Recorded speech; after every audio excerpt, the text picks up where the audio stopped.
Chapter 61. Promoting every child who might have some talent to the next level was the maximum kindness a teacher in a less developed region could offer. Jiang Yunu didn't really know where Res Daniel's high regard for her came from, just as she didn't know why Joy-sun and Aunt Daisy had such confidence in her. However, Jiang Yunu's usual response to this unwarranted trust was, she thought the other person had excellent judgment. If someone dared to believe in her, she dared to accept it. I was already determined to win a prize in the competition, Jiang Yunu said to Residential Daniel. Now that I know you believe in me, I will definitely bring you a prize. Jiang Yunu spoke with great certainty, as if the top 3 in the school competition were already hers.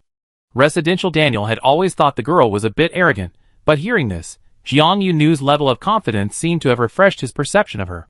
Res Daniel carefully said, I'm just recommending you for the competition, hoping you can make it onto this year's school team. However, I can't interfere with the results, nor can I throw the game for you, okay? Huh? Jiang Yunu tilted her head in confusion. Teacher, did I say anything that sounded like I was asking for favors or to throw the game? Res Daniel, Not really, but Jiang Yunu's tone was so confident, as if she already been chosen, that Teacher Lei couldn't help but quickly reconsider his own judgment. Lunch break finally ended, and Jiang Yunu left the office building with one-on-one private coaching and the trust Res Daniel had placed in her. It was currently the 4th week of school, and the midterm exams would be held on the first 3 days of the 9th week. The inter-school competition is in week 7, with results announced in week 8. The Anglo school team departs on the weekend of week 10. Jiang Yunu calculated the time and realized she had a full 3 weeks to prepare for the competition.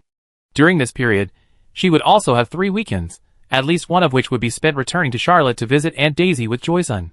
Time might be a bit tight, Jiang Yunu muttered to herself after calculating, but it's not a big problem. She said time is tight mainly because while focusing on competition preparation, she hadn't forgotten to schedule simulator sessions in her limited free time on weekends. Joy-sun particularly admired Jiang Yunu's dedication to simulator sessions. One weekday, the red-haired boy recalled returning to school from Charlotte the previous Sunday, still shocked that Jiang Yunu had managed to call him that evening while working on her extra assignments, reminding him not to forget to grab a simulator spot at 8 o'clock. How can you still remember this? Joey-sun couldn't help but wonder as he recalled it. He thought that Jiang Yunu's ability to remember this, while rushing to finish her assignments, showed an almost obsessive love for computer labs. Jiang Yunu was puzzled by Joey-sun's odd behavior. How could I not remember? Jiang Yunu said. Actually, after returning from Charlotte last Sunday and submitting her supplementary assignment, she realized it was only 7:30 p.m., and Jiang Yunu felt a little regretful. Regretful that she hadn't booked a Sunday evening slot for computer lab the week before last. Otherwise, given her efficiency, even if she went back to Charlotte City over the weekend and finished the supplementary assignment given by Teacher Lei, she could easily have made time on Sunday evening to attend a late-night simulator session. It doesn't affect anything important at all. In this era, terms like internet-addicted boys or internet-addicted girls aren't popular. After all, everyone has a personal terminal, and everyone relies on the internet for almost everything. Terminals are constantly in hand, and electronic devices are indispensable for work and study. Joy-sun racked his brains for 2 class periods before finally declaring Jiang Yunu a game maniac. Jiang Yunu readily accepted the title maniac, but she asked Joy-sun to change the prefix. It's a combat game maniac, she said meticulously. First and foremost, I love combat. The simulator is currently my only way to experience combat, so I love it deeply. Time flies when you have a specific goal. Jiang Yunu's daily routine, besides attending classes, revolves around preparing for competitions. Previously, she only went out early and returned late on weekends, heading to the computer lab in the multifunctional building. Now, to prepare for the competition, she started leaving early and returning late, sometimes even skipping lunch, to go to the school library or find a chair in another student rest area to study materials. The remaining 3 weeks of preparation time have shrunk to just 2 weeks in the blink of an eye. On the weekend, Jiang Yunu went out for her computer test at the time she had scheduled the previous Sunday. This was her reserved time for relaxation and entertainment, a good way to refresh her mind after reading so much text. Her roommate, a classmate from the same dormitory building, bumped into her on the stairs. The roommate was still quiet and shy, greeting her softly. Yunu, are you alright? Hello. Jiang Yunu felt the greeting was a little strange, but she still answered, I'm fine. Wen Jing's quiet roommate nodded, then looked at Jiang Yunu with concern, and whispered, You seem very busy lately, like you're working a little hard. Jiang Yunu immediately smiled. It's nothing. These two simple words didn't dispel her roommate's worry. The roommate pulled Jiang Yunu aside for a few more words on the stairs, until Jiang Yunu realized her appointment time was approaching, and if she didn't leave soon, she might not be able to get to the computer lab on time. Only then did she politely ask to end the concerned conversation. I try to be as quiet as possible when I come back tonight, and not make any loud noises on the hallway floor, Jiang Yunu said. When Jing's roommate shook her head, "You're never noisy anyway, I never even know when you get back." The dormitory atmosphere was harmonious and friendly. Jiang Yunu bid farewell to her worried roommate, strode down the stairs under her gaze, and quickly left the dormitory building. Thinking about being able to go to the computer lab soon and return to the world of holographic games, Jiang Yunu's steps became lighter. Whether it's attending classes, preparing for competitions, doing extra assignments from Rhys Daniels, or constantly researching and reading for competitions and homework. All these activities require sitting, sometimes for 2 or 3 hours straight. For those who enjoy physical activity, it can feel like their joints are going to rust from sitting too much. Jiang Yunu plunged into the game world. As the familiar heat enveloped her again, before she even opened her eyes, she could feel the wind carrying the heat, and smell the thick sulfurous odor of the fire element map. In that instant, she felt her chest and lungs refreshed. A cleansing agent called battle refreshed her entire being. Long time no see. Jiang Yunu gazed ahead, greeting the emerging stone giant, with a tone that blended battle intent and nostalgia.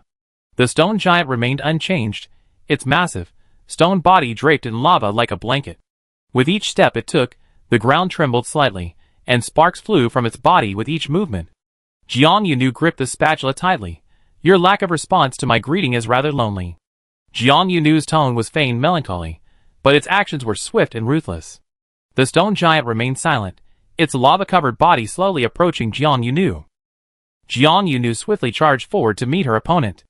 Abandoning the kiting fighting style she had developed the week before, Jiang Yunu charged straight at the stone giant upon their first meeting, her movements wide and sweeping. Her spatula found a tricky angle, and slammed heavily onto the stone giant's shoulder. The stone giant, struck, closed in and raised its arm, sweeping its stone fist across its front. Just as the fist was about to graze her, Jiang Yunu swiftly dodged.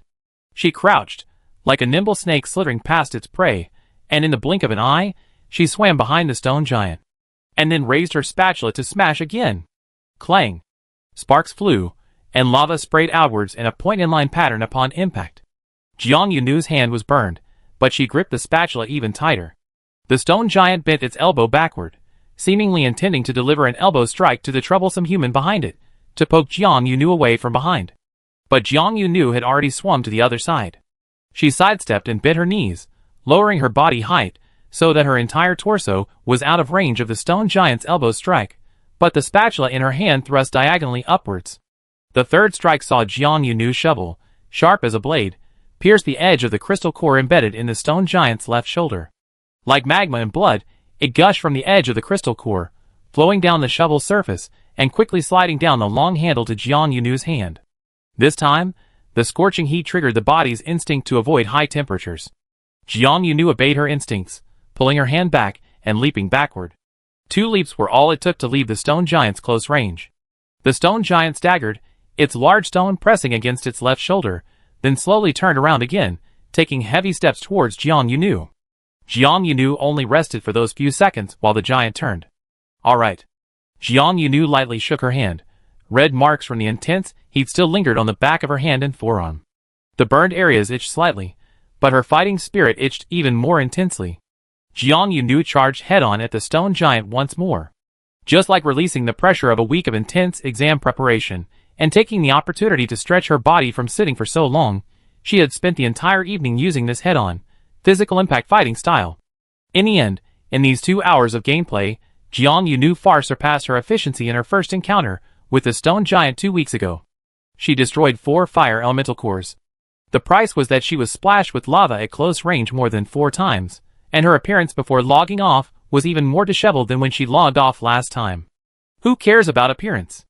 Jiang Yunu touched her face with a countdown pop-up having 10 seconds left, nonchalantly, "As long as I win." Chapter 62.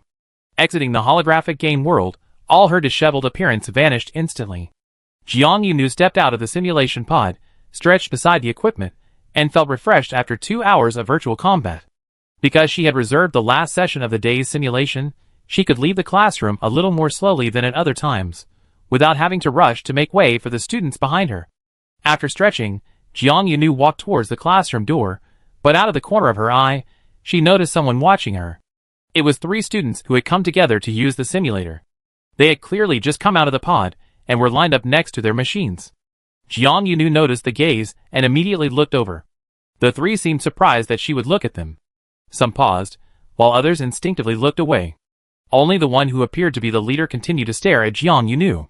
Following the principle that eye contact usually means something's up, Jiang Yunu stopped and greeted them. "Hello, is there something you need?" The 3 students all appeared to be older than Jiang Yunu, their build somewhere between teenagers and young adults. The student in the lead said, "Hello, do you often come to the computer lab on weekends?" Jiang Yunu replied, "More or less." Except for the weekend, she went back to visit Aunt Daisy. Jiang Yunu had indeed come to the computer lab every weekend since the start of the semester. Moreover, her usual times were early morning and evening. It wouldn't be surprising if she was remembered and left an impression because of this. The student in the lead said, "I haven't seen you before. Are you a freshman this year?" The other person's words sounded somewhat interrogative, but Jiang Yunu was very sensitive to the good or bad intentions of others. She could sense that the other person seemed genuinely curious and didn't harbor any malice. Jiang Yunu answered truthfully yes. The person who had previously looked away turned back and said, "No wonder you look so young." Then, as if there was something about Jiang Yunu that he couldn't bear to look at, he quickly looked away again before she could look at him. The third member of the trio, seeing Jiang Yunu's confused expression, explained for his companion, "Please don't misunderstand. He's not looking at you because he has a problem with you. He just doesn't know how to look a girl in the eye when he talks to her." The person who had turned away nodded silently to the side. Jiang Yunu, "Okay, it's all right." Knowing that others wouldn't stand there staring at her for no reason, Jiang Yunu waited for the other person to explain their purpose. The student in the lead quickly explained why they were paying attention to her. "We're a crystal core group that plays games and farms crystal cores in our spare time. You might have heard of us? If not, that's okay. We come to the computer lab every weekend to play the game together, fight elemental beasts, and get crystal cores. Because we've been seeing you at the same time every day lately, we wanted to ask if you'd be willing to occasionally team up with us to fight elemental beasts when your game has interactive features?" Jiang Yunu received a sudden invitation. At first, the name Crystal Core Group sounded familiar, and then she remembered hearing the term from Joey-san before. The Crystal Core Group noticed that her computer lab hours often overlapped with theirs, and deduced from her frequent appearances in the computer lab that she was a gamer, hence the invitation. Jiang Yunu felt she lacked teammates in the game world. Several times before, when fighting elements like the Wind Elemental Beast and today's Fire Elemental Beast, the Stone Giant, it was always easier and more efficient if she had teammates who could help distract the elemental beasts. Playing games online occasionally wouldn't hurt, so Jiang Yunu quickly agreed, "No problem." The lead student showed her their terminal screen and exchanged contact information with Jiang Yunu. Another student asked, "By the way, how long until you finish the beginner trial? What level of the early beginner elemental map are you on?" Unlocking a new beginner elemental beast means unlocking a new level. Jiang Yunu said, "I'm on level 4. I should be able to finish this week or next week." She had collected 4 fire elemental cores tonight, plus the 2 she collected the weekend before returning to Xiate City, bringing her fire elemental map progress to June 8th.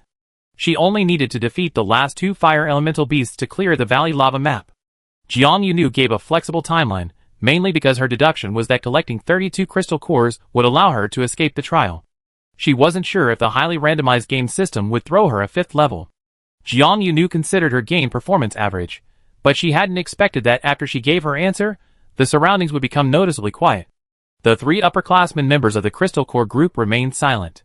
The silence lasted a little too long enough for Jiang Yunu to sense something was amiss. She asked curiously, "What's wrong?" Unable to look the girl in the eye, the person speaking said, "You're progressing very quickly." The other 2 nodded in agreement. "You're the fastest map-clearing freshman I ever seen," said the one who had explained things to their companion earlier. "You're also the first person I know who'll be releasing the newbie trial in about a month," said the leader, omitting the word freshman.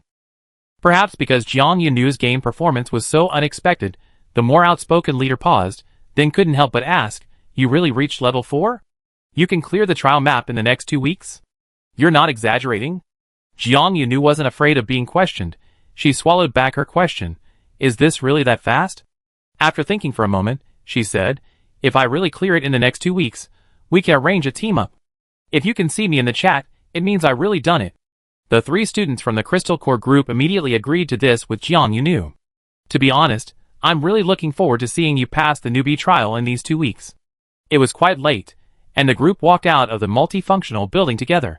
The most talkative and lively of the 3 said this to Jiang Yunu in a half-joking, half-encouraging tone. The other person patted Jiang Yunu on the shoulder. That's something to brag about. I dare say no one in our entire star sector has ever cleared it this fast. Jiang Yunu took this as an exaggeration.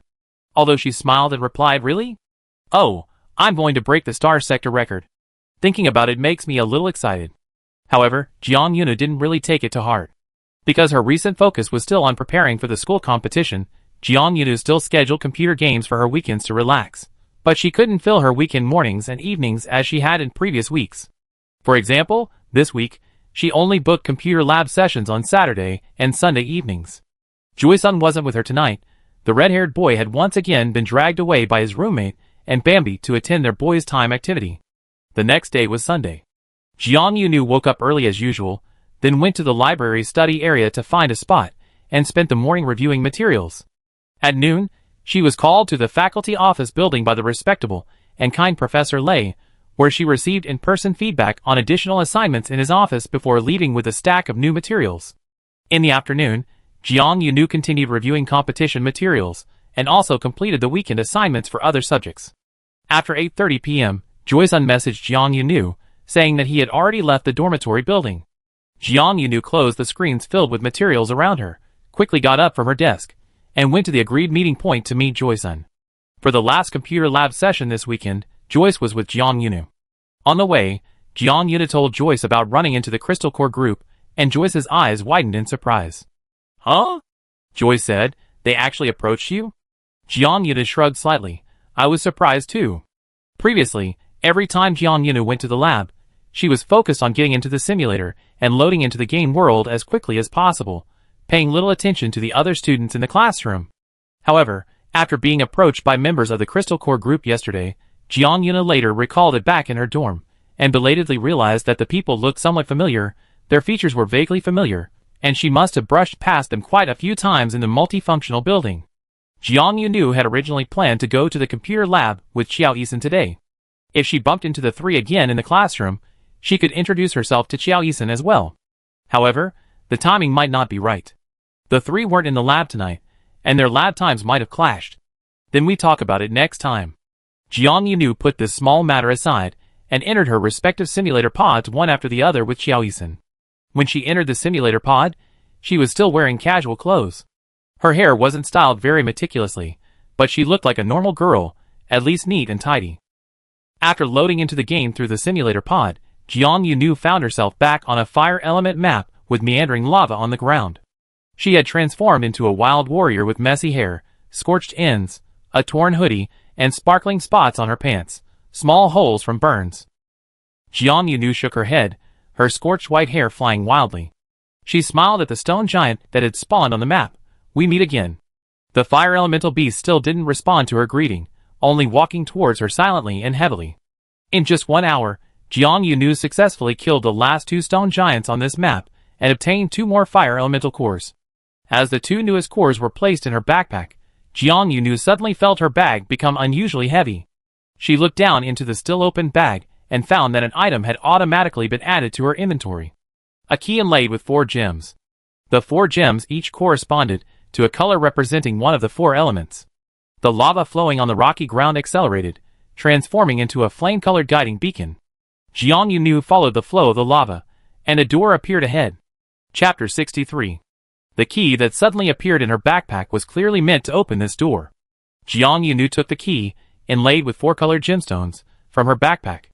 She quickly walked forward to the door, found the keyhole on the ancient-looking stone door, and inserted the key. Rumble. The stone door opened with a dull thud, causing the ground beneath her feet to tremble slightly. Jiang Yunu pushed the door open with one hand, while her other hand firmly gripped her spatula, in case the game system suddenly went mad and unleashed a door-opening kill on her at this crucial moment. But this time, her worries were unfounded. The stone door before her opened slowly and heavily, like opening a portal to another world, leading to a space completely different from the rocky valley. Behind the door was a vast expanse of lush green grass, the flat green stretching into the distance, with the silhouettes of rolling mountains in the distance. Jiang Yunu still didn't dare to let her guard down. She gripped her melee weapon and cautiously stepped through the open door. "You have activated the online interaction function." The system's voice suddenly rang out, its tone flat and straightforward. Jiang Yunu had only heard this electronic voice when she first logged into the game and in the beginner's practice room. The system continued, "From now on, you have a chance to encounter other players in the game world, and you can also explore the game world online with your game friends." Jiang Yunu hadn't yet figured out exactly how this interaction function worked, and the system didn't explain much either. As if to preserve the player's own exploration experience, after saying those two sentences, the system's intelligent voice fell silent again. Jiang Yunu, Jiang Yunu had already stepped onto the grass behind the door. The green carpet of grass was soft, sinking slightly underfoot, and the grass stalks rustled as she walked. The surrounding environment seemed quite peaceful. It didn't look like an elemental beast might suddenly appear. This sudden slowdown in the game's pace was actually quite unsettling. Jiang Yunu wasn't used to finishing 2 battles without a third one immediately waiting. She wandered aimlessly across the grass for a while, enjoying the breeze blowing across the plains, and the fresh scent that only such a large area of green vegetation could provide. So, Jiang Yunu stopped after walking for a while, a little puzzled. What should I do now? Suddenly having no battles to fight, someone who had logged into the game specifically for the holographic combat was starting to feel a little bored. However, the elemental beasts in the game were like public trains waiting at a station.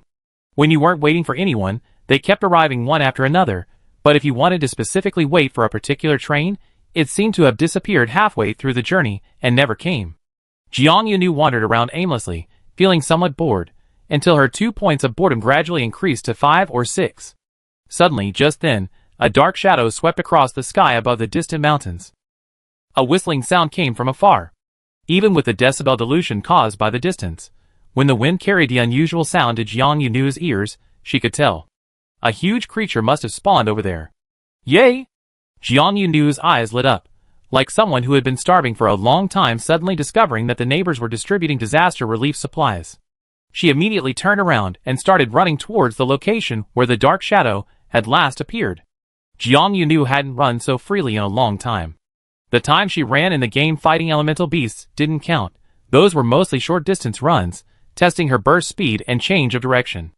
And the race with Joyson on the narrow, dilapidated streets of Xiate City when she visited Aunt Daisy didn't count either.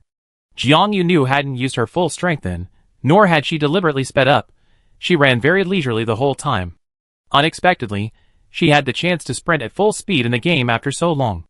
With each stride, it was as if Jiang Yunu had wheels of fire on her feet. Her figure flashed across the grass, creating another gust of wind as she ran. The mountains that seemed so far away before quickly drew closer under Jiang Yunu's full-speed run. Soon, the forest at their foot was almost in front of her. As Jiang Yunu approached the forest, she could hear more strange noises in the wind. A strange beast roared deep within the forest. The roar was powerful and full of energy. It was clearly a large creature, and in excellent spirits and condition. What kind of elemental beast would she encounter? Without hesitation, Jiang Yunu ventured deeper into the forest, briefly considering the question. She found that the unknown didn't instill much fear in her. Instead, it filled her with excitement. This was the first new elemental beast she would encounter after leaving the beginner trial map. The slender, sturdy handle of the spatula was warmed by Jiang Yunu's body heat. She gripped it as if holding a new limb extending from her own body. And then she plunged into the battlefield deep within the forest. Previously, Jiang Yunu could only hear the sounds made by the elemental beast. Only after approaching the edge of the battlefield did she realize. First, the elemental beast had already entered combat mode. Second, the elemental beast's engagement clearly indicated that other players were already present. As Jiang Yunu approached the battlefield, she heard voices. Back off. Back off. Don't rush forward. I must have destroyed the universe in my past life to awaken as a water elemental to heal you all. Wake up.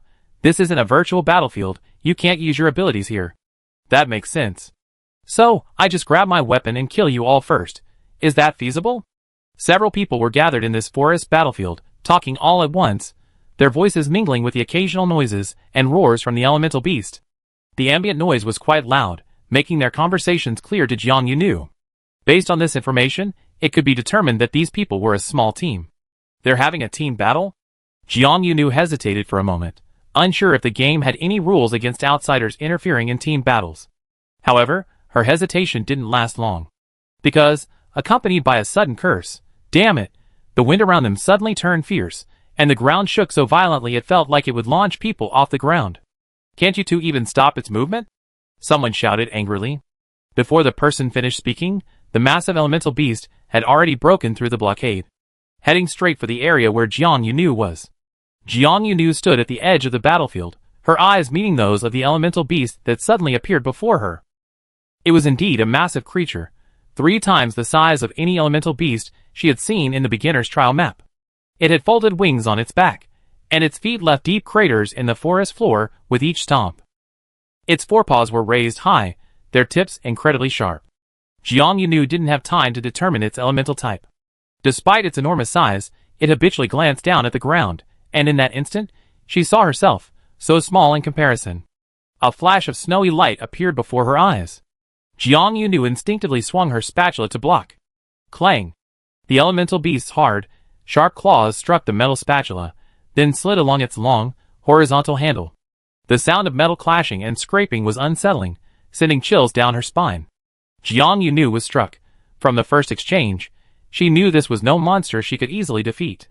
Taking advantage of the moment, when someone rushed up from behind the elemental beast and simultaneously attacked it from behind, Jiang Yunu seized the opportunity. As the elemental beast turned back, she retreated to the side, spatula and all.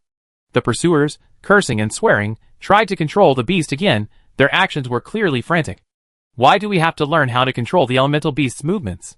Isn't it enough to just kill it in the end? Yeah, don't worry about these trivial things. Just focus on the target and go all out. The two who caught up were quite talkative, and Jiang Yunu, hidden behind a large tree, overheard their nagging. The elemental beast was too large. Its movements caused the ground to shake and the trees to tremble, easily creating flying sand and stones in the forest terrain. Separated from the others on the other side by the elemental beast and the occasional swirling dust from flying branches, Jiang Yunu could only hear its roar, unable to see its true form. Is this kind of training really necessary? One person complained. Jiang Yunu then understood that attacking this elemental beast here seemed to be just some kind of practice for this group. They could have easily defeated it, but they were prolonging the battle for specific skill training. Not only was there a team, but this was also someone else's practice subject. Jiang Yunu sighed inwardly. The excitement she had felt coming for the group had faded. She was certain this was not a battle she could casually join. Just as Jiang Yunu was about to leave, she suddenly heard a new movement behind her. Something crossed the dense bushes behind her and approached her. Jiang Yunu turned around abruptly, grabbing a spatula in a defensive stance. She was prepared to see another elemental beast when she turned around, but to her complete surprise, it was a person behind her. The man was taller than Jiang Yunu, with short black hair, and his features looked strangely familiar to her. His gaze fell on Jiang Yunu, first noticing the spatula she was gripping tightly, then moving to her face. When his eyes touched her clothes, his previously calm expression seemed to flicker slightly before he silently looked away. Jiang Yunu didn't know what this man meant, and realized he didn't seem to have any intention of greeting her. A countdown pop-up appeared in the corner of her vision, indicating that her time on the computer was about to end. Angry curses erupted from the battlefield behind her. The two seemed to have failed again, unable to restrain the elemental beast. Hearing the curse, the newly appeared stranger quickly passed Jiang Yunu and plunged into the battle with the elemental beast. Chapter 64. The 5-minute countdown ended quickly. Jiang Yunu automatically logged out of the game. Before completely leaving the game world, she had already moved far away from the forest battlefield, leaving behind the flying sand and stones mixed with angry curses. However, for a fleeting moment, when Jiang Yunu hadn't completely left the forest, she could still catch a glimpse and hear the sounds behind her out of the corner of her eye. Her innate fighting instinct drew her to the battle, causing her to look back a couple more times on her way out. Just in time to see the newly appeared stranger leap up behind the elemental beast, drawing his sword midair. The other's body language seemed strangely familiar, but she couldn't quite place where she had seen him before. Jiang Yunu didn't think too much about it.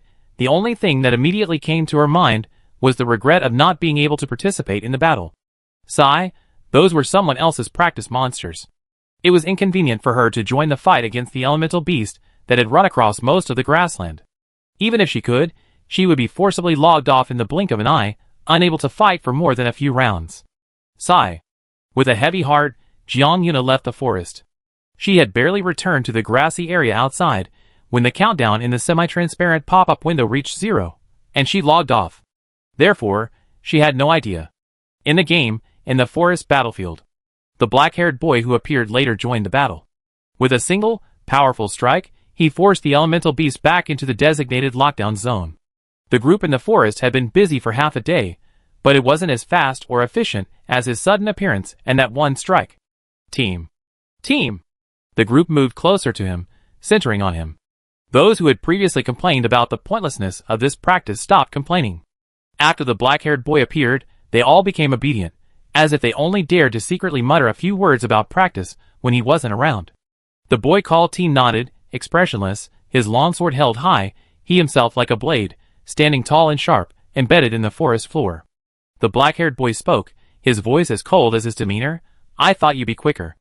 No one dared to answer. The massive elemental beast continued to roar, its powerful claws trembling the ground. Yet the group in the forest was noticeably less wary than before. Before attacking the elemental beast, the boy called Team glanced almost imperceptibly at the side of the forest. Then he leaped up, personally providing cover for the group who had been busy for so long. With him present, those who had previously struggled to control the elemental beast finally managed to control it twice. After confirming his teammates had made some progress, he didn't stop, swiftly and decisively slaying the elemental beast. Jumping down from the elemental beast's sloping corpse, the black-haired boy glanced at the side of the forest again. Someone noticed his subtle movements and, sensing something unusual, asked Team, "What's going on in the woods over there? Something's wrong?" The black-haired boy paused for a moment, a rare occurrence for his teammates, then asked, "Your operation to seal off the elemental beasts failed. Did you accidentally injure an NPC?" His teammates were startled. "Huh?" The black-haired boy glanced towards the side of the woods a third time, confirming that the NPC he had seen earlier was long gone. The NPC he was referring to was Jiang Yunu. Jiang Yunu was completely unaware that she had temporarily become an NPC in the mind of a stranger. Her spatula weapon was truly deceptive. Someone accustomed to normal weapons and items would find it difficult to immediately recognize a spatula as a player weapon. They probably thought she was holding a regular item from an ordinary NPC. Jiang Yunu had already logged off and left the game. Even back in her dorm, she was still thinking about the battle she hadn't managed to complete, and she was a little upset that she only managed to kill 2 low-level fire elementals in her 2 hours of gaming that night. This was precious, rare, hard-earned gaming time that I squeezed out from classes and competition preparation, Jiang Yunu sighed, burying her face in her pillow. As soon as she got back to her dorm, she washed up. It was late, and she didn't want to disturb her roommates, who were already resting in this small building, so she buried her face in her pillow to lower her voice. Joy-san had actually fought more battles than Jiang Yunu that night, although she killed 4 slimes in one go. Joy-san's newbie trial quest seemed to require collecting enough elemental cores in the newbie battle map before she could leave the single-player map and enter the fully interactive open world. Jiang Yunu was somewhat puzzled by the difference in monster strength between the two in the beginner trials, and felt that this indirectly proved that the game was truly random. Even the difficulty of the beginner battlefield was so random. Joy-san only complained once. But it seems the drop rate for crystal cores from slimes isn't high. You're not guaranteed to get one every time you kill one. This was a problem Jiang Yuna hadn't encountered. Her elemental beasts were more challenging and fiercer, but they were guaranteed to get crystal cores every time. Maybe that's where the game system's malfunction lies, Jiang Yuna comforted Joy-san. It either increases the difficulty level, requiring you to spend time figuring out how to beat it, or it seems easy, but you have to spend time gambling on probabilities. In short, the strategy is the same. Spend time. Regardless of the difficulty, new players won't be allowed to easily pass the trial. No wonder the Crystal Core group members reacted so strangely when Jiang Yunu said she might be able to leave the newbie battlefield within the next 2 weeks. Thinking of the Crystal Core group, Jiang Yunu remembered her promise to them. She opened her terminal screen and sent a message to the group member she had added as a contact, informing them that she had passed the newbie trial tonight. It was so late, the Crystal Core group members certainly wouldn't reply immediately. Jiang Yunu pushed the terminal screen aside after sending the message. She continued lying down, her thoughts returning to the forest battle she had witnessed that evening. Could they also be a Crystal Core group? Jiang Yunu made a deliberate connection, presupposing identities for those people. And thinking of those people, Jiang Yunu inevitably thought of the stranger she had last encountered before logging off. Not only did the other person not greet her, but they also looked away within seconds of seeing her. Surely this person couldn't be someone who can't look girls in the eye when talking, right? That kind of problem shouldn't be that common among teenagers, right? Jiang Yunu recalled, and suddenly, she remembered that she had only recently left the Rocky Valley map that evening. She was still in the unruly state she had maintained after battling the stone giant on the lava field. She had run from the grassland into the forest, and even taken a hit from an elemental beast at the edge of the battlefield. I know, Jiang Yunu thought, carefully recalling her appearance at the time, and suddenly understood. She concluded about the stranger's averted gaze. Did he think he encountered a savage in the forest? The more Jiang Yunu thought about it, the more likely it seemed. She suspected the stranger had averted their gaze because they were frightened by her wild appearance, and she even felt a little apologetic towards them. Therefore, she had no idea that the stranger actually felt apologetic towards her as well.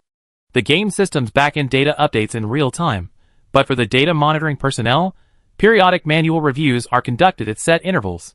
A new record silently entered the game database of District 19, updating the shortest completion time for the novice trial, with the difficulty marked as highest. By the time this data record was seen, it was already Monday of the new week, when the back-end data monitoring staff began their shifts. The monitoring personnel were already accustomed to this data, which hadn't changed in 10 years. They generally didn't look at it personally, but instead let the artificial intelligence automatically filter the data, summarizing the changed items. Then, the AI would perform a second filter, selecting the changed data items worthy of human review based on preset criteria. The staff only looked at the final table after these two filtering processes. However, generally speaking, this last table isn't particularly interesting. This holographic game, which is swept across all star sectors, does share many similarities with its neighboring virtual battlefield. The game also contains numerous levels specifically designed to test users' combat abilities. To some extent, it's a hidden tool for creating stronger superhuman warriors. But what does this have to do with their 19th district? The 19th district belongs to the 7th star sector. It's not last place, nor is it completely excluded from the numbering system. But is there a significant difference between the second to last district and the last place district? Aren't they both considered inferior and despised by the higher ranking districts? The people in the backward star sector are no good, the economy is no good, the education is no good, even the children are no good. No one can become a renowned superhuman genius in the Federation. Even triggering the hidden quizzes in the game is rare. This table won't show any remarkable changes today, the data monitoring staff member muttered to himself, receiving the spreadsheet file from the AI. However, before the words even finished, the staff member's casual gaze swept over the beginning of the table, and suddenly, he was frozen in place by the first line. The staff member stared blankly at this line of data for a moment before his voice seemed to return. His voice was filled with disbelief. Someone broke the record? Although it's still just the beginner's training ground, the difficulty automatically triggered to the highest level, and the staff member's gaze drifted to the smaller print after the record, something even more astonishing than the long unchanged record refresh. Player dynamic tracking, enabled. User potential assessment, unknown, but extremely high potential, tracking and exploration recommended. These two lines of small print felt like a direct burn to the retina. The staff member, convinced he hadn't misread, jumped up from his workstation. Where did this data come from? The location is in our district, so at least the personal terminal is linked to our district's household registration, right? Right. However, Jiang Yunu, the one who uploaded the data, was completely unaware of all this. Chapter 65. The potential uproar caused by a single piece of automatically synchronized game data was simply beyond Jiang Yunu's current considerations. Jiang Yunu was currently focused solely on her school competition and exams. The school competition was held before the midterms, which were 2 weeks later. Inja's school team departed the week after the midterms. Jiang Yunu had initially thought that as long as she balanced her competition preparations with her daily studies, she could manage both effectively. She even managed to squeeze in 1 or 2 simulator sessions on weekends. As another week began, in the large classrooms, teachers began subtly reminding students that the midterm exams were at the end of the month. Reese Daniel also remarked in his class, although you've been taking theoretical classes since the start of the semester, and this midterm exam will primarily test your theoretical foundation, it's still your first major exam since entering university, so I hope you all take it seriously. Hearing Reese Daniel's words, Jiang Yunu secretly switched her personal terminal to a smaller screen during class and checked her recent schedule. Wow, it was packed. Jiang Yunu closed her schedule again. After class, Joy-sun was the first to notice Jiang Yunu's low spirits. What's wrong? The red-haired boy, puzzled, nudged his friend with his arm. Did Teacher Reese's class today hurt you that much? No. Jiang Yunu let Joy-sun nudge her. She walked side by side with him to the next theory classroom, her steps steady, but her gaze unfocused. I'm just thinking, Jiang Yunu said quietly. How am I supposed to squeeze a midterm exam review into my already packed schedule? It's too full. Her schedule is just too packed. Jiang Yunu had forgotten that midterm exams also require review time. Caught off guard by the triple workload, she felt a long-lost pressure called academic burden. I'm supposed to be in Engle, Jiang Yunu said, rearranging her schedule, trying to squeeze exam review into the corners. After finishing, she took a deep breath at the even fuller schedule. But honestly, I have this feeling that I actually signed up for the Exam King competition next door, and I'm going to die from the pressure of exam rankings. Cough, cough, cough. Someone coughed suddenly behind Jiang Yunu, like a bird feather getting into her throat. Jiang Yunu and Joey-sun, who was looking at her terminal screen, turned around together, and saw an unfamiliar teacher behind them. The teacher was a tall woman with a sharp, capable demeanor. She wore a narrow-sleeved shirt and fitted trousers tucked into her boots. She stood with her arms crossed, slightly bent over, and was scrutinizing the two students, mainly Jiang Yunu. Jiang Yunu wasn't bothered by being stared at. Hello? Jiang Yunu tried to greet her. The teacher stopped pretending she was interested in the other student, and stared directly at Jiang Yunu's face. Hello, young lady, the seemingly capable teacher said. If I heard correctly, you just said you think you're attending Narciso Academy? Narciso Academy was the name of that infamous King of Scrolls school. Jiang Yunu readily admitted to her words and actions, nodding in response to the teacher's gaze. Yes. The female teacher's expression flickered for a moment, then settled into a half-smile, a mixture of amusement and restraint, as if she wanted to mock the rival school. But Jiang Yunu still heard a soft humph escape her nose. Don't overestimate them, the teacher advised earnestly. If you were really in Narciso, you probably wouldn't even have time to exchange a few words with a friend in the hallway. Our Engle is much better off. Joy-sun was easily intimidated by women with such a visibly strong presence. If the woman was a much older adult, his intimidation would double, likely because he easily associated her with Aunt Daisy, who also possessed a strong aura. Jiang Yunu, on the other hand, seemed quite at ease in front of everyone, perhaps because she never felt inferior to anyone else. Jiang Yunu could tell that the female teacher clearly favored their own school and held an unspoken disdain and contempt for Test King. Since it was just a vague analogy, Jiang Yunu immediately acted obediently in front of the teacher. Okay, teacher, she said. Our school is much better than Test King. The teacher nodded in satisfaction, and then gently tapped Jiang Yunu's shoulder with her teaching aid. Go to class quickly, your next class is about to start, she said. Jiang Yunu and Joey-sun immediately hurried to the next classroom. Once out of the teacher's sight, Joey-sun felt a huge sense of relief, and visibly let out a long sigh of relief next to Jiang Yunu. That scared me to death, Joe-ethan muttered as he ran. He didn't dare speak too loudly, afraid that if he did, the female teacher would hear him and suddenly reappear behind him, as if chasing after him. Jiang Yunu, jogging thoughtfully, thought, that doesn't seem to be a teacher for freshmen. Since the start of the semester, they had met all the teachers for freshman courses, but Jiang Yunu had never seen the female teacher before, and she didn't seem to appear in the main teaching building very often. Reaching the classroom for the next class, finding her seat just in time for the start of the lesson, a guess suddenly popped into Jiang Yunu's mind. Could that be the teacher for the practical training course? She muttered to herself. Joe-ethan, standing next to her, didn't quite hear her and was still panting from running over. Huh? The red-haired boy managed to squeeze out a questioning syllable. Jiang Yunu shook her head, indicating that it was nothing, and focused her attention on the current class. During the lesson, she subconsciously moved her right shoulder, the very spot where the female teacher had just lightly tapped her with a teaching aid.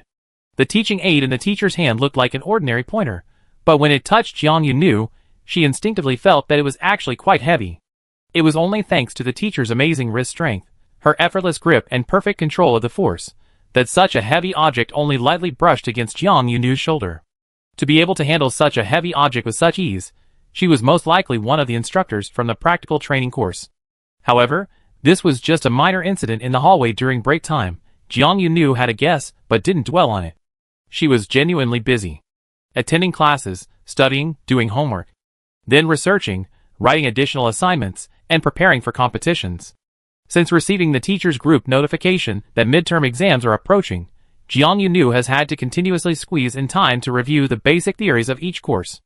On the night she successfully completed the holographic games beginner trial, Jiang Yunu sent a message to the members of the Crystal Core group to inform them of her success, and received an excited reply early the next morning. The Crystal Core group members couldn't wait to witness Jiang Yunu's speedrun achievement, but unfortunately, Jiang Yunu became very busy starting that week. So busy that she couldn't even schedule 2 relaxing computer sessions for herself on the weekend. Jiang Yunu reluctantly canceled one appointment midweek, only reserving one for herself on Sunday evening. "This is my only remaining spiritual sanctuary," Jiang Yunu solemnly declared when reserving the appointment. Most members of the Crystal Core group spend their time in the computer labs from Friday to Sunday during the day, intensively working in the labs during this period. They don't usually go to the lab on Sunday nights. But to coordinate with Jiang Yunu's schedule, they specifically sought out some unofficial members to exchange appointment times. Jiang Yunu only then realized that the Crystal Core group had far more members than the 3 she had seen. Starting from the second year, almost every grade had several members. They were also divided into regular core members and unofficial members. The leader of the Crystal Core group explained to Jiang Yunu, "Regular members are generally those who are willing to dedicate all their free time to computer labs, exchanging the tokens earned from trading game crystals for star coins. This is a convenient way to supplement their living expenses, and our regular members treat it as a legal part-time job for students." Jiang Yunu understood. Even a graduate of a junior supernatural ability school, according to laws and regulations, cannot yet be considered an adult. Minors have very few job opportunities outside the home. Earning game tokens and exchanging them for star coins is a rare, legitimate way to earn extra pocket money and supplement living expenses. The Crystal Core group leader continued, "Unofficial members are like the invitation we extended to you. You don't have to always participate in operations or spend all your time on this, but if you're free, you're welcome to join us online anytime. We pay you your share based on the day's earnings." Jiang Yunu had previously thought the Crystal Core group was more of a student hobby, and when they invited her to play Crystal Cores together, she thought it was more like an invitation to play together. She hadn't expected to hear about pay. After hearing this, and looking at the group leader, who had specifically come to the theory classroom to explain things to her in person, she suddenly felt admiration for the person who had devised this small-scale campus business model. "That's really impressive," Jiang Yunu praised sincerely. The team leader, a little embarrassed, immediately waved his hand and said no, this method wasn't unique to them. In places like their star sector, ranked lower, many school students did the same thing. It was practically a well-established student industry. Jiang Yunu really wanted to see this small-scale student industry, just like how they wanted to know if she had truly finished her novice trial and activated the game's interactive functions. Even though she was incredibly busy, Jiang Yunu reserved one computer session on Sunday evening, coinciding with the Crystal Core group's session, which had been specially scheduled for Sunday evening in the computer lab. Chapter 66.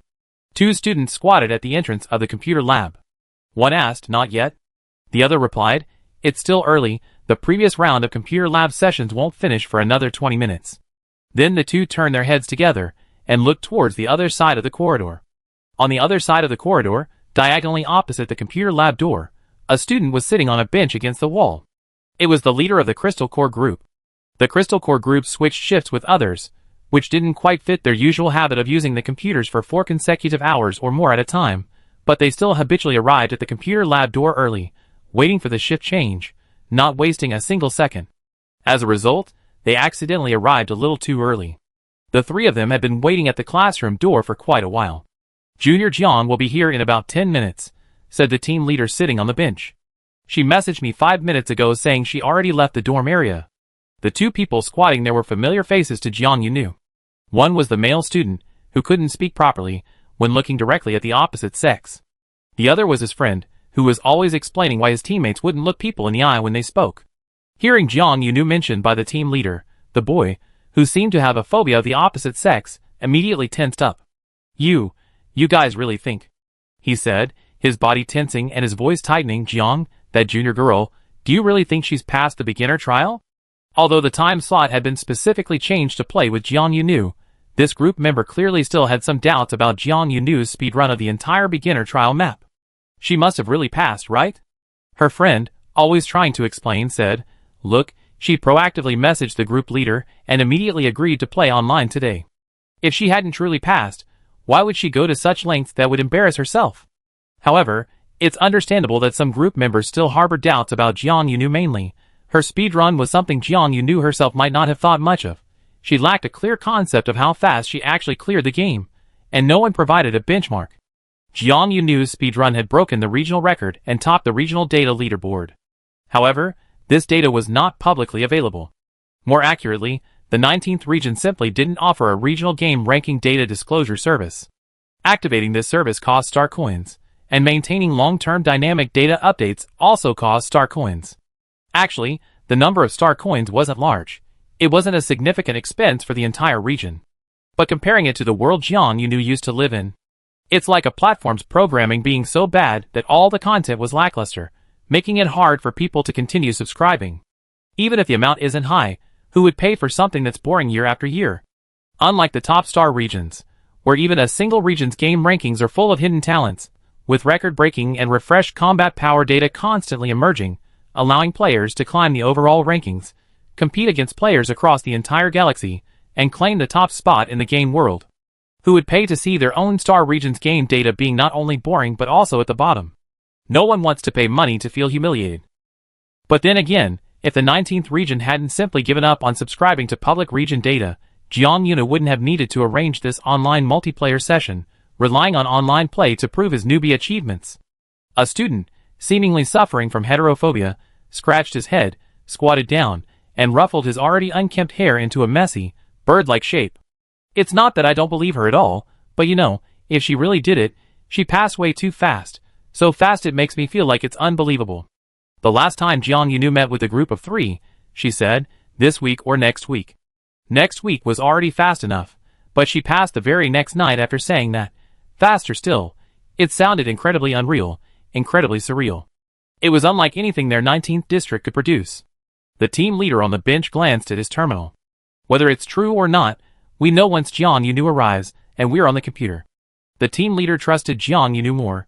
He had the most contact with her these past few days. Jiang Yunu had an inexplicable quality that made others trust her, especially the more you got to know her, the more you felt she was young but reliable. Jiang Yunu arrived with 5 minutes to spare before the end of the previous session. As she approached the computer lab, she glanced down at the small, unassuming screen on her wristband and sighed. Those still in the game have probably already seen that 5-minute countdown pop up.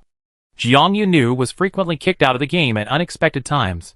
Calling the countdown window a death pop-up wasn't an exaggeration. The Crystal Core group leader, being quite meticulous, stood up from the bench to greet her. Those who seamlessly book the next session won't see the pop-up and can continue playing for another 2 hours. Jiang Yunu nodded, then greeted the 2 students by the door with a cheerful and optimistic air. The 2 students who had been squatting by the door straightened up abruptly the moment Jiang Yunu appeared, like bamboo shoots sprouting overnight. The one who wasn't good at talking to the opposite sex was an especially straight bamboo pole. After exchanging a few casual words, the door to the computer lab opened automatically at the appointed time, and the students, who had already exited the simulator, filed out. Following the first out, then in principle, once most of the students had left, the last batch of students for the evening began to enter. Because it was a last-minute change of slots, the 3 members of the Crystal Core team weren't assigned to the same simulator as Jiang Yunu. Their seating positions were scattered. However, the team leader had already asked for Jiang Yunu's game ID beforehand. When Jiang Yunu recited a string of numbers, the leader's expression was subtle. He seemed to want to ask why Jiang Yunu didn't give herself a proper, cool ID in the game. But then, probably thinking about how Jiang Yunu's real-world username was also that zombie account, the leader kept quiet about advising her to change her name and said nothing more. The leader only took Jiang Yunu's ID and told her, "Wait here after you log in.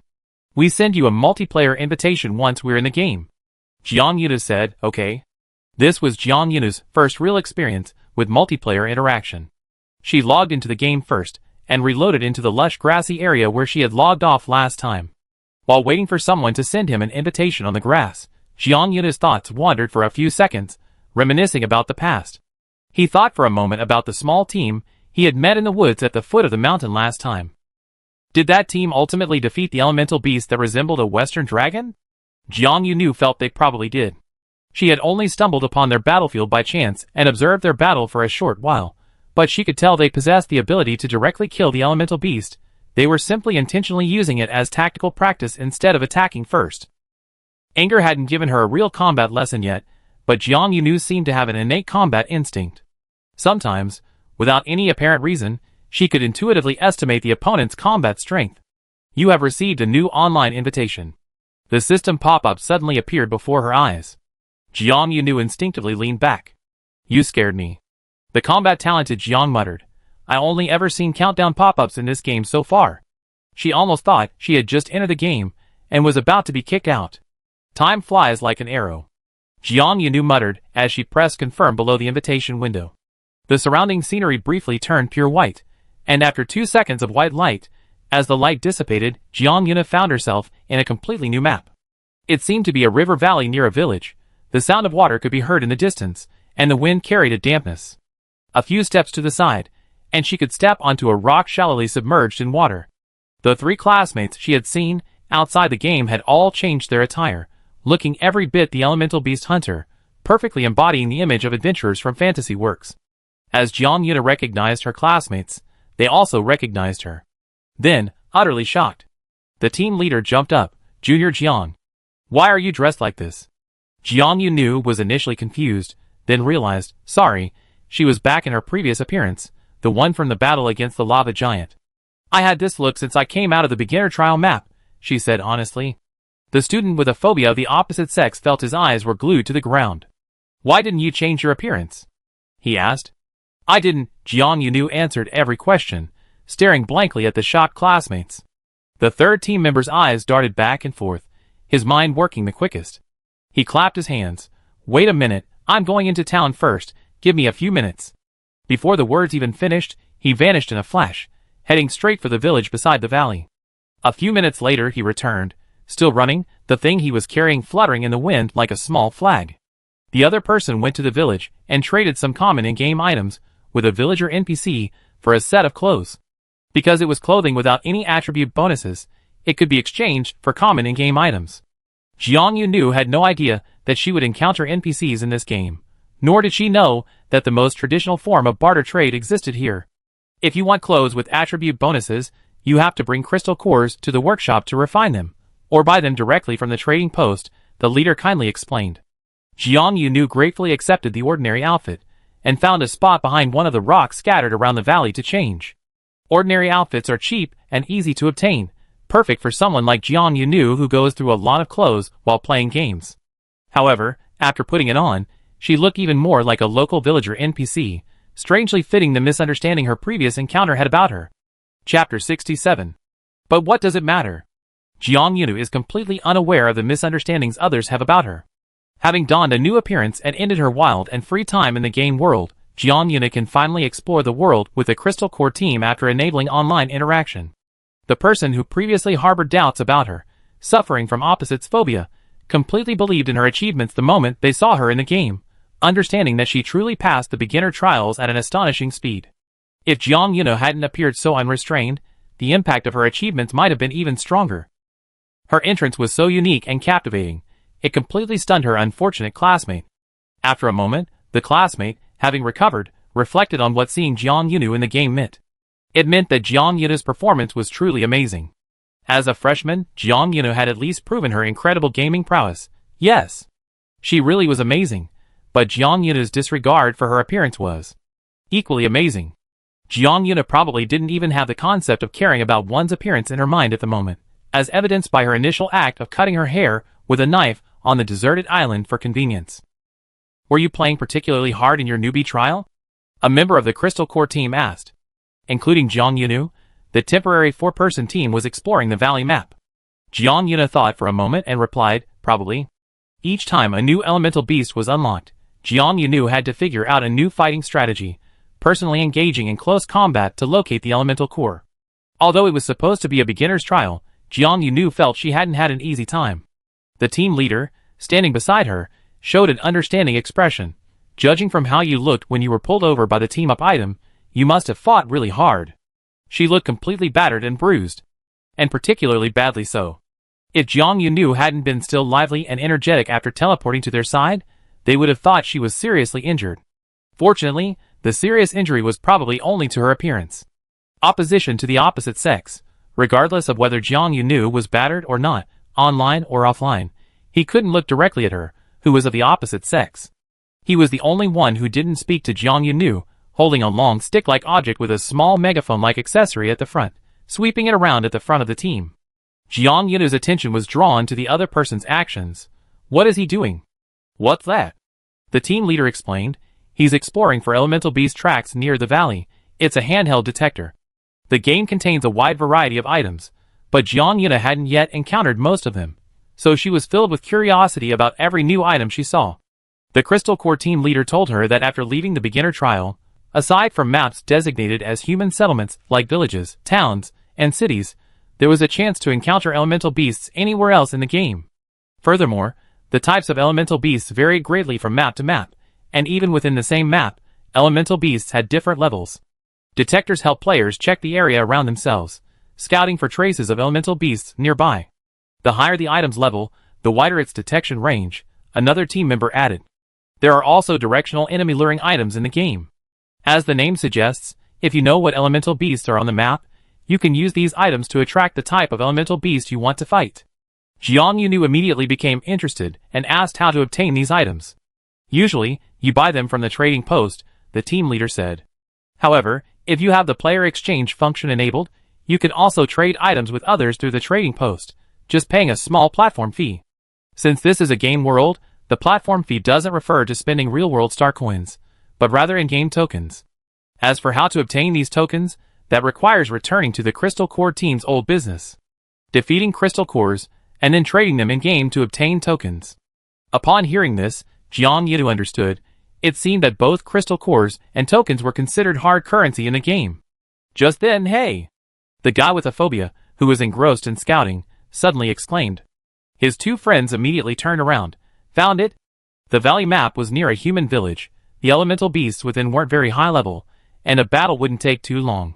Perfect for the Crystal Core group with limited time on the computer tonight. Found it, said Aphobia, but the levels might be a little low. The team leader leaned closer, and noticed the frontmost component of the detector was flashing green.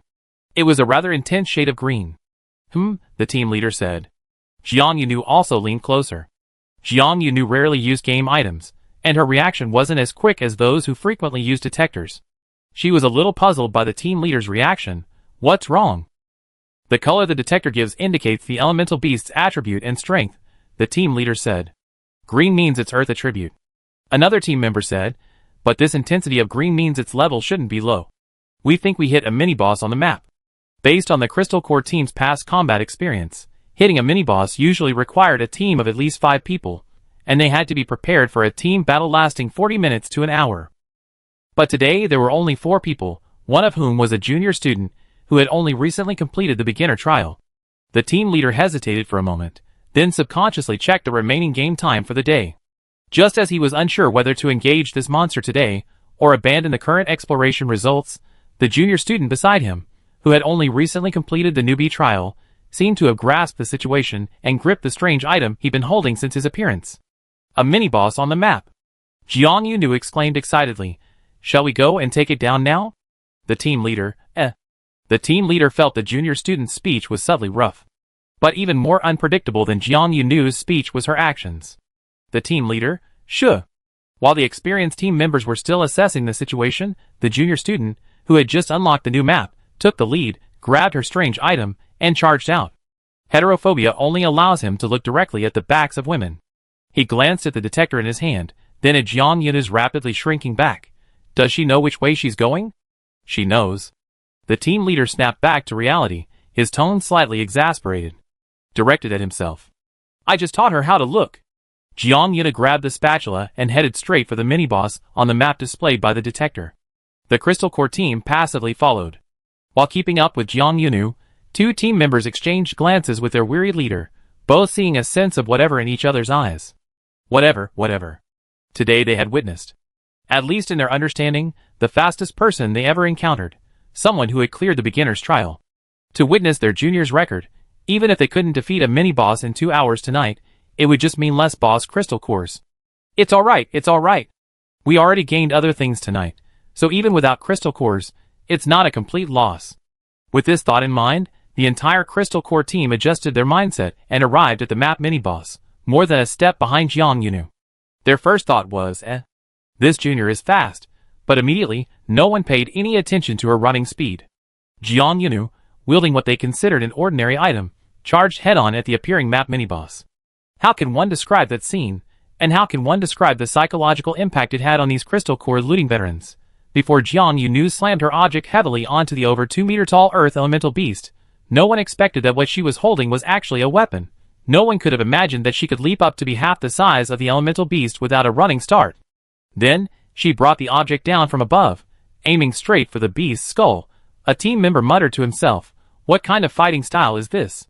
What kind of weapon is this? Are there even such divine weapons in the game?" The team leader stared at Jiang Yunu's weapon for a long time. Finally, the one with opposites phobia spoke the truth. "Is that a spatula?" But the three of them didn't remain stunned for long. Soon, relying on their own teamwork instincts, they joined the battle. And they gained something completely unexpected. They finished off the mini-boss before the logout time, and even obtained the boss's crystal core. This was Jiang Yunu's first team battle, but strictly speaking, it couldn't really be considered a proper team battle. The battle could be described simply. Jiang Yunu, like a rampaging behemoth unleashed, charged wildly, leaving the entire crystal core team unable to predict her movements and forced to desperately chase after her, finishing her off. The fighting was completely disorganized. But miraculously, they managed to defeat the mini-boss. The elemental beast's crystal core was finally scooped out by Jiang Yunu with a single, fluid spatula. Her movements were incredibly smooth. It wasn't the first time she'd done something like this, but to onlookers, it seemed exceptionally bizarre, exceptionally heart-stopping. "Did you see that?" a member of the crystal core team said. The junior student cooked the crystal core off the elemental beast's head, like an automated robot in the cafeteria. The team leader said, "Shut up, say no more." The cooked crystal core fell into Jiang Yunu's hands, and she handed it to the team leader. This was the result of teamwork. The crystal core team was more adept at listing crystal cores on the trading market and converting them into tokens. The team leader promised Jiang Yunu that once the crystal core transaction was successful, the tokens would be immediately transferred to her game account. "Okay," Jiang Yunu said. "Thank you. Sorry for the trouble." After defeating the elemental beast, the junior student didn't seem like a ferocious little wild beast anymore. Her politeness and cheerfulness were almost unsettling. Aphobia hesitated for a while, but before everyone logged off, his gaze fell to the side, and hesitantly asked, "Your weapon, is it really a spatula?" He had been concerned about this question throughout the entire battle. Jiang Yunu immediately picked up her beloved spatula, making no attempt to hide her appreciation for it. "Of course, I used it to clear the beginner trial." The entire crystal core team, what a strange weapon. What inexplicable fighting power. Chapter 68. Jiang Yunu was unaware that before logging off this online session, she had once again missed out on a team she would definitely recognize. After defeating the mini-boss, there was still some time left, but not much, clearly not enough to explore the open world or fight another boss. It was the member of the Crystal Core group who was more likely to explain things to his friends who suggested, "How about we take our junior to see the nearest main city map?" Jiang Yunu, a main city map? Faced with a game world brimming with content, Jiang Yunu had experienced far too little. The remaining game time wasn't enough for anything substantial, so taking her to the nearest main city, a place where online players often gathered, was a good idea. The team leader thought the member's suggestion was good, and Jiang Yunu was clearly eager to try another new map, so the leader used a group teleportation item to teleport all four of them to the nearest main city. Jiang Yunu experienced strolling around the game world. The main city has a European retro style, with streets and buildings exuding Western charm from centuries past. As soon as Jiang Yunu stepped in, besides being drawn to the Gothic-inspired buildings on both sides, he also noticed a significant change in the flow of people. Everywhere he looked, there were people in the streets and alleys, and some buildings were particularly crowded. This was a stark contrast to his previous experience of not seeing a single person for half a day in the beginner's trial map and the grasslands. For some reason, this change in the flow of people even gave Jiang Yunu a sense of familiarity. The Crystal Core team members were there to explain and introduce the city to her, leading her around at will, and telling her which buildings were for refining weapons and armor, which were trading buildings, which were ordinary item shops, and which were ordinary NPC residences. The team members also seriously told her that she should never enter residences casually. As a player, she should never try to search and rummage through NPC residences and steal anything. Doing so would immediately trigger the main city guards, and she would be fought off by the heavily armed NPC guards. Jiang Yunu, It sounds like someone's already done this. Quite a few people. A group member corrected her wording. In open-world games, can any player really resist ransacking houses, touching empty ones, or even rummaging through trash cans in front of people's homes? Impossible. Humans have been doing that since ancient times, playing 2D video games. This holographic game is well aware of players' tendency to loot everywhere, which is why it specifically implemented a no randomly emptying NPC houses restriction in the main city. Jiang Yunu had no intention of randomly emptying people's houses. She simply stopped in front of one house and curiously peeked inside. "Hey!" The leader of the Crystal Core team nervously pulled her back, whispering, "The owner of this house is a notoriously crazy old lady. She especially hates players who stand at her door and stare. Once she sees you, even if you haven't done anything wrong, you're likely to be dragged to see the guards." The leader's advice was very sincere, but he spoke a little too late. Jiang Yunu had already peered through the doorway and met the gaze of an elderly woman with white hair sitting in a wicker armchair in the center of the house. The old woman's face was deeply wrinkled, and she looked at Jiang Yunu expressionlessly. It was impossible to tell if she was frowning or not.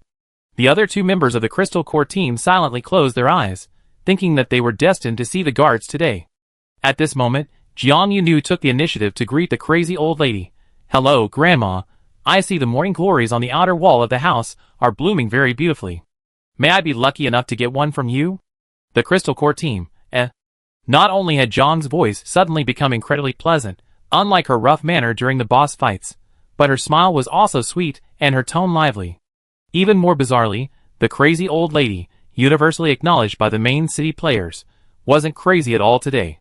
The white-haired old woman slowly stood up, then slowly walked to the door, and with an expression that seemed to say, "Annoying players should all die outside the main city," she actually plucked a pinkish-purple morning glory from the outer wall of the house. The old woman placed the morning glory in Jiang Yunu's outstretched palm, which she had been waiting for. "Jiang Yunu, thank you, Grandma." The old woman responded by slowly walking back into the house, and slamming the door shut in front of her. Jiang Yunu, holding the flower she had obtained through her sweet words and smile, turned to show it to the three members of the Crystal Core team. "Grandma isn't as fierce as you all say," she said. The entire Crystal Core team was quite confused about what had just happened. After a couple of seconds, Jiang Yunu analyzed the situation, but she must have been bothered by us. Closing the door was probably her way of telling me to take the flowers and leave quickly, right? Come on, we don't have much game time left. Jiang Yunu's hidden skill of being good at winning over other women seemed to be working consistently well in the game today. She put the morning glory she received from the old lady into her backpack. Next to the item was a small note, a gift from a grumpy old lady that very few people can obtain. Jiang Yunu couldn't see what use it was for yet, but she was quite happy just holding it as a decorative item. The small team that seemed vaguely familiar entered the street at that moment. They had entered the city through the other gate of the main city, their destination the city's exchange. As Jiang Yunu walked to the courtyard wall of the crazy old lady's hut, a faint glint of light flashed in her eyes. A countdown pop-up appeared. "I started the countdown," Jiang Yunu informed her teammates. The three members of the Crystal Core team entered the simulation pod a minute or two later than Jiang Yunu. After a short while, the leader announced, "I'm starting too." Then came Heterophobia and his friend. 5 minutes of game time was clearly not enough to play anything more. By the time Jiang Yunu heard the others announce, she only had 3 minutes left in her online time. In the last 3 minutes, she simply observed the pedestrians on the street, trying to distinguish whether each person passing by was an NPC or a player. Some people were sensitive to gazes, and quickly looked at her, while others were completely oblivious, passing by the white-haired girl standing on the street. Jiang Yunu had just turned her gaze to a group of people who seemed to have come from outside the city, watching them slowly walk into the inner street with the flow of people entering the city. Before she could even clearly see their faces, the semi-transparent pop-up window in her vision reached 0, and the scene before her instantly turned into tiny pixelated blocks. The pixelated blocks then dissipated like dust in the wind, and finally, the surrounding scenery returned to the interior of the simulation pod. Jiang Yunu shrugged, looking at the simulation pod's interior walls that had returned to their original appearance, feeling a strange sense of regret for not being able to see the faces of the last few people clearly. Were they players or NPCs? With this question in mind, Jiang Yunu left the simulation pod. Meanwhile, in the game, a black-haired player carrying a long sword walked to the door of a house, and suddenly stopped, his steps halting as he headed towards the exchange. "Party?" his companion called out, puzzled. He stared at the morning glory wall before him, hesitated for 2 seconds, then took 2 more steps closer, glancing left and right from the wall's edge. He felt that not long ago, from a distance, he seemed to have seen a familiar figure again, like the NPC his party had accidentally damaged before.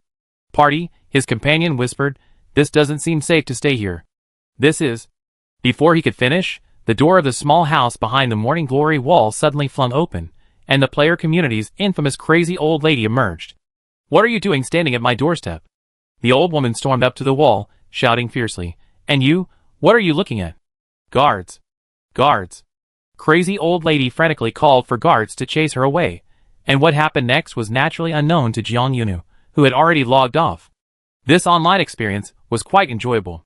When Jiang Yuna first left the simulator and returned to reality, she felt a pang of reluctance, thinking that if it weren't for the limitations, she could have stayed in the game for another 2 hours. But this feeling didn't last long.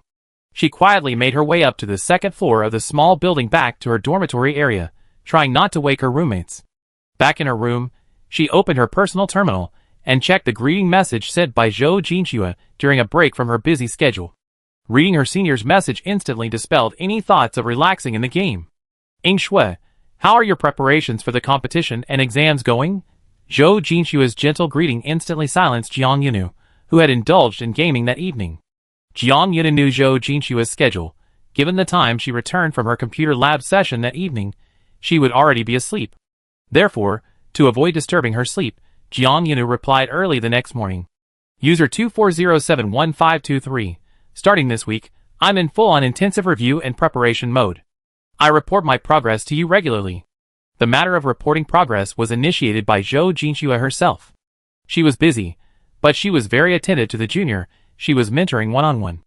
Jiang Yunu was checked on twice a week by Professor Rhys Daniels to check her competition preparation progress, while Zhou Jinxue would find time whenever both she and Jiang Yunu were free to check on her junior's progress, covering both the competition and midterms. With only 2 weeks left until the school competition, Jiang Yunu applied for another leave of absence. She didn't return to Xiaotai City during her half-month break this month. When the 2 children went back last time, Xiao Daixi knew that Jiang Yunu was going to participate in an important competition and might even make it into the Inch school team for this year's inter-school competition. Aunt Daixi proactively called to inquire, telling Jiang Yunu not to feel pressured and that she was waiting at home for good news about her winning an award. Upon receiving the call, Jiang Yunu said, "It's like this, Aunt Daixi, hearing that makes me feel a new kind of pressure, different from not going home." Aunt Daixi chuckled from behind the video window. "Don't you have the confidence to bring back a good ranking for me?" Jiang Yunu blinked, "Of course. I do." The 2 weeks passed quickly. It seemed like only a blink of an eye, and Jiang Yunu was about to participate in the school competition. Chapter 69. On the day of the school competition, Jiang Yunu suddenly discovered she had a small cheerleading squad. That day, she ate breakfast at the South Cafeteria. She went in with only her roommate from the same year, and then met up with Xiao Yisan at the cafeteria entrance. As she entered the cafeteria, someone at a table near the entrance immediately raised their arm and waved, "Over here." The person's arm waved quite vigorously, instantly attracting many glances. Jiang Yunu looked in that direction and saw it was Senior Bambi, whom she hadn't seen in a while. Zhou Jinxue was sitting next to him. Jiang Yunu, whether it was Senior Bambi's obviously familiar greeting directed at her, or the fact that he and Senior Zhou were both there, sitting at the same table, made Jiang Yunu subconsciously stop in her tracks. It felt a little unbelievable. Zhou Jinxue seemed to understand what her junior was thinking and spoke first in a calm voice. "I'm waiting for you here." He said he was also waiting for you and Joey-san. He sat down on his own before I gave permission. Bambi's eyes lit up. "Wow. You know what? That's the first thing I heard her say since I came to the cafeteria today." Clearly, Zhou Jinxue had no interest in acquaintances other than Jiang Yunu. Having run from Habana to the table and sat down without permission, the aloof Zhou Jinxue, known throughout her year, most likely hadn't uttered a single syllable. Jiang Yunu didn't remember agreeing to meet Bambi in the cafeteria, but she caught the mention of Joey-san in his words, and turned to look at the red-haired boy beside her. Joey-san touched his nose and immediately explained, "I mentioned to Bambi that you're participating in a competition today, and he said he had to come and cheer you on." The competition was in the morning, and the participants needed to gather in the auditorium after breakfast. Therefore, the best time to cheer on the participants was, of course, the precious breakfast time. Zhou Jinxue had considered this as well, but she had been extremely busy lately. The school competition meant that their grades midterm exams and the departure time for the school team were not far off. Zhou Jinxue was so busy she was dizzy, and in a moment of carelessness, she forgot that she had arranged to meet Jiang Yunu at the cafeteria the night before. But you still came to the cafeteria to wait for me, senior. Jiang Yunu sat down next to Zhou Jinxue, a little curious. Senior, aren't you afraid of making a wasted trip? Zhou Jinxue calmly took a sip of the hot drink served by the robot, licked off a little bit of bean curd residue from the corner of her mouth, and then said, since I known you, you never eaten breakfast anywhere other than the South cafeteria. This was true. Jiang Yunu doesn't sleep in late or like to linger in bed. Every day since enrolling, without fail, she eats breakfast at the cafeteria, her regular spot being the South cafeteria, which is closest to the dormitory area. Zhou Jinxue knows Jiang Yunu's habits well. From her perspective, her junior is like a little animal that eats at a fixed time every day. If she goes to the cafeteria to look for someone, there's no chance of her missing. After listening, Jiang Yunu felt her senior's approach to finding someone was very logical, but she blinked and, sitting next to Zhou Jinxue, said charmingly, I thought it was because you believed in our destiny, because our connection must be deep enough that we definitely bump into each other. Her roommate, a fellow student, stared wide-eyed. This was the first time her roommate had heard Jiang Yunu speak like this. The quiet roommate silently sized Jiang Yunu up and down, then said quietly from Jiang Yunu's other side, Little Jiang, you never said anything like that in the dormitory before. Jiang Yunu, Her roommate, a fellow student, was quite a character. Just as Jiang Yunu and Xiao Yisan had both sat down at the table, her roommate, who had come with her, glanced at the upperclassman she wasn't very familiar with, and then walked towards an empty table across the aisle. Zhou Jinxue and Hubana were occupying a 6-person table. There was room for one more person. Jiang Yunu, with her sharp eyes, noticed her roommate's unusual direction and immediately pulled her back, dragging her to the empty seat on her other side, asking, Where are you going? After being pulled to sit down, her roommate said, I thought I wasn't invited.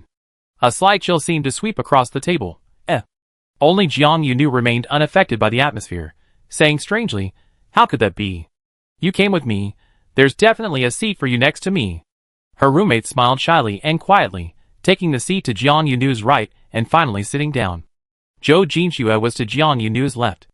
Zhou Jinxue not only saved a seat for Jiang Yunu, but also ordered food in advance through the cafeteria system, all according to Jiang Yunu's usual dining preferences.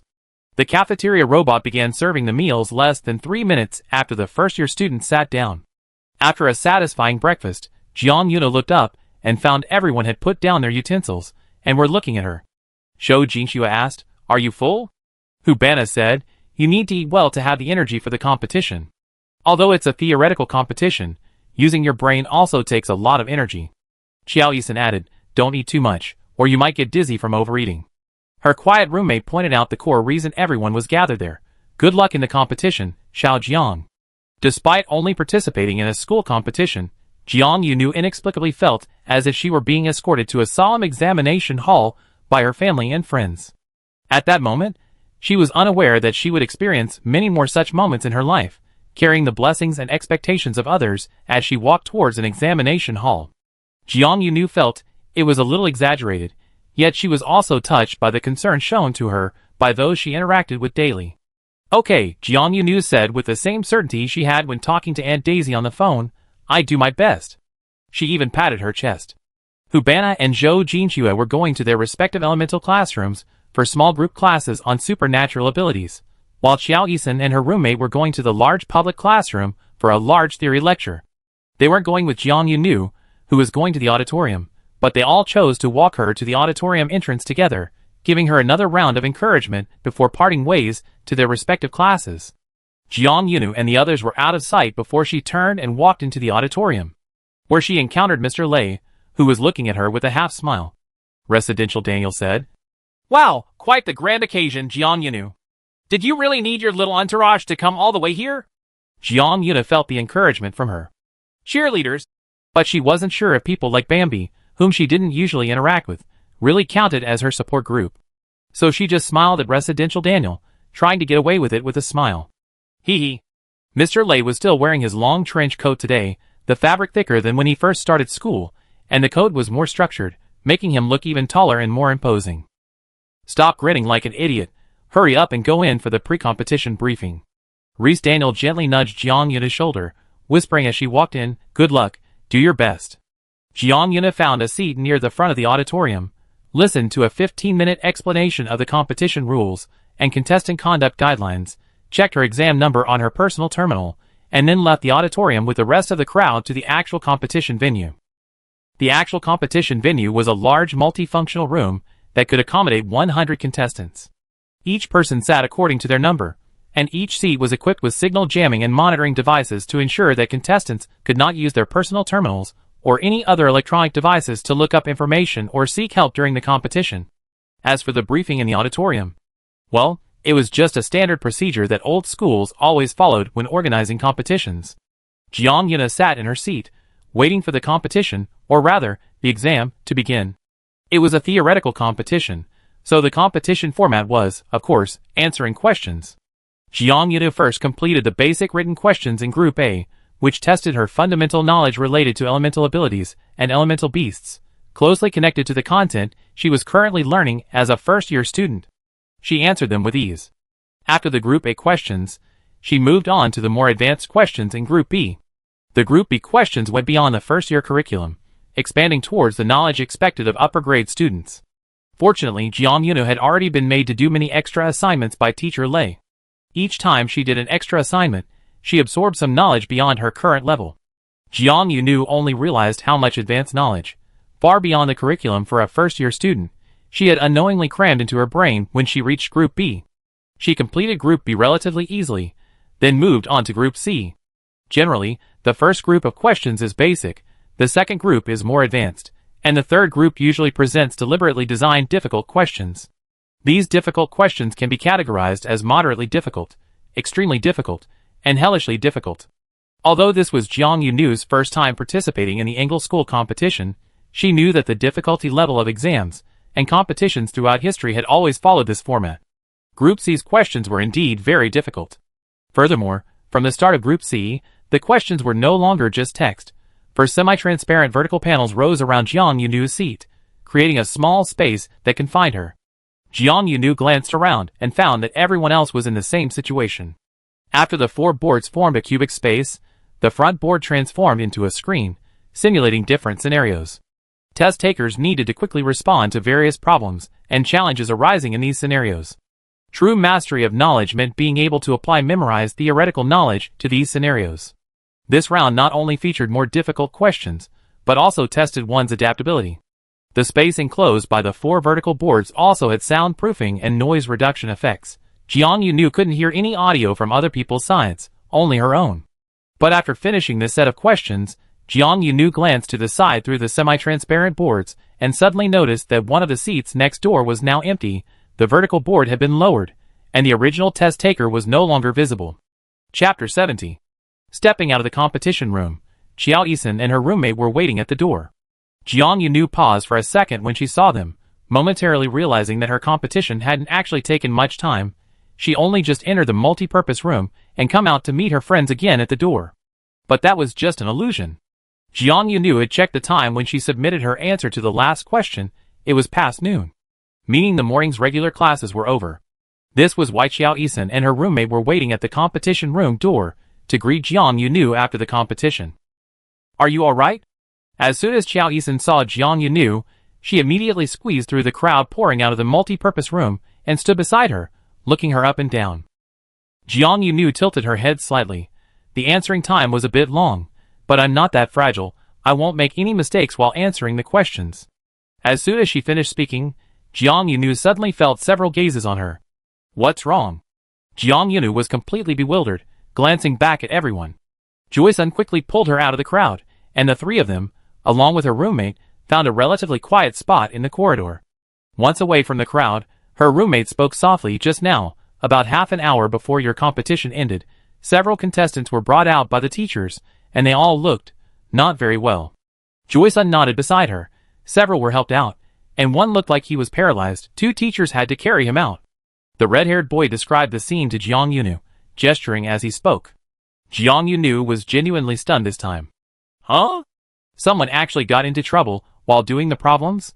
Aside from a brief moment of distraction while answering Group C questions, Jiang Yunu noticed an empty seat next to her, and that the partitions around her seat had been lowered. Otherwise, she had been completely absorbed in her competition, not paying much attention to her surroundings. The partitions surrounding her didn't allow her to look around freely.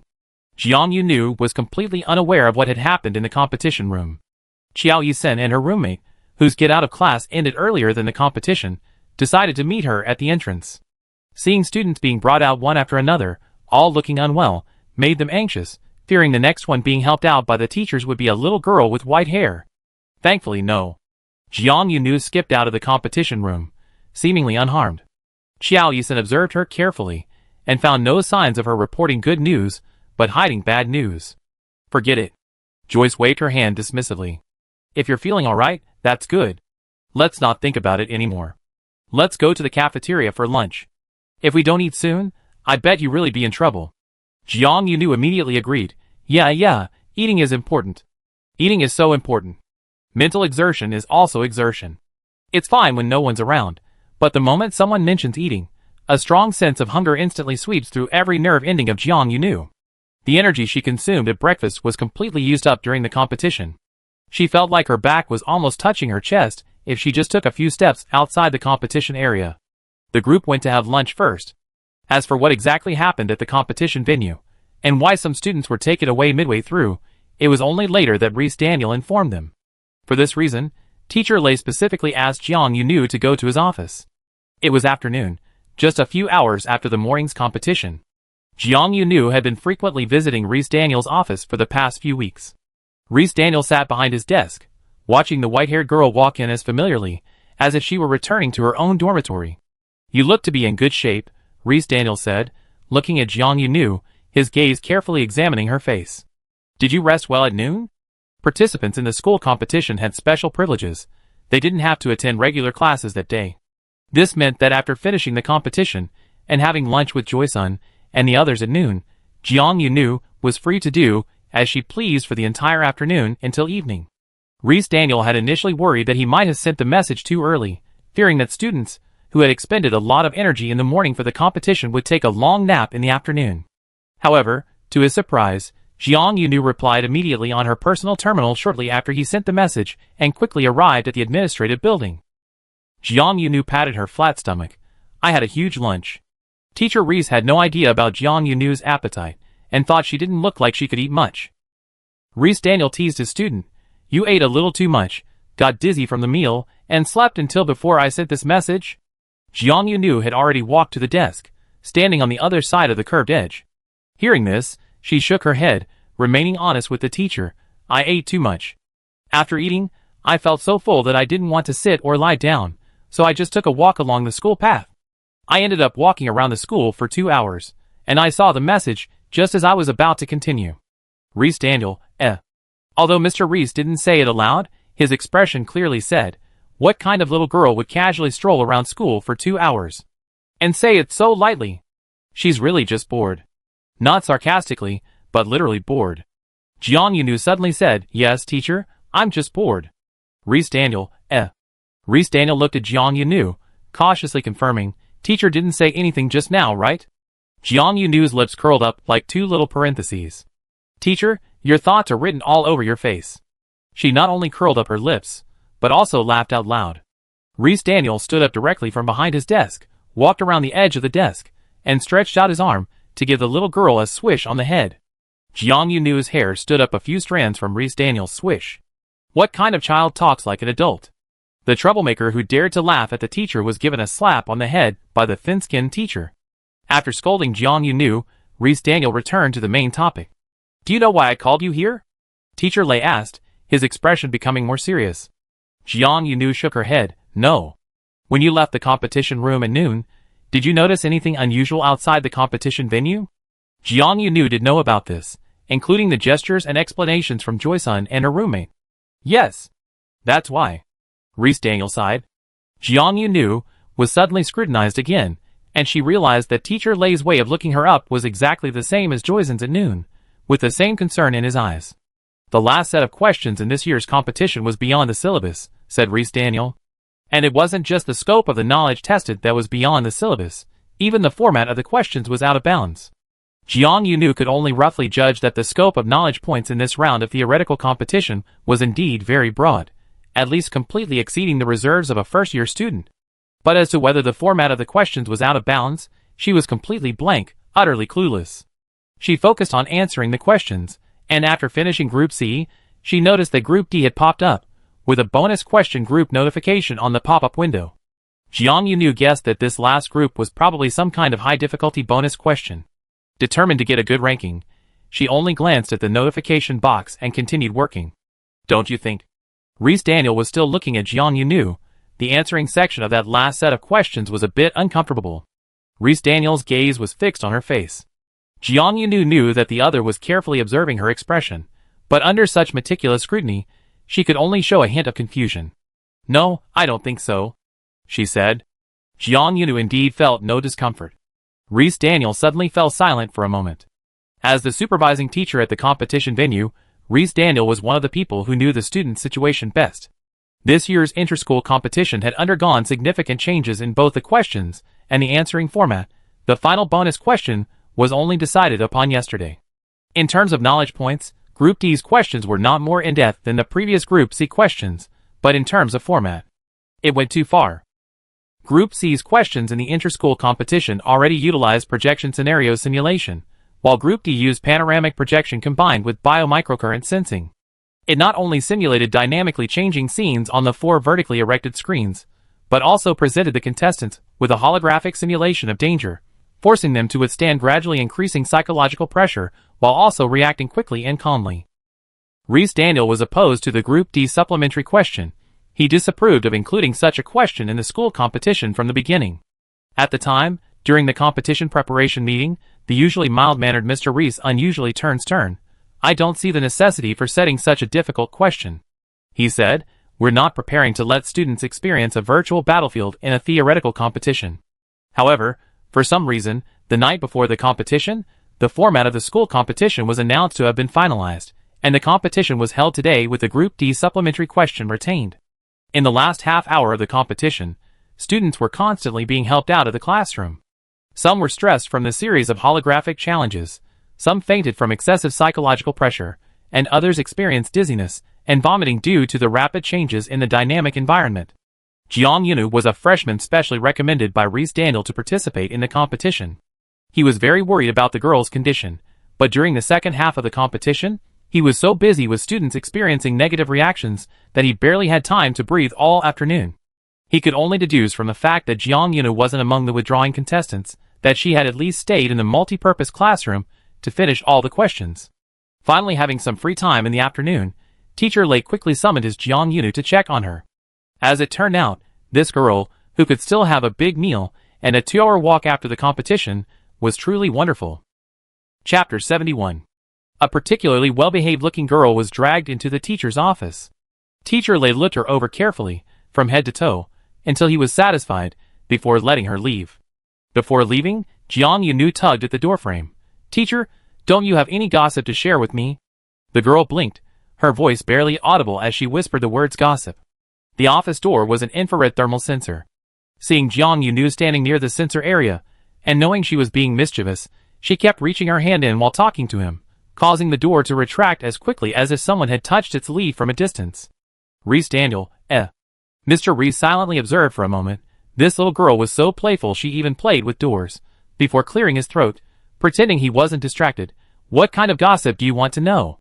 Jiang Yunu reached her hand into the sensor area again, causing the mimosa, no, the door that had just slid halfway out of the doorway, to retract. She said, "About the competition?" This was actually a very vague statement. It could include the reason for the sudden increase in the difficulty of the questions, other gossip details about the competition, and even predictions about the school competition results. Reese Daniel looked at the little girl staring intently at him. He clearly considered his words for a moment before selectively saying, "If you want to ask about the competition results, I can only say that the rankings aren't out yet. You have to wait patiently until the announcement date." Jiang Yunu tilted her head slightly, a strand of white hair falling down her shoulder and cascading to her chest. What she wanted to ask wasn't just the competition results. She was also curious about why this school-wide competition had caused such a negative reaction in the students, and why the questions were designed this way.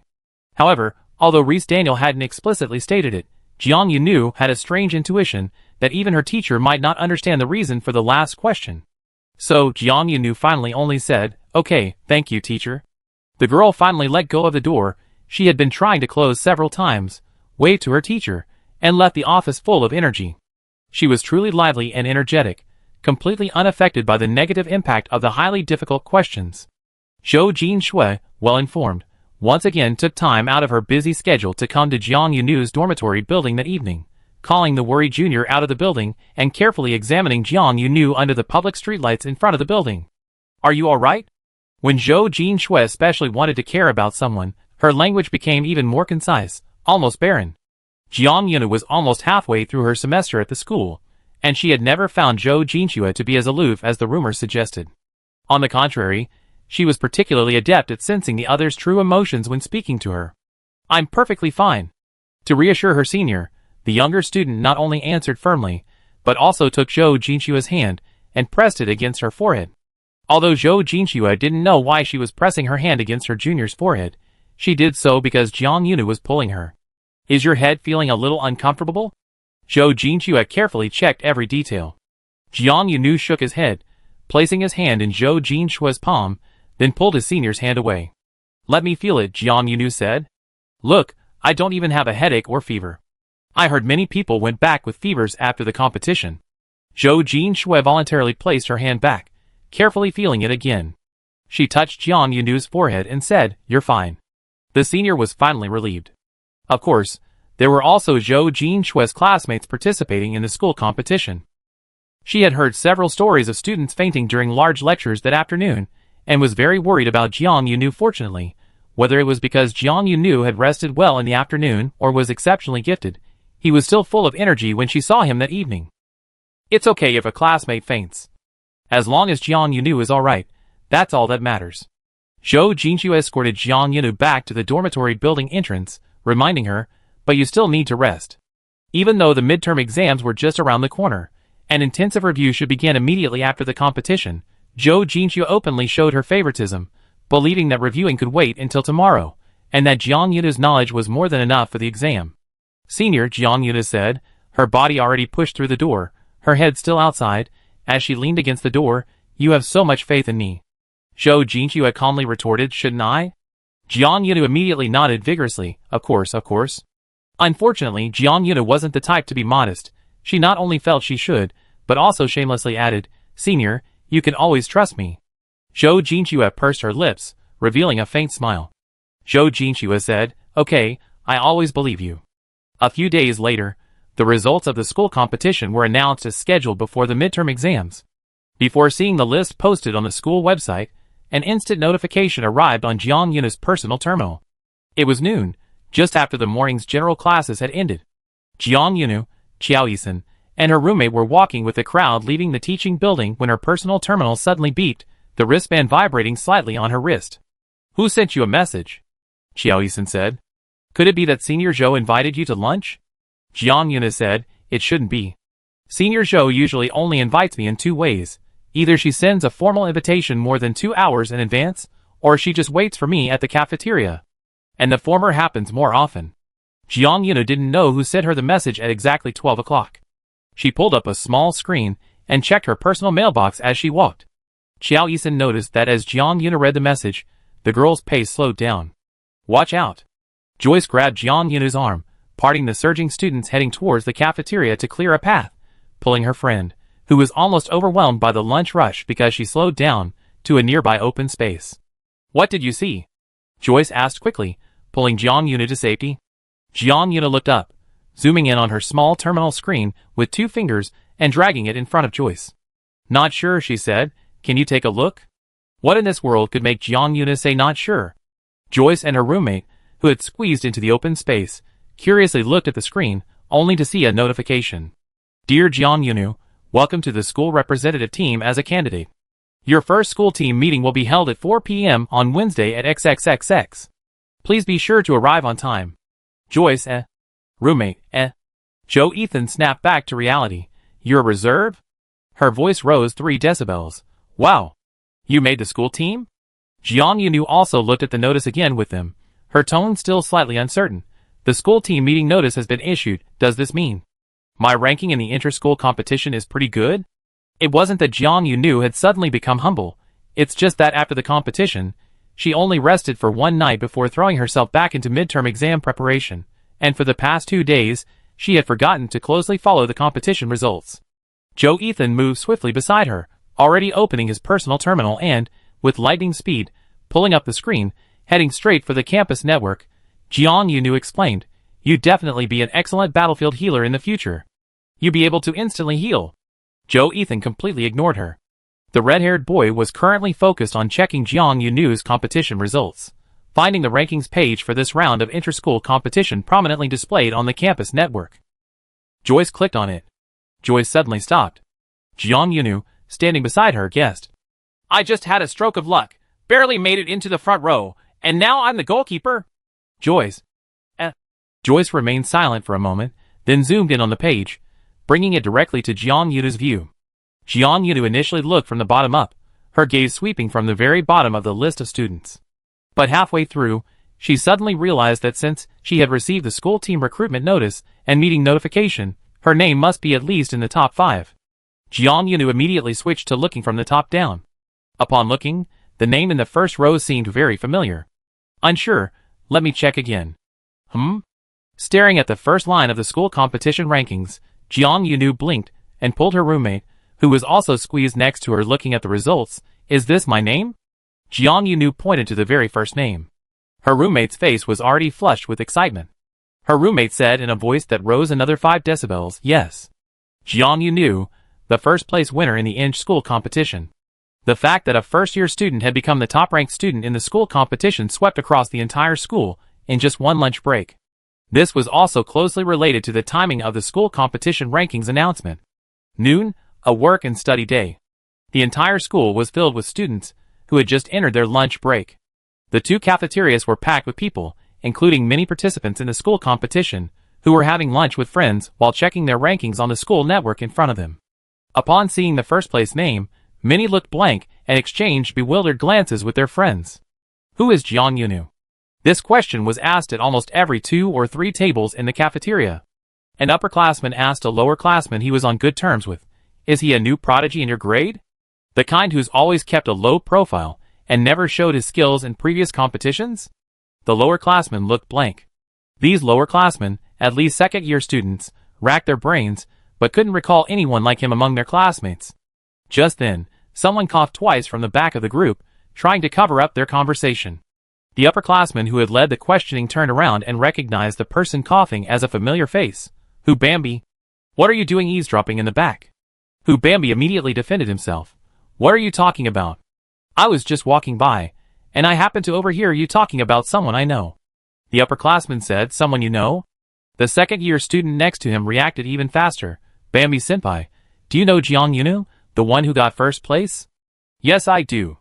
Who Bambi's confident reply immediately made him the focus of attention in the small cafeteria's social circle.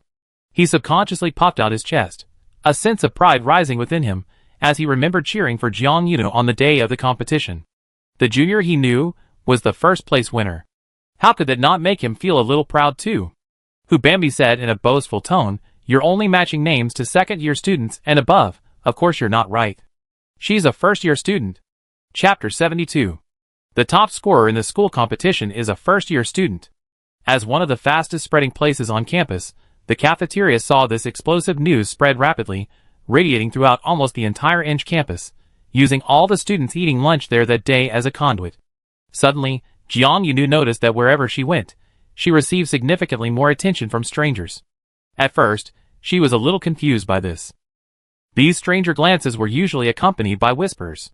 Students she didn't know, or those from the same or older grades, would gather in 2s and 3s, glancing at her repeatedly while muttering, "Is it her? Is it her? Is it?"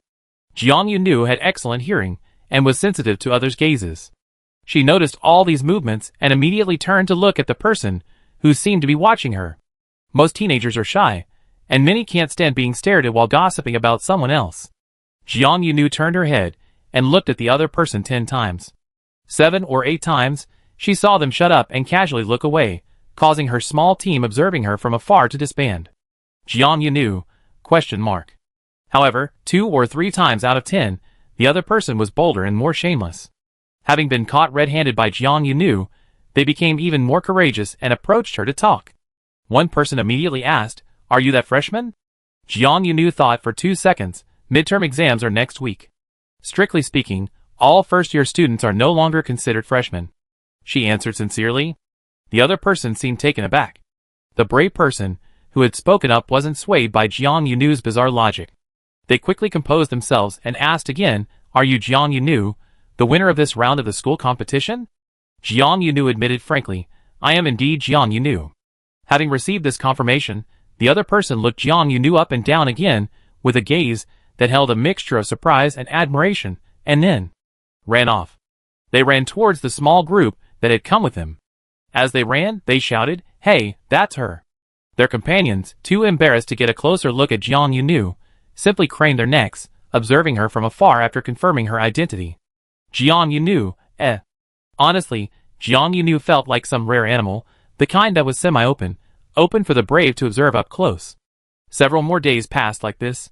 Even Joyce, who was always by her side, was getting used to being stared at. Jiang Yunu then found an even more precise definition for herself. "I feel," Jiang Yunu said, "like a mobile check-in point on campus." Regardless of whether they knew her or not, regardless of whether they had met her before at school. No grade limit, no gender limit, no number limit, and even no distance limit.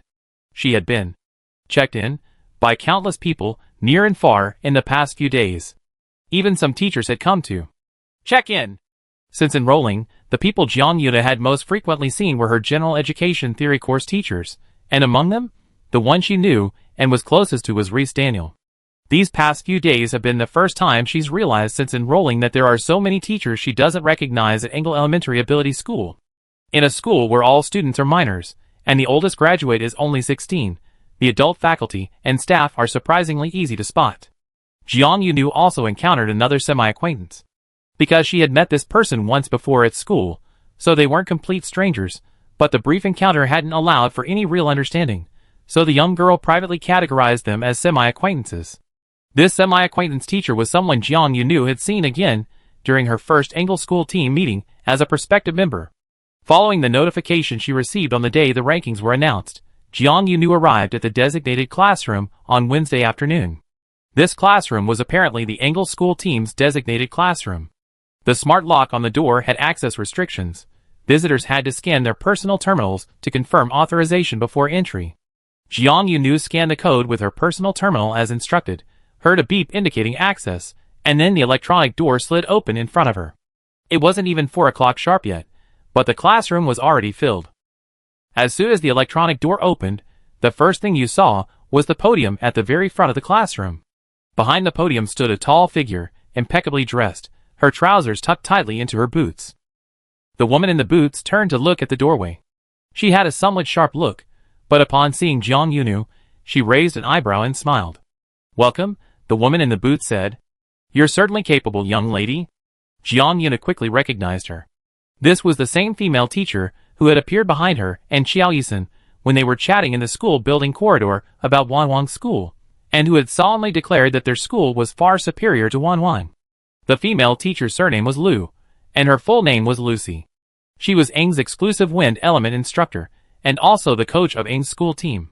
When they first met, Jiang Yunu felt that teacher Liu seemed to have observed her for a longer period of time. Meeting her again today, as a candidate for the school team, she was certain that her previous impression wasn't just wishful thinking. Because after praising her performance in the school competition, teacher Liu followed up with, "You haven't let your senior Zhou down. She's always praising you everywhere." Zhou Jinxue's ability attribute was wind, and she had been learning from Lucy since the start of elemental instruction. Moreover, Zhou Jinxue was a formal member of the school team. Before Jiang Yunu could react to Lucy's words, a familiar female voice cleared its throat from the back of the classroom. Zhou Jinxue's clear, girlish voice rang out, "Teacher, please stop joking with me." Jiang Yunu immediately turned to the back of the classroom. Senior Lu Cece, standing on the stage, said, "Little student, such a big teacher is standing here, and I was the one who spoke to you first. Why is your first word still calling her senior Zhou?" Jiang Yunu had already seen where Zhou Jinxue was sitting in the back row. She turned her head back, and then quickly called out Teacher Liu in a better late than never manner. Then she blinked and said, "It's because I heard you say that Senior is always praising me everywhere, and when I found Senior here, I couldn't contain my overwhelming gratitude towards her." Lu Cece crossed her arms and looked at Jiang Yunu on the stage. She was clearly taken aback by Jiang Yunu's readily available compliments, but being worldly wise, she quickly grasped the fun of watching this sweet-talking girl tease another aloof girl. As both the Wind Element's dedicated teacher and the team leader, Lu Cece didn't always have time to listen to students' gossip. However, Zhou Jinxue, such an outstanding student known for her aloofness, suddenly had a clever junior that Zhou Jinxue frequently mentioned. Lu Cece, initially just curious, had only then paid attention to who this junior Zhou Jinxue was. Unfortunately, the clever junior often praised by the aloof girl was also on their school team. Lu Cece waved generously, telling Jiang Yunu to stop lingering by the door and go straight to the back of the classroom to sit next to Zhou Jinxue. Zhou Jinxue had arrived at the school team's private classroom with teacher Lu about 20 minutes earlier than Jiang Yunu. In those 20 minutes, Lu Cece had casually mentioned quite a bit about Jiang Yunu's performance in the school competition. Many seniors, when faced with a rising star, can easily feel a sense of watching the younger generation surpass the older, even without deliberate comparison. But with Zhou Jinxue, she seemed simply happy for Jiang Yunu. Jiang Yunu had already received Zhou Jinxue's congratulations, and sitting down next to her, she pressed on, asking, "Senior, did you really praise me everywhere?" Zhou Jinxue said, "Not everywhere." Not everywhere, but she had definitely praised her. Jiang Yunu successfully deciphered the half-finished sentence her senior had uttered, her smile turning slightly sly and smug. Zhou Jinxue, seeing this, raised her hand and slapped her forehead. This was Jiang Yunu's first time attending Engle's school team meeting, and the meeting's content was focused on departure preparations, without discussing many details of the upcoming inter-school competition. As the meeting drew to a close, Lu Cece tapped the podium, signaling the prospective team members to stand and greet the official members, a small icebreaker. The order of introductions was, naturally, based on their ranking. Jiang Yunu was first. The team meeting emphasized free seating. Everyone could sit in the front or back as they pleased, with no strict requirements. Jiang Yunu had previously sat in the back with a senior student, only seeing the backs of the team members. But when she stood up, everyone in front of her suddenly turned to look at her. Looking at their faces, she realized that over 90% of the senior students were also semi-familiar faces.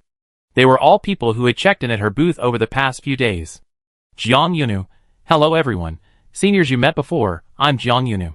The white-haired girl's self-introduction elicited mysterious smiles from the school team members, who had already checked in with her. The official school team members were quite warm and friendly, welcoming the prospective students, who would be leaving school together for the inter-school competition. Among the prospective students, however, one was less friendly. But his unfriendliness was very targeted at Jiang Yunu.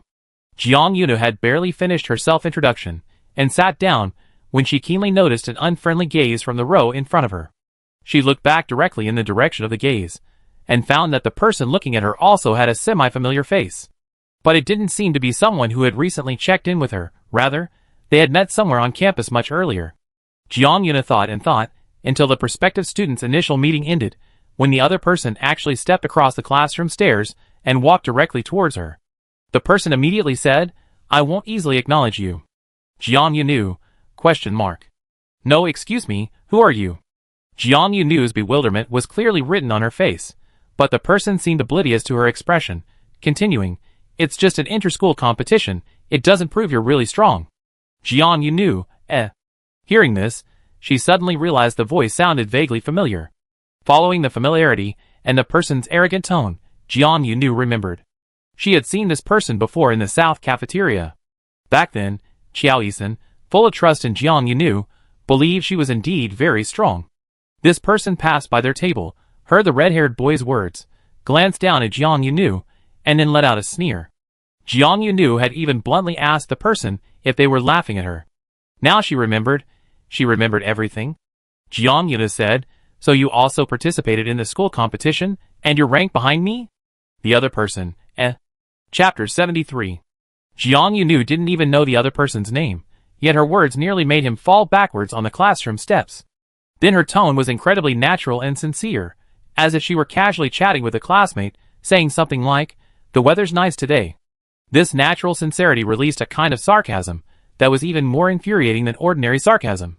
The male student, who had come to cause trouble, turned pale, and then red, his lips trembling for a long time before he angrily threw another sentence at Jiang Yunu. "Don't get too cocky." Jiang Yunu said, "Huh? Cunning? Me?"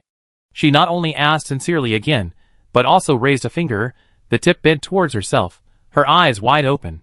Zhou Jinxue, sensing the newcomer's unfriendly attitude, straightened her already upright posture even more. She frowned slightly after hearing the tone of the first sentence. She wanted to speak up for her junior, and had even mentally prepared her response, but judging from how things unfolded, it seemed the other person was more in need of someone else's help. Going after Jiang Yunu with sarcasm and verbal attacks was completely asking for trouble. The other person angrily said, "You only won first place in one school competition, and you're already getting cocky, thinking you're so great?" Jiang Yunu said, "If you insist on saying that, I can't stop you. This time I won first place in the school competition, so maybe I am a little bit better than you." The other person, listen to that, who would so shamelessly boast about being better than others. This male student, whose name Jiang Yunu still didn't know, continued, "Do you think you could always be this great?" Jiang Yunu pondered for a moment. "What if? I said before, the point of living is to have dreams. With dreams, anything is possible. And look, she won first place in the school competition this time." This person came looking for trouble, intending to mock and ridicule Jiang Yunu, but ended up being mocked and ridiculed by Jiang Yunu's naturally sincere words, and ran away in anger. Watching the other person's furious back disappear into the distance, Jiang Yunu turned to Zhou Jinxue and exclaimed, "Senior." He stomped on the classroom steps with such rhythm, thump thump thump. Zhou Jinxue, Senior Zhou had witnessed Jiang Yunu defeat her opponent with words, and while her true thoughts were unclear, her expression remained indifferent, and her stance was clearly on Jiang Yunu's side. "He's Xie, a second-year student," Zhou Jinxue said succinctly. "Before you enrolled, he held the title of the youngest future member of the school team. The Angle school team is primarily composed of third and fourth-year students. Second-year students rarely make the official cut, and even if they do, they usually only observe and learn, serving as substitutes. Most of the time, second-year students don't have the opportunity to play as starters. However, even observing and being a substitute is a testament to their ability, so all Angle second-year students consider it an honor to have the title of member of the school team. If it weren't for Jiang Yunu's sudden emergence, this second-year student, Xie, would have entered the top 3 in this round of the inter-school competition as a second-year student, and his youngest future member of the school team title, which he held for a whole year in his first year, would have been officially recognized as the youngest member of the school team. However, because Jiang Yunu, an even younger first-year student, who quickly joined the school team in a shorter time, emerged, Xie's long-awaited honorary title was snatched away. Jiang Yunu is now the youngest member of the Angle school team. Zhou Jinxue explained the background of the troublemaking student in a few words, and even pointed out the source of the student's hostility towards Jiang Yunu. After listening, Jiang Yunu ruffled her white hair. "He's so insistent on being the youngest, so next time we meet, if I don't tell him, can he call me sister too?" Jiang Yunu tried to suggest what she thought was a good idea. Zhou Jinxue, Not only Zhou Jinxue, but even the other school team members, who hadn't left yet, quietly staying in their seats to watch the drama, silently looked at Jiang Yunu. Jiang Yunu looked around. She saw every silent face nearby. "Is my idea bad?" she said. Everyone shook their heads in unison. "This is a terrible idea. Is this a good idea that can be deduced through normal logic?" Someone quietly nudged Zhou Jinxue with their finger. Zhou Jinxue returned a questioning look. A friend from the school team picked up their personal terminal and typed to Zhou Jinxue on the terminal's information screen. "Does the junior year mentor always talk like this?" Zhou Jinxue was very particular about meeting etiquette. Her personal terminal was always in silent mode during meetings. She only checked the message after receiving a wink from the other person, and then nodded directly to them. Yes, her junior always talks like this. The silent personal terminal information page flickered slightly, and a new message popped up in the private chat window. The other party. "Thanks for your hard work, Jinxue." Zhou Jinxue. Senior Zhou, who didn't think there was anything wrong with Jiang Yunu's way of speaking, only gave the person who secretly messaged her another questioning look. Xie had unilaterally formed a grudge against Jiang Yunu, but Jiang Yunu didn't seem to care much. Firstly, second-year students and first-year students have different daily school locations, and their campus life trajectories are unlikely to overlap. Secondly, the midterm exams were the other important matter at hand. After the midterm exams, The next thing to do was participate in the inter-school competition. Jiang Yuna's midterm exam results were good, and Inge had also created a grade-level ranking for the midterms, but the rankings were only sent to each student's personal terminal individually, without any public announcement. When Jiang Yuna received the notification and logged into her terminal, she found that her ranking was exactly the same as her inter-school competition results. Joy-sun, usually quiet and unassuming, was a difficult person to gauge the abilities of this red-haired boy beside Jiang Yuna. However, a surprising exam revealed him to be among the top students in the first year. Both had achieved good results. The weekend after the midterm exams, the two returned to Charlotte City together. It felt like a long time had passed since their last holiday. Jiang Yuna rode on Charlotte's distinctive sunset tram again, staring at the scenery outside the window for a long time. By the time you come back from the inter-school competition, Charlotte should be on winter time, Joy-sun said. Jiang Yuna hummed in agreement, still gazing out the window. By then, at this time of day, the sun should have completely set, and you won't be able to see the sunset from the train window anymore. Joyce calculated the day Jiang Yuna would return with the school team. Jiang Yuna said, then when that time comes, we leave school even earlier and get back to Charlotte even earlier, so we can still catch the sunset. Joyce thought Jiang Yuna made a good point. Doing so would only mean sacrificing a little more of his sleeping time, having to get out of bed in the dorm even earlier. While chatting, the two were taken back to the bus stop closest to the dilapidated street by the old bus, and then, stepping on the old, ever-mysterious paving stones of the street, they arrived at number 78. Aunt Daisy, hearing the approaching knocking at the door this time, opened it for them with practiced ease. Going home means running? The red-haired woman raised her long eyebrows, looking at the two children who had also run back to the door this time. Jiang Yuna was still ahead of Joyce. By more than one step. She stood calmly at the Chiao family's door, while Chiao Isan was still panting about 10 meters away. Jiang Yuna smiled and affirmed Aunt Daisy's words. Going home is all about running. Then the red-haired woman flicked her forehead with her finger. Smack. It was quite loud. Ouch. Jiang Yuna pretended to wince in pain, clutching her forehead, putting on a perfect act with every bit of pain. Chiao Daisy gave the girl a slight glare, then reached out and ruffled her hair, saying irritably, going home is all about running, but you can take a half-month leave and turn it into a month-long leave. So you only think of going home once a month, right? Jiang Yuna, Jiang Yuna had a mouth that could infuriate her classmates at school, but that mouth was useless in front of her Aunt Daisy. Feeling guilty, she obediently shut her mouth. Although Jada supported Jiang Yuna's efforts to prepare for the school competition and midterms, and was delighted that her daughter had actually achieved first place and qualified for the inter-school competition, Jadis was also very happy. She was overjoyed by Jiang Yuna's achievements and hoped her daughter could go even further and try more things she wanted to try. However, none of this prevented Jadis from also being someone who missed her child. Her child, whom she hadn't raised for very long, suddenly seemed to want to fly high in the sky. Jadis wasn't someone who easily built close relationships with others, so every close relationship was extremely important to her. She could only divide her emotions and reason in two. One half to think that Jiang Yuna's actions were good, and the other half to think that her daughter was starting to not come home. Jiang Yuna gave Aunt Daisy a fawning smile, sweetly adding, Aunt Daisy, you can rest tonight. Leave everything at home to me and Joey-san. The red-haired woman ruffled Jiang Yuna's hair again. No way. If you leave everything to me, I'd be on edge all night. Jiang Yuna continued to chuckle, managing to get away with it. While Joey-san scolded her, she had already prepared a table full of her signature dishes, ensuring both children, who had done well on their midterms, had a hearty meal. After dinner, Joey-san even gave Jiang Yuna a haircut. Jiang Yuna's hair, which had been in between, finally grew to shoulder length by the start of the school year. After half a semester at Ingle, her hair had grown back, the ends brushing against her shoulder blades.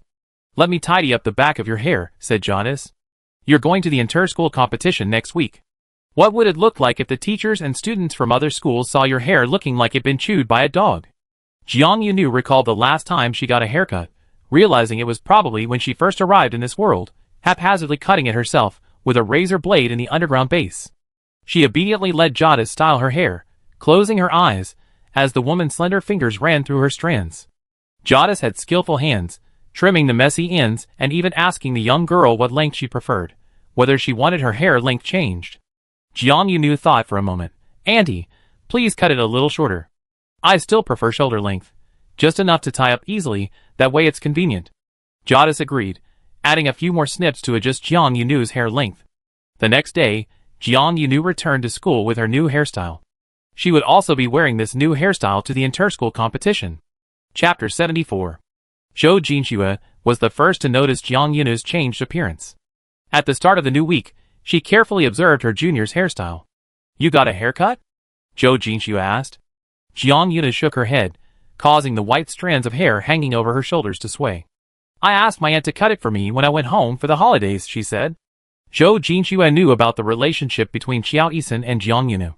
She had once thought they were siblings, but the age difference and facial features didn't match. Later, she learned they were cousins. Hearing Jiang Yunu mention her aunt, she immediately realized she was referring to Qiao Yisun's mother. The senior didn't know that the cousin relationship between Jiang Yunu and Qiao Yisun was also questionable. "It looks great," Zhou Jinxue praised earnestly. However, glancing again at the length of her junior's hair, Zhou Jinxue reached out and brushed aside the ends of Jiang Yunu's hair that were hanging over her shoulders. "I thought you'd choose to grow it long," Zhou Jinxue said. Upon hearing this, Jiang Yunu's gaze involuntarily fell on Zhou Jinxue's high ponytail. After a few seconds, she couldn't resist reaching out her hand to. No, it should be said, she secretly pinched the tip of her senior's ponytail. "If I had hair that long, I probably couldn't even leave the house every morning." Jiang Yunu quickly withdrew her hand. Zhou Jinxue didn't mind Jiang Yunu's little action. Her tolerance for those she considered close friends was surprisingly high. Zhou Jinxue simply asked curiously, "Why couldn't you leave the house?" Jiang Yunu looked pained. "I can't manage hair that long." Not only does she lack hair care skills, but she also easily loses patience when it comes to meticulously managing her hair. Jiang Yunu could easily imagine that if she, like her senior Zhou, had hair that almost reached her waist when left down, and had to neatly comb it every day before tying it into a perfect high ponytail, she might lose patience at the styling stage, and become even more frustrated and exasperated at tying it, eventually snapping at herself and saying goodbye to her hair and all her troubles forever. Hearing such reasons for not keeping long hair, the usual advice people give is to learn, saying things like, "Long hair isn't that hard to manage, you get better with practice." However, Zhou Jinxue said, "Then forget it, just do what's convenient for you." Jiang Yunu felt a touch of indulgence from her senior. At the same time, a loading notification popped up on Jiang Yunu's personal terminal. "It seems to be done." She glanced down at her terminal screen. Zhou Jinxue contacted her junior at the start of the new week specifically to send Jiang Yunu some materials. After visiting Aunt Daisy over the weekend, Jiang Yunu and Zhou Yisun returned to Ange from Charlotte City. On Sunday evening, her return to school, she was summoned to the school team's private meeting room for a second meeting. The second school team meeting also revolved around the trip, and students were given some competition items provided by the school. The materials Zhou Jinxue said to Jiang Yunu were essentially a senior giving her junior one-on-one tutoring. She had sent Jiang Yunu all the documents from previous meetings. These materials cover the basic components of the inter-school competition, the scoring criteria for previous years, and basic information about the participating teams from each school. Zhou Jinxue finished transferring the documents and gave Jiang Yunu a brief overview of each module. Knowing Jiang Yunu's fast reading speed and good data compilation skills, Zhou Jinxue advised, "It's best to finish reading them before you leave, so you have a better understanding when you participate in the competition." Jiang Yunu carefully received the materials, and indeed planned to review them in the days leading up to her departure, but Zhou Jinxue's words still made the junior student blink. "Senior," Jiang Yunu said, "your way of putting it makes it sound like I, the reserve student, will actually be playing in the competition." Jiang Yunu said this jokingly. It's a common understanding that reserve students mainly go to observe and learn, holding a substitute status, but in reality, they might not even get a chance to play in 1 out of 10 rounds of the inter-school competition. Zhou Jinxue was taken aback by Jiang Yunu's words, a hint of hesitation appearing on her face, as if she herself was wondering why she had so naturally assumed Jiang Yunu should also be preparing for the official competition. Jiang Yunu keenly noticed Zhou Jinxue's hesitation and offered her a way out. "Does this mean that your confidence in me has reached the point where you think, what if something happens to me too?" Zhou Jinxue finally agreed, "Maybe." What if? There always seemed to be many what ifs surrounding Jiang Yunu. Anything could happen to her, and no one could predict what she might encounter.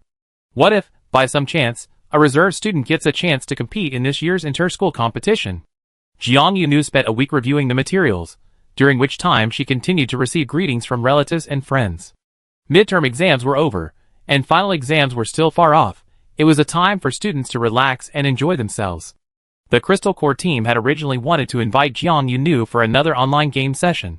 They had already seen the school's rankings posted on the school website, and were somewhat surprised that their junior, who loved gaming, could achieve such high scores. Unfortunately, Jiang Yunu simply didn't have time to visit the simulation pod recently. Her only free weekend last week was allocated to visiting Aunt Daisy in Xiate City, and this weekend, the school team was leaving. The leader of the Crystal Core team said, "We talk about it when you get back. The boss Crystal Core we got last time has been sold on the exchange. I already transferred your share of the gold coins to your game account online. Remember to check it when you log in." Jiang Yunu's eyes lit up at the thought of gold coins being deposited. Even if it was in-game. "I collect it as soon as I get back and log in," Jiang Yunu said excitedly. The Friday before the Engel school team's departure, the team held a formal departure meeting in the afternoon, repeatedly reminding all students to get a good rest that night, as they needed to assemble first thing the next morning. "Don't get too excited tonight and end up oversleeping tomorrow." Lucy stood behind the podium, her tone not stern, but possessing an air of quiet authority. She scanned the students below. "If anyone does that, the teacher will be very angry, understand?" The older students who were seen by Lucy all lowered their heads obediently, except for Jiang Yunu and the other new members of the school team. They hadn't yet seen Teacher Lu's true face, so they stared back with innocent, clear eyes. After the meeting, Xiesher, who had been stripped of his title as youngest member of the school team, happened to be seated not far from Jiang Yunu. Before sitting down, he had given Jiang Yunu a cold snort, and now that the meeting was over, he looked at her again before leaving, gave another cold snort, and then left. Jiang Yunu, Jiang Yunu thought this Xiesher was like a humming machine. She and Zhou Jinxue went to the South Cafeteria together. In the South Cafeteria, Qiao Yisan and the others had already reserved seats and ordered food for both of them in advance. "Tonight's dinner is a farewell party for Xiao Jiang and Senior Zhou," Qiao Yisan announced solemnly. The attendees were the same familiar faces. Senior Bambi and Jiang Yunu's quiet roommate were already seated. Zhou Jinxue and her roommates rarely had farewell dinners. She used to find such large gatherings troublesome. However, because of Jiang Yunu, she had inadvertently experienced several such dinners. As long as her junior was present, Senior Zhou found it less of a hassle than she had anticipated. "Thank you," Zhou Jinxue said politely. "Thank you everyone." Jiang Yunu grinned, and was the first to raise her drink. "Wishing us all the best, and a quick return." After the simple toast, Zhou Jinxue put down her glass, and casually corrected him, "Don't go early and come back early. Going early and coming back early usually means being eliminated quickly. May we fight to the very end." Jiang Yunu quickly raised her glass again. Her frantic attempts to salvage the situation made everyone laugh, filling the table with a cheerful atmosphere. Amidst the laughter, someone passed by the table, leaving behind a sharp, resounding humph. Jiang Yunu? Although she had a premonition before looking up, when she actually saw Xiesher's figure leaving the table, Jiang Yunu still felt. "He looks like a humming machine." She still managed to say it aloud. Joy-san was very dissatisfied with Xiesher's attitude, giving him a disapproving look as he walked away, not forgetting to pick up on Jiang Yunu's comment, "What humming machine?" Similar to those voice garlands hanging at the entrance of small shops to greet customers. Jiang Yunu gestured. Their city of Xiate had no shortage of such small shops, and all sorts of welcoming trinkets. Others automatically greet guests with a welcome, but this Xiesher automatically humps as soon as he recognizes me. Jiang Yunu seemed completely oblivious to being targeted and showed no annoyance. She gestured and explained what a hump machine was, then turned and rubbed her chin. Zhou Jinxue seemed to see an invisible light bulb suddenly snap above her junior's head, meaning her junior had another sudden, ingenious good idea. "What do you guys think?" Jiang Yunu said eagerly. "If I hang around in front of him every day during the inter-school competition, bumping into him every now and then, will he hum every time? Can he hum like that all day long?" Everyone, proud and arrogant Xiesher, I hope you stay strong. Chapter 75. Finally, Joyce couldn't help but ask, "Do you know this person is targeting you?" To everyone's surprise, Jiang Yunu replied, "I know." Everyone at the dinner party stared at her, seeing her relaxed and carefree demeanor, seemingly unaffected by the presence of someone deliberately targeting her. Hubana quietly tried to nudge Zhou Jinxue, but before his finger could even leave her side, Zhou Jinxue glanced at him out of the corner of her eye, her expression and gaze cold and indifferent, completely unlike the indulgent indifference she showed towards Jiang Yunu. Bambi stopped mid-motion, his finger retreating, but he whispered to Zhou Jinxue, who had already shown him some attention, "Tell me, does Xiao Jiang really understand what targeting means?" Hu Ban's question was sincere. He feared Jiang Yunu had no idea what targeting meant.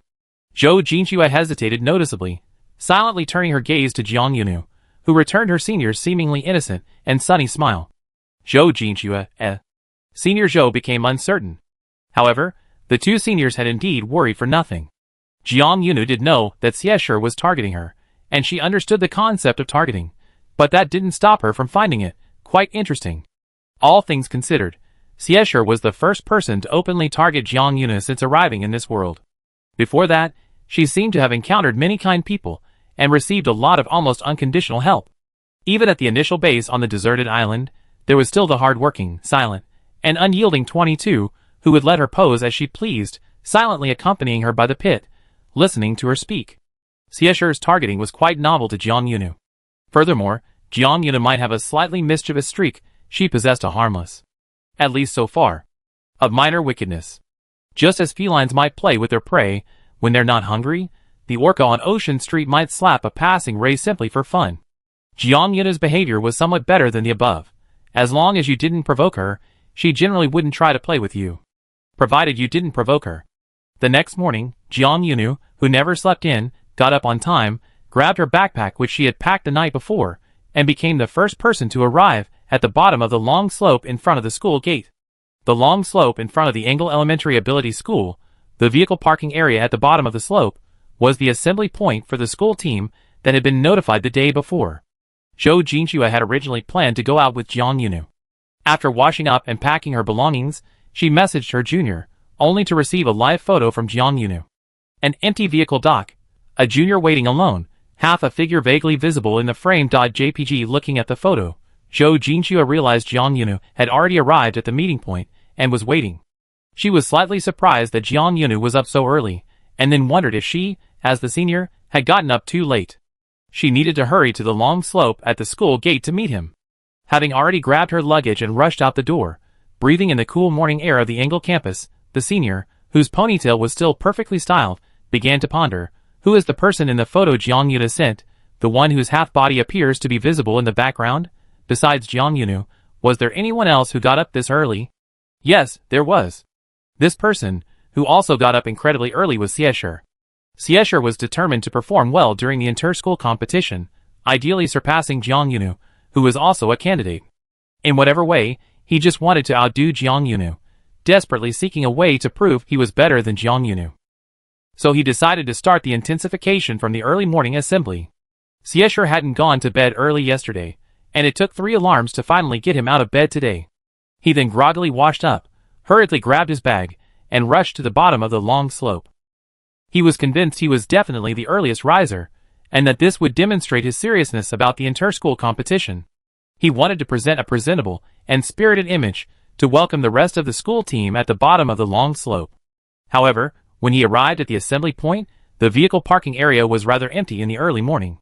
The cool morning breeze blew even more relentlessly, making one want to shiver in the cold wind. Suddenly, Xiesher heard someone say, "Good morning." A white-haired head silently peeked in from the side, extending a hand horizontally in front of him and waving. Xiesher, Xiesher shivered violently. Jiang Yunu, who had quietly moved to stand next to him, looked at Xiesher strangely. She sized him up. "Are you underdressed? You're shivering so badly, are you cold?" Xiesher abruptly took 2 large steps back, distancing himself from Jiang Yunu standing beside him. "What are you doing here so early?" he said. Jiang Yunu retorted, "Didn't you arrive quite early too?" That was true. Xiesher was speechless for a moment. Looking at Jiang Yunu, who was clearly also ready to go, he suddenly understood. "I get it," Xiesher said. "Aren't you also trying to seize this opportunity to perform well, to show everyone how enthusiastic you are about the inter-school competition, and to make a good impression on departure day?" Jiang Yunu hadn't thought about anything. She was just habitually an early riser. But now she was thinking, this classmate really thinks a lot. "Humph," Xiesher said, "I won't let you succeed." Jiang Yunu almost thought the humming machine's ability to trigger upon meeting people wouldn't work today, but after a series of twists and turns, it still managed to utter that humming. Jiang Yunu revealed a mysterious smile and said, "You definitely won't let me succeed." Siesher, eh? Despite being acknowledged by Jiang Yunu, Siesher felt no joy, only a growing suspicion, as he looked at her more suspiciously. Zhou Jinxue soon arrived at the meeting point, accompanied by 2 teachers. The 3 met on the way downhill. Jiang Yunu saw the figure in the long coat and ran straight towards her. Teacher Lei. The weather had turned cold, and the temperature had dropped. Leisure Daniel had changed from the long trench coat he wore at the beginning of the semester to a long coat. Teacher Lei, wearing a woolen long coat, looked down at the little girl who had run up to her, her tone smiling. Didn't expect to see me. Jiang Yuna honestly admitted, really not. Jiang Yuna's understanding of the Engel school team was rather superficial. She assumed that only Lucy was the team's lead teacher, and that Lucy was responsible for all the team's daily meetings and training. However, it made sense. This wasn't just a simple meeting and training session, it involved leading a team of more than 10 underage students on an outing. The difficulty was no less than leading a student team on a cross-province autumn trip, so it certainly wouldn't be handled by just one teacher. It would be easy to overwhelm them. Lucy hadn't even known Jiang Yunu for very long, yet she had inexplicably developed the same habit as Reese Daniel of ruffling her hair. The still stylish female teacher ruffled Jiang Yunu's hair and rubbed her white locks. Taking your whole team out like this, I have to take care of your food, clothing, accommodation, and even your matches. It all falls on my shoulders. Do you think teachers are artificial intelligence? Lucy said. Jiang Yunu let the teacher rub her hair, smiling in what Siesher considered a very ingratiating manner. How could the teacher be artificial intelligence? Jiang Luo said sweetly, the teacher is clearly even more amazing than artificial intelligence. Lu Sisi was delighted, and used her fingers to tidy up Jiang Yunu's disheveled hair. However, Teacher Lu's tidying was still rather rough, so Zhou Xuejie took over afterwards. Zhou Jinxue quietly pulled out a small comb from somewhere, and helped Jiang Yunu comb her hair neatly again. Siesher greeted the 2 teachers properly, and received praise from Lu Sisi.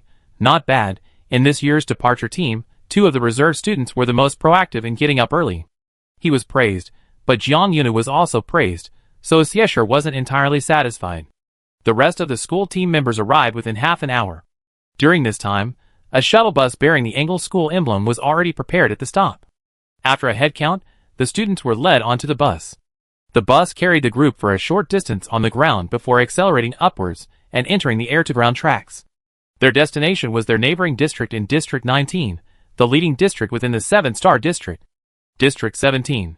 3 smaller districts formed one larger district, and the 3 areas within that larger district could refer to each other as neighbors. The distance from District 19 to District 17 wasn't short. It required 2 transfers, which was why the Engel school team students had to depart especially early. This ensured they could settle into the league venue in District 17 by this afternoon at the latest. What's District 17 like? Jiang Yunu asked Zhou Jinxue, sitting inside the school bus. Siesher's voice rang out from the back seat first. You never been to District 17?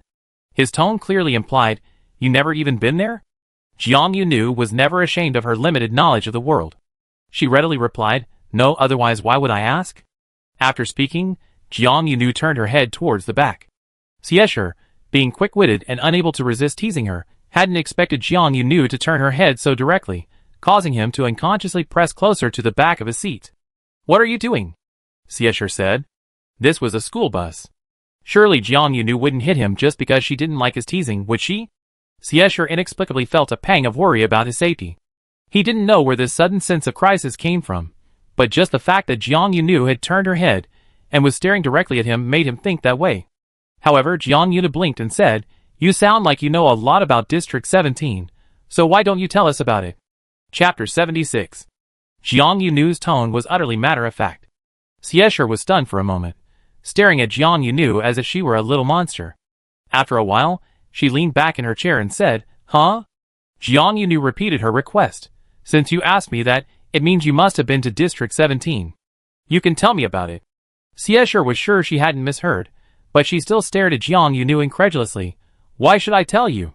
Jiang Yunu said, don't you want an opportunity to guide me? One sentence hit the nail on the head. The proud and arrogant Siesher desperately wanted to prove he was better than Jiang Yunu. Proving himself superior to Jiang Yunu in any way would make him happy. Siesher's expression shifted repeatedly, finally settling on an awkward mix of wanting to show off and wanting to maintain his composure. He cleared his throat with this awkward look. Fine. since you really haven't even been to District 17, yet you say that. The others around him, The school bus, which departed from Pinnacle early in the morning, was relatively quiet. Most people started catching up on sleep after boarding, making the most of their energy depleted from waking up early. The special bus Pinnacle provided for the school team was highly intelligent, with a small panel on each seat armrest that could activate soundproofing and noise reduction with a single touch, allowing passengers to rest peacefully even in noisy environments like a marketplace. Siesher was a bit arrogant, and he often had a long face when dealing with Jiang Yunu, but when asked to do something, it was clear that his overall abilities were quite good. He explained the basics of District 17 to Jiang Yunu in a very clear and concise manner. Xia was quite mindful of public etiquette, knowing that most people were resting with the soundproofing on, and didn't speak loudly, keeping her volume appropriately controlled. The teacher seats were arranged in the middle of the vehicle, conveniently covering both the front and back. Teachers couldn't easily turn on the soundproofing, as they might miss unexpected events and be unable to promptly address students' sudden needs. Lucy had asked Rhys Daniel if he wanted to sleep when she first boarded. She was an early riser and currently full of energy. If Rhys Daniel felt sleepy, she could watch the students for a while, and then switch shifts with him at the first transfer station. Unexpectedly, Rhys Daniel wasn't sleepy either, and the two of them overheard Jiang Yunu and Siesher's conversation. Lucy listened intently to Siesher's explanation for a while, glancing at Jiang Yunu's row of seats out of the corner of her eye, and noticed that Jiang Yunu was also listening quite attentively. Lucy discreetly looked away, and quietly started chatting with Rhys Daniel. Jiang Yunu is quite different from what I originally imagined, Lukai said softly. Rhys Daniel's gaze shifted to her, and he asked, "What kind of person did you originally imagine her to be?" Lukai thought for a moment and said, "I thought that a student like her, who received special favor from the teachers at such a young age, and indeed achieved outstanding results, would be a bit arrogant." The Inge school team was a place that gathered the school's best students. Lukai had taught at Inge for many years, and had coached generation after generation of school team members, so she had naturally seen all sorts of somewhat arrogant students. Based on past experience, Lukai said, the first place winner in the school competition, when provoked by someone ranked lower, certainly wouldn't resolve things peacefully like this. The first place student doesn't like being lectured by those ranked lower. Rhys Daniel said, Jiang Yunu is indeed a bit special. Lukai believed Jiang Yunu was the kind of student with low pride. Surprisingly, at such a young age, she was calm and composed, able to remain humble and not arrogant. Her response to provocation was also easygoing.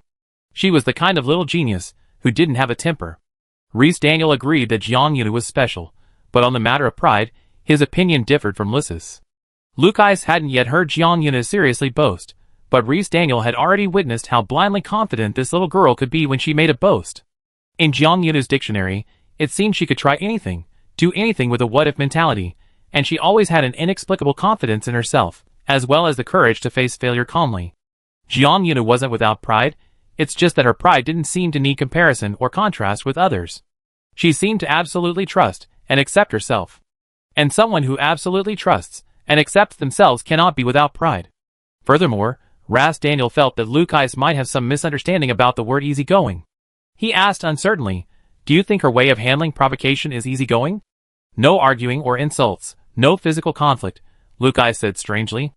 "And she doesn't seem to plan any retaliation afterward, not even a hint of violating school rules. Isn't that easygoing?" Rhys Daniel, His apologies. So this is how things are when the school team members have internal conflicts in places he doesn't know much about. Lukai waved her hand, her tone as casual as if discussing the weather. Think about it, a place that gathers the school's top students, and after they move up to higher grades, they all use superpowers. These teenagers, in their prime, are impulsive and hot-blooded. It's normal for them to be a little aggressive in handling disputes sometimes, isn't it? Teacher Rhys suspected that he not only misunderstood the school team members, but he might also misunderstand the school's culture.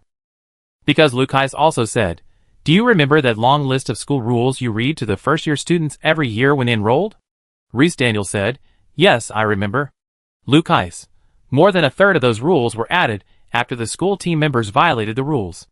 Rhys Daniel, Teacher Rhys looked slightly dazed, and he subconsciously turned his gaze back to Jiang Yunu. Will this little girl also add a new entry to Engle's school rules and regulations? For no apparent reason, Teacher Lei considered this for a fleeting moment. Meanwhile, Jiang Yunu had already finished listening to Siesher's explanation. To demonstrate his erudition and broad knowledge, Xieshur talked until his throat was dry. Once he had exhausted almost everything he could recall from his memory, Xieshur licked his dry, chapped lips, and, adopting a guiding tone, asked, "Did you understand?"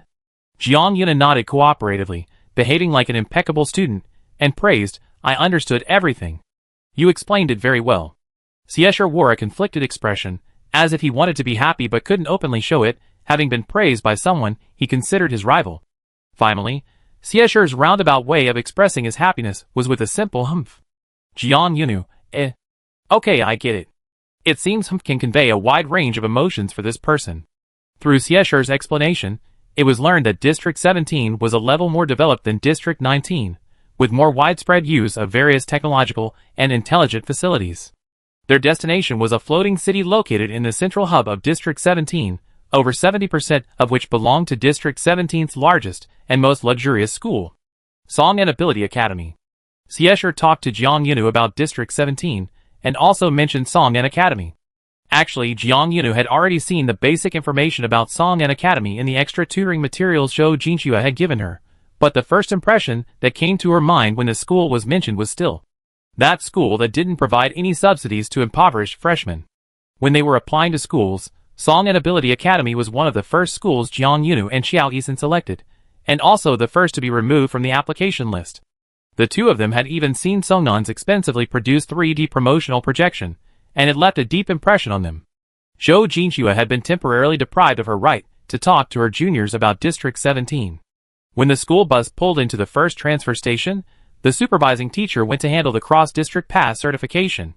Zhou Jinxue casually said to Jiang Yunu, "District 17 is Songnan's home ground. They definitely want to win the championship on their home turf this year." The school bus needed to stop briefly at the transfer station to wait in line to enter the transfer device. During the wait, the students who had previously turned on the one-button noise cancellation all woke up and turned off the noise cancellation function. The school bus suddenly became noisy, with everyone talking and chatting at the same time. "Songnan is the home team this year. The accommodations should be great, right? Not just accommodations, the food will definitely be good too. Great, great, great, great. It's so good to have made the school team this year." Zhou Jinshua's voice was drowned out by the discussion about accommodations and food, but Jiang Yuna was sitting next to her, so the younger girl heard her senior's words clearly. "In that case," Jiang Yuna said, "winning the championship on someone else's home turf must be very interesting." Zhou Jinshua reached out and tapped the younger girl on the head, who was spouting nonsense. After the first transfer, it took another hour to enter the second transfer. After passing through the teleportation device twice, the school bus officially entered the territory of District 17. District 17 truly lived up to its reputation as the top of the 7th district. Upon entering its territory, it was visibly more prosperous than their District 19. Jiang Yunu had only heard Xieshur's description, and couldn't quite grasp the extent of the difference in prosperity. But now, seeing it with her own eyes, her gaze fell upon the dazzling city outside the car window. Jiang Yunu exclaimed, reflecting on her experience moving from a small town to a big city. "The housing prices here must be incredibly high." Xieshur, who thought Jiang Yunu was a bit naive, scoffed. Zhou Jinshue, however, decided to agree with her junior. "Yeah, they'd be even more expensive than in District 19. Seeing the cityscape meant they weren't far from their destination. After listening to Jiang Yunu's exclamation, Reese Daniel suppressed a laugh and stood up. "Classmates, please check your personal belongings and prepare to get off in 5 minutes. Chapter 77. This hub city of District 17 is called Monstan, and it's said that its usable area is 3 times the size of Charlotte City. Larger city area, superior urban construction, and ubiquitous high technology." Jiang Yuna stepped off the school bus with her backpack on her back. Compared to Zhou Jinshua, who was dragging a small suitcase next to her, her luggage was pitifully little. Lucy checked each student's belongings, making sure they had everything they needed. She paused noticeably when she saw Jiang Yunu. "Wait a minute." Lucas grabbed Jiang Yunu's shoulder. "Did you leave something on the bus?" Jiang Yunu looked up, startled by her teacher's touch. "Huh? No." Lucy's gaze lingered on Jiang Yunu's bag and empty hand. Her brow furrowed slightly. Zhou Jinshua, more familiar with her teacher's subtle expressions, immediately vouched for her junior. "Teacher, she's already brought everything down." Realizing that Jiang Yunu probably really had very little luggage, Lucy's expression changed again. From "I suspect you left something on the bus," to "now I suspect you simply packed too little luggage." But considering Jiang Yunu was still a young girl, and there were students of higher grade around her, Lucas didn't want to directly ask if she hadn't packed her personal belongings properly. She released Jiang Yunu's shoulder, only coughing once. "Okay, I didn't expect you to be such a light traveler." With this simple teasing remark, Lucas subtly pushed Jiang Yunu towards Reese Daniel. The unspoken message was, hurry up and check on the child you care about. After getting off the bus, Reese Daniel was in charge of contacting the people at Songning College. Their school bus had landed at an equally enormous stop, and only after getting off did he realize that this stop was quite a distance from the assigned accommodations, not just a minute or two's walk. They would have to take a shuttle bus to get all 10+ students to their accommodations. After making the call, the person in charge of reception at Songning assured him that the shuttle bus would arrive within 3 minutes. The person even pulled Reese Daniel aside for some polite conversation. After dealing with these professional formalities, Mr. Reese put away the contact screen on his personal terminal. He turned around and saw a little white-haired girl with a backpack standing in front of him. "Where's your suitcase?" he asked instinctively. Mr. Reese subconsciously assumed that children traveling long distances would need at least a backpack and a suitcase. Jiang Yunu raised an innocent face. "I didn't bring a suitcase." Reese Daniel asked, "Then where are your belongings?" Jiang Yunu raised her shoulder, indicating the strap of her backpack. "They're all in my bag." The little girl seemed to find the teacher's questioning strange. She looked at Reese Daniel with a puzzled expression and asked the teacher, "Teacher, I only had this one bag at the school assembly point. Didn't you notice then?" Reese Daniel felt Jiang Yunu's eyes were fixed on him, and he felt that her gaze conveyed several unspoken words. "Are you ignoring me?" Reese Daniel did remember seeing Jiang Yunu that morning, but at the time he thought that perhaps the suitcase was too heavy to carry, and Jiang Yunu had put it somewhere else. Habitual thinking is harmful. When Songnim was the host, the accommodations were indeed excellent. They had everything one could need, said Reese Daniel. "If you find anything missing, you can ask the room robot." As a teacher more familiar with Jiang Yunu, Reese Daniel was more directly concerned about the young girl's well-being. But should a normal young girl, or rather, an ordinary school-aged child, have so little luggage for a long trip across star sectors? A faint doubt arose in Reese Daniel's mind. Less than 3 minutes later, the shuttle bus promised by the Songning Academy staff arrived. The shuttle bus was self-driving, painted a shimmering, opulent gold. As the doors opened automatically, welcoming the teachers and students from Pinnacle, a 3D projection of equally shimmering text appeared on the canopy. "Welcome to Songning Academy." Jiang Yunu was momentarily blinded by the reflected light from the bus, inwardly marveling at the dazzling wealth. After a roughly 6 or 7 minute drive, the group of teachers and students were taken from the drop-off point to the Songning campus. Songning College was indeed well-funded, having specially designated an accommodation area for the teachers and students from other participating schools. The accommodation consisted of 1 row of small villas per school. Jiang Yunu got off the shuttle bus and stared blankly at the villas before her for a moment. "Why aren't we leaving?" It was Xieshur who called out first. Through the introduction to District 17 on the school bus, Xieshur seemed to have inexperiencedly mastered the art of finding superiority over Jiang Yunu, and mysteriously adopted a certain air, as if it were his responsibility to keep an eye on Jiang Yunu and prevent her from embarrassing Pinnacle due to her lack of knowledge. "It's just a Western-style building. Why are you staring at it for so long?" Xieshur said. "Never lived here before." Jiang Yunu seemed to have a natural shield, completely unaffected by anyone's sarcastic remarks. "If you consider the school's dormitory a Western-style building, then I guess I have." She didn't give Xieshur a chance to continue her insightful comments, tapping the door of the Western-style building in front of her with her chin. "I'm just a little confused. Why isn't Songnan's dormitory area going for a high-tech style?" Along the way, Jiang Yunu had witnessed the prosperity of Mondstadt City, and its various high-tech facilities were far more dazzling than those in Xiate City. She had assumed that, as the host of the city, Songning College's dormitory style would be luxurious and high-tech, showing her those very high-end, futuristic buildings. However, the Western-style building she saw was somewhat unexpected. "Traditional," Xieshur said. "You really don't understand." Okay, Jiang Yunu really didn't understand this aspect. So, during the process of entering the mansion, assigning rooms, and settling her luggage, Jiang Yunu was again forced by Xieshur to broaden her horizons. Xieshur earnestly told her that this seemingly traditional and retro style was actually the current trend even in the highest-ranking district. "What's so fashionable about all that high-tech smart technology?" Xieshur said. "Anyone with money can build a house according to the latest residential technology standards. But going for this retro style is different. It requires the architect to have a grasp of traditional aesthetics, while also considering the convenience of the dwelling, hiding everyday household technology within the retro decor instead of blatantly displaying it. As technology advanced, the upper class began to pursue a back to basics, while the middle class chased high-fashion trends. The trend of retro-style houses swept through the 1st District all the way to the 7th District. If you want to experience purely technological decor, Seisher finally said, you should try staying in one of those chain budget hotels. Jiang Yunu, Okay, so purely technological hotels are considered chain budget hotels here. But Jiang Yunu had another question. She looked at Seisher, whose family background was known to be quite good in the 7th District. She asked, what if the house only has a retro exterior and decor, but basically no smart devices throughout? What level is that? Seisher thought for 2 seconds. Do people really live in houses like that? A caveman's hut?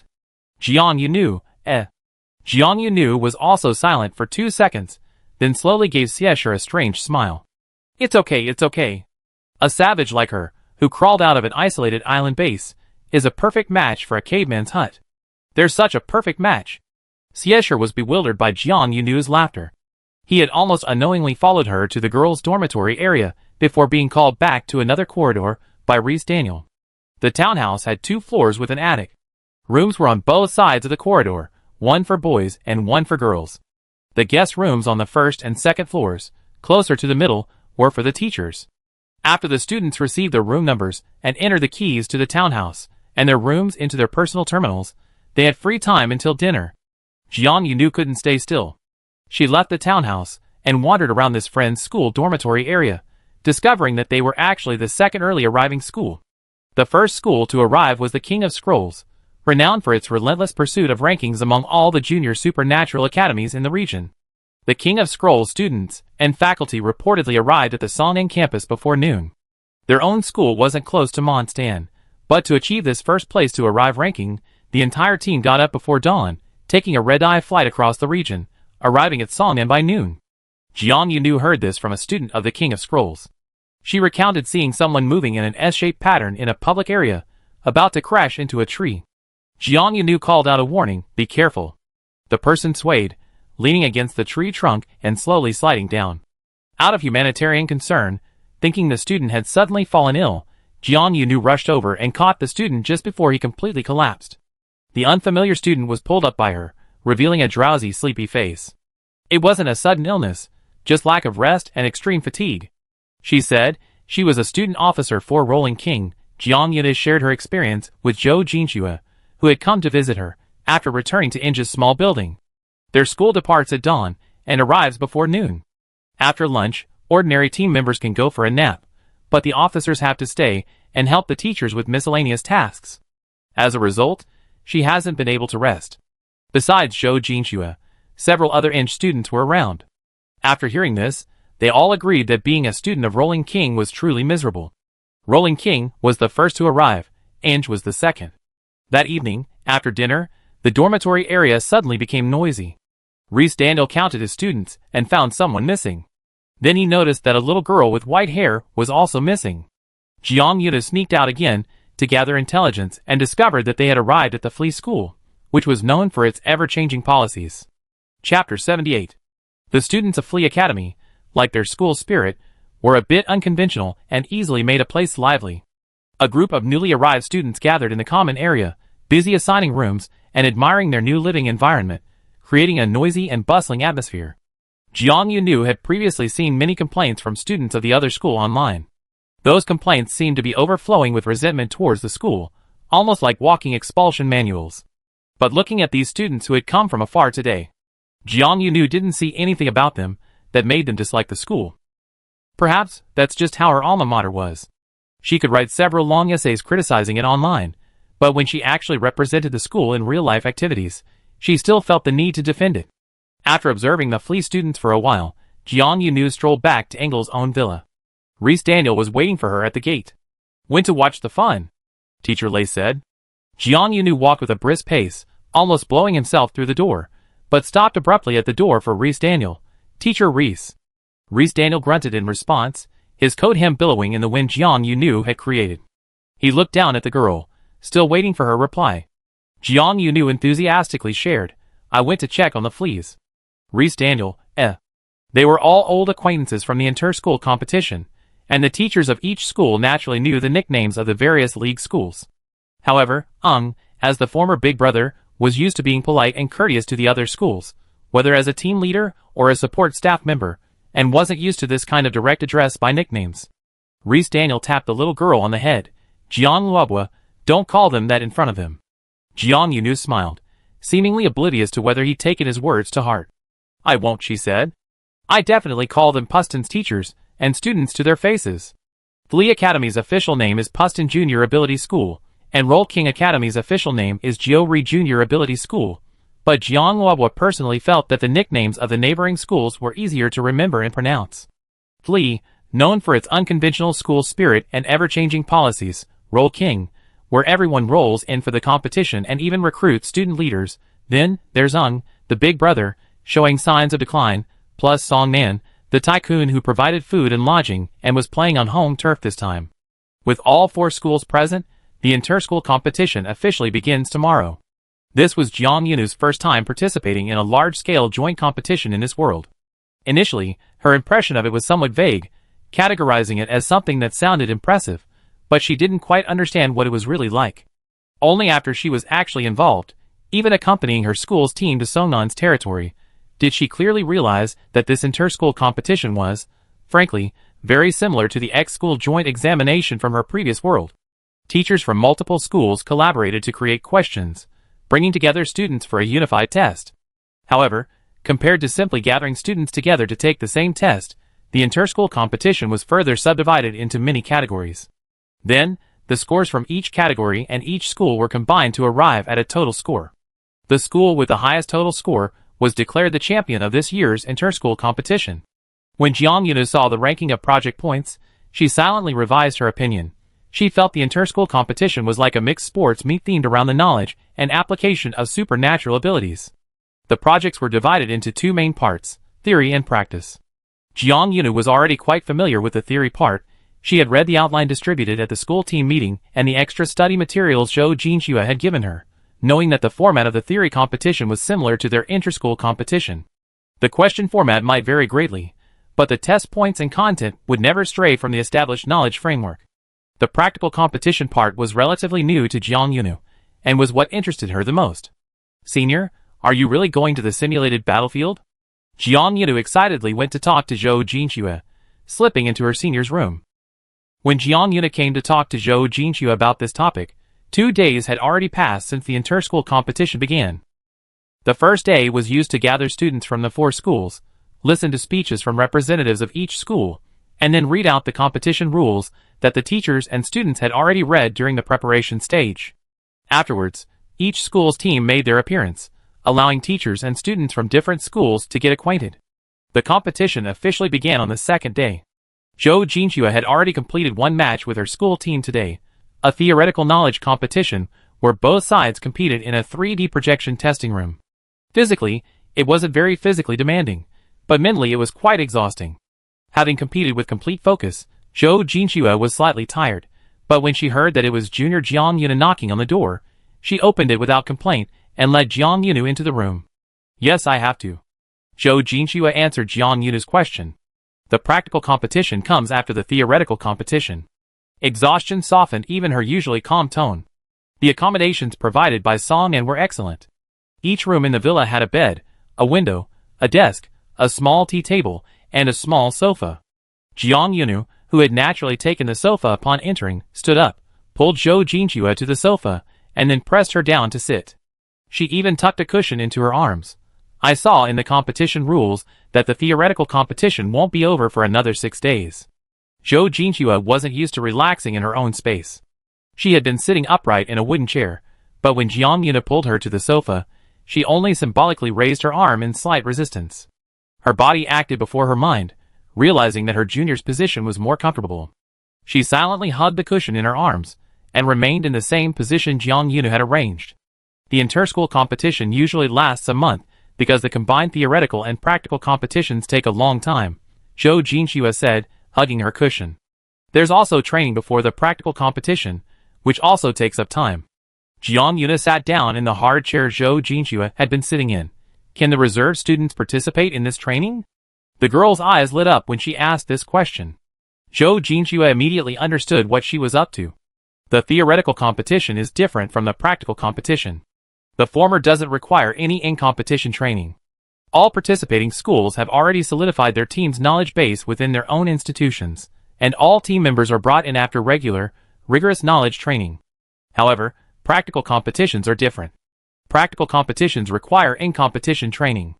No matter how rich their theoretical knowledge, the students at the Junior Supernatural Abilities School are still minors. The oldest are all under 17. Yet, the inter-school practical competition utilizes a real-world battlefield, with obstacle courses and mechanical elemental beasts placed within the arena. In practical competitions, students could easily get injured if they're not careful. Besides requiring another round of in-competition training for all students, both students and teachers need to sign a liability waiver. Alternative candidates can also participate, Zhou Jinxue replied. Alternative candidates are even required to participate in the training. In previous inter-school competitions, there haven't been many instances of reserve students becoming official team members, but it's not unheard of. A week passed quickly, and Lucy held an evening meeting in Eng's dormitory building. Those few instances of reserve students playing were all in the practical competitions. A week had passed, and the inter-school competition had been underway for a week. All the theoretical competitions were complete, and Eng's overall ranking was only SOSO. Eng was 2 points behind Paper King, followed by Songnan and Flea tied for third. Theoretical competitions rarely create significant gaps. In previous competitions, the gap only widened from the practical competitions onwards, Lucy said calmly. Jiang Yunu was kept behind after the evening meeting. Is there anything else, teacher? Jiang Yunu looked around the small living room that had been used as a makeshift meeting room and found that besides her and Lucy, Reese Daniel had also stayed behind. Luke Ice looked at her. The usually efficient and decisive team leader hesitated for a few seconds before saying, "You're the youngest on the school team. The practical competition is the riskiest for you. If you have any safety concerns, you can choose not to sign the liability waiver after training. This way, even if a low-probability event occurred during the practical competition requiring a reserve student, those who hadn't signed the liability waiver wouldn't be able to participate." Luke Ice added, "Not signing the liability waiver won't prevent you from participating in the training. You can still experience the application of supernatural abilities earlier than other first-year students." Jiang Yunu was particularly looking forward to the practical training because she was eagerly anticipating the course on applying supernatural abilities, something she wouldn't be learning according to Engel's first-year curriculum. Luke Ice believed that after spending the past 10 days to 2 weeks together, she had gained some understanding of Jiang Yunu, but it was clearly still insufficient. After hearing Lucy's words, the white-haired girl simply blinked. "Teacher," the little girl said, "are there any requirements for the practical competition that disqualify someone from participating if they're under 1.x, in height or below 2nd grade? Luke Ice said, "No." The little girl exclaimed excitedly, "Then of course I want to sign the liability waiver." Jiang Yuna not only wanted to participate in the training, but also secretly hoped for a chance to play. She already had some combat experience, but it was all limited to the holographic game world. She couldn't wait to know how much of her combat power she could replicate by applying things from the virtual world to reality. Luke Ice was only offering friendly advice to the youngest member of the school team. She couldn't, of course, decide for the student whether to sign the liability waiver or not. After the fearless little girl left the small living room, Luke Ice turned around and saw Reese Daniel leaning against the decorative pillar in the living room, smiling. "I thought you stayed behind specifically to help me persuade people," she said. Reese Daniel shook his head, still smiling. "I stayed behind specifically to verify my opinion of her." Compared to his capable colleague, Teacher Reese secretly felt that he understood Jiang Yunu a little better. Chapter 79. The signing of the responsibility agreement took place on the last day of practical training.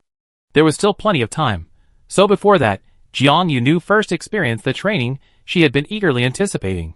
The training was divided into large and small classes. Large classes involved gathering all the student participants together for instruction on guiding the release of supernatural abilities and controlling the amount of energy released. Small classes, on the other hand, categorized the student participants based on their elemental supernatural abilities, dispersing the students from the 4 schools and regrouping them into smaller groups for individual elemental instruction. Both large and small classes were completely new to Jiang Yunu. These were classes she wouldn't have been able to attend as a first-year student at Engel. Before her first supernatural ability release guidance class, Reese Daniel, who considered himself to know her better, specifically sought out Jiang Yunu again intending to give her some more supernatural ability training materials that first-year students wouldn't normally have access to. The girl was remarkably self-aware. Upon seeing Reese Daniel, she silently activated the receiver on her personal terminal. Reese Daniel, Teacher Lei looked at the terminal that had already displayed its code, then looked at Jiang Yunu. You already know why I called you here? He said. The little girl looked sincere. I guess the teacher was going to give me a little extra help again, so I conscientiously opened my terminal to ask the teacher for food first. Reese Daniel, Extra help was indeed being planned, but why was this little girl so seriously talking about asking for food? Teacher Lei was both helpless and amused, realizing he didn't know Jiang Yunu well enough. This little girl would constantly redefine others' impressions of her. He also accessed his terminal's transmission end and sent over the prepared materials. Jiang Luobua, my student. Teacher Lei, watching the rapidly increasing teleportation progress bar, casually remarked, your tone just now made me think you really wanted to pass the exam. Reese Daniel's relationship with Jiang Yunu was gradually shifting towards a teacher-student banter dynamic. The girl often said nonsensical things in front of the teacher with a straight face, and realizing she wasn't a sensitive or delicate student, Reese Daniel enjoyed teasing and joking with her. Jiang Yunu stared at the progress bar, which had instantly filled up, and smiled, Teacher, maybe I really do want to pass. Reese Daniel chuckled, nonsense. Even though he knew Jiang Yunu wanted to receive a stipend, Reese Daniel had already reviewed all her records since she enrolled, knowing she had a home in Charlotte City, a cousin named Joysun who cared deeply for her, and a guardian. Judging from the fact that the cousins were practically inseparable at school, and their family was caring and protective, and they didn't live outside of District 22, why would they let their children beg for food? Jiang Yunu was tapped on the head by Reese Daniel, as he put away his personal terminal. Don't make these kinds of assumptions in the future, Teacher Reese said. Why use assumptions to curse yourself? Jiang Yunu just maintained a smile. Reese Daniel shifted the topic to a word of advice. Generally speaking, teachers at various schools assume that students coming to the league have a basic understanding of using superpowers, so the basic classes will be covered quickly, and there won't be much time for individual exploration. You better review this material beforehand. If you still can't find the feeling of projecting your superpowers after 1 or 2 large classes, don't worry, you can come to me or Lucy for extra lessons. Jiang Yunu asked, aren't you and Teacher Lu busy? Busy, Reese Daniel answered immediately. Jiang Yunu looked at him. His tone softened slightly. So we already made time for you to continue your private tutoring. Jiang Yunu's ambition was good, and Reese Daniel was pleased to see the little girl's adventurous spirit. However, considering that Jiang Yunu hadn't encountered any setbacks so far, he was worried that she might have difficulty applying her abilities, and that she might not be able to handle her initial frustration. Therefore, he was giving her a heads up and providing a solution. Jiang Yunu was relieved to confirm that this private tutoring wouldn't overwork the 2 already busy teachers, and said sweetly, okay, thank you teachers. You worked so hard, Teacher Lei, you and Teacher Lu are so kind. Reese Daniel, receiving the praise, paused subtly. Generally, it was the same sex who received Jiang Yunu's sweet words and preferential treatment more easily. Since meeting her at the start of the semester, Teacher Lei had mostly witnessed the girl's quirky and clever nature, and had less experience with a sweet-talking version of Jiang Yunu.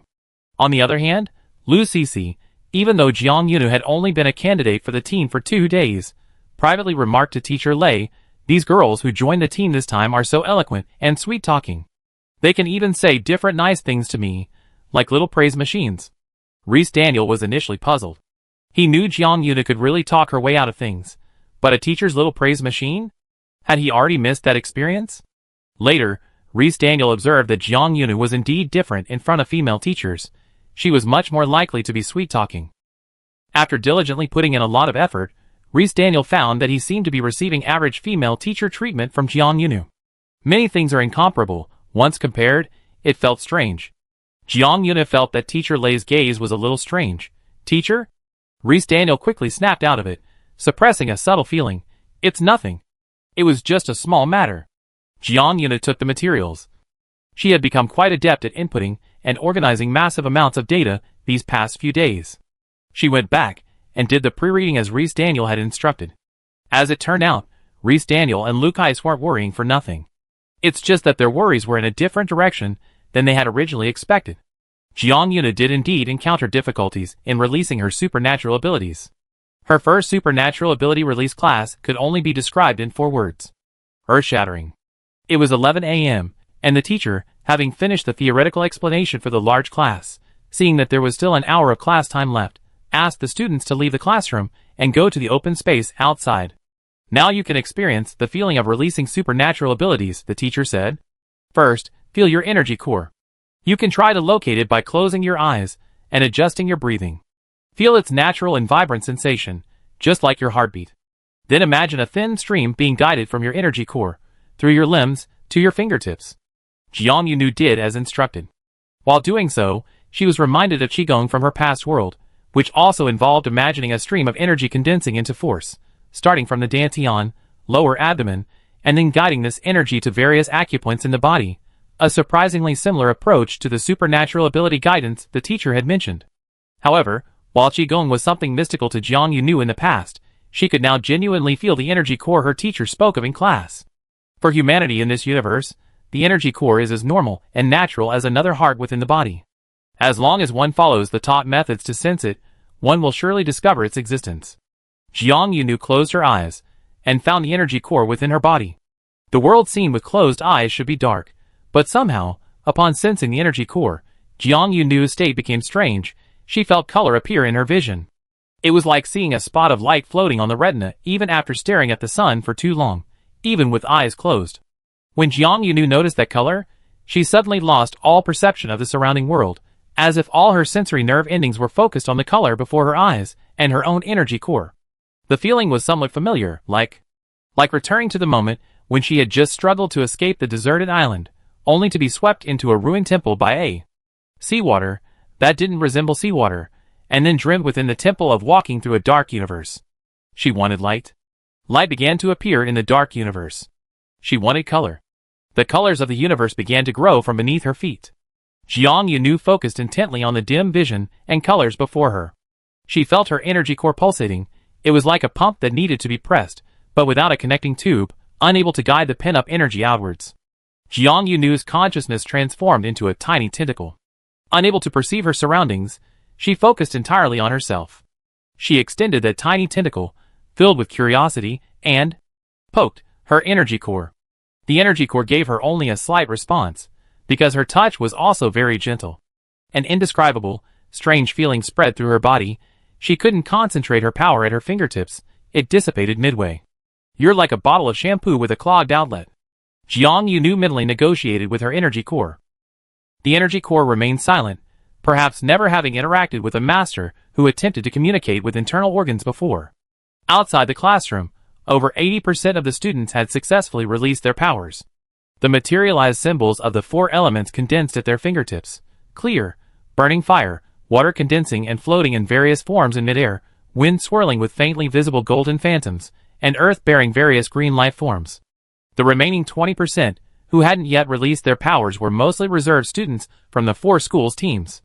Anyone who needs the teacher's help can raise their hand, the teacher said patiently, proactively walking towards the nearest student with an empty hand within her line of sight. He had seen the white-haired girl earlier. Her hair color was striking. Even though she was a little short and surrounded by tall people, her white hair was still visible through the gaps in the crowd, drawing attention. Because Jiang Yunu's presence was high, her hands remained empty, and her eyes were closed, seemingly lost in a brief daze, yet her presence was still strong. The teacher walked towards Jiang Yunu. Haven't you found the feeling of energy attraction yet?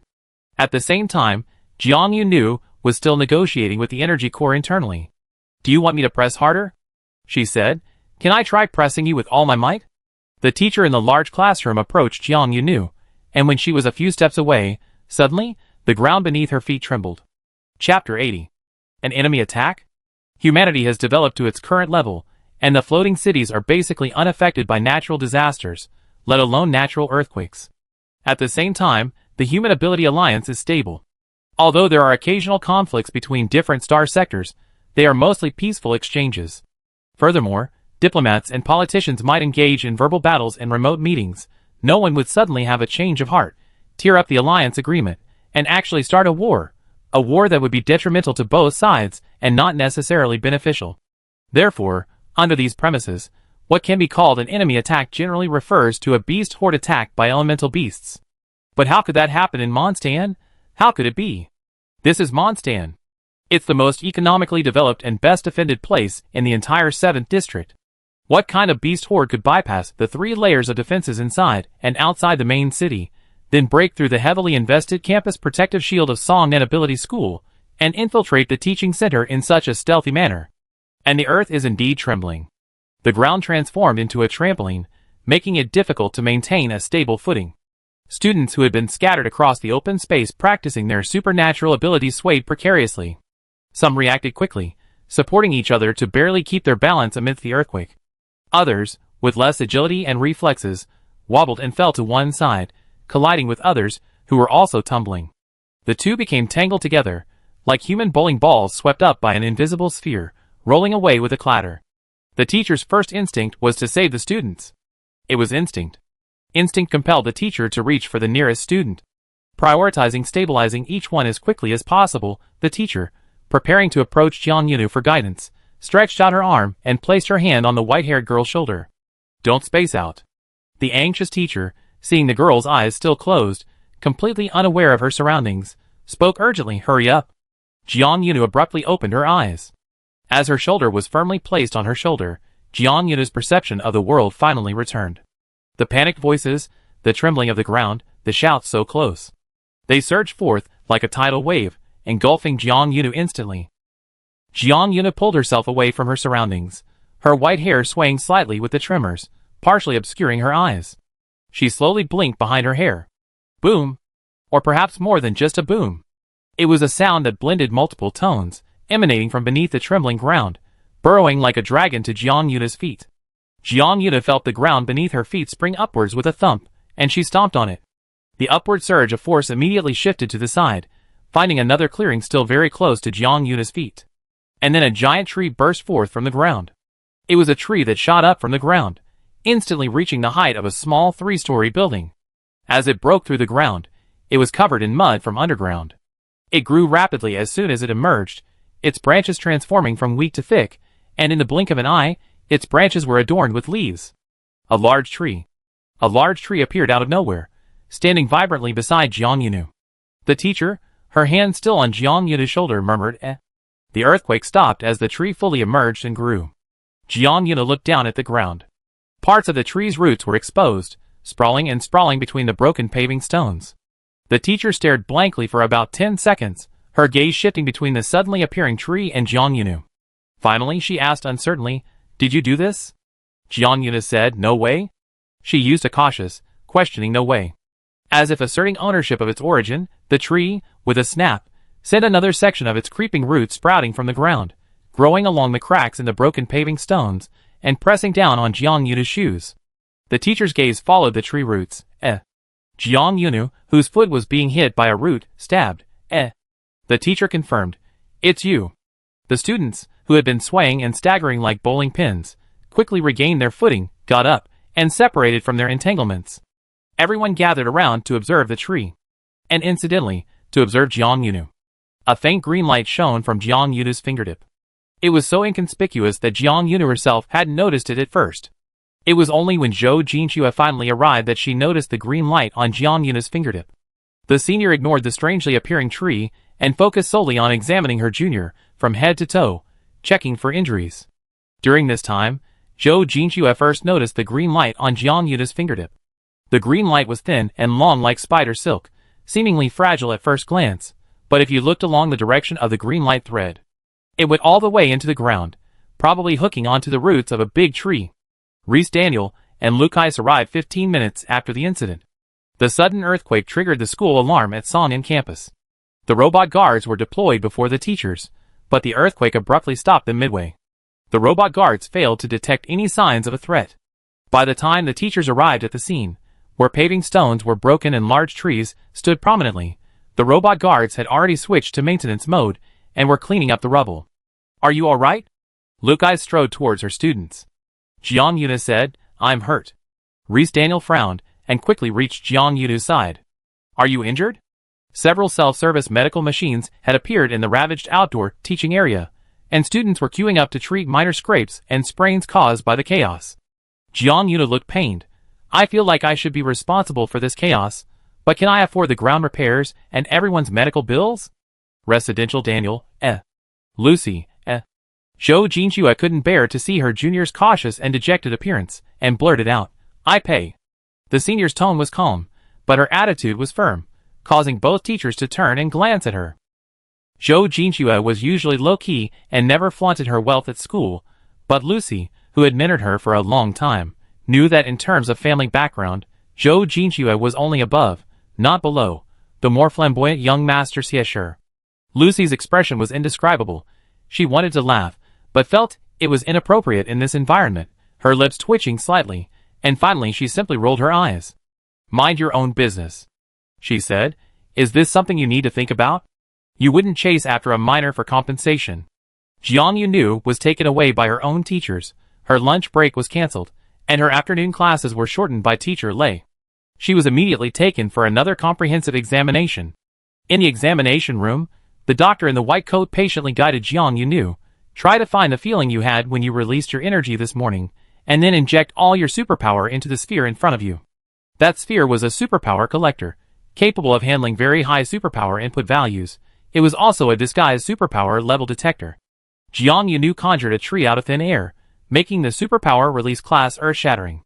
Not only were the people from Songnan questioning Reese Daniel and Lu Kais about the white-haired girl's superpower level, but the heads of the other two sister schools, Flea and Roll King, were also asking.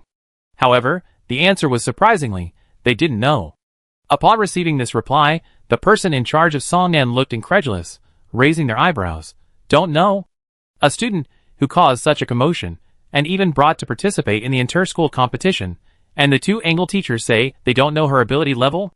The person in charge of Wanwang said, "I understand that the practical competition is imminent, and perhaps everyone has some idea of hiding their trump cards.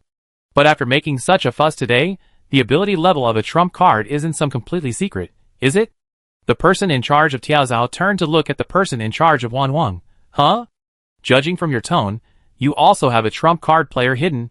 Lu Kais and Reese Daniel, The teachers of Tiaozhao were like fleas. What was originally a 3-on-1 meeting quickly turned into a debate about whether each school had a backup plan, secretly hiding a trump card student to make a name for themselves. Lucilla pinched the bridge of her nose and said, "We really didn't know her ability level. She's a student receiving subsidies, and only had a city welfare physical examination, so she only knows her ability attribute." The person in charge of Wanwang wasn't entirely convinced, and looked at her with a scrutinizing gaze. "She's already on the Angle school team, and you didn't specifically use a level testing device for her?" Songnan's teacher nodded in agreement. "For a student with this ability to create things out of thin air, it's well worth it to have a level testing device used separately. I believe Angle can afford this expense." Reese Daniel revealed his signature gentle smile. "To be honest, everyone," Reese Daniel said, "we only found out about her ability before noon today." Teacher Reese seemed to have subtly shown off his student, as if he hadn't, yet not at all. Songnan's people were wealthy and powerful. With a wave of his hand, he immediately decided to have a level testing device used separately for Jiang Yunu. The sphere placed before Jiang Yunu, awaiting her release of her supernatural power, was the pretest before her level assessment. This pretest was something Reese Daniel had insisted on for her. "That tree this morning already depleted your power," Reese Daniel said, his hand resting on Jiang Yunu's hair. "Even if you can't release the same amount of power this afternoon, that's normal. We don't necessarily need to get the level results today. You have no obligation to satisfy everyone's curiosity, and certainly no obligation to satisfy the inquisitive minds of other school teachers." Teacher Reese was unequivocally protective of her own, while Lucy was still in the meeting room, battling wits with the other school leaders. Jiang Yunu was somewhat moved. Because of this, she felt even more determined not to let the teachers lose face. Facing the energy storage sphere, Jiang Yunu closed her eyes, re-examining the feeling of finding the energy core within her body, and then tried again to squeeze the somewhat malfunctioning pump. "Let's try to make the teachers proud again," Jiang Yuna thought to herself. 5 seconds later, Reese Daniel's expression changed drastically, and he moved with lightning speed. He swiftly pulled Jiang Yunu away from the testing table. The sphere exploded on the spot, the sound deafening, and flying fragments hit the white-coated doctor squarely on the forehead. Jiang Yuna panicked, unusually acting like a real little girl in front of her teacher. "Teacher," she grabbed Reese Daniel's coat. "Do I have to pay for this?" "Reese Daniel, this shouldn't be your responsibility to pay for." Chapter 81. The man in the white coat collapsed silently, after being struck on the forehead. Like a work robot suddenly losing power on its way to work, he fell without a care in the world. Teacher Lei, preoccupied with saving his student, had only been able to pull the girl away from the examination table where there were signs of an explosion. The dull thud of the body falling became the background noise of their conversation, causing them to pause and turn in unison towards the man in the white coat. Jiang Yunu, Reese Daniel, The girl's hand was still clutching the teacher's coat. Then this teacher Lei displayed the qualities of a reliable adult. That's none of your business. Reese Daniel would handle the rest of the trouble. She negotiated with the other staff members, who rushed over after hearing the news, sent a message to the multi-school joint conference room who were still waiting for news, briefly informing them that the level test had gone wrong again in the preliminary stage, and then contacted Eng's own people separately to let Lucy know more details of the accident, asking teacher Lu to prepare a response. And also asked Eng to send someone to pick up Jiang Yunu. When Jiang Yunu was led out of the examination room, she still looked uncertain. Don't I have to continue the examination today? Reese Daniel told her a lame joke.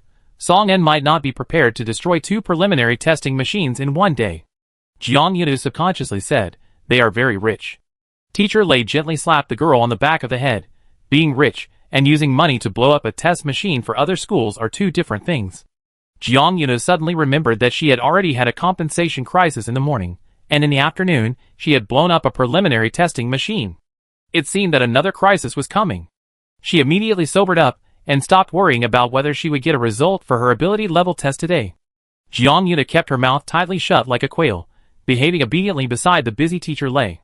Her ability level results wouldn't be available anytime soon, and many people were even more anxious than she was. What is the background of this unheard of little girl named Inge? Just how high is her ability level? She already showed off her ability to create something out of thin air this morning. Such an ability consumption would be enough to deplete an adult's energy core. Yet she can still blow up the pre-detection device again this afternoon.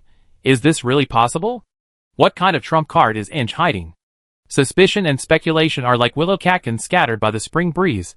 Regardless of whether people originally cared about them or not, they keep getting into people's noses, ears, and mouths. Thus, rumors spread, and speculation intensified. Jiang Yunu enjoyed the treatment of overnight fame. How strange, Jiang Yunu complained to Zhou Jinxue. I have this illusion that I suddenly become a campus celebrity overnight. Zhou Jinxue doesn't usually watch entertainment programs, and she didn't even know if the concept of talent show debut still existed in this day and age. So, the famously aloof senior paused for a moment, as if trying to understand her junior's words, before calmly saying, "You have indeed received a lot of unnecessary attention." Her expression was indifferent, seemingly disapproving of her junior's sudden rise to fame. However, Jiang Yunu knew that wasn't the case at all.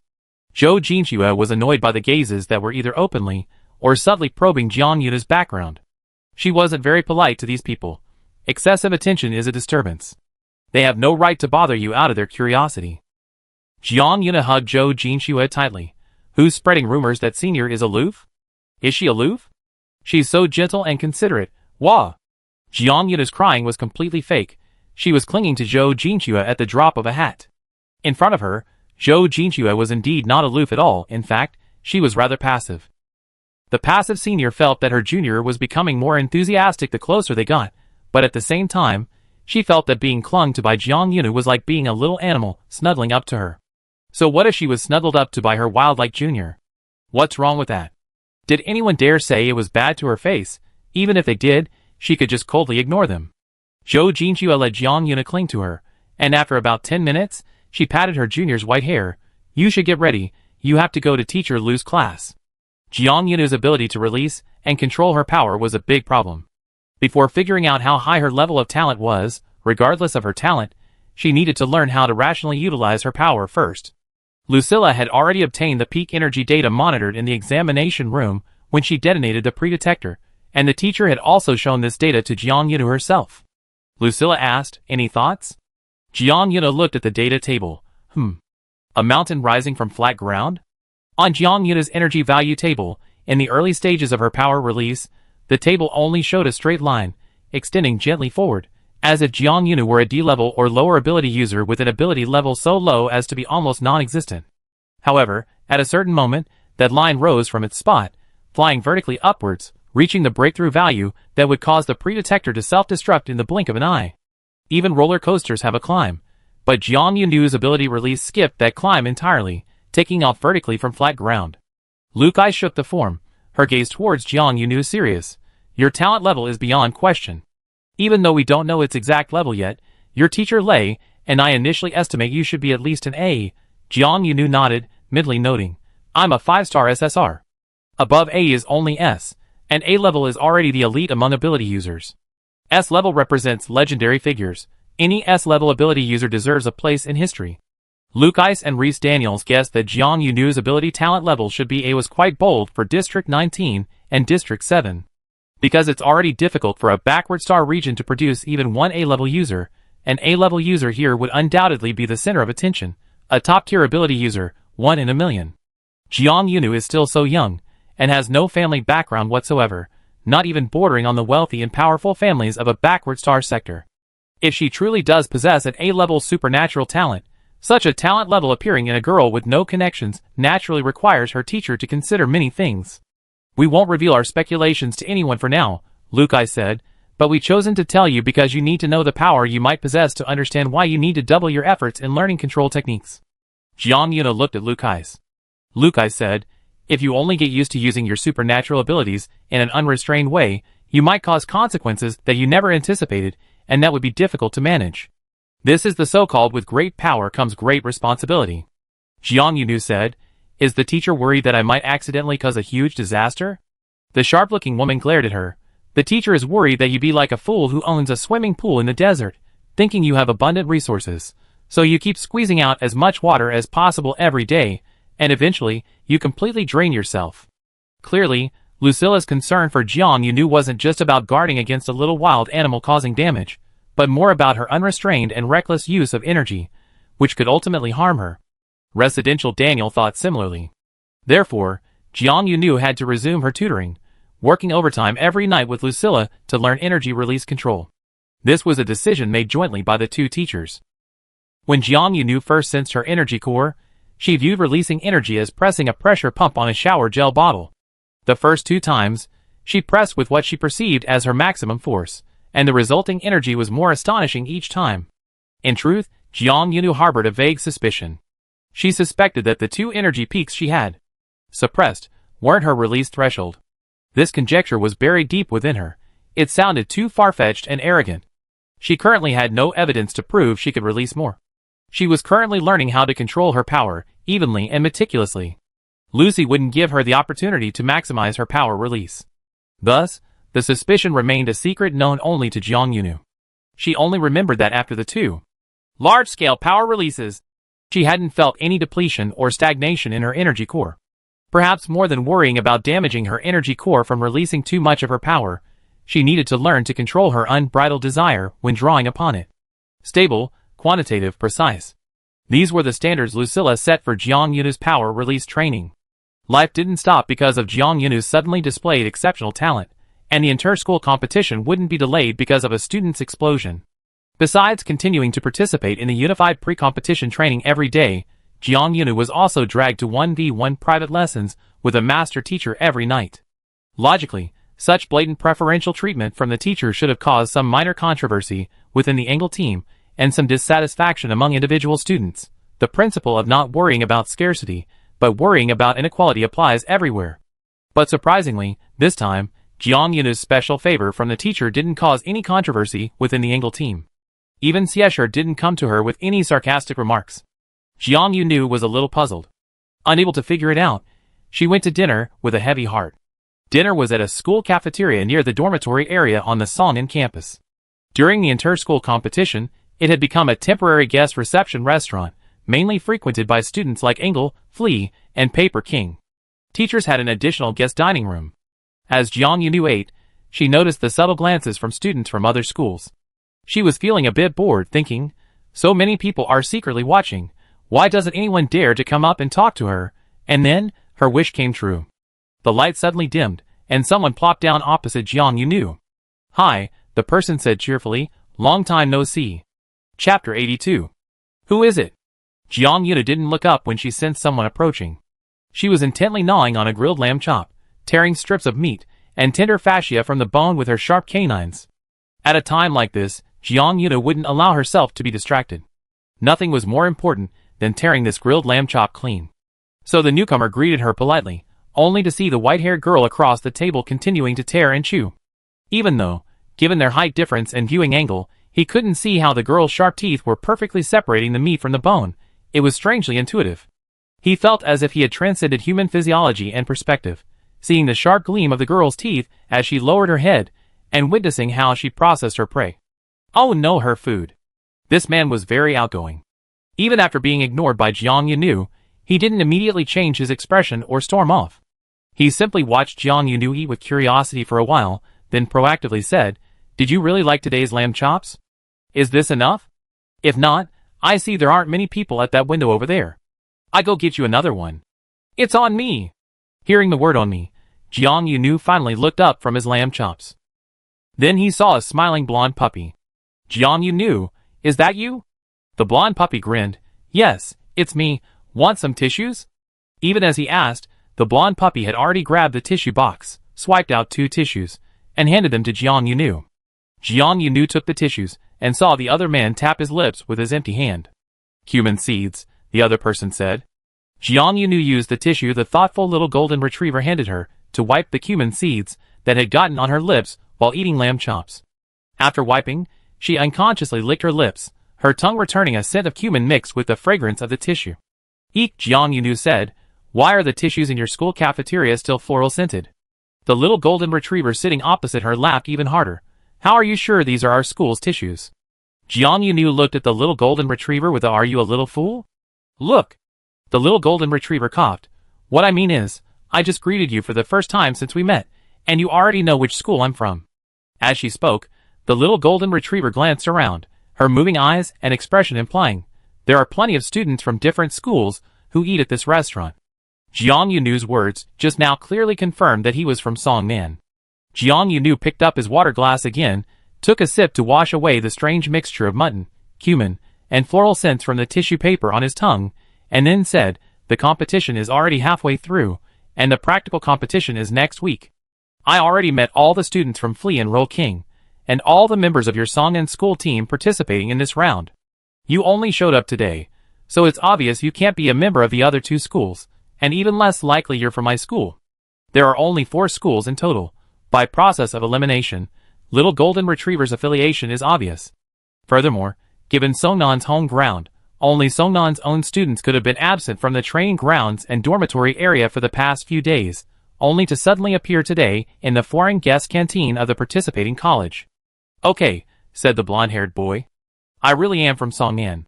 He pulled out another clean tissue, sniffed it, and after a twitch of his nose, gave a terrible look. This must be the logistics department's fault. They thought floral scents were more suitable for entertaining guests, so all the public tissues they provided were strongly scented. "Achoo!" The blonde-haired boy sneezed from the smell of the tissue, quickly covering his nose with it.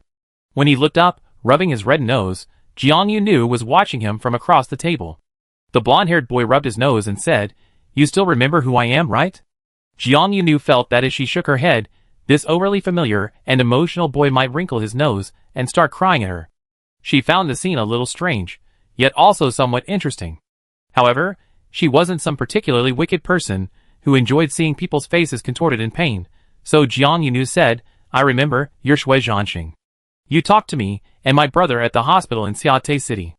"Little blondie." Shui Zhanxing immediately retorted, "How can you call that talking to you? I was trying to befriend you too." Because he was about to accuse Jiang Yunu, Shui Zhanxing's voice rose an octave, becoming quite loud, attracting attention from several tables around them. Jiang Yunu, whom Shui Zhanxing, being outgoing and naturally sociable, didn't care about the stares of those around him.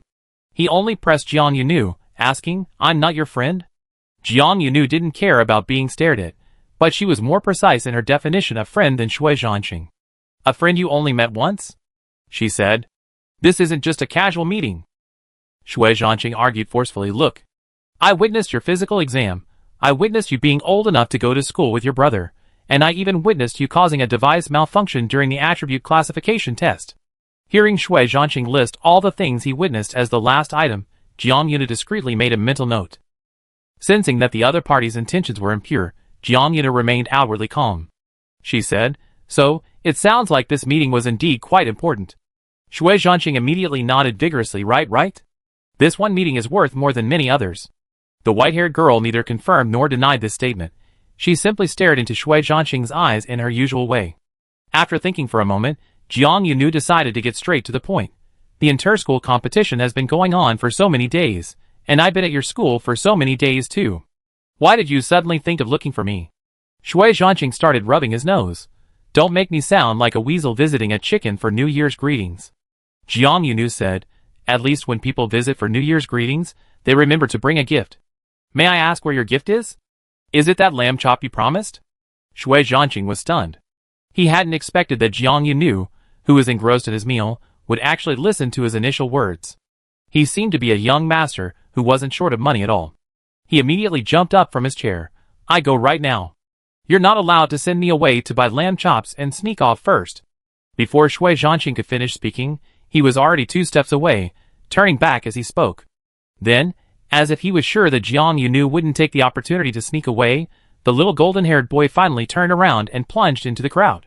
Only a wisp of moving gold could be used to judge that he was quickly approaching the lamb chop window.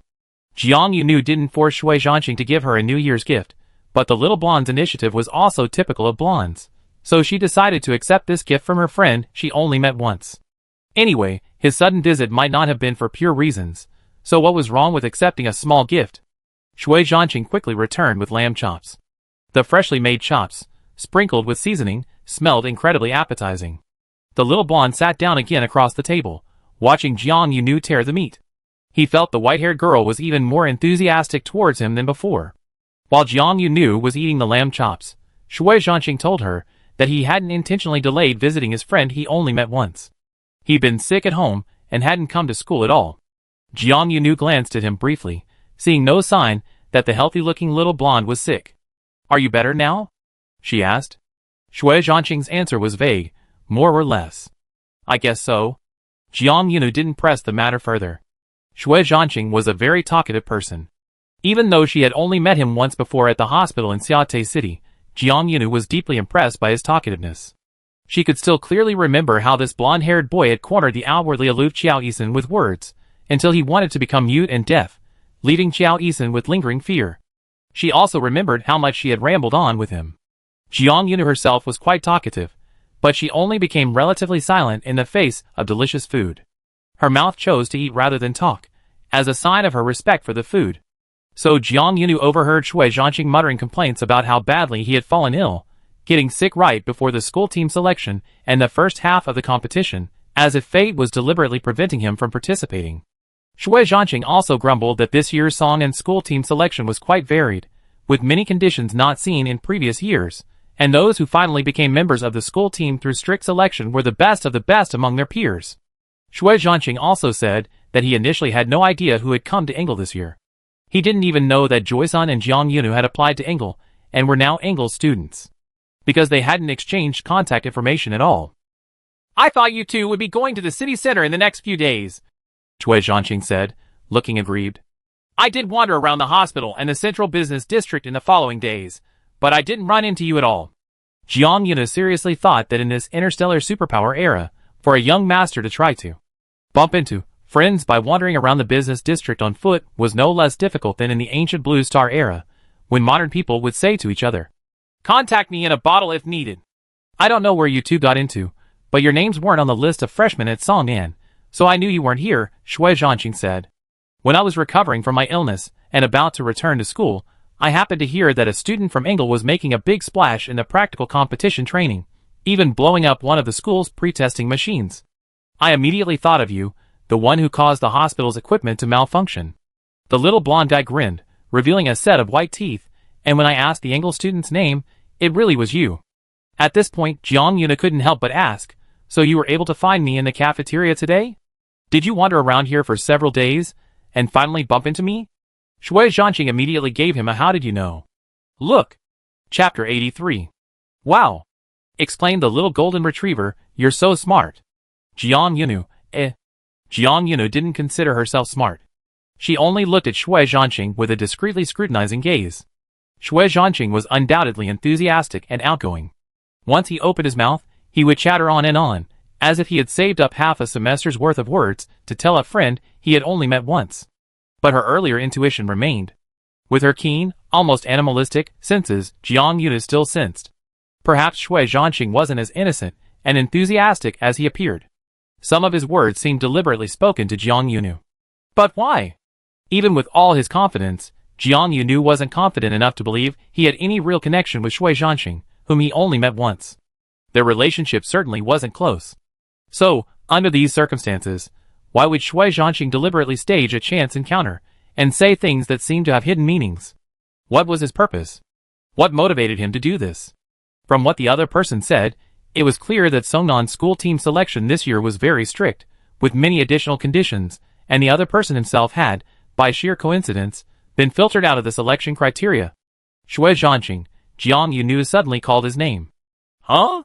The blonde-haired boy who had been gossiping about campus fell silent, uttering a single questioning sound. Jiang Yunu said, "What does your family do?" Shui Zhanqing suddenly fell silent. He and Jiang Yunu stared at each other for a moment, a strange expression flashing across his face. If we were to interpret that expression in words, it might be described as, "Why did you ask that?" But after a moment of silence, the little blondie lowered his voice and answered, "My dad is the biggest school board member in Song'an." Jiang Yuna felt as if an invisible light bulb had suddenly lit up above her head, and at the same time, she silently exclaimed, "Oh!" The school board chairman's son was coincidentally unable to participate, and this year's school selection had introduced various new rules, seemingly creating designated potential spots. What exactly was Song'an planning in the inter-school competition? Shui Zhanqing had indeed come to offer a reminder, but the school board chairman's son was still a minor. He might have sensed something was amiss, but he probably didn't know much about what the adults were truly plotting. "I came to find you because I suddenly realized that one of Engel's students is a friend of mine, so I wandered around the foreign guests' canteen for 2 or 3 days, and finally managed to catch you," Shui Zhanqing said to Jiang Yunu, his expression and tone quite sincere. Jiang Yunu didn't waste her energy assessing the sincerity of a minor young master. She thought, and still felt that Shui Zhanqing's logic in searching for someone was flawed.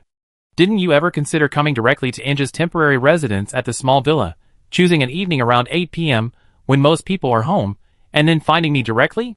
she asked.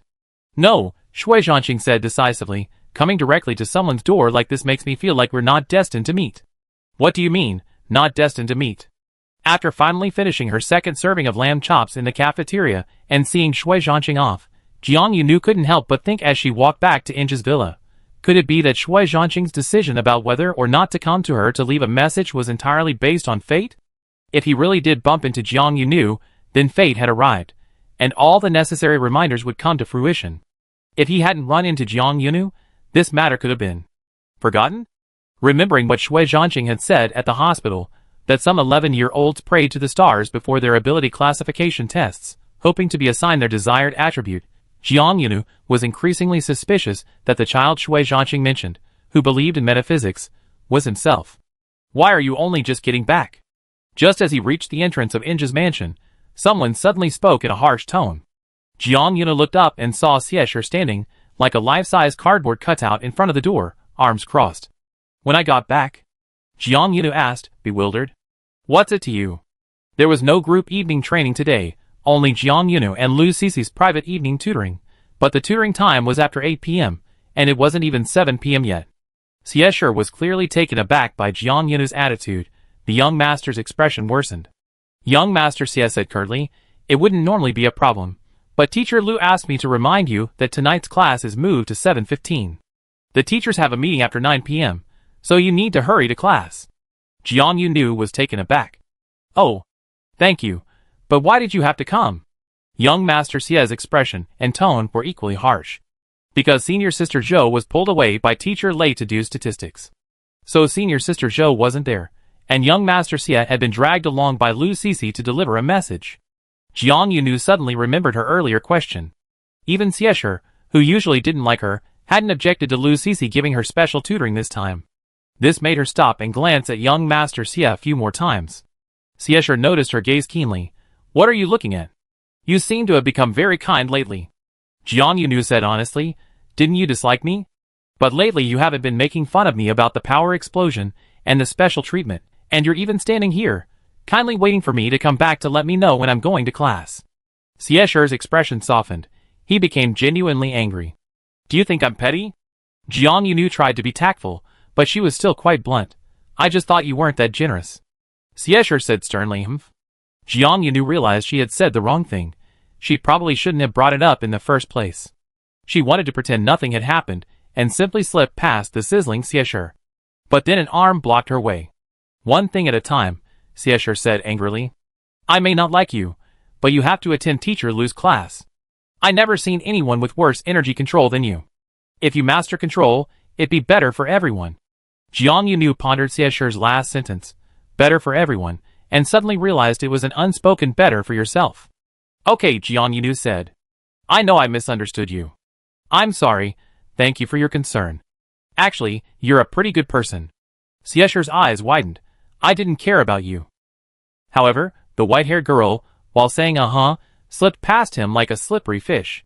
Xiesher couldn't turn around to grab her. His half-raised arm only touched air. Jiang Yunu slipped away to Lu Shishi's room, waiting early for class to begin.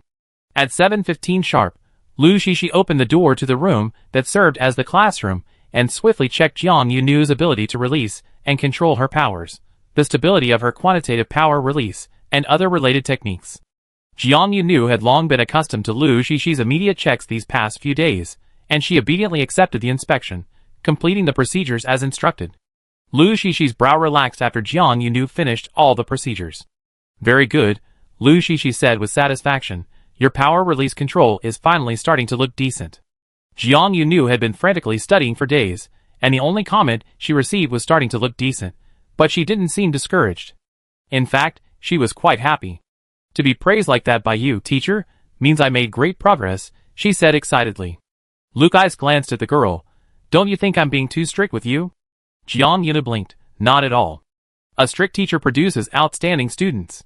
Even Luke's, a woman known for her decisiveness, couldn't help but smile slightly. Complimenting me won't lighten your practice load. Teacher Lu's stern declaration only earned her an even more smug smile. I know that, Jiang Yunu said. Teacher Lu, my dearest senior is Zhou Jinxue. I already knew you specifically mentioned that. Luke's eyes reached out and ruffled the girl's hair. She's seen Reese Daniel do this often, and recently she discovered the joy of ruffling Jiang Yunu's hair herself. Stop joking, Teacher Lu said sternly. Break time is over. Back to work. Jiang Yunu obediently continued her training. When the next break arrived, Jiang Yunu told Lucy about her earlier doubts. Teacher, the girl earnestly asked, why is it that even though I'm receiving extra treatment, it seems like no one objects? Lucy looked down at Jiang Yunu, recalling her conversation with Reese Daniel on the school bus on her first day at Song'an. Reese Daniel definitely understood Jiang Yunu better than she did. Regarding pride, her initial understanding of Jiang Yunu was quite different from reality. First of all, not everyone is willing to spend more than 80% of their rest time on extra training after completing their regular coursework, Lukai said fairly. If everyone on the Engel school team was this fond of studying, we would have become the second stupid king team long ago. But we haven't, which means that those who don't like studying still make up the majority. It's everyone's personal choice. Secondly, why do you think you were pulled into this special training? Luke's eyes flicked the forehead of the little girl looking up at her with her long slender index finger. You have a problem with your ability release and control. The extra training is to solve your problem. The entire Engel school, from top to bottom, embodies a very traditional spirit of protecting the weak and caring for the young. Although Jiang Yunu wasn't weak in strict terms, she was undeniably the youngest member of the school team.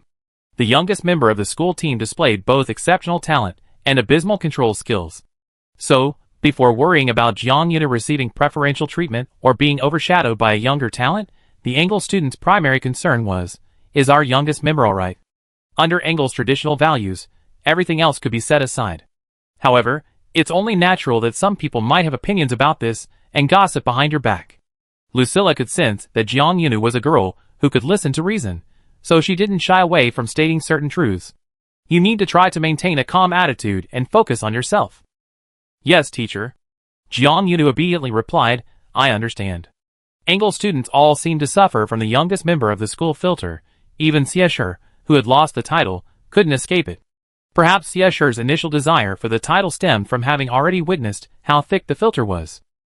However, from the perspective of students from other schools, Jiang Yunu's talent and the extent of her extra training were a completely different story. At the evening faculty meeting, the king of scores started after the usual agenda, directly asking Reese Daniel, when does your school plan to promote your ace to a full member? You're not planning to keep him on the reserve list until the practical competition starts, are you? His tone was rather sarcastic. Chapter 84. However, this teacher from the King of Scrolls hadn't anticipated that his sarcastic remarks would inadvertently lead to Jiang Yunu's failure to be promoted to a formal member of Engle's school team until the practical competition officially began. What's your school thinking? The day before the practical competition officially started, Shui Zhanxing, who was used to bumping into people by chance, once again found Jiang Yunu in the foreign guest canteen, a place exclusively for visiting students. Shui Zhanxing asked this question right away.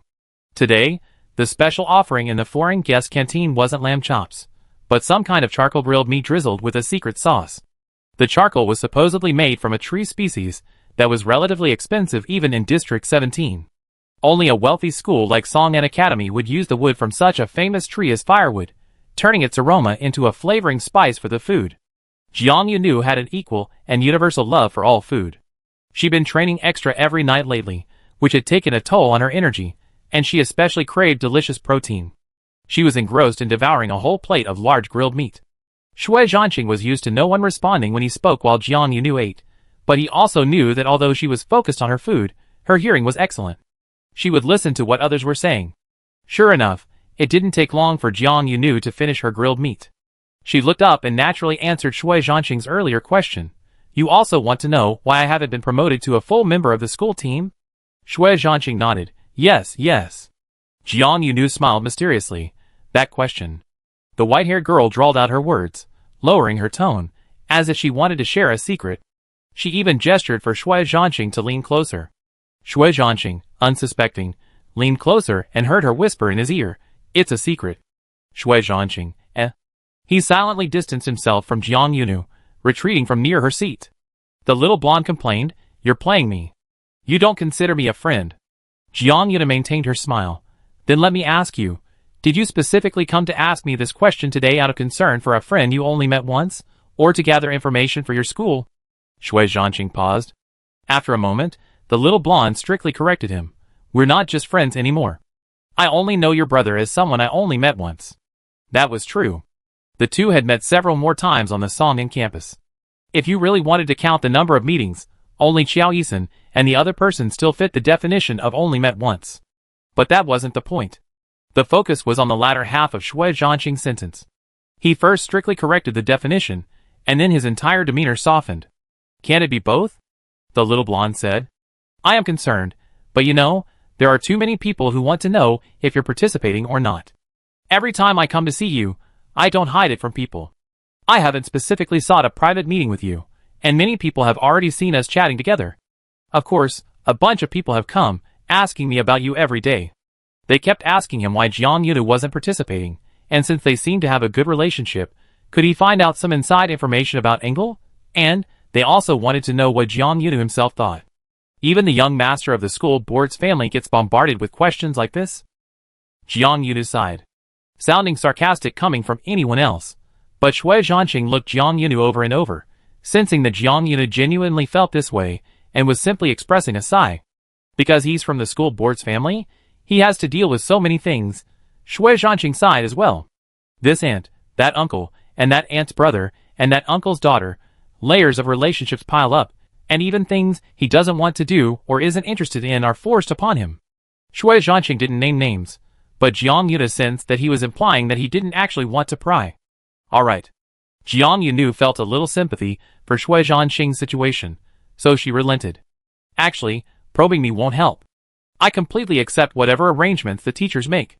Whether I can play in the practical competition, and what the chances are, is all up to the teachers. Shui Zhanxing pressed, You don't have any thoughts on this at all? If you mean you absolutely have to play, or you absolutely have to not play, Jiang Yunu looked into Shui Zhanxing's eyes. Then my answer is, I really don't. Jiang Yunu's initial motivation for striving for a high ranking in the school competition was simply to join the school team and earn a ticket to participate in this year's inter-school competition. She hadn't yet developed any particularly grand ambitions. Her initial goal was simply to see more and bigger places. Everything in this universe was new to her. Before the controversy surrounding the creating trees out of thin air incident, this trip was like a publicly funded vacation for Jiang Yunu, allowing her to experience classes that first-year Engle students couldn't attend in advance. It was a high-quality study tour that she earned through her own abilities. So, you really don't care whether you go or not, Shui Zhanqing confirmed again. Jiang Yuna said, was there anything unclear in my expression just now? That's what I meant. Shui Zhanqing gave her a slightly helpless smile. I'm sorry, the little golden retriever apologized sincerely. It's just that I'm used to everyone speaking in a roundabout way, and it's rare to meet someone as straightforward as you, so I subconsciously double-checked. In Shui Zhanqing's past interpersonal relationships, the people he encountered were all quite particular about social etiquette and decency, and once people prioritize social etiquette, their speech easily becomes roundabout. Jiang Yuna gave Shui Zhanqing the information that she could express her opinion independently. As for more, she didn't have it, nor could she give any more. After seeing Shui Zhanqing off, she thought about her teacher. Reese Daniels' recent meeting results. Even Shui Zhanqing was assigned to deal with Jiang Yunu, engaging in child diplomacy. The teachers, who held frequent group meetings, were inevitably subjected to repeated questioning and interrogation, constantly pestering Engel about how he planned to use Jiang Yunu. Reese Daniels' responses were almost entirely cryptic. For example, the child is still young, perhaps the last time was an accident, everything is still uncertain. This time, the main purpose is to broaden her horizons. As for other things, we have to discuss them further. The child is indeed a good child, but her skills are still too immature, many aspects need polishing. Things can't be rushed. When Jiang Yuna first heard Reese Daniels say the child is still young, she almost lost her composure, abruptly lowering her head and feigning shyness beside the teacher, barely managing to hide the corners of her mouth from her lowered gaze. After the people who had come to argue with Teacher Lei left, Jiang Yunu watched their figures disappear into the distance before looking up. She tugged at Larry Daniels' coat sleeve. Teacher.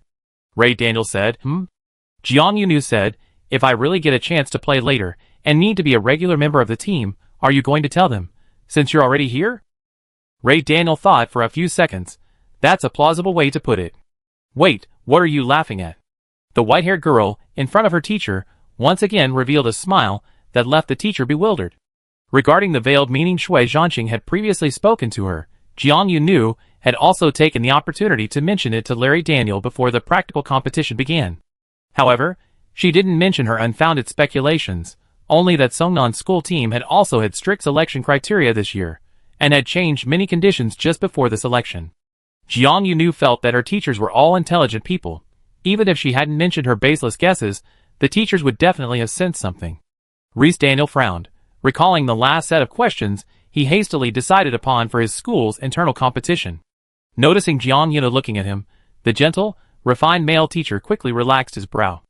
Okay, Reese Daniel said, I understand. When the practical competition officially began, Jiang Yunu was still only a reserve member of the Engel school team, but she had signed the responsibility agreement that every participating student had to sign. The practical competition, ostensibly to assess the students' practical application of their supernatural abilities, also aimed to evaluate whether the participating students possessed the comprehensive qualities to become advanced supernatural beings. Songnan used an entire back mountain as the competition venue. All participating contestants were gathered at the entrance at the foot of the mountain and, based on their rankings in the previous theoretical competition, set off in teams of varying order. A certain number of mechanical elemental beasts had already been deployed throughout the competition area. These were alien robots equipped with mechanical crystal cores. Once a contestant discovered a mechanical elemental beast, they needed to immediately use their knowledge to locate its crystal core, and then use their special abilities to attack it. Each mechanical elemental beast's crystal core had a damage threshold. When the energy of the special ability attack it could withstand exceeded the threshold, the artificial crystal core would automatically destroy, and the mechanical elemental beast would stop moving, indicating a successful kill. Each team that successfully killed a mechanical elemental beast would receive 3 points.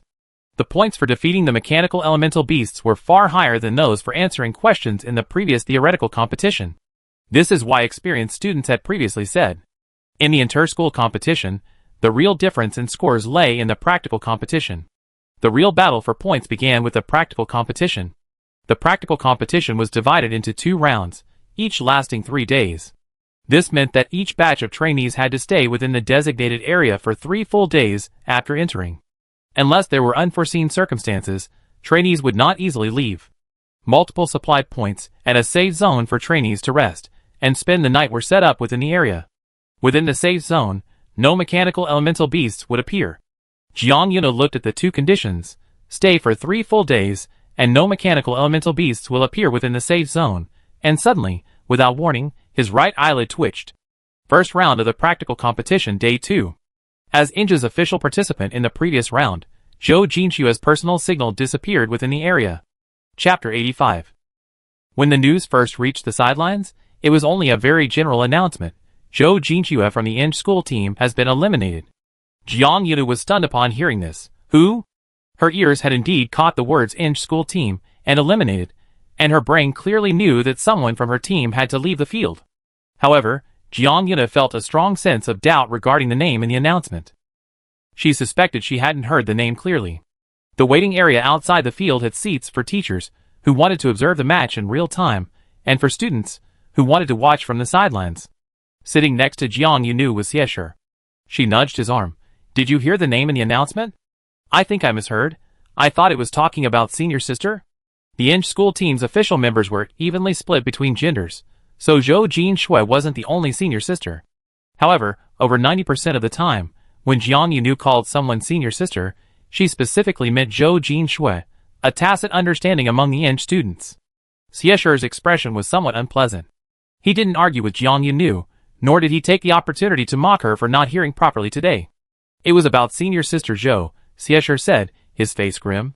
He turned and glanced at Jiang Yunu with a worried look. Zhou Jinxue was selected as a seeded player for the previous round. In this kind of competition where points are used to determine the final ranking, it's naturally better to start scoring as early as possible. Scoring earlier means widening the gap sooner and gaining an advantage. Therefore, almost every school fielded 1 or 2 key scorers in each round of the competition, hoping to gain points and successfully defeat the mechanical elemental beasts as early as possible. Zhou Jinxue performed admirably, living up to the expectations placed on her by her teachers and classmates. On the first day of the practical competition, the Inge school team defeated 2 mechanical elemental beasts, earning the school 6 points right from the start. Don't underestimate these 6 points. For students from a junior-level supernatural ability school, defeating physical mechanical elemental beasts in a simulated combat arena is no easy task. Even mechanical elemental beasts have a chance to harm these students, who haven't yet advanced to higher-level schools. Zhou Jinxue leading the team to 6 points on the first day is already a very good result. If she could continue her efforts alongside the other Inge players from the previous round and defeat 1 more mechanical elemental beast than the Roll King team, she could achieve a handover of the top spot between Inge and Roll King, propelling Inge to the top of the overall rankings. At such an inspiring juncture, all the Inge players watching from the sidelines were hoping Zhou Jinxue would continue her strong performance and score points for the school. However, a notification came out. Senior Zhou had been eliminated. Lucy left her seat immediately upon hearing the notification. She needed to investigate. The remaining students in the audience, including Jiang Yunu, whispered amongst themselves before turning to look at Reese Daniel, who remained in the stands. Reese Daniel's expression was also serious. Seeing Jiang Yunu and Xiesher looking at him, he took a deep breath. Why are you two still standing there? Jiang Yunu said, Huh? Xiesher reacted even faster. Teacher, is it our turn already? Reese Daniel nodded, his gaze falling on Jiang Yunu. He seemed about to say something, but his personal terminal suddenly beeped, stopping him in his tracks as he looked down at his terminal to communicate. When Reese Daniel looked up again, his expression was even more serious than before. It's your turn, Reese Daniel said. Another player from the school team has been eliminated. Now, 2 reserve players need to come in through entrance C. Jiang Yunu instinctively stood up with Xiesher. The 2 left the audience seats one after the other, following the signs to the player preparation entrance. Jiang Yunu then realized.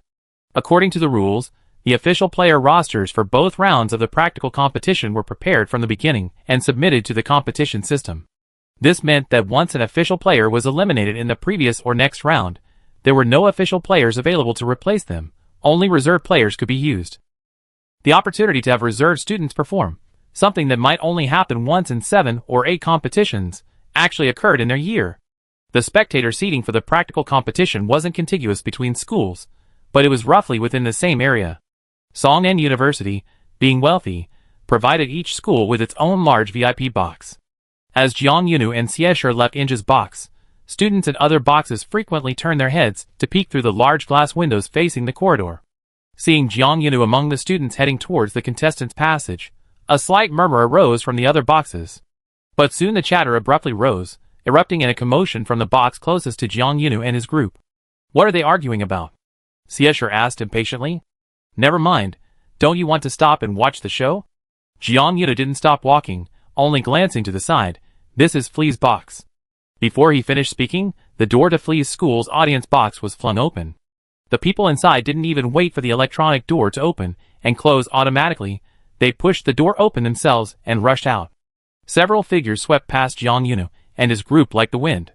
A somewhat familiar-looking student, nicknamed Flea, ran past Jiang Yunu, turning back to greet her as he continued running. Even though he was only 3 or 4 meters away, his voice still carried, "You guys are also going to the contestants' passage.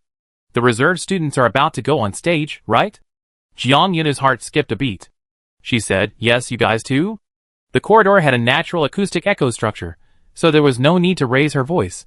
Voices could be amplified both forward and backward. The Flea student answered loudly, "Yes. 3 of our official team members have been eliminated." Xiesher couldn't help but look in Jiang Yunu's direction upon hearing this, but Jiang Yunu didn't meet his gaze, instead looking towards the end of the corridor. Jiang Yunu's expression was still strange. The practical competition didn't start until the second day, and both schools had already had official team members eliminated, requiring reserve students to fill in. Jiang Yunu suddenly recalled Shui Zhanqing's previous chance encounters, and her own speculations about the little golden retriever. She had a gut feeling that something was amiss, but she still had to go on stage. Soon, Jiang Yunu and Xiesher arrived at the players' tunnel. The students who had been making a ruckus earlier weren't here. They'd been assigned to other entrance channels. In Channel C, Jiang Yunu and Xiesher were each given a contestant badge, which could be pinned directly to their clothing. The badge contains a signal transmitter and real-time location tracking. The instructors outside can monitor your movements at any time, and they can also use the location signal to determine if each of you entered the safe rest area at night. A staff member at the channel explained briefly, the content having already been covered in detail in the pre-competition training. However, just like during previous training sessions, Jiang Yunu still had questions. What if this badge is accidentally lost or damaged within the venue? Jiang Yunu asked, wouldn't we be cut off from the outside world? The staff member replied, if the badge is damaged and the signal is lost, the system will automatically determine that you're eliminated, and a teacher will come to your aid. However, if the badge is lost and the signal remains stationary for an extended period, you must quickly enter the nearest safe zone and transmit a signal through the terminal in the safe rest area to indicate that you are still in the competition. Otherwise, if the signal remains stationary for more than a certain period, you will still be eliminated. It's said that this latter rule, elimination based on time, was specifically designed to prevent some students from slacking off and refusing to engage with the mechanical elemental beasts, simply wasting time in one place. Jiang Yunu didn't know if the committee had prevented the contestants from slacking off. She found it hard to imagine anyone choosing to slack off in such a competition. She subtly sensed that the safety measures for the contestants in this competition seemed inadequate. What are you thinking about? Xiesher urged from the side. Put on your badges. We should go in right away. Young Master Xie's voice was a little tense, as if he still harbored worries about the eliminated contestants from their school, while also trying to suppress his excitement about being able to compete. Jiang Yuna put aside her distracting thoughts. She was also worried about Zhou Jinxue, wishing she could rush to her senior to ask what had happened, but in action, she quickly put on her badge and said crisply, I'm ready, let's go. At the end of the contestant passage was an infrared gate. The two, wearing their contestant badges, walked to the gate. The light scanned their bodies to confirm their identity and eligibility for entry, and the gate opened automatically. Songnan had specially prepared an entire back mountain as the practice competition venue. Beyond the gate, a vast forest and lush grassland stretched out before them. Jiang Yunu had a strange sense of déjà vu for a moment, recalling the holographic game she had been engrossed in inside the Angle simulation pod.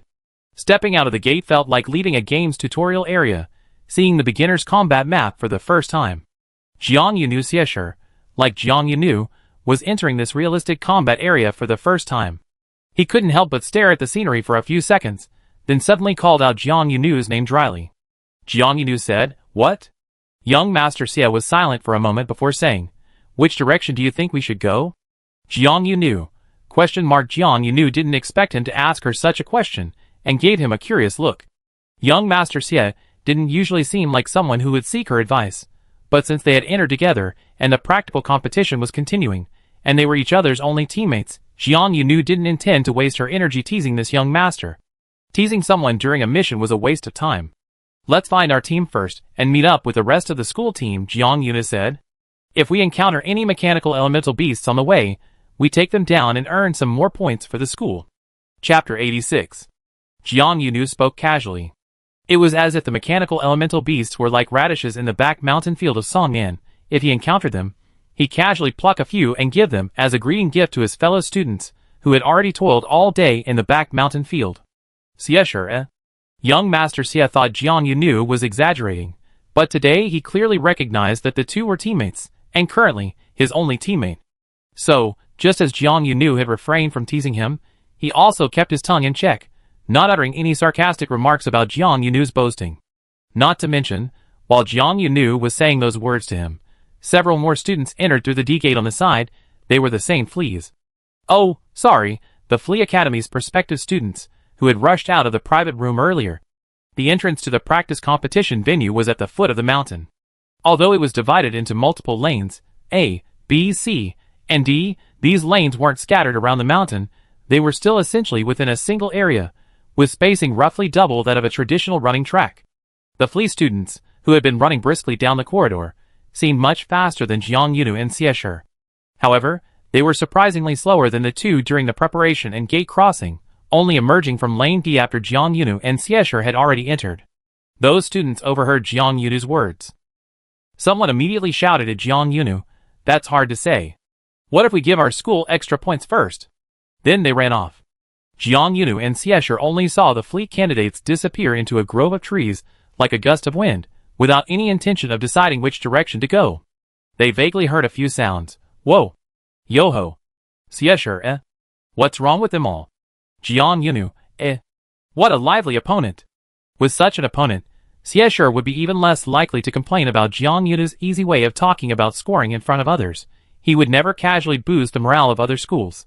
The surroundings became quiet as the fleas ran far away. A breeze blew through the woods, causing the grass, up to a person's calves, to sway, its stems and leaves rustling. This white noise, which usually brought peace to the heart, only made Xie feel a chill down his spine in the presence of mechanical elemental beasts. You said, we should go and meet up with the school team first, the slightly uneasy Xie said, taking the initiative to speak to Jiang Yunu. Your direction and idea are correct, but what's the specifics? Which way do we go next? Jiang Yunu said, I know, follow me. Xie subconsciously followed Jiang Yunu and started walking in a certain direction. After walking for a while, he suddenly felt something was off. Why are you so sure? He muttered. Do you have clairvoyance? Can you see our team up the mountain from the foot of the mountain? Jiang Yunu noticed Xie's unusual talkativeness today. From the moment they were last minute told they would be performing as alternates, until now, Xie had been abnormally talkative. Jiang Yunu suddenly realized that Xie might be nervous. She looked at Xie again, with a somewhat curious gaze, earning her a sharp question. What are you looking at? Jiang Yunu, nothing. Nervousness makes people talkative. Even if there's only someone they don't usually like beside them, they can't help but chat about something. Jiang Yunu's attention was still half on Zhou Jinxue. After officially entering the arena, she couldn't help but think about her senior's situation, leading her to answer Xie directly without beating around the bush. Don't worry, I don't have clairvoyance, but before we left the VIP box, I checked Teacher Lei's monitoring screen. The teacher monitoring screen, as the name suggests, was for off-site teachers to monitor their students' movements in real time.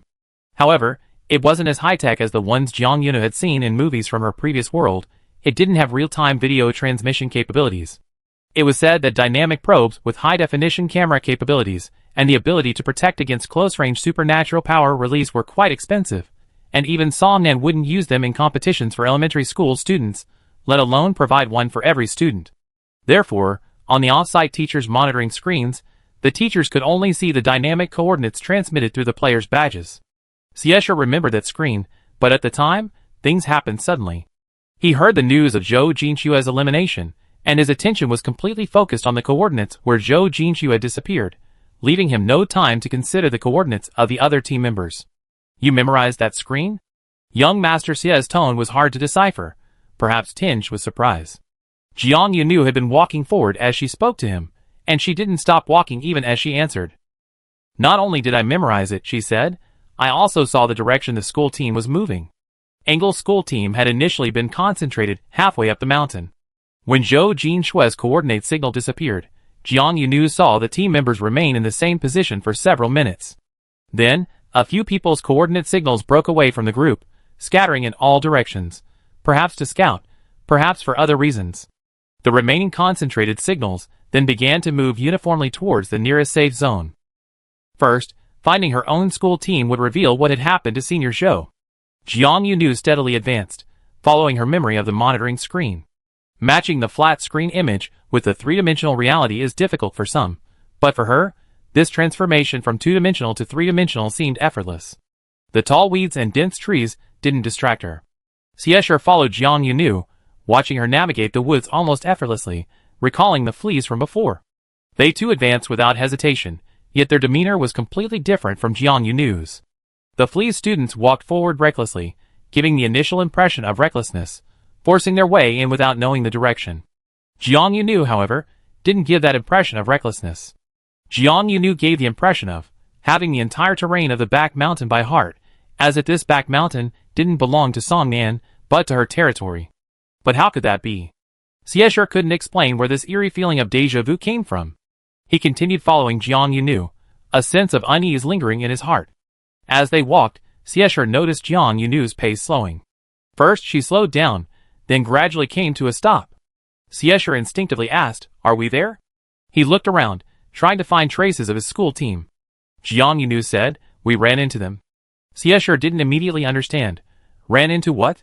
Jiang Yunu instinctively reached for something with a thin steel handle, but grasped at empty air, then remembered that this was reality, not her game. "I encountered a gift for the senior students on the school team," she said. The wind in the forest suddenly intensified. The grass on the left swayed, and a vibration came from the soft forest floor beneath their feet, growing stronger with the swaying of the grass.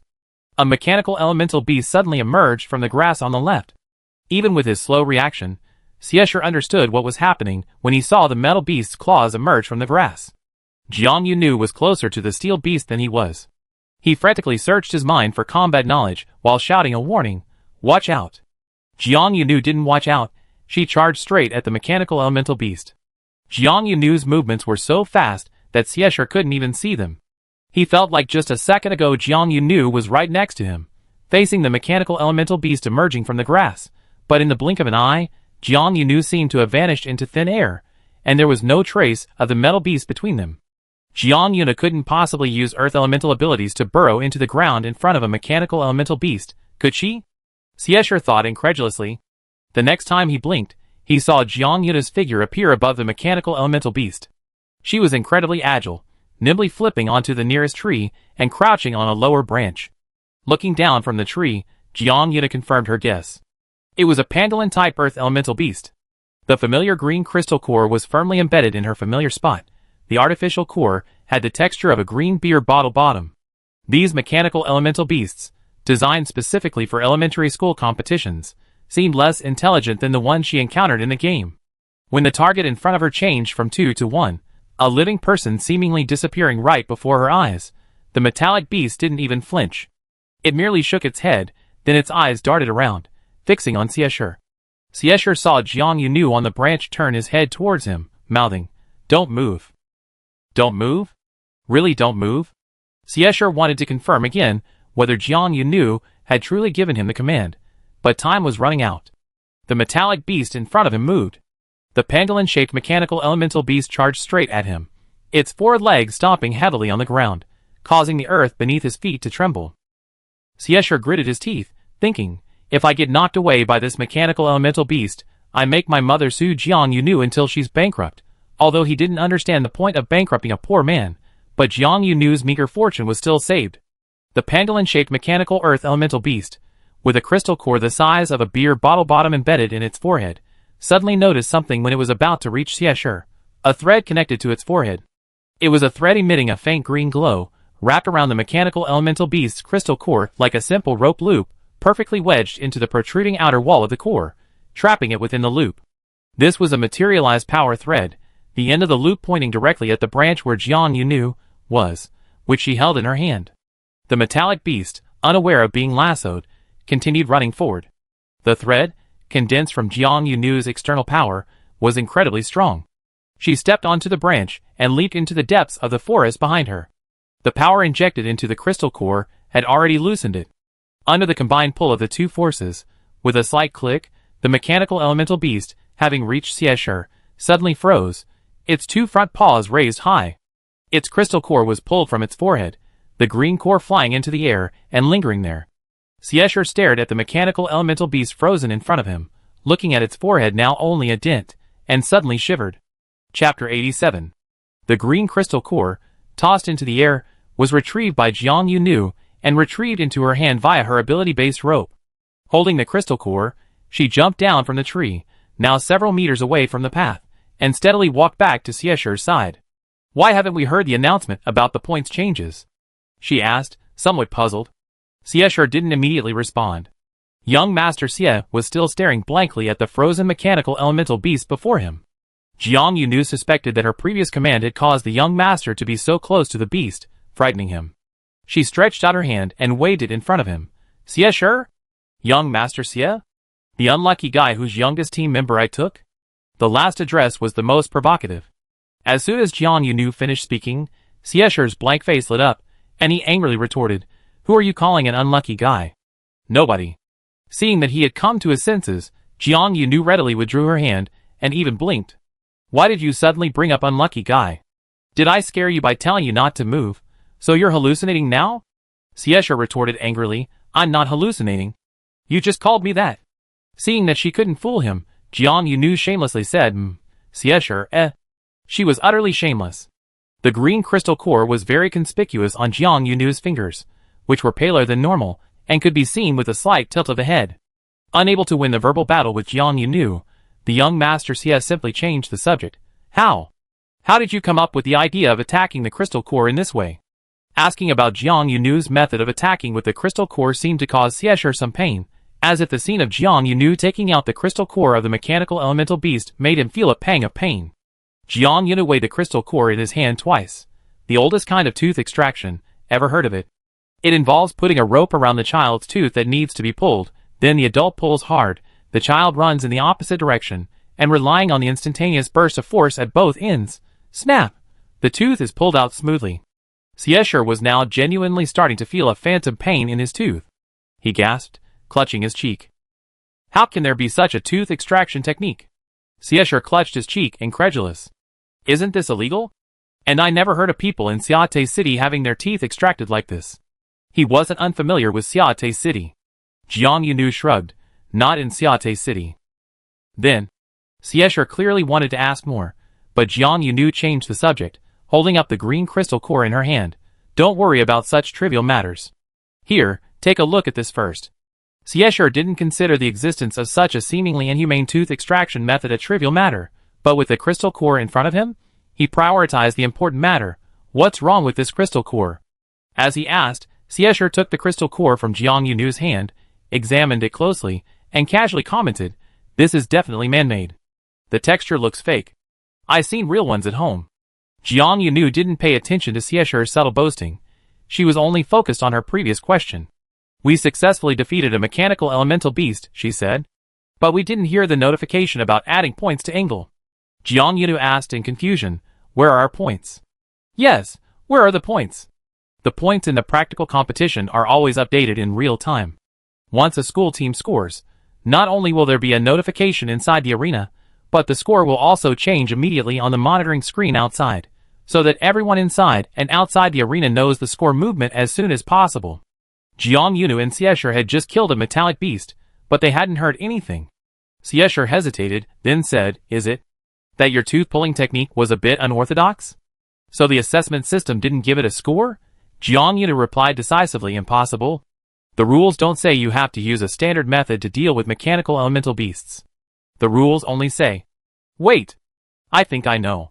Jiang Yunu suddenly had a flash of inspiration as she mentioned the rules. She remembered that the rules stated the crystal core would self-destruct after absorbing more than a threshold of energy. The mechanical elemental beast would stop moving as the elemental crystal core destroyed, which would be considered a successful kill. She had indeed rendered the mechanical elemental beast immobile, but the crystal core was still safely in Siesher's hand. Jiang Yunu's gaze fell on the crystal core in Siesher's hand.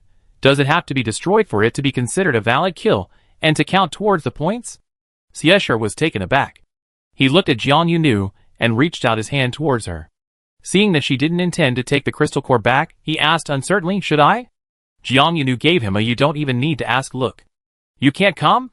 she said. Xiesher couldn't stand this kind of provocation. "It's not that I can't come. It's just..." The young master hesitated. "You got this crystal core. If I'm the one to inject my powers, it seemed like I'm stealing your credit. I didn't do anything, and yet I'm earning points for the school." Jiang Yunu hadn't expected the young master to be so particular about this. He was quite clear about right and wrong. Xiesher didn't want to take advantage of Jiang Yunu, making him seem like a slacker in the competition, but this kind of thing couldn't really be called taking advantage. "Come on, hurry up," Jiang Yunu said. "We're a team now. Whoever injects their power into it will earn points for the school, and for Eng school." Xiesher finally didn't say anything more. Xiesher was a wind type, and his amber gold wind elemental power quickly gathered in his palm, completely enveloping the artificial crystal core, which was as green as the bottom of a beer bottle. A few seconds later, a cracking sound came from his palm. At the same time, the announcement was broadcast simultaneously inside and outside the practice arena. Eng school team successfully killed a mechanical elemental beast. Eng Junior Ability School has earned 3 points. Points secured? Because it was a public announcement, the Eng school team, who were heading towards the safe zone, also heard the news.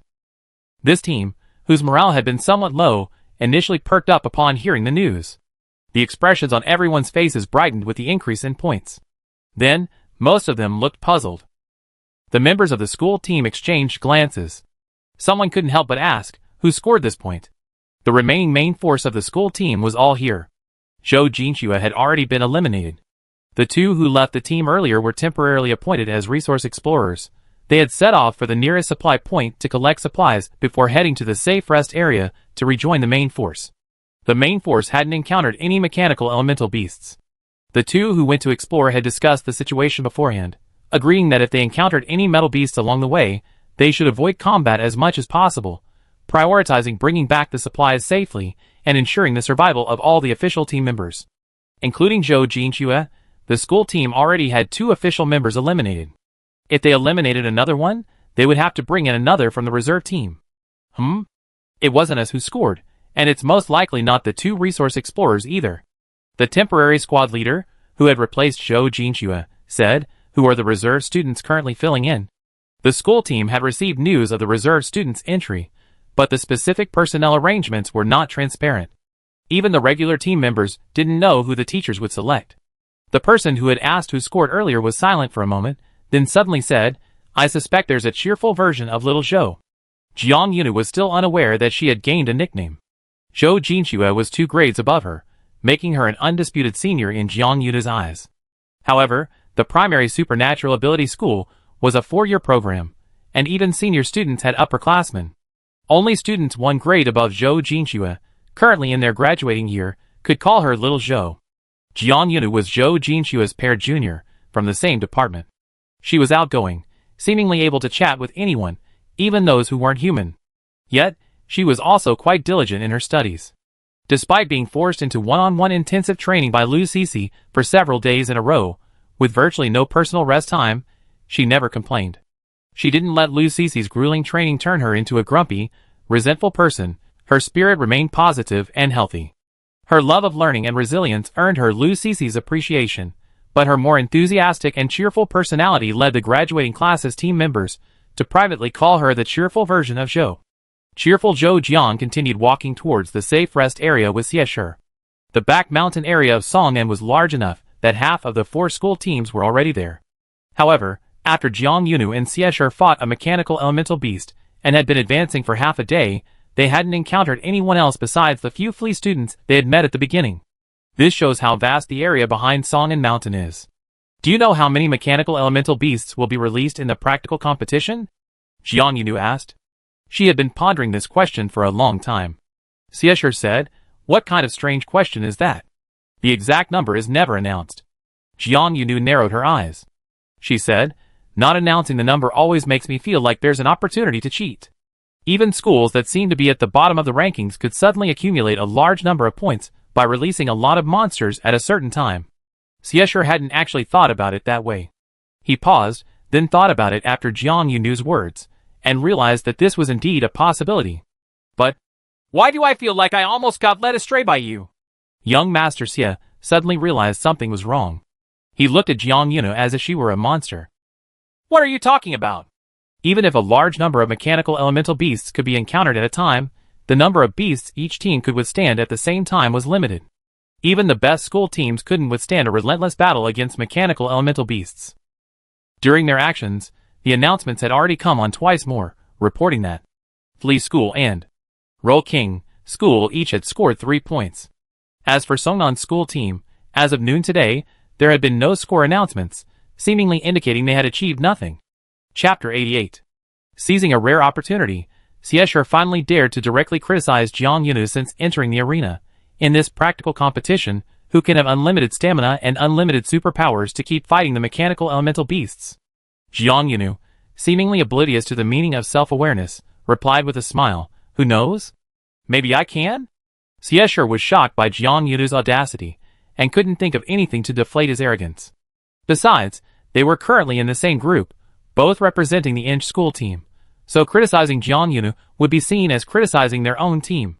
After much deliberation, Xiesher only managed a long-absent hemph. In response to Jiang Yunu, whether it counted as saying anything or not, something actually happened.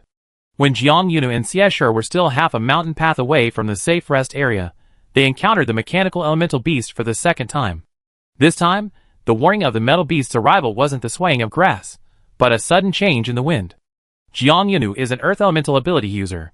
Logically, she should be more sensitive to all elements related to earth, allowing her to distinguish the scent of grass from the woody aroma of forest, and to immediately sense the swaying of grass stems and leaves and the trembling of the soil. However, she is also acutely aware of other natural elements.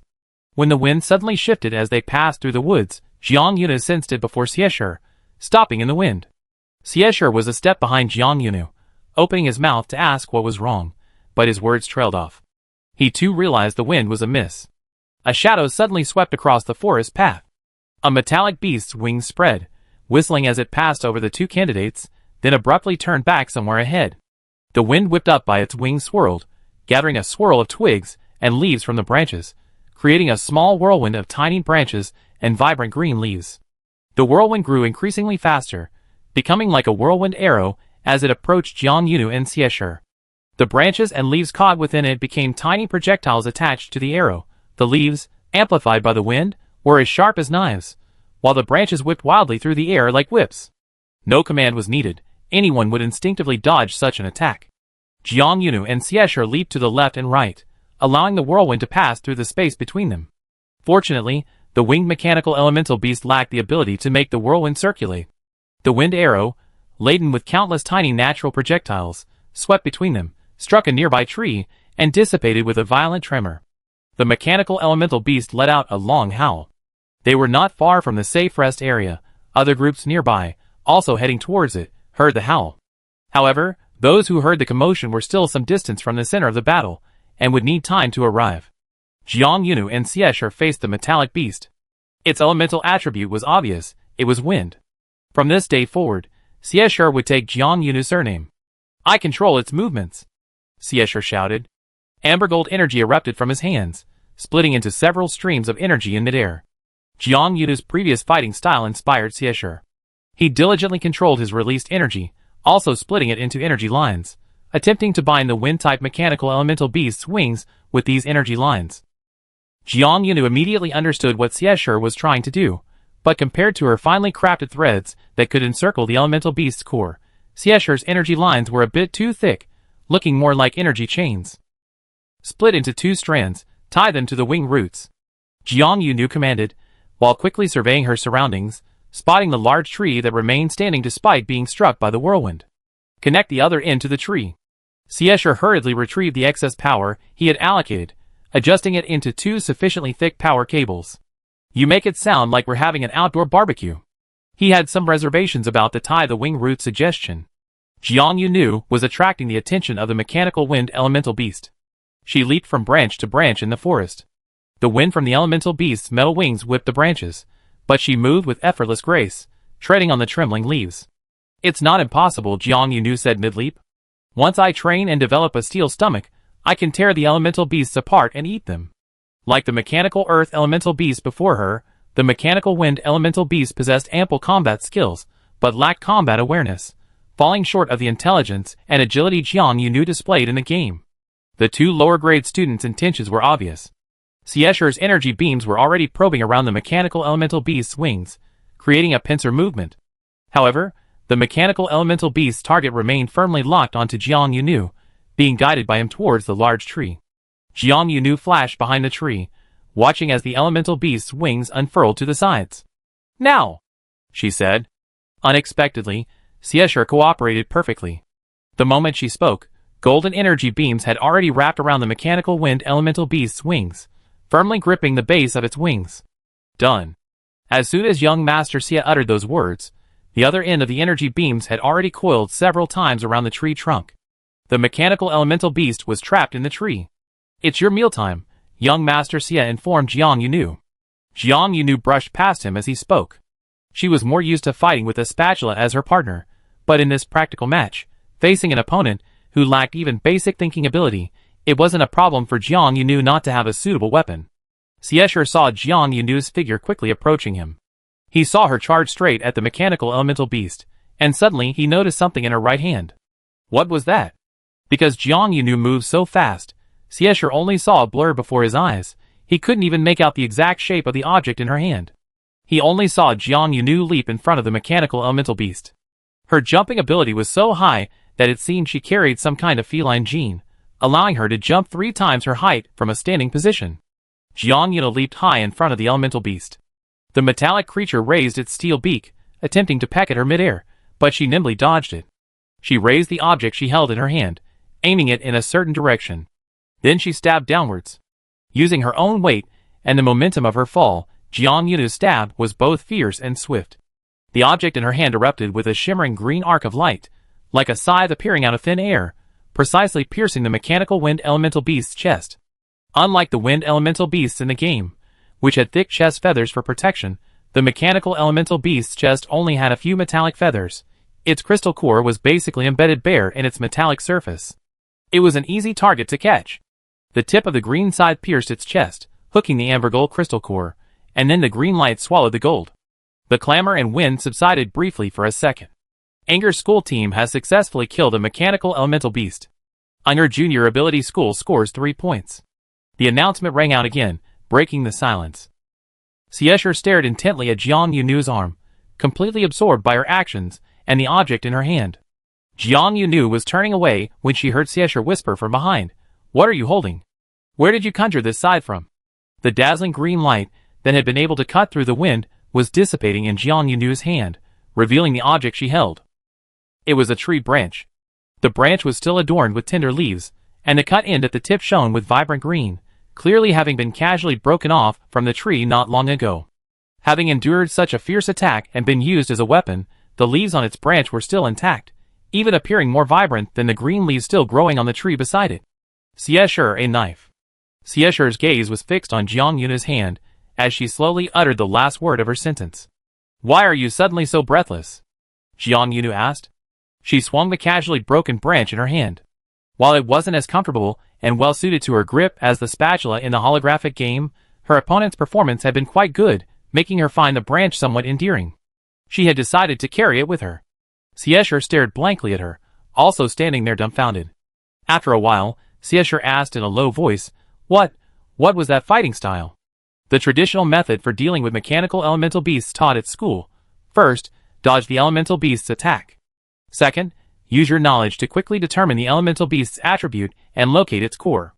Third, work together with your companions, find the right moment to release your special ability, and let your attack hit the beast's energy core, shattering it. Xiesher had witnessed Jiang Yunu's fighting twice, but in his personal opinion, Jiang Yunu's fighting style wasn't entirely different from what the teachers taught. It was simply quite unorthodox. First restrict movement, then attack the crystal core, Jiang Yunu said. "Isn't that a conventional fighting method? Our teamwork is pretty good." "It's different." Young Master Xie quickly shook his head. His gaze, with a complex expression, fell again on Jiang Yunu's hand holding the branch. Xiesher was a bit arrogant, and he was indeed an excellent student among his classmates. After a fleeting glimpse of the green light scythe, he quickly understood. That seemingly ordinary branch had been imbued with Jiang Yunu's earth elemental power, allowing him to unleash a chilling strike in the opponent's hand. The tree branch became the medium at that moment. Earth element naturally aligns with plants, so Jiang Yunu didn't use her unknown and limited supernatural abilities to create something from nothing. Instead, she directly empowered the branch, transforming it into the weapon she needed. Did Teacher Lu's special training for you include this kind of training? Xiesher asked, feeling a bit envious if Lucy's training included this part, and even considering asking Teacher Lu for extra training himself. However, for some reason, Xiesher had a gut feeling that it wasn't quite like that. Lucy was a very capable, efficient, and assertive teacher of practical supernatural abilities, but she also possessed a strong Angian aura. Teachers who are very Angian generally teach students according to standard procedures and methods, and wouldn't easily instruct first-year students on fancy tricks. Jiang Yuna sensed a hint of sourness in Xieshao's voice. She defended Teacher Lu, clarifying for Lu Cece, Teacher Lu rigorously controlled my ability release quantity and stability. Using tree branches as an aid was just a guess. She didn't hold anything back from anyone. Xiesher, Sure enough. His intuition was confirmed, but Xieshao's feelings became even more complicated. In that instant, he vaguely realized that Jiang Yuna possessed a combat talent beyond ordinary people, something that couldn't be replicated through traditional teaching and training. She seemed naturally agile in this area, her thinking often unrestrained, and her ability talent supported her unrestrained imagination. Chapter 89. Never mind. Xiesher finally said. He seemed to have reached some kind of reconciliation with himself, muttering to himself, where the mechanical wind elemental beast had fallen. What are you saying? Jiang Yunu was about to poke him with a branch when she glanced sideways at the remaining half of the mountain path leading to the safe rest area. Don't daydream, we should go. Before she finished speaking, and before Jiang Yunu's branch could even poke Xiesher, a commotion suddenly came from behind the bushes on her right. Xiesher's heart skipped a beat, and he instinctively assumed a stance ready to face another mechanical elemental beast, but then he saw Jiang Yunu shake her head. It's people, Jiang Yunu said. 3 people emerged from behind the bushes. They were wearing matching school team uniforms, with player badges indicating they were participants in the practical competition, as well as their gleaming school badges on their chests. They were 3 students from the Song'an school team. The lead student's gaze first fell behind him, clearly seeing the mechanical elemental beast lying prostrate on the ground, its power source depleted. Only then did he shift his gaze to the 2 Engel students nearby. Are you Engel's candidates? The other student asked, his tone surprisingly friendly. Xiesher suddenly stepped forward, moving Jiang Yunu, who had been closer, behind him. That's obvious, isn't it? Xiesher replied, his tone anything but friendly. Jiang Yunu noticed that young Master Xie had adopted that noble and aloof expression he first seen. Even though the Song'an student opposite him was significantly taller, Xiesher managed to project an air of superiority, as if the other student was only worthy of looking down his nose. A flicker of displeasure crossed the face of the leading Song'an student, but he quickly regained his friendly demeanor. Indeed, he said. Judging from your appearance, you must be lower-year students at Engel. These 3 were clearly older than Jiang Yunu and her group, probably graduating students or those following them from Song'an. Their physiques had largely developed, and they were all long-limbed, yet still possessed the typical thinness of youth. Jiang Yunu sensed that Xiesher might be a little nervous. She wasn't sure what the source of his nervousness was, but she felt she could easily take on 3 of these frail, paper-thin upperclassmen. Don't misunderstand, the leading male student from Song'an added. We heard the commotion of the mechanical elemental beasts nearby, so we came specifically to see if anyone needed help. His tone was even more friendly, but Xiesher didn't buy it at all. Are you here to help, or to scavenger? Xiesher said coldly. Hearing the commotion of mechanical elementals around here, I think you can all tell whether this mechanical elemental has already entered battle, right? The male student leading Song'an smiled. Of course not. Xiesher said, why not? Seeing their companion say something, and the short, long-faced Engel retorting, Song'an's other 2 male students started to feel embarrassed. Why are you so hostile towards us? One of them said. We just came to take a look, we didn't steal any points from you. Did you really not intend to steal, or did we miss out because we fought too fast? Who knows? Your school team is trying to interfere in another school's battle without permission, Xiesher said. Only you know what your true intentions are. Could you please not be so harsh? Another student from Song'an spoke up, his brows furrowed deeply as he looked at Xiesher, his tone practically reprimanding. Even if we are students from other schools, we are still your seniors in terms of grade. Shouldn't you be more polite and respectful when speaking to your seniors? This guy seemed to be resorting to seniority tactics because he couldn't win an argument with Xiesher. Jiang Yuna silently listened to this verbal battle. Although she couldn't say for sure what the three's intentions were, she felt that Xiesher's speculation wasn't without merit.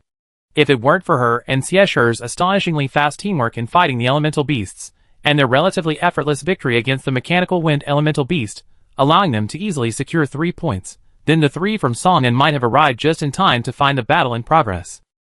In a competition where players earn points by defeating monsters, a small team of upperclassmen wandered around, scouting the battlefields where others had already begun their battles. What were they up to? However, the announcement had already been made, and everyone knew that Ung had scored another 3 points. These three still insisted on heading towards the now quiet battlefield. What were they trying to confirm? Several thoughts raced through Jiang Yuna's mind in just a few seconds. Meanwhile, Xie Xiao, who would never fall for the pickup lines of upperclassmen from other schools, continued his relentless attack. Shouldn't we be a little more polite and respectful? Xiesher forced a mocking smile onto his already noble and aloof face. We should actually slow down the mechanical elemental beasts a bit, wait for the upperclassmen from other schools to arrive, and then offer them the chance to destroy the crystal cores, so that the upperclassmen from Songyan, who haven't gotten anything today, can score? Jiang Yunu, Songnan's 3, What fierce verbal barrage. It turns out that Xiesher's verbal attacks are twice as sharp and pointed as usual. The impatient male student from Songnan was completely speechless after being confronted by Xiesher, turning into a human firecracker wrapped in Songnan's exquisite uniform, looking as if he would explode at the slightest spark. Jiang Yuna calmly stepped forward, shielding Xiesher, who had previously blocked her path, behind her again. Xiesher looked like he wanted to ask Jiang Yuna what she was doing, but at that moment, a third team joined the battle, a battle unrelated to fighting the mechanical elemental beasts. Excuse me. The third party directly intervened in the communication, their voice lacking in laughter but carrying a bias. Several upperclassmen emerged from the bushes on the other side, glanced at the situation, and automatically stood in front of Jiang Yunu and Xiesher. Excuse me, what's going on with the Song and school team members surrounding our juniors? Engel's main team arrived at the safe rest area first, originally waiting for the two members, who had been exploring supplies to return. However, after receiving the announcement of the second team score, the temporary captain became restless. Thinking, we're official team members, upperclassmen, after all. How come we're resting, while these two seemingly reserved students are earning points for the school? The Engel team, having just arrived at the rest area, left a message for the two members, who had been exploring supplies. Then, they all set out again, deciding to search for the two reserved students along the mountain path. It was a strange twist of fate, a connection between classmates from the same school. Engel's team decided to search along the mountain path purely by chance. Unexpectedly, not far from the rest area, they noticed a group of people gathered and talking. Then, a sharp-eyed person peeked out. Wow! It was their junior. How come it seems they run into the official members of Songnan's school team? This investigation has proven effective. The Inge school team students quickly retreated into the woods to support their juniors. Previously it was 2 against 3, but with the arrival of the Eng team, the numerical advantage completely shifted to Jiang Yunu and her group. Jiang Yunu had remained silent and hadn't participated in the verbal battle, giving the Songnan students the impression that this white-haired girl was taciturn, and that the sullen-faced boy beside her could single-handedly take on 3. But when the seniors arrived, Jiang Yunu stood behind everyone and said, "Our seniors from our school are here. Let them talk to you. Hopefully, you won't criticize them for disrespecting seniors from other schools, right?" The 3 from Songnan. Inja's temporary captain. What? They criticized you? Their side only had 2 reserve students, and standing next to the 3 official Songnan members, they looked shorter than them. Even though these were 2 reserve students, who had just earned 6 points for the school, they were still juniors, who would first and foremost evoke the protective instincts of their seniors. What were the Songnan students doing criticizing their Engel juniors? The steady and reliable temporary captain took over the communication, starting to deal with the Songnan students. Seeing the situation, the 3 from Songnan seemed to have lost interest in continuing their confrontation with Xiesher, unwilling to waste any more time. After the 3 students from the Songnan team left, the main members of the Engel team finally had time to properly check on their juniors. "Are you alright?" A familiar senior directly touched Jiang Yuna's hair. "What did they want with you?" Jiang Yuna replied, "They seem to have heard us fighting the mechanical elemental beasts here." She didn't mention Xiesher's predicted direction, But just that one sentence immediately drew a cold snort from another senior student beside her. No good intentions, the senior student said. Songin hasn't used their old tricks in the practical competition this year. What old tricks? Jiang Yuna sensed something was off about the senior student's tone. She asked, only to find that she seemed to be the only one with this question. Xiesher's face showed the expected disdain. Let's go back to the safe rest area first, the temporary team leader said. We answer the questions on the way. The group started heading towards the safe rest area. After spending most of the day as alternates, Jiang Yunu and Xiesher finally rejoined the main group. On the way, a senior student explained to Jiang Yunu what Songnan's old tricks meant. Apparently, going back several years, almost every year, the notoriously extravagant Songnan school had someone causing trouble, simply put, trying to exchange points on the field for off-field deals.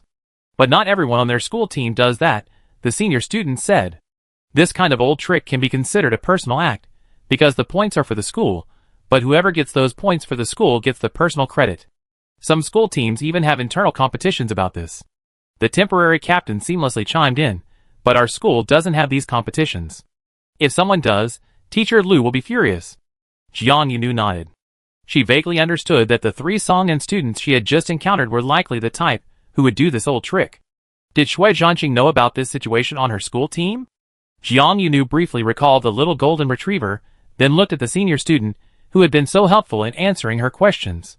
She asked the question that had been on her mind ever since she received the notification to enter as a reserve student. Senior, what happened to Senior Zhou? Chapter 90. Senior, hey, you mean Xiao Zhou? The previously relaxed atmosphere suddenly fell silent again. The senior, who was being asked the question, looked troubled, seemingly unsure how to answer. The composed temporary captain said, how about I answer? Yesterday, the practical competition had just begun, and everything was going smoothly. Zhou Jinxue had been implicitly considered the captain of the previous round since entering the arena. The school team's direction, whether to engage the mechanical elemental beasts, and the tactics used in those engagements were all directed by Zhou Jinxue. The Eng school team scored a total of 6 points yesterday, but in reality, the team encountered mechanical elemental beasts 3 times. We encountered the 3rd mechanical elemental beast around dusk, the temporary team leader said. It was almost dark by then. As night fell, after a day of exploration and 2 battles, the team members were already somewhat exhausted. The gradually darkening light seemed to evoke the human instinct to rest at sunset, making them feel lethargic and wanting to find a safe place to rest. The 3rd mechanical elemental beast was encountered by the team on their way to the safe rest area. Actually, when we encountered the 3rd one, although everyone was a bit tired, we were also a bit excited. Just as Xiesher had told Jiang Yunu, the number of mechanical elemental beasts released in each practice competition was not announced. How many mechanical elemental beasts a team would encounter in the competition area was a random event of probability. If they were unlucky, some teams might wander around the mountains and forests all day and only encounter one. Eng's school team encountered 3 unspecified creatures on the first day. If they could successfully defeat all 3, wouldn't they earn 9 points for the school in just one day, allowing Eng's team to surpass the King of Scrolls school and firmly secure first place on the first day's points leaderboard?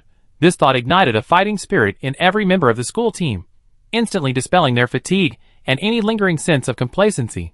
Zhou Jinxue did indeed lead the team into battle initially. But before the entire battle had even lasted 5 minutes, Zhou Jinxue called a halt. Stop the attack! Zhou Jinxue declared decisively. Everyone, stop fighting! We're retreating! In everyone's memory, Zhou Jinxue's voice was always calm, her pace unhurried, carrying a naturally cool, rhythmic quality.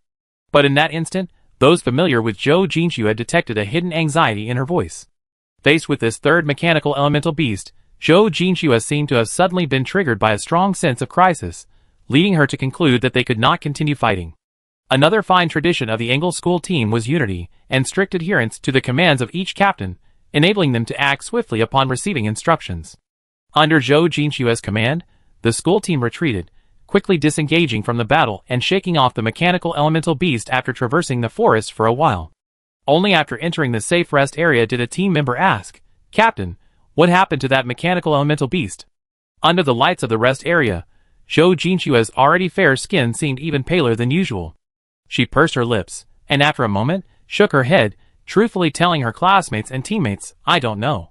She didn't know. The captain who had ordered the school team to retreat didn't even know what was unusual about the third mechanical elemental beast they had encountered. It's precisely because I can't explain what's wrong with it that it gave me a strange sense of urgency that the previous two mechanical elemental beasts didn't have. So I had to order a retreat, Zhou Jinxue said. Zhou Jinxue was a wind-type ability user. In traditional ability-based teams, wind and fire-type users were most likely to be the main damage dealers, and among these, wind-type users often took on the role of close combat fighters. Zhou Jinxue was always the first person to get closest to the mechanical elemental beast when engaging in combat. Even if some people might doubt Zhou's judgment, no one will doubt Zhou's courage, said the senior student who had previously struggled to answer Jiang Yunu's question. Zhou Jinxue's courage and combat ability were beyond question. What exactly was this mechanical elemental beast that made her realize, upon close contact, that she couldn't fight for long and had to immediately disengage and retreat? A deeper question arose in Jiang Yunu's mind. She looked at the senior students on the school team, all with somber expressions, while Xiesher listened even more intently than she did. Jiang Yunu asked, "Then why was senior sister eliminated today?" Eng's temporary captain sighed, "Because this morning, we seem to have encountered the same mechanical elemental beast again." Whether it was actually the same mechanical elemental beast, no one really knew. That subtle yet sharp sense of unease was, so far, only Zhou Jinxue could clearly and quickly determine. But it was indeed the first mechanical elemental beast the Eng's team encountered today. After a night's rest, everyone on the team was full of energy, eager to earn more points for the school. Therefore, upon encountering the elemental beast, everyone quickly got into position, impatient to start the battle. Unfortunately, the mechanical elemental beast appeared closer to another fire-type student on the team today. Since fire-based abilities are primarily for close combat, the opponent saw this as a golden opportunity and immediately charged towards the metal beast. A clear, fiery golden-red energy erupted in his palm, which he hurled at the mechanical elemental beast. A resounding boom followed as the fire elemental energy ball struck the metal beast's steel armor. The metal beast's armor wasn't pierced in one hit, but the attacked area turned a reddish hue from the intense heat. The fire-based student was about to continue fighting when Zhou Jinxue suddenly rushed forward, her amber gold energy erupting simultaneously. For Zhou Jinxue's skill level, that attack could be described as completely haphazard. Zhou Jinxue seemed to have instantly forgotten about controlling her abilities and stabilizing her energy, abandoning everything Lu Sisi had strictly taught her. She channeled her energy in an almost reckless manner, the amber gold light instantly filling the small battlefield, so dazzling that even her own teammates couldn't see the details of the battle. "We only heard two loud bangs," the temporary team leader said. Zhou Jinxue's burst of power first slammed heavily into something solid, then seemed to be met with a powerful counterattack. Before the dazzling light dissipated, everyone felt a dull tremor beneath their feet. The tremor didn't move towards the Engel school team members. Instead, it seemed to be heading into the distance. After the bright light subsided, we saw Xiao Zhou and that fire-type student lying on the ground, the senior student said with a sigh. Both of the main melee fighters were unconscious when the group rushed to their side, their player badges damaged in the impact. Two announcements came from outside the arena that Engel school team players had been eliminated, and the team members inside the arena called for emergency medical assistance for their unconscious teammate. However, the fact that the eliminated student needed emergency medical care was not mentioned in the off-field announcements. Jiang Yunu recalled Lu Sisi's unpleasant expression when she left her seat. She suddenly realized that Lu Sisi's expression at that time also reflected her concern for the student's health and safety. "Senior," Xiesher asked from the side, "what about that mechanical elemental beast?" This question caused everyone's expressions to suddenly become somewhat strange. The Engel school team members looked at each other. Finally, the temporary team leader spoke up. "You might not believe it." Jiang Yuna said, "Don't worry, senior. There's nothing Xieshao, and Xiesher can't trust." The temporary team leader said, "The mechanical elemental beast escaped." Xiesher, who had been a little bothered by Jiang Yunu's strange way of addressing him, like his accented name, paled upon hearing this. What? A mechanical elemental beast, designed specifically for practical competitions, had actually escaped from battle. No wonder the temporary team leader was worried the two reserve students wouldn't believe it. The rest of the school team had all witnessed this bizarre event, except for Xiesher and Jiang Yunu, who were hearing about it for the first time. Xiesher found it completely unbelievable, and couldn't help but turn to see Jiang Yunu's expression. Jiang Yunu's face, however, remained expressionless. They had returned to the safe rest area, which consisted of mobile prefabricated houses built with sturdy materials, each spacious enough for the entire school team to rest. The mobile home was lit by white light, which fell on Jiang Yunu's white hair, giving the edges a slight golden hue. She gave up the limited seating to her senior classmates and casually sat on a trapdoor. Xiesher inexplicably felt that Jiang Yunu's expressionless face was a bit eerie, so he asked her, "What are you thinking about?"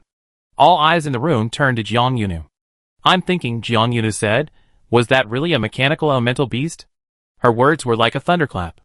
Meanwhile, outside the practical competition venue, Zhou Jinxue and another unconscious student, who had been taken out of the competition that morning, had been handed over to the medical department, with a teacher staying outside the medical pod to look after them.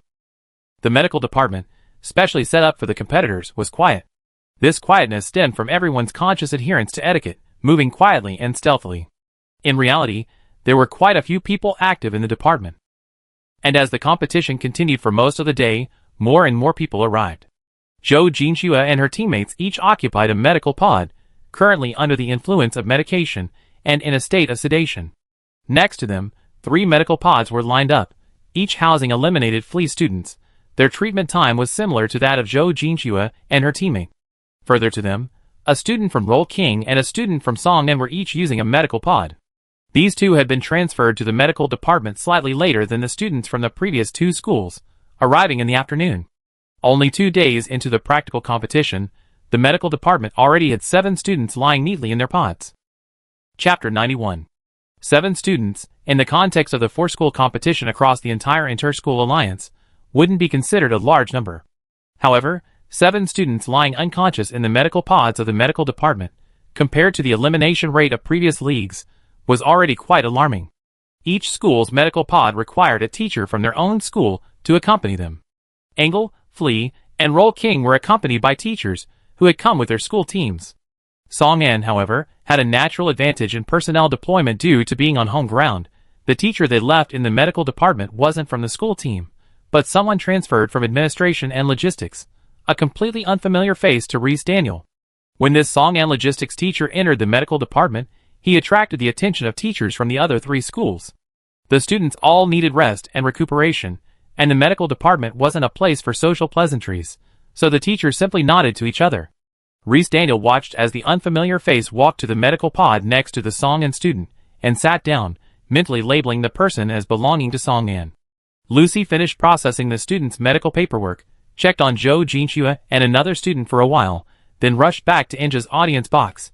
She needed to continue monitoring the progress of the practical competition. Reese Daniel sat in the provided caregiver's chair, opened his personal terminal, and reviewed the medical conditions of his 2 students again through data connection. Supernatural injury reflection. Since the health and safety of the contestants were at stake, students sent to the medical department underwent thorough examinations before their injuries could be diagnosed and the source of the injury traced. The final medical report, which had just been released, made Reese Daniel frown involuntarily. Power backlash meant the injured student was hurt by their own power. Being injured by one's own power wasn't uncommon, and its typical causes were threefold. First, the released power encountered a medium that could reflect energy. Upon impact, the power attack was deflected back onto the power user, causing injury. Second, the power user lacked control over their elemental power, unable to control the energy's magnitude and range of radiation, ultimately suffering backlash from their own excessive energy. Third, the power user's energy core was damaged. The energy accumulated in the core couldn't be properly channeled, resulting in an implosion, injuring the power user. During this internal power implosion, Reese Daniel understood the basic principles of power backlash, so looking at this report filled him with doubt. Zhou Jinxue and the other fire elemental student weren't seriously injured. Their injuries were just enough to eliminate them from the competition. They are currently still asleep due to the effects of the medication, but after a thorough examination by the medical department, aside from some overexertion of their elemental abilities, they are otherwise unharmed. Reese Daniel didn't personally guide the school team's training like Lu Kai's did, but he still had a good understanding of the students' basic abilities. For example, Zhou Jinxue. He could guarantee with his professional ethics that Zhou Jinxue's energy core was normal, and she definitely didn't have any issues with controlling her elemental abilities. Zhou Jinxue was still young, a student whose energy core had neither been overused or damaged, nor had she ever suffered a fatal injury to it. Her energy core was healthy and vigorous. Her ability to control her powers had been rigorously trained by Lucy, giving her a level of skill honed through years of training that even the gifted Jiang Yuno hadn't yet surpassed. So, with two possible causes of power reflection failing only, what could possibly reflect powers on the inter-school competition's practical arena? Rhys Daniel mentally reviewed his deductions. He suddenly couldn't sit still any longer and felt he should contact Lucy again. Everything was still just speculation lacking evidence. Song Nan's deduction regarding the cause of the power reflection included the ridiculous statement, "It cannot be ruled out that the student was nervous on the field and misused their power." To hell with misuse. Rhys Daniel, concerned for his student still on the field, could only send a message to Lucy, who was monitoring the competition, asking her to be as vigilant as possible. Inside the practical arena, in the safe rest area. Ever since Jiang Yunu uttered the question, was that really a mechanical elemental beast? The atmosphere inside the mobile room had become eerily tense. Everyone unconsciously moved closer to their teammates, and the entire Angle School team displayed an unusually close-knit camaraderie. The two students who had gone to collect supplies had returned. Upon seeing the new face in the team, one of them, without even putting down his supplied bag, pointed at Jiang Yunu and exclaimed, "Oh! The reserve student, Cheerful Zhou, is here." Jiang Yunu? Question mark. Being pointed at was a bit impolite, but thankfully the other person meant no harm, so Jiang Yunu didn't mind. She was only bothered by the strange nickname. "What, cheerful little Zhou?" she said. The senior who had answered her and Xiesher's questions earlier whispered, "You're just as hardworking and talented as little Zhou, but you're more enthusiastic and cheerful. So, in the eyes of the upperclassmen, you're a cheerful version of little Zhou. People generally don't like being overshadowed by others' names or titles, as if they become someone else's shadow, someone else's appendage." Xiesher pursed his lips at the nickname. He felt it wasn't right to call her that. Senior Zhou was Senior Zhou, and Jiang Yunu was Jiang Yunu. They should be separate. But when he looked at Jiang Yunu, he found that she readily accepted the nickname. "Okay," Jiang Yunu said, "since you're a senior, I can be a mini little Zhou." "Xiesher, eh?" Jiang Yunu turned around and found that young Master Xie seemed to be having another toothache. Suspecting that Xiesher had been fighting 2 rounds of mechanical elemental beasts during the day, and was only now belatedly noticing the aches and pains in his body, Jiang Yunu didn't take Xiesher's toothache-like expression seriously. She pricked up her ears, carefully listening to the sounds around the mobile room. "Are we the only ones in this safe rest area today?" Jiang Yunu felt she couldn't hear anyone moving around. She also wondered if there were some unspoken rules in the inter-school competition's practical exercises, such as the 4 teams, as opponents, avoiding going to different rest areas to prevent meeting up in the same spot. "There's no such rule," the composed temporary captain replied. He looked at Jiang Yunu, seemingly wanting to say something, but hesitated, pausing due to his very gentle and easygoing nature. A student who had gone out to hunt for supplies said, "At this time, we haven't seen anyone from other schools in the safe rest area. It must be you and Xiao Xie causing trouble." Young Master Xie, having finished his toothache, turned to look at the senior student, "Me and Jiang Yunu?" The students who had gone out to hunt had also heard the daytime score announcement for Inge, but as a duo team, they didn't know if it was the school team that scored or the reserve students who entered later. They only learned after rejoining the main group that Jiang Yunu and Xiesher had earned all 6 points. Jiang Yunu and Xiesher had already received praise from the seniors. When the topic of their points for the school came up again, the hunting student grinned mischievously. He, you two unintentionally dragged the other schools down with you." In the practical competition, Inge had already earned 6 points yesterday and another 6 points today. The King of Scouts school had earned a total of 9 points over 2 days. Flea and Songnan both only earned a total of 6 points. According to the previous theoretical competition rankings, Flea and Songnan were already tied below Inge, and their positions remain unchanged. As for Scroll King, Inge's slight lead in points disappeared because they killed 1 more mechanical elemental beast. Inge, thanks to the extra mechanical elemental beast, jumped up to first place on the overall leaderboard. "Now, we're leading by a narrow margin," another senior student said, her tone filled with pride at being propelled to the top by her juniors. The students of Scroll King were naturally unwilling to relinquish their first-place position, and were still lingering outside the safe rest area, trying to earn some more points for their school today. The students at Flea might not be particularly interested in winning first place. The students at this school have always had a unique style. They're probably more interested in the chance to jump over the top, i.e., surpass the king of scoring. So, at this moment, the Flea team is still wandering around outside. As for Songnan, perhaps it's because it's their home turf, but the score is like this, which isn't very flattering. The Songnan team are either still wandering around outside, or they don't want to share a rest area with us, the senior from Wild shrugged. Anyway, that's roughly the situation. Engel's consecutive points over 2 days are enough to prevent some teams from even settling into the rest area to sleep soundly until the last minute before the mandatory rest period. Jiang Yuna never expected to be able to switch someone else. After hearing about the scoring frenzy on the field, she was somewhat amazed by the other school's scoring mentality, but felt she shouldn't feel guilty for having switch-read someone. Jiang Yuna was more concerned about the mechanical elemental beast that had eliminated Zhou Jinxue. If the opponent is still wandering around the practice arena, Jiang Yunu wants to try her luck tomorrow to see if she can face it and see what it really is. The practice arena provided by Song Nen is so large, and the mechanical elemental beasts are randomly deployed, the probability of precisely encountering a specific metallic beast is predictably low. However, luck seems to be on Jiang Yunu's side. On the third day of the practice competition, which is also the last day of the previous round, Jiang Yunu got up early and left the mobile house alone before the rest of the group woke up. She was just habitually an early riser, but because she had something on her mind, her sleep time became even shorter.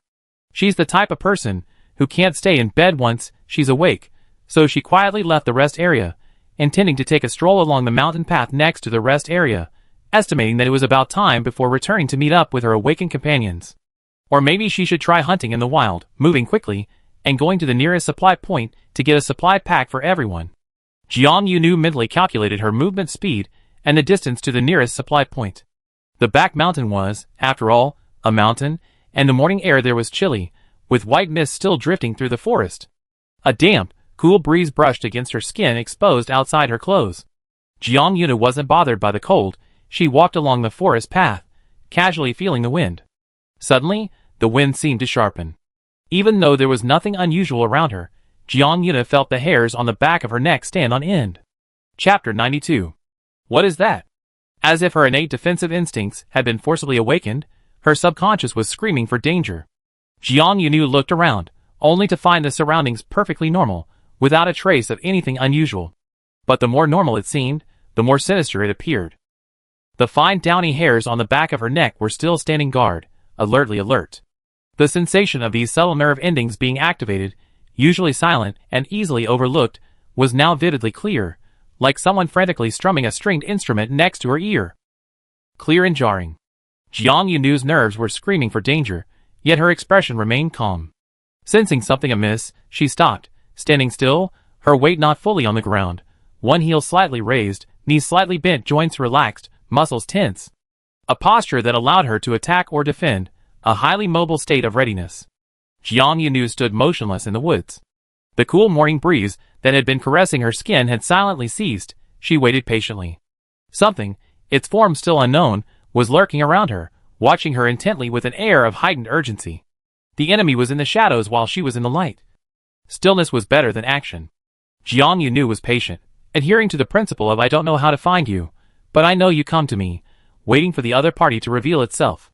And she did. About 5 minutes later, Jiang Yunu heard a soft rustling from a clump of grass behind her. She thought to herself, oh, looks like it's used to moving on the ground. But Jiang Yunu didn't turn around to the right rear where she had heard the commotion. On the contrary, the very next second, she abruptly turned to her left, simultaneously drawing a branch from her left waist with her right hand. As the branch was pulled to her side, she gripped it and thrust it forward. Green supernatural power erupted from her hand holding the branch, rapidly enveloping the entire branch as Jiang Yunu pulled it, making it appear as if she had drawn a green long sword from her waist. With a clang, the green glowing tree sword slammed into a solid object. Jiang Yunu didn't even see who had attacked her. She first realized the commotion in the bushes was just a smoke screen. She heard the bushes sway, and simultaneously felt a subtle change in wind speed on the other side. The branch itself was brittle, and couldn't withstand such a powerful blow. What truly clashed with the force of the impact was Jiang Yunu's supernatural power. Once again, the branch acted as a medium, transformed into a hard weapon in her hand by earth elemental power. What a cunning greeting! Jiang Yunu remarked during her struggle with her opponent. Behind the green glow of her power was a colossal creature, roughly 1.5 times the size of the metal beast Jiang Yunu and Xiesher had previously fought, the mechanical earth elemental. Jiang Yunu was slightly dazzled by her own green power. Even with the green light filter at close range, she couldn't make out the details of the metal beast or immediately determine its elemental type. But Jiang Yunu was certain that this was most likely the mechanical elemental beast Zhou Jinshui had encountered twice before. "It's you, isn't it?" Jiang Yunu said. The metallic beast realized it could now muscle Jiang Yunu in a direct confrontation. It kept trying to advance, but was firmly blocked by the white-haired woman in front of it, who held a tree branch. After 2 attempts, it finally gave up, its center of gravity suddenly lowering, its massive body pressing down on the ground, seemingly trying to bypass the branch and continue charging at Jiang Yunu from below. But after a slight downward movement, it suddenly thrust upwards. Its true target was Jiang Yunu's right arm, which was gripping the branch. Ouch. Jiang Yunu let out a soft groan in midair. She had indeed retreated when the metallic beast seemed about to charge at her waist and abdomen. Her foot, which had been loosely planted on the ground, slid backward, propelling her body quickly backward. Simultaneously, she held a branch in her right arm, using it to block the potential impact. The metallic beast suddenly changed its attack, but Jiang Yunu remained calm. She didn't shift her weight onto her slid-back foot, pushing off the ground with force. Her front leg, which hadn't been fully planted, lifted her knee, and using the momentum from her back leg and waist, she leaped into the air. Xiesher had already witnessed Jiang Yunu's jumping ability. His judgment was entirely correct. Jiang Yunu's jumping power was indeed astonishing. Her leap narrowly avoided the metallic beast's upward charge. Jiang Yunu's groan wasn't a cry of pain from the impact, but rather a confirmation that this mechanical elemental beast was different. In just 2 brief exchanges, she quickly understood why Zhou Jinshui had sensed something was amiss with this elemental beast at first glance. The biggest difference between this mechanical elemental beast and the metal beasts she had encountered before was that it seemed to possess sentience. This was in no way comparable to the other metal beasts she had met. It was intelligent, thoughtful, and unlike a student who merely memorized rules and mechanically followed pre-programmed combat procedures, it was flexible and adaptable. It would try to use smoke bombs to confuse its target and change its fighting style flexibly during battle. If the mechanical elemental beasts she had encountered before were like old-fashioned small robots that automatically executed a few fixed programs when a switch was pressed. So, this mechanical elemental beast before her was an advanced robot equipped with a more advanced intelligent module, capable of collecting target information in real time and adjusting its response accordingly. Is it permissible to deploy a mechanical elemental beast of your level in the practical competition? Jiang Yunu jumped into the air, then spun around, performing a somersault and landing on a tree behind her. She stood on the branch, looking at the metallic beast that had approached her. "Or are you the hidden boss of the competition, and defeating you will earn the extra points?" she asked. Jiang Yunu's tone was casual in her guess, but her demeanor was anything but casual, and she certainly didn't approach this elemental beast with a carefree attitude. She cleverly found an opportunity to briefly position herself at a higher vantage point, allowing her to better see the metallic beast's full form. This was indeed a large creature. It wasn't as large as the fire elemental beast, the stone giant, that Jiang Yunu had fought in the holographic game, but in this inter-school competition arena, its size was quite prominent. Its entire body was covered in sturdy armor, it had 4 legs, no tail, and a pair of curved horns, its appearance seemingly modeled after some kind of bovine. It moved with surprising speed, and its 4 thick, sturdy legs appeared to have some kind of sound-dampening device, making its movements surprisingly quiet. If its movements truly matched its size, it wouldn't have been able to approach Jiang Yunu so stealthily in the first place. After surveying its entirety, Jiang Yunu couldn't help but ask, "Isn't including you in a preliminary supernatural ability school's joint competition beyond the scope of the competition?" The armored beast remained silent. While Jiang Yunu stood on the tree, observing it intently, it seemed to be observing him as well. Only after jumping into the tree and examining it closely did Jiang Yunu realize that the mechanical elemental beast's armor even extended to its eyes.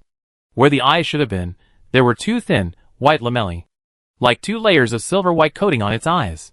What kind of mechanical elemental beast couldn't even be seen by a pair of eyes? Was it really necessary to be so heavily armed? The massive metal beast moved again. Jiang Yunu had lingered on the tree for more than 2 minutes. In those short 2 minutes, the metal beast seemed to have concluded that she couldn't fight outside of land, so it suddenly stomped the ground and charged straight at the tree trunk where Jiang Yunu was. It seemed determined to snap the tree in half. Jiang Yunu dodged before the charge reached the tree. She leaped down from the tree, and the metal beast also braked abruptly in front of the tree, suddenly whipping its head in the direction she was falling. Its gleaming horns were like a pair of sharp cones poised below, ready to pierce the falling Jiang Yunu. Green energy bloomed in Jiang Yunu's hand. Using the branch she still held as a medium, Earth elemental energy instantly transformed the branch into a sturdy long staff. The long staff was blunt at both ends, without any sharpness. Jiang Yunu swung it down towards the head area between the metal beast's two horns. Her movements were so fast they leapt after images. With a swing and a smash, she followed up with another blow in the instant the metal beast's movement faltered.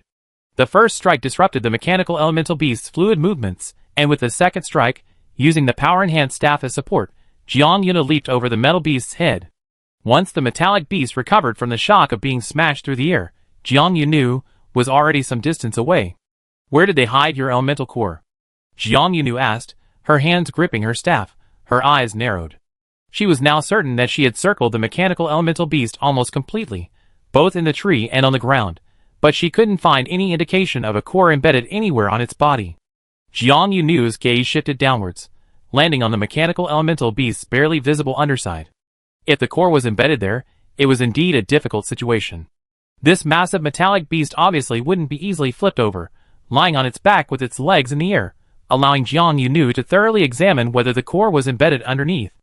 And it might even have armor covering its underside. Jiang Yunu's mind raced. She had many things to consider, yet it seemed there wasn't that much she needed to do. It all boils down to two words. Let's fight. Who knows, maybe inspiration will strike while we're fighting. Jiang Yunu has always fought in an almost instinctive way. She's learned some knowledge of supernatural combat, but 9 times out of 10, her actual combat skills and tactics rely on improvisation, seizing fleeting moments of intuition to break through enemy lines. The metallic beast gives Jiang Yunu a sense of urgency. Its combat power is on a completely different level from the mechanical elemental beasts she's encountered before. It's arguably the first truly formidable opponent she's faced in reality. After a period of back and forth, probing attacks and defenses, Jiang Yunu suddenly makes a new discovery. She realizes that her opponent seems to be subtly guiding her to abandon the practice of encapsulating her supernatural abilities in a medium, wanting her to attack directly with her powers. Why? Chapter 93.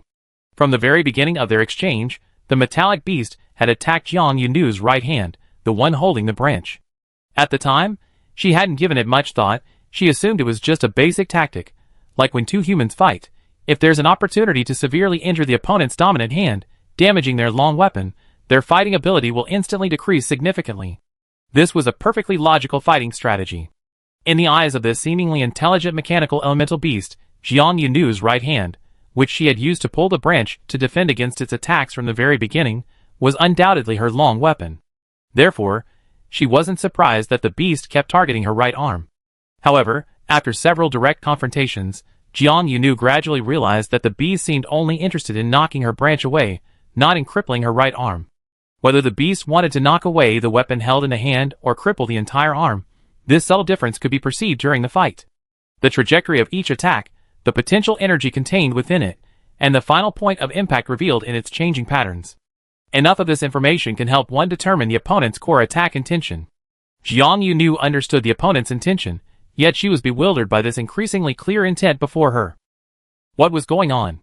Was it because this creature's arms were short and thick, and its claws, planted on the ground, weren't as dexterous as human fingers, so it couldn't stand seeing humans upright, wielding tools for assistance? The metallic beast seemed tireless in its fight. Its next attack was still aimed at Jiang Yunu's right arm, its core target still the branch in her hand. Its gleaming, sharp horns resembled a pair of daggers growing from its head, as it ruthlessly used these thorns to stab and pierce Jiang Yunu's wrist. Jiang Yunu first felt the gust of wind whipped up by the swift thrust at her wrist, a small, sharp gust aimed directly at her right wrist. She nimbly dodged, shifting her weight, and twisting her waist to meet the wind with her left shoulder. Seeing this, the metal-armored beast immediately changed its attack trajectory, the force of the wind grazing Jiang Yunu's shoulder. The beast's massive body leaped behind her, briefly casting a shadow over her side, making her feel a sudden darkness in her peripheral vision. Then, the sharp sensation of her right hand being targeted was transmitted back to her brain. The metal beast locked onto its target again, aiming at Jiang Yunu's retreating right wrist, and the branch she held. "You're quite persistent," Jiang Yunu said, slightly bending her knees, and sliding out of the metal beast's attack range. Without turning her head, she asked, "What's so bothering you about this little twig? Or is it that you can't stand people fighting you with weapons? Does everyone have to be unarmed for it to be fair?" A sharp sensation followed closely behind, and a gust of wind swept over Jiang Yunu's senses from behind. She quickly took 2 running steps forward, leaped into the air, twisted nearly 90 degrees, and then pushed off the nearby tree trunk, soaring horizontally over the metal beast charging from behind. At the same time, the twig in her hand was still enveloped in green energy, but now it was no longer the blunt green light staff it had been. One end had been condensed into a spike by the energy, making it resemble a spear. Jiang Yu's crossbow swept across the metal beast, and she thrust the spear downwards with force. She gripped the long shaft tightly with both hands, listening to the tooth-grinding metallic clang of the spear tip, formed by her supernatural power, scraping against the elemental beast's hard armor. Crunch! The sound of metal clashing against metal, a sharp object scraping against metal, was truly teeth-grinding. Those extremely sensitive to such sounds might even feel their hair stand on end. Jiang Yu also found the sound unpleasant, but what bothered her even more was that she was now absolutely certain, no matter how much she stabbed, thrust, chopped, or hacked, she couldn't break through the mechanical elemental beast's armor. Not only was its combat power on a completely different level from other metal beasts, but its defense also seemed to be maxed out. At least with Jiang Yu's current attack methods, she had absolutely no way to break through its armor. Unable to break through its armor, unable to locate the elemental core, this battle would become a protracted and meaningless war of attrition. Jiang Yu was confident in her patience, but she wasn't sure she could outlast this creature armed like a steel turtle can. Finding a moment to catch her breath, Jiang Yu swung her arm. The green energy that had been tightly enveloping the branch dissipated around it like a dandelion seed that had been blown away, revealing the branch itself. Jiang Yu decided to take a small risk. Since the other party had been trying to guide her to abandon the use of a medium, seemingly hoping she would attack directly with her energy, she might as well try attacking with the energy orb and see what would happen. No sooner said than done. Jiang Yu was prepared for any outcome. She tucked the branch back into her waistband, condensed a green energy orb in her left hand, and then raised it. The seemingly light energy orb instantly gained immense force, and she hurled it towards the mechanical elemental beast's face. You have to hit them in the face. The green energy orb collided head-on with the metallic beast. Jiang Yu even felt that, for a moment, the beast paused its movements, ceasing its rapid advance and taking the hit. Jiang Yu quickly realized that the beast indeed had the capability to withstand such an energy attack, because its attack was absorbed. The green energy orb, like water thrown into the desert, struck the mechanical elemental beast's face, only to be quickly absorbed. The energy was swallowed up, leaving only a green halo at the point of contact between the elemental energy and the beast's body. This absorbed energy caused the mechanical elemental beast's mask to glow green. This was the first time Jiang Yu had ever seen an elemental beast capable of absorbing energy. She searched her memory for all she knew about elemental beasts with energy, but found that, at least in terms of her knowledge, she hadn't learned of any type that could absorb attack energy. No wonder the opponent had been guiding her to use pure elemental attacks. Pure elemental attacks, landing on the opponent's armor, not only left them unharmed but were also directly absorbed into their body.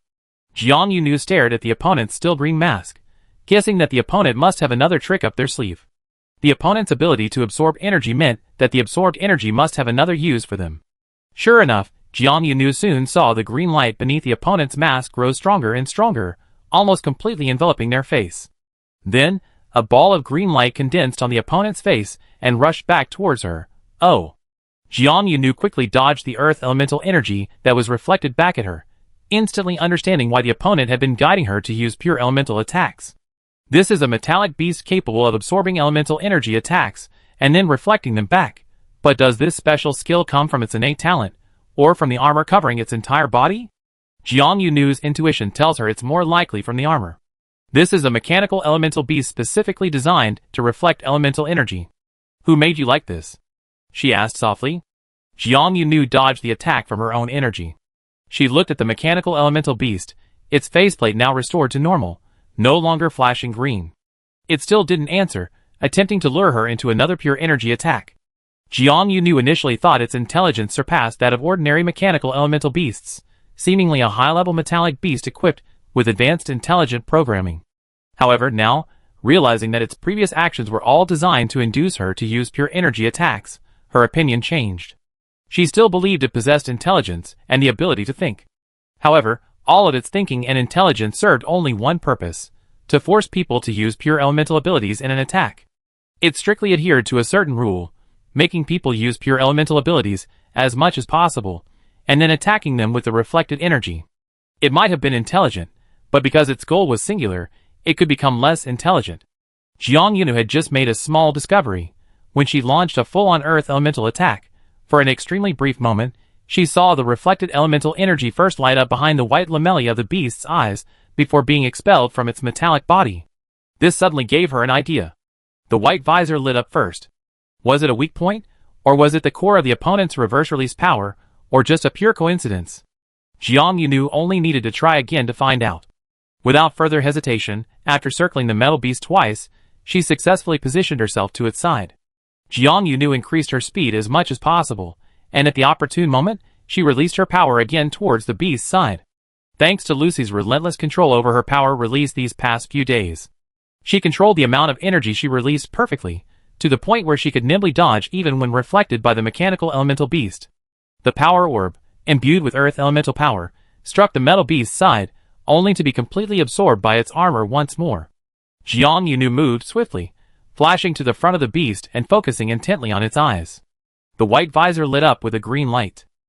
This time, even though the energy absorption point wasn't on its face, the mechanical elemental beast's eyes still lit up. It seemed to be dancing a tango with Jiang Yunu, refusing to face her directly, only allowing her a fleeting glimpse of its glowing green eyes.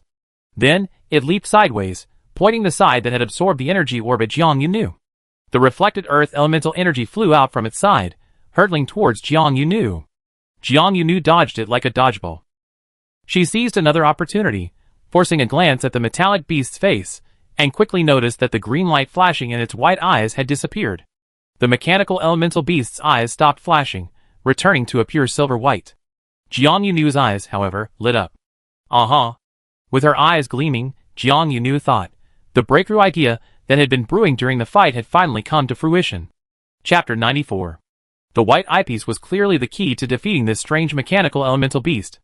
The white eyepiece lit up when attacked by elemental energy, and returned to its original state after releasing the reflected elemental energy.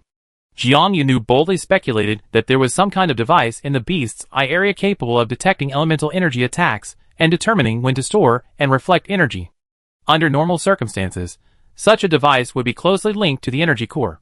Looks like I don't need to figure out how to make you fall flat on your face. Jiang Yunu's eyes shone like stars, her mood extremely good. She had been fighting this metallic beast for half a day, and her physical strength was considerable, but her spirits were excellent, and she even seemed to be getting better with each battle.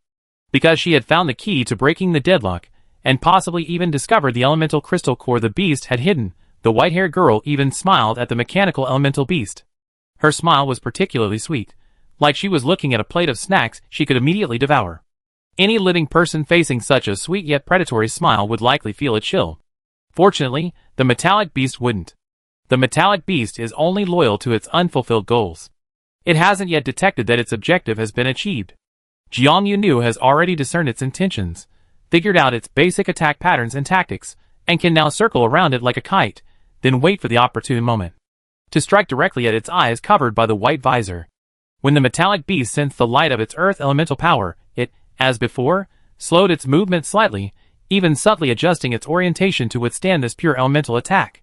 Jiang Yunu didn't use her branch. Instead, she conjured a ball of energy with her bare hands. When the green light intensified, blurring her features, and the vibrant green seemed like spring grass bursting forth before her, a smile played on her lips. She whispered, surprise. The green energy ball struck the frozen metal beast, abruptly revealing its true form. By the time the metal beast realized something was wrong with the incoming energy ball, it was too late. A sharp arrow, covered in countless tiny, leaf-like barbs, lay hidden within the energy ball released by Jiang Yunu. The arrowhead burst forth just as the energy ball was about to touch the metal beast's face, its equally leaf-like barbs piercing the white eyepiece. The metal beast emitted an indescribable sound, a mixture of a wild beast's howl and the chaotic buzzing of metallic electronics. It lost its long-held composure and agility, its four legs kicking wildly on the ground, its massive body twitching slightly as it shook its head, trying to shake off the sharp weapon embedded in the white visor. Jiang Yunu didn't allow herself to watch this bizarre tap dance for long. Taking advantage of its thirst for pure elemental attacks, she successfully struck the white visor with a single blow. At the same time, she keenly realized some kind of sound-dampening device on the metal beast had malfunctioned. The white visor must be concealing its vital core. Previously, it could silently ambush in the forest, then move its massive body like a ghost to close in instantly. So far in their fight, aside from the nearby trees and grass being damaged, and the constant sounds of branches and stems breaking deep within the forest, along with the sounds of metal clashing and elemental energy colliding, the battle itself hadn't been particularly noisy.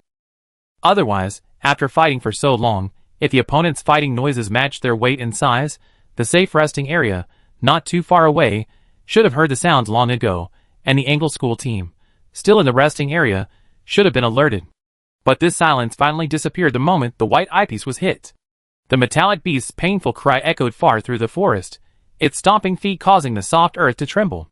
Jiang Yunu aimed at the target's chaotic aerial attack, then used her power to precisely strike its other eye with an arrow. Earth elemental power swirled around her hands, the branch medium still hanging from her waist. "Stupid, aren't you?" Jiang Yunu said to the metallic beast with arrows in both eyes. "Actually, I don't need a medium to create weapons for myself." Creating something out of thin air. Jiang Yunu's feat was entirely accidental. She inadvertently created a massive tree during a practical training exercise at Song'an University. That towering tree remains rooted in the Song'an campus. After professional evaluation determined it couldn't be moved, it was preserved, and it's estimated it will become a new landmark on campus. Thanks to Lu Cici's rigorous training these past few days, Jiang Yunu, having learned to control her power release, finally attempted to create a small-scale elemental artifact using her earth elemental power. The two arrows deeply embedded in the metal beast's eyes were actually two branches with sharp tips and extremely sharp leaves. The metal beast had completely lost its mobility. After its eyes were attacked, it seemed to have lost its programming, its movements erratic and chaotic. It began to dart about in the forest, carelessly crashing into trees, its sharp horns piercing the trunks of several nearby trees. Conversely, it also experienced a reaction from the force. Its initially seemingly impenetrable armor, after the white plates were damaged, showed signs of wear and tear, and it was no longer invincible. Jiang Yunu stopped, watching her opponent collide with itself. Her fighting spirit slowly subsided, but a new question arose in her mind. She saw the pain beneath the metal beast's chaotic movements. But should you feel pain? Jiang Yunu muttered to herself. Would a mechanical elemental beast's programming still include a part that makes it feel pain? For a very brief moment, Jiang Yunu stood outside the metal beast's charging range, recalling the game she had been addicted to in school. The elemental beasts in the game naturally had pain value set, otherwise, she wouldn't have been able to use their pain values to weaken their abilities and gain several victories. But the pain value setting in the game was because they were simulating real elemental beasts, virtual data models generated by collecting data from real elemental beasts. A real, tangible mechanical elemental beast was in pain. It seemed to understand pain. In a joint competition between elementary schools, would such a high-level intelligent model be used? Should such a high-level model be used? Jiang Yunu still felt something was amiss. Little Jiang. Someone called her nickname loudly, and others shouted her name. Finally, the Angle School team, having heard the commotion, rushed over after realizing their youngest member was missing. The commotion was extraordinary even from afar. Upon closer inspection, a massive mechanical elemental beast, seemingly in berserk mode, was rampaging across the arena, while Jiang Yunu stood on the sidelines, seemingly lost in thought. This sight nearly scared the usually composed temporary captain, Angle, out of his wits. Luckily, a senior student beside him pulled him back, stabilizing the team's morale. Look at the elemental beast's condition. It's clearly at a disadvantage. The opponent is already in disarray. Xiao Jiang is alright. The temporary captain, barely calming down, shouted his junior's name as he led the team into the arena. Then, upon entering, they were immediately stopped by his junior. Don't use your powers. Jiang Yunu shouted. She saw that Xie Xiaoyi in the middle of the team was quick. Amber gold power lines were already hovering at the edge of Xiesher's hand. Even though the entire team had come together, and Jiang Yunu hadn't called anyone by name, Xiesher felt precisely targeted. He silently withdrew his hand, only quickening his pace to Jiang Yunu's side. What's going on? Xiesher asked coldly. Jiang Yunu said, it's a complicated situation. Xiesher said, then can you make it short? Jiang Yunu looked at Xiesher's cold face. She never knew why he was suddenly angry. It's a bit complicated, it's difficult to explain briefly. Xiesher, humph. Xiesher snorted coldly, and stood next to Jiang Yunu without saying another word. Jiang Yunu ignored him, and turned to find her senior classmates. Senior.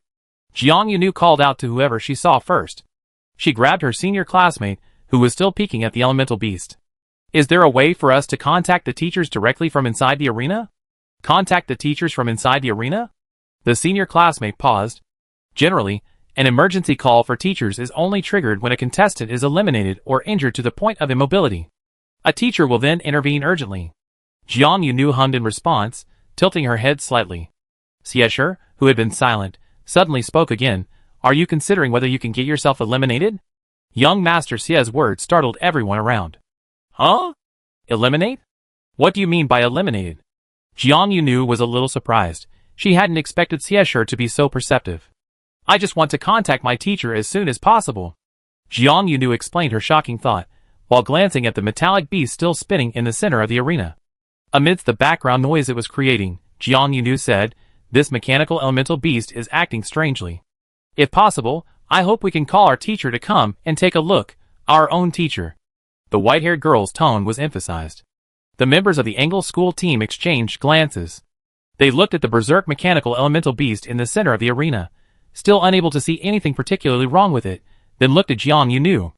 A moment later, Xiesher asked, Are you confident? Jiang Yunu replied with absolute certainty, very, extremely, exceptionally confident. Xiesher nodded and said, Alright, I do it. Outside the practice arena, in the VIP box of the Angle Junior Ability School, Lucas suddenly rose from her teacher's seat. She had received an urgent report of a student's serious injury from inside the arena. Whose badge sent the signal? Lucas rushed forward, demanding further details, while also recalling Reese Daniels' veiled warning. Her next question was, Is my student unconscious? No.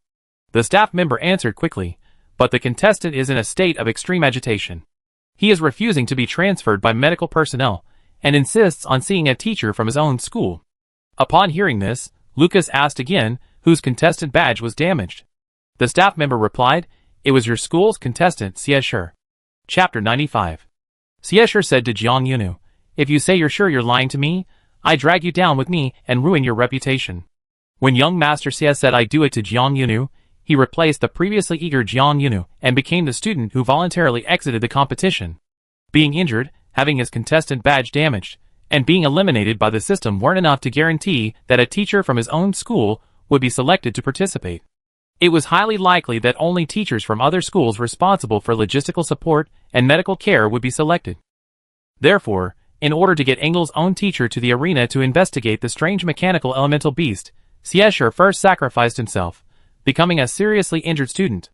Then, he threw a tantrum in front of the first batch of arriving medical personnel, fully demonstrating what it meant to be a young master's arrogance, willfulness, and rudeness. Get away! Xiesher, arms crossed, yelled at the medical personnel trying to approach him. Who are you? What right do you have to touch me? Several medical personnel, along with the mobile medical pod that had slid in, were momentarily stunned by Xiesher's overbearing attitude. I want to see my teachers. Where's Ms. Lucy? Where's Ms. Reese Daniel? Xiesher rattled off the names of his teachers, like a menu, his tone growing increasingly hostile. Stay away from me. I told you not to touch me. If you worsen my injuries, who can afford to pay for it? Do you know who my mother is? Do you know the name of the largest medical equipment parts manufacturer in the entire 7th district? Xiesher, playing the injured soldier, was deathly pale. His left arm was crossed in front of him, his wrist hanging limply at his side, and the shattered player badge still bore the marks of elemental power. But Xieshao's mouth wasn't injured, and his cursing still carried weight. Jiang Yunu, watching from the sidelines, secretly wanted to give Xiesher a subtle hint, hoping he at least sound a bit weak when he cursed, lest he sound too energetic for a patient. The medical and logistics specialists sent by the league committee initially seemed unwilling to engage with this young student's erratic outburst. They were seasoned veterans of the inter-school competition, having witnessed many young contestants' resentment upon elimination, and saw Xiesher's temper as a product of that setback. However, Xiesher's list of dishes seemed to have a slightly unexpected effect, mainly after he introduced himself, asking if they knew the name of the largest medical equipment parts supplier in the 7th district. Considering he was indeed from a distinguished family, someone was willing to do him a small favor, advising him to calm down, and that he could soon meet his school's teachers. The rest of the Angle school team continued their match, while Jiang Yunu and the temporary captain stayed behind to help Xiesher with the handover before he entered the field. The adult medical staff, who had stayed to wait for the Angle teachers to enter, were also scolded away by Xiesher, who exclaimed, Are you all crowding around me so close to reduce the ventilation around me and steal my fresh air? Siesher added, I only want my shorter classmates to stand next to me, they won't block my air. Jiang Yunu, Jiang Yunu remained beside Siesher with a forced smile. Once everyone else had moved away, she pretended to reach behind Siesher to support him, but actually pinched a soft spot on Siesher's underdeveloped upper arm from behind. Young master, Jiang Yunu said softly with a smile, speaking like that can easily worsen your injuries. Siesher, his soft flesh being pinched, stubbornly maintained his composure. He subtly adjusted his grip, carefully moving his arm weakly away from Jiang Yunu's hold. At the same time, he lowered his voice even further, almost a whisper, and said to Jiang Yunu, now you understand why this had to be done by me, right? Initially, Jiang Yunu disagreed with letting Siesher play the injured soldier. Her own strange idea was best suited to her.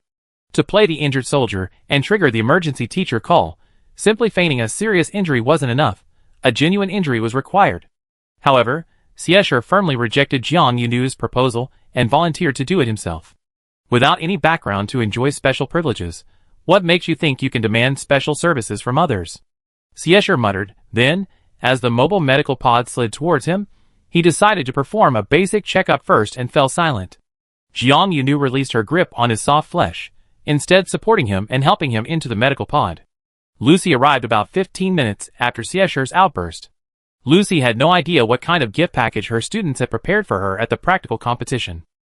When the experienced teacher arrived, she went straight to the medical pod where Siesher was. Without saying a word, she immediately picked up her personal terminal to connect data, checking the medical pod's examination progress and real-time data feedback. Jiang Yunu sat on a small stool next to the medical pod. The temporary captain of the school team had also ended her pointless conversation with the adult medical staff from other schools and returned to her juniors, like a reliable underage guardian. Lucilla quickly scanned the data and found that although Siesher was injured, his overall condition was stable. However, his wound showed signs of burning from fire elemental abilities. She mentally checked the information Rhys Daniel had previously transmitted. She remembered Siesher being a wind elementalist. Therefore, it seemed the young master of the Xia family wasn't injured by a backlash from her own ability. Do you two have something to say to your teacher? Lucilla finished scanning the data, and her gaze fell on Jiang Yunu, who was sitting, and the standing temporary captain of the school team. The two students silently watched her while she reviewed the data, their expressions revealing a subtle sense of anticipation, as if waiting for her to speak. Lucilla assumed they wanted to give her a detailed report on the cause of Siesher's injury. Jiang Yunu said, Teacher, can we take you to see where young Master Xia is injured? Hearing Jiang Yunu directly address Siesher as young Master Xia, Lu Sisi unconsciously raised an eyebrow. Acting on her duty as the team leader, she asked, won't this affect your practical competition progress? Jiang Yunu said, this matter might be more important than our competition. In Lu Sisi's mind, Jiang Yunu was a man who wouldn't lie. Hearing him say something was more important than the competition, she suddenly felt a chill run down her spine for no apparent reason. She had a premonition that her student was about to take her to see something completely unexpected. As it turned out, her feeling was correct. After Lu Sisi was temporarily led away from Siesher's medical pod by Jiang Yunu, she followed the student deeper into the competition area, eventually arriving at a safe rest area located halfway up the mountain. She stopped in front of a door inside the rest area, looked at the door, and then at Jiang Yunu beside her. Little Jiang, Luke Eyes pointed to the door with her index finger. Are you trying to tell me that your classmate Siesher was injured in a restroom? Luce's tone was clearly skeptical. The white-haired girl, who had led the way, suddenly acted like a thief, whispering, Teacher, the restroom is a place in the entire competition venue that we can be absolutely certain is not covered by surveillance cameras. Luke Eyes, So, Jiang Yunu said, the culprit who injured Siesher is inside. The phrase inside actually meant locked inside. Luke Eyes had a premonition that things might be spiraling out of control. She suspected her students had done something big. But she never imagined they would do something this big. She reached out and pulled open the bathroom door. Behind it lay a mechanical elemental beast, its limbs in the air, bound and restrained. Lucy. Lucy's expression went blank for a second. Her hand, gripping the traditional doorknob, momentarily hesitated, as if she wanted to close the door and reopen it to see if she had opened it incorrectly. But Teacher Lu steadied her hand, only closing her eyes briefly.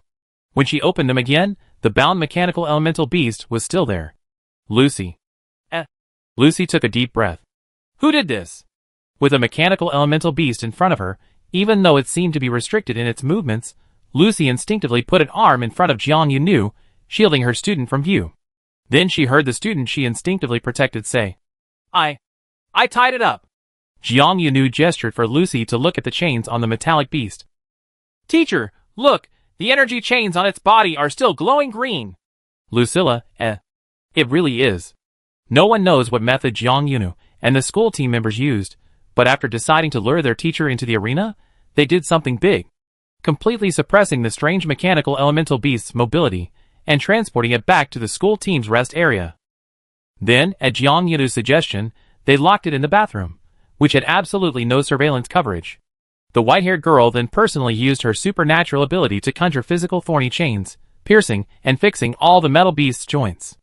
Jiang Yunu even thoughtfully considered the beast's vocal organs, so two thinner green thorns probed into its metal armor, wedging themselves into its throat. This strange mechanical elemental beast is currently unable to move or make a sound, locked up as a special exhibit awaiting handover to the teacher. Lucilla slowly exhaled a breath of stale air, facing the bizarre scene in the bathroom. Come on, tell me the whole story of why you did this. Jiang Yunu didn't hesitate. Before waiting for Lucilla at Xiesher's place, she had already mentally prepared her explanation, outlining the entire cause and effect of the matter. Now was the perfect time to pour out all her questions about the practical competition and this mechanical elemental beast to her teacher. She described the strangeness of this metallic beast, its peculiar attack patterns and attack methods, and its seemingly strangely embedded energy core. Then, as Lucilla listened, her expression gradually darkened, until finally, her face was ashen. When Jiang Yunu finished speaking and looked up, she found her teacher's eyes flashing with icy sharpness. Chapter 96. What happened after that seemed to be beyond Jiang Yunu's concern. Or rather, even if she wanted to, given her age and influence, she couldn't. There are many things in this world where one must first reach a certain position to gain a voice and the authority to intervene. After listening to the white-haired girl's report, Lucy's gaze was as cold as an icicle, but when she looked down and met Jiang Yunu's eyes, she closed them briefly, concealing most of her overly sharp gaze. You did very well. Teacher Lu patted Jiang Yunu's head. You'd done everything you could. Lucy took away the mechanical elemental beast that had been bound and imprisoned in the rest area's bathroom.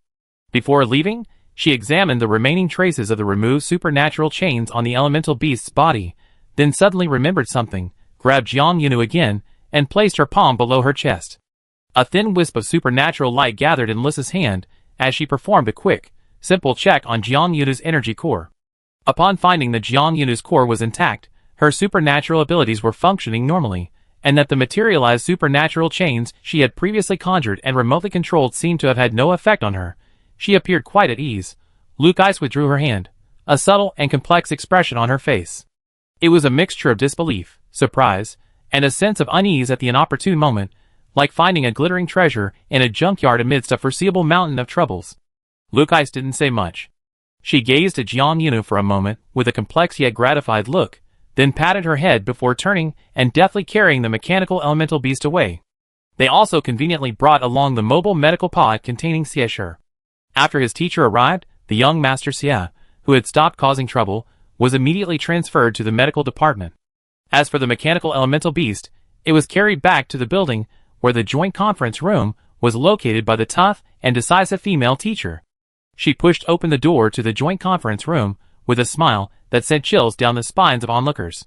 Everyone, Lucy said with a menacing smile, I went in to assist my injured student, and I made an unexpected discovery on the field. I think everyone here should be very interested in my discovery, right? The capable female teacher smiled, her tone almost questioning. But when she pushed the door open, the teacher closest to the door, nicknamed Flea, almost jumped out of his chair. The teacher nicknamed Flea looked shaken. Dear Professor Liu, is your discovery about accidentally ingesting a ton of explosives during the student competition? Lucy, still holding the door open, gestured with her elbow out, indicating please, I can. Her tone remained unchanged. The teachers in the conference room exchanged glances. Some were genuinely bewildered, looking around blankly, while others exchanged knowing looks, their eyes gleaming with a different kind of brilliance. All right. The teacher nicknamed Paper King stood up. Professor Liu is so angry, it must be a major discovery. We like to go and see. The teacher nicknamed Flea also stood up and whispered in a voice everyone could hear, besides, this building has good security. Ms. Lucy won't lead us all to one place and then, in a fit of rage, wipe us all out. The remaining teachers, Anyway, with one teacher each, the King of Papers and the Flea, leading the way, and despite Lucy's completely undisguised and terrifying aura, the teachers sitting in the meeting room still stood up one after another and followed Lucy to see her major discovery. It was indeed a shocking discovery. The teacher, the Flea, the most outspoken, widened his eyes in astonishment the moment he saw what Lucy brought back, exclaiming, "What is this thing?" This thing directly led to an urgent notification the following evening for all students participating in the inter-school competition. The next round of this year's practical competition is postponed. At this time, the previous round of the practical competition had just ended. All the participants from the previous round had already left the venue and returned to their dormitories, where they were being greeted by their teammates outside. What's going on? The next round is suddenly cancelled? They didn't say it's cancelled, just postponed, probably delayed. The announcement came as many people, especially those still on their way back to their dorms, immediately started buzzing with discussion. Students who had just come out of the venue checked the information with their classmates, who had been outside for the past 3 days. Some, more astute, felt the announcement was sudden and inexplicable, and pulled their classmates outside, asking, "What happened outside while we were in there?" The students being pulled were equally bewildered, asking in return, "The practical competition was suddenly postponed? Something must have happened inside your competition last time, right? Didn't you hear anything while you were inside?" Then came another round of whispered chatter. Someone else cried out, "Ah! It's over. According to the original schedule, we go straight to finals month after returning to school, but now it's postponed again. Does that mean we won't have many days to study for finals?" Students, naturally focused on exams and grades, were immediately struck by this cry, and everyone shared the same sentiment. Students who had been discussing whether something had happened on or off the field changed their topic, all worried about the final exams. In this atmosphere, the Engel school team quietly made their way through the crowd, and were the first to return to their family's small house. Jiang Yunu glanced at the students who had come to greet her, and noticed that neither of the two teachers was there. She had expected that Luke Heiss, who had personally taken away the mechanical elemental beast, would be very busy, but Rhys Daniel was nowhere to be seen. "Where are the teachers?" she asked her classmate. The other person said, "Professor Liu is holding a large meeting in the joint office. It's been almost 2 days and 1 night. Professor Lei is staying at the medical department. He was supposed to return yesterday, but it seems he received some last-minute news and is staying to keep an eye on things, talking to Senior Zhou, who has already woken up, Senior Perry, and Xiesher, who was only sent there a day ago.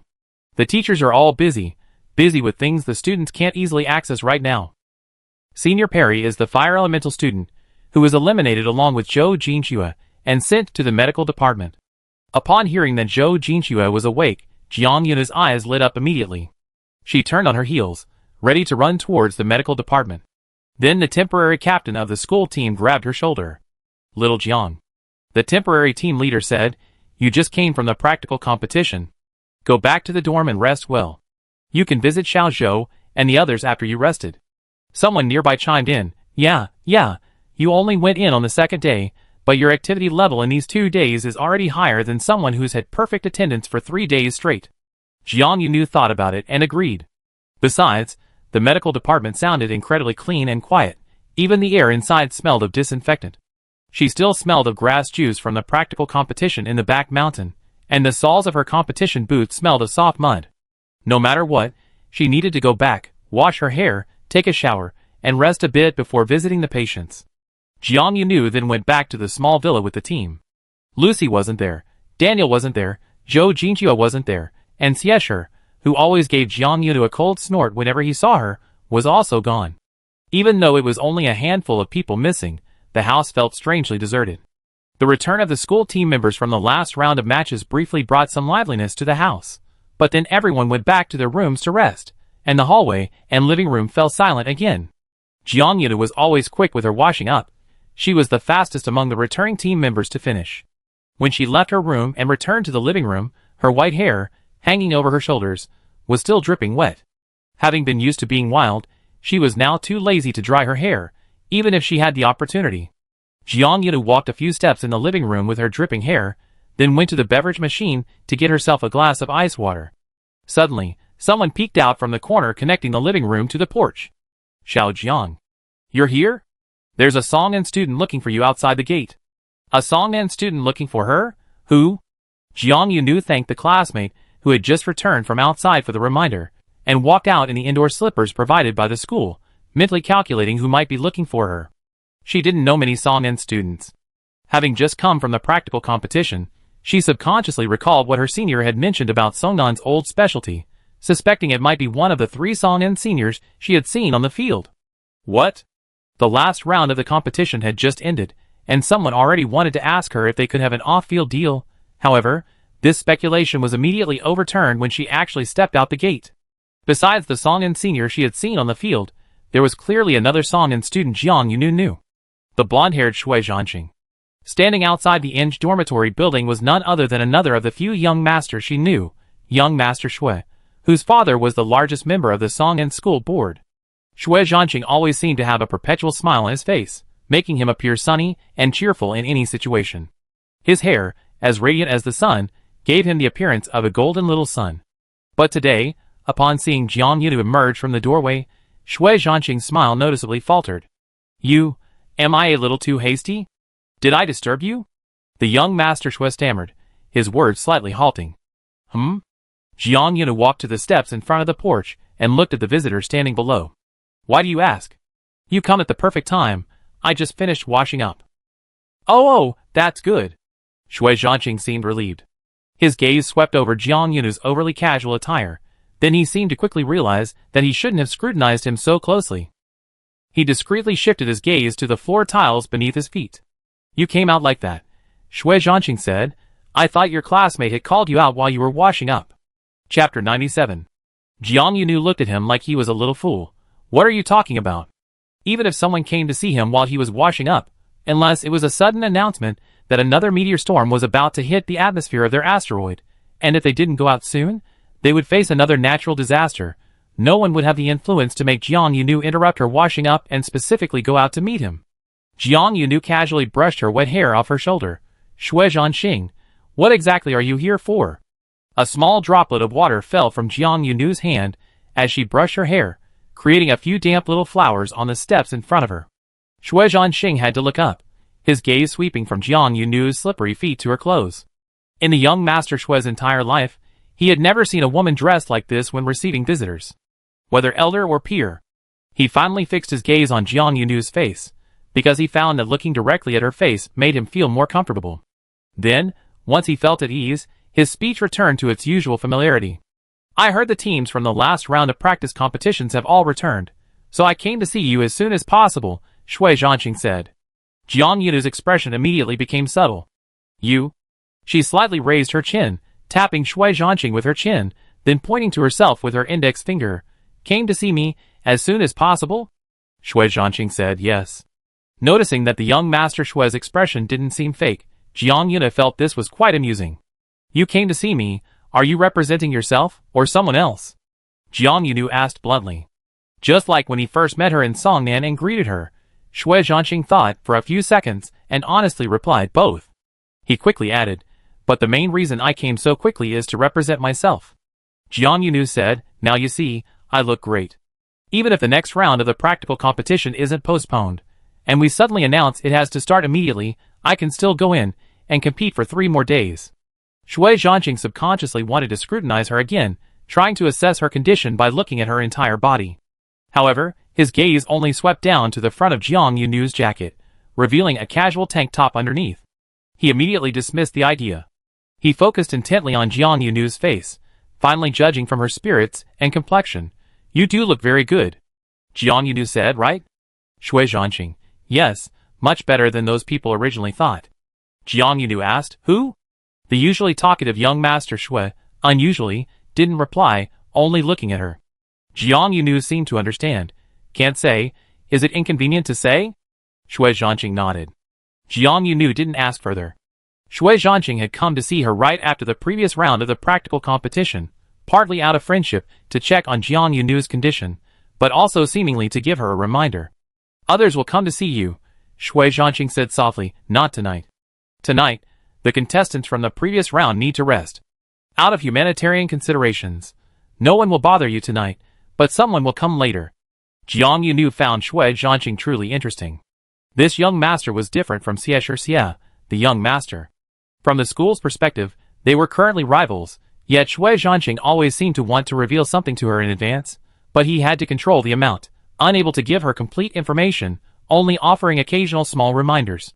Like a human alarm clock, diligently working without letting others know his secret efforts. Okay, thank you. Jiang Yunu was still grateful to the human alarm clock. She smiled as she saw Shui Zhanqing off from the Inge villa. That smile was genuine. In any case, at least Shui Zhanqing came to her to extend goodwill. Jiang Yunu didn't care about the amount of goodwill others could offer. Young Master Shui reminded Jiang Yunu that others would definitely come to her later to gather information, and as for what they would gather, it would most likely be related to the mechanical elemental beast she encountered, and her performance in the practical competition. He also let Jiang Yunu know that at least tonight would be a peaceful night. Having finished washing up and changed into clean casual clothes, this quiet night was perfect for visiting those she needed to visit.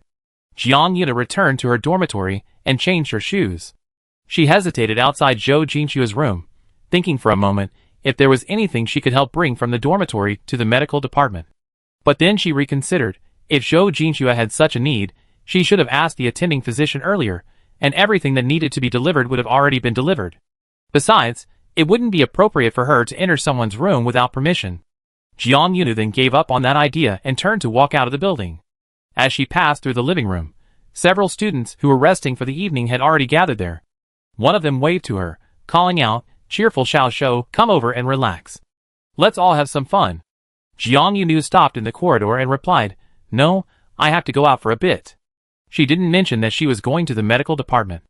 Unlike her, who was likely to have many appointments tomorrow and only had time tonight, the other students considered their rest and recuperation time until the practical competition was announced to continue. They didn't need to rush to the medical department to visit their teammates like she did. They should get a good rest tonight.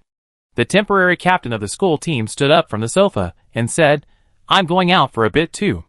Jiang Yunu felt that the temporary captain was looking for her. After the two of them walked out the door one after the other, she found a place, stopped, and turned around, seeing the temporary captain indeed standing behind her.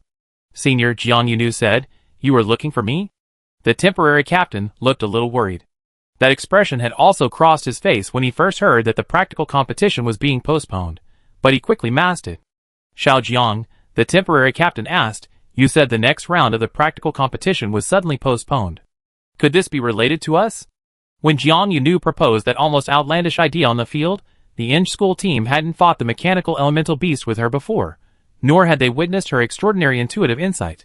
But even under these circumstances, the Inge school team cooperated with Jiang Yunu's idea.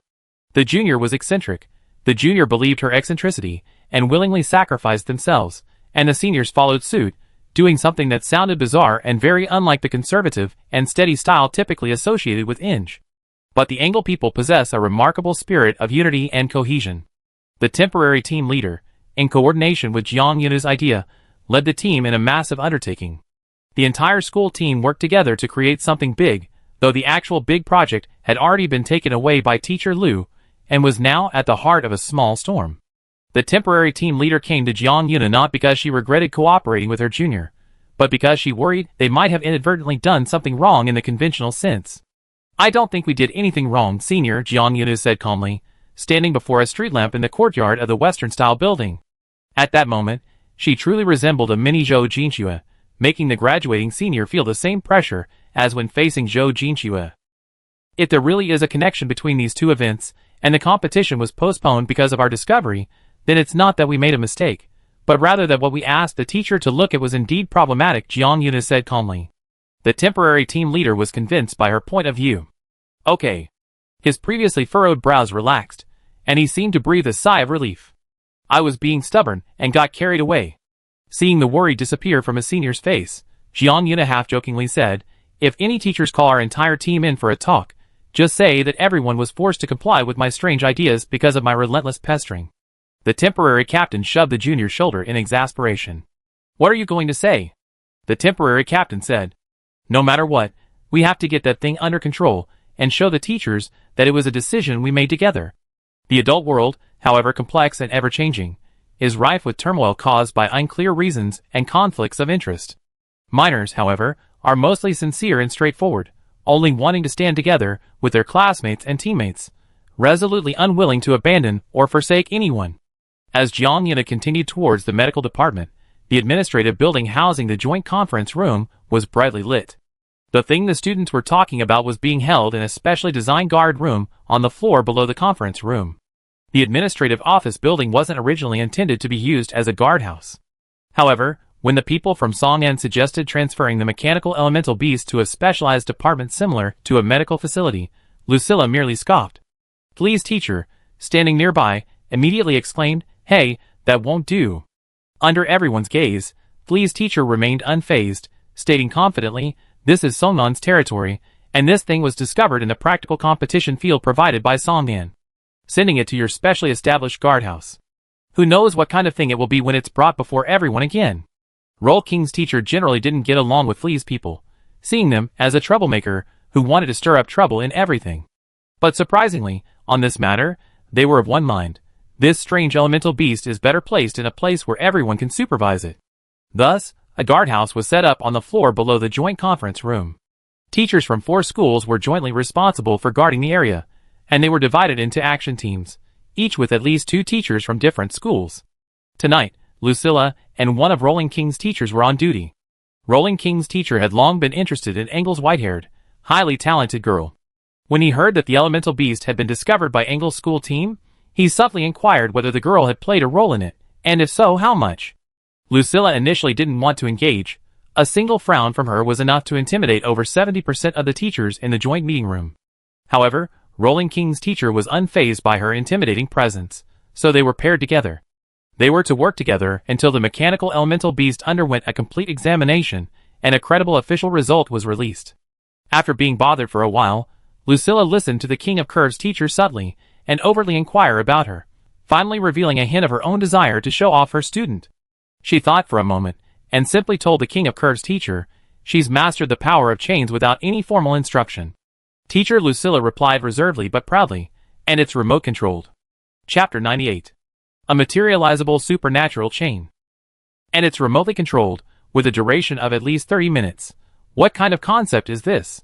Looking at the entire group of students with supernatural abilities, let alone students in junior supernatural schools, even students in advanced supernatural schools might not be able to achieve this.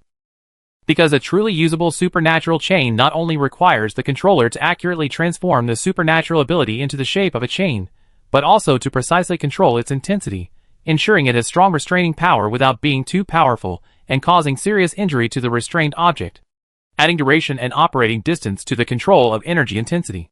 How old is that student again this year? Teacher Roll King asked incredulously. Lucy replied reservedly, "Just enrolled this year, only a first-year student." It was more shocking to hear the grade and length of time enrolled than the student's age. The King of Curves teacher, Jiang, her surname is Jiang. I never heard of any powerful families with the surname Jiang in the 7th district. The teacher from the other school stared blankly, already subconsciously calculating which other families with supernatural abilities existed in the 7th district. This was directly aligning Jiang Yuna's background with a wealthy family. Lucy's face, which had just shown a hint of pride in her student, her smile fading slightly upon hearing this. "She's not from a wealthy family," she said. "Thinking about those families is useless. It's not only wealthy families that can produce such promising talents." The King of Curves teacher's expression was like seeing a golden seedling in a radish patch, only it had already been circled and designated for special cultivation. He still found such talent and aptitude unbelievable. "Wait a minute," said Teacher Roll King, "I remember not long ago, in the training session before the practical competition, wasn't she completely unable to control her supernatural abilities?" Lucy's fading smile deepened. "Yes. And then she's improved this much in just a few days?" Lucy's smile grew even wider. "Yes. Impossible." The teacher from the other school finally couldn't hold back any longer. He looked at his colleague from another school as if she were a monster, trying to find any trace of lying on her face. "Teacher Lucas, please tell me the truth. Please tell me honestly, was your Engel school hiding its true abilities? Did you deliberately conceal her real level before?" Lucas smiled broadly. "No, I taught her supernatural ability control techniques, and I witnessed her progress these past few days." Teacher Roll King swayed slightly, looking as if he was about to break down over his colleague's unbelievable talent development experience. "You?" The teacher from the other school said weakly.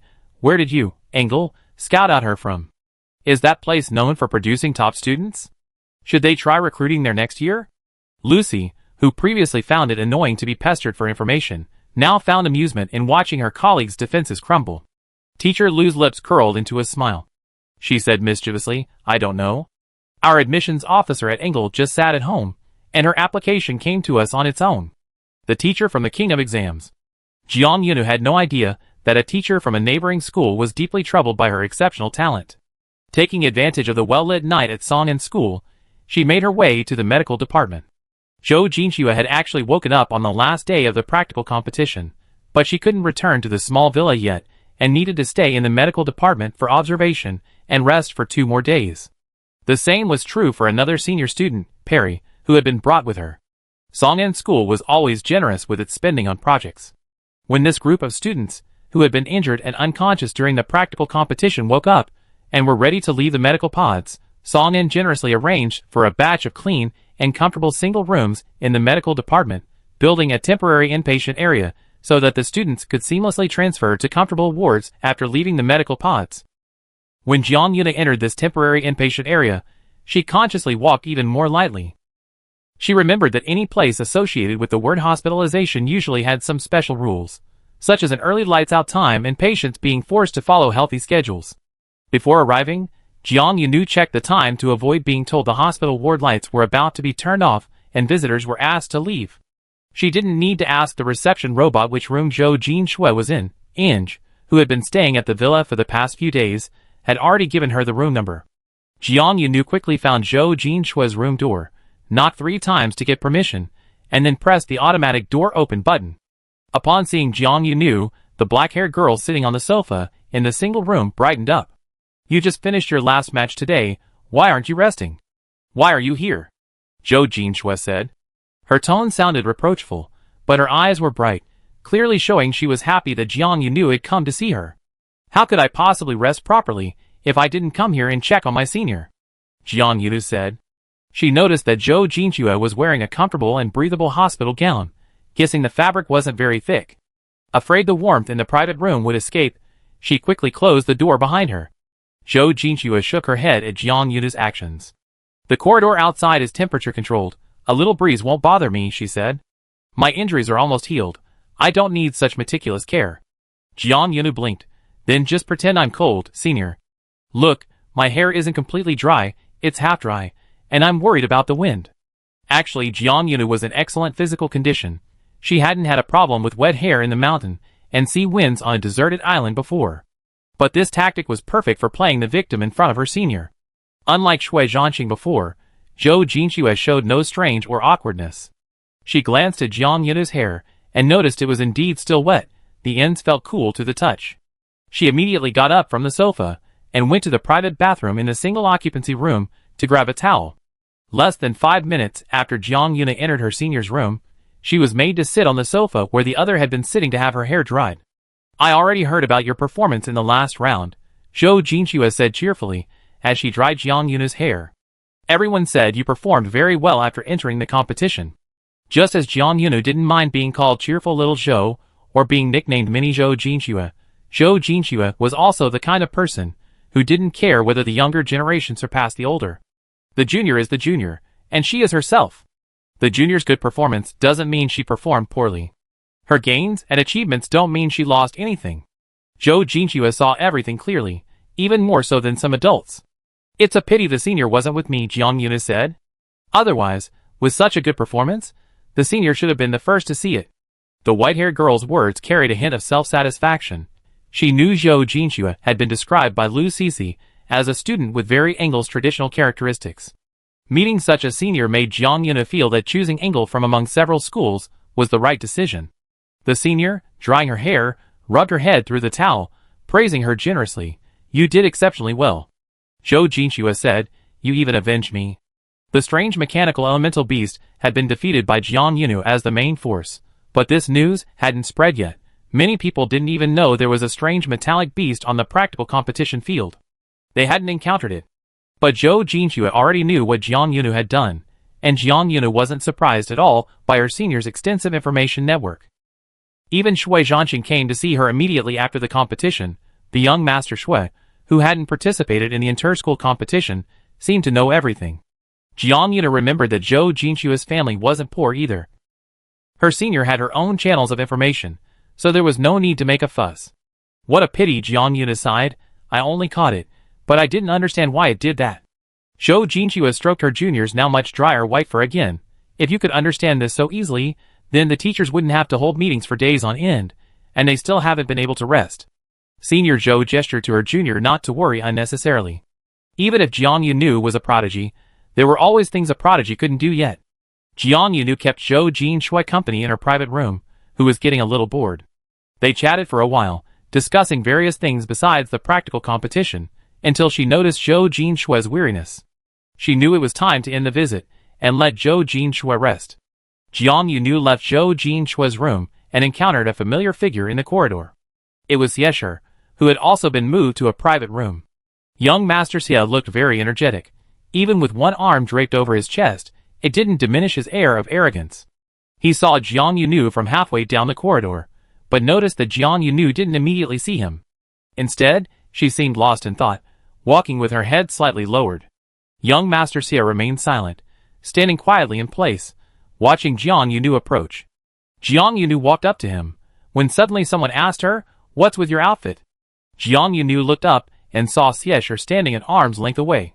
The other person, as if suddenly finding fault with her again, frowned and looked her up and down, asking in a cool tone, "Were you also asked to move into the temporary ward?" Jiang Yunu said, "No, why do you say that?"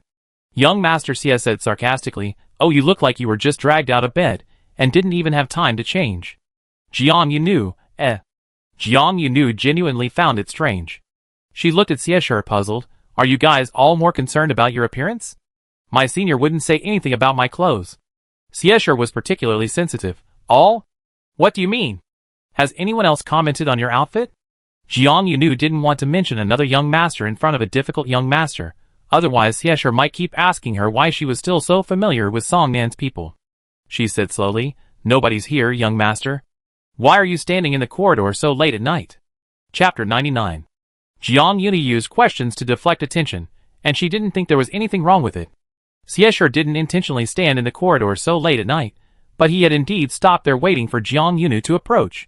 Young Master Xie didn't think that what happened earlier could be easily dismissed with a simple "no one," but if he pressed on, it would seem as if he was overly concerned about whether any other women were talking to Jiang Yunu. That's too strange. It really is strange. It doesn't seem like something he would pursue. So, in the end, young Master Xie responded to Jiang Yunu's silence first. He tacitly approved of her changing the subject, then replied, "The robots here stopped delivering things to the wards after 8 p.m., so I have to go to the lobby myself."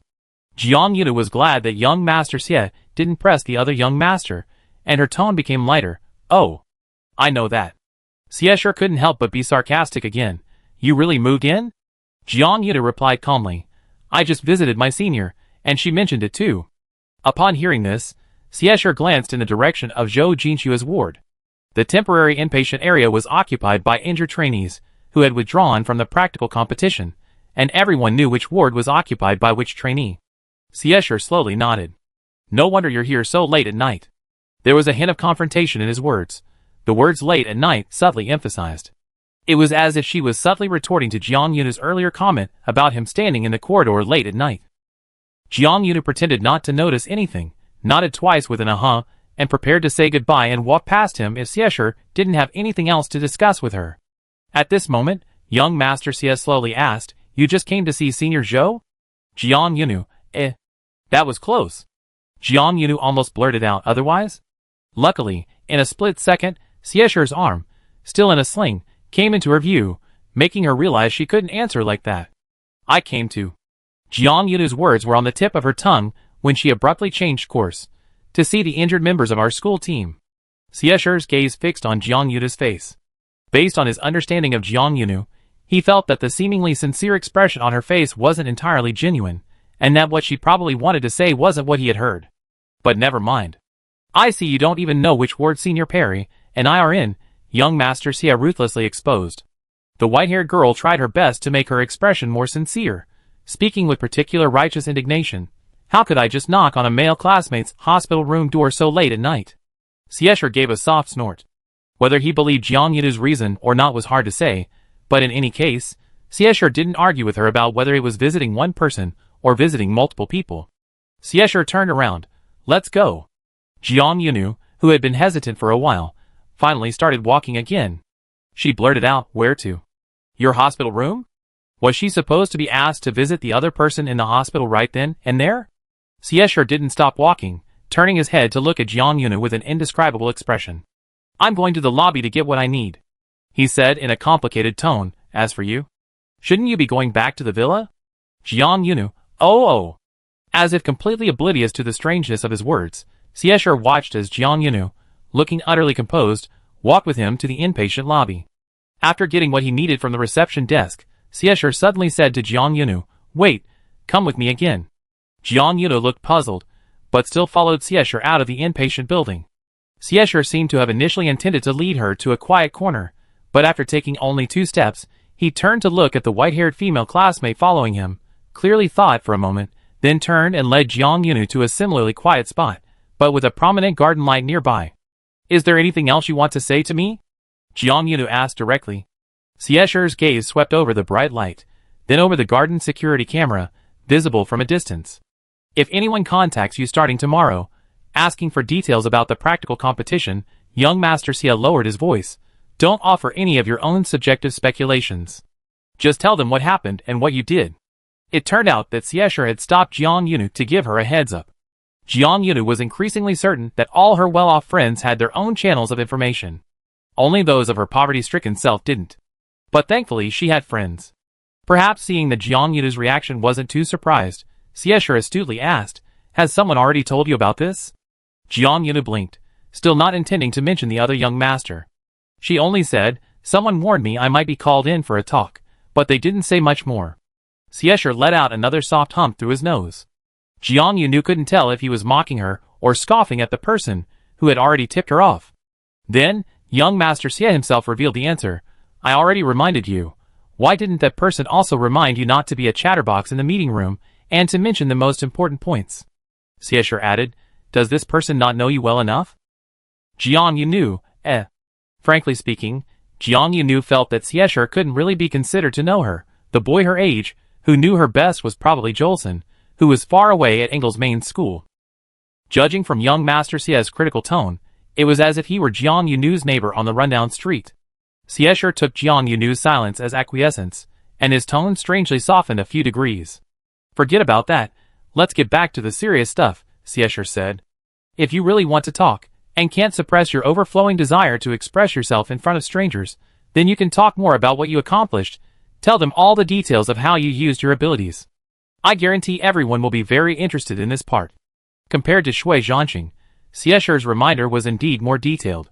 He seemed to have anticipated the questions Jiang Yunu might be asked, directly highlighting the key points and revealing the scope of the answers. Jiang Yunu, however, was focused on one question. Young master, she said, do you really think I'm that much of a chatterbox? Siesher pursed his lips, looked at her, and then his lips curled up in a particularly sharp way. As if Jiang Yunu asking this question was a self-inflicted humiliation. Jiang Yunu decided to stop pursuing the unspoken answer. Jiang Yunu directly thanked Siesher. Okay, anyway, thank you for telling me all this. She also thanked him for even considering a possible solution under the possibility that she's a chatterbox. Siesher, with an arm in a sling, stood under the bright garden streetlights, the light gilding his hair and his sling. Before leaving, Jiang Yunu finally remembered to ask, is your arm feeling better? Much better, Siesher said. If you hadn't asked, it would have been completely healed in a couple of days.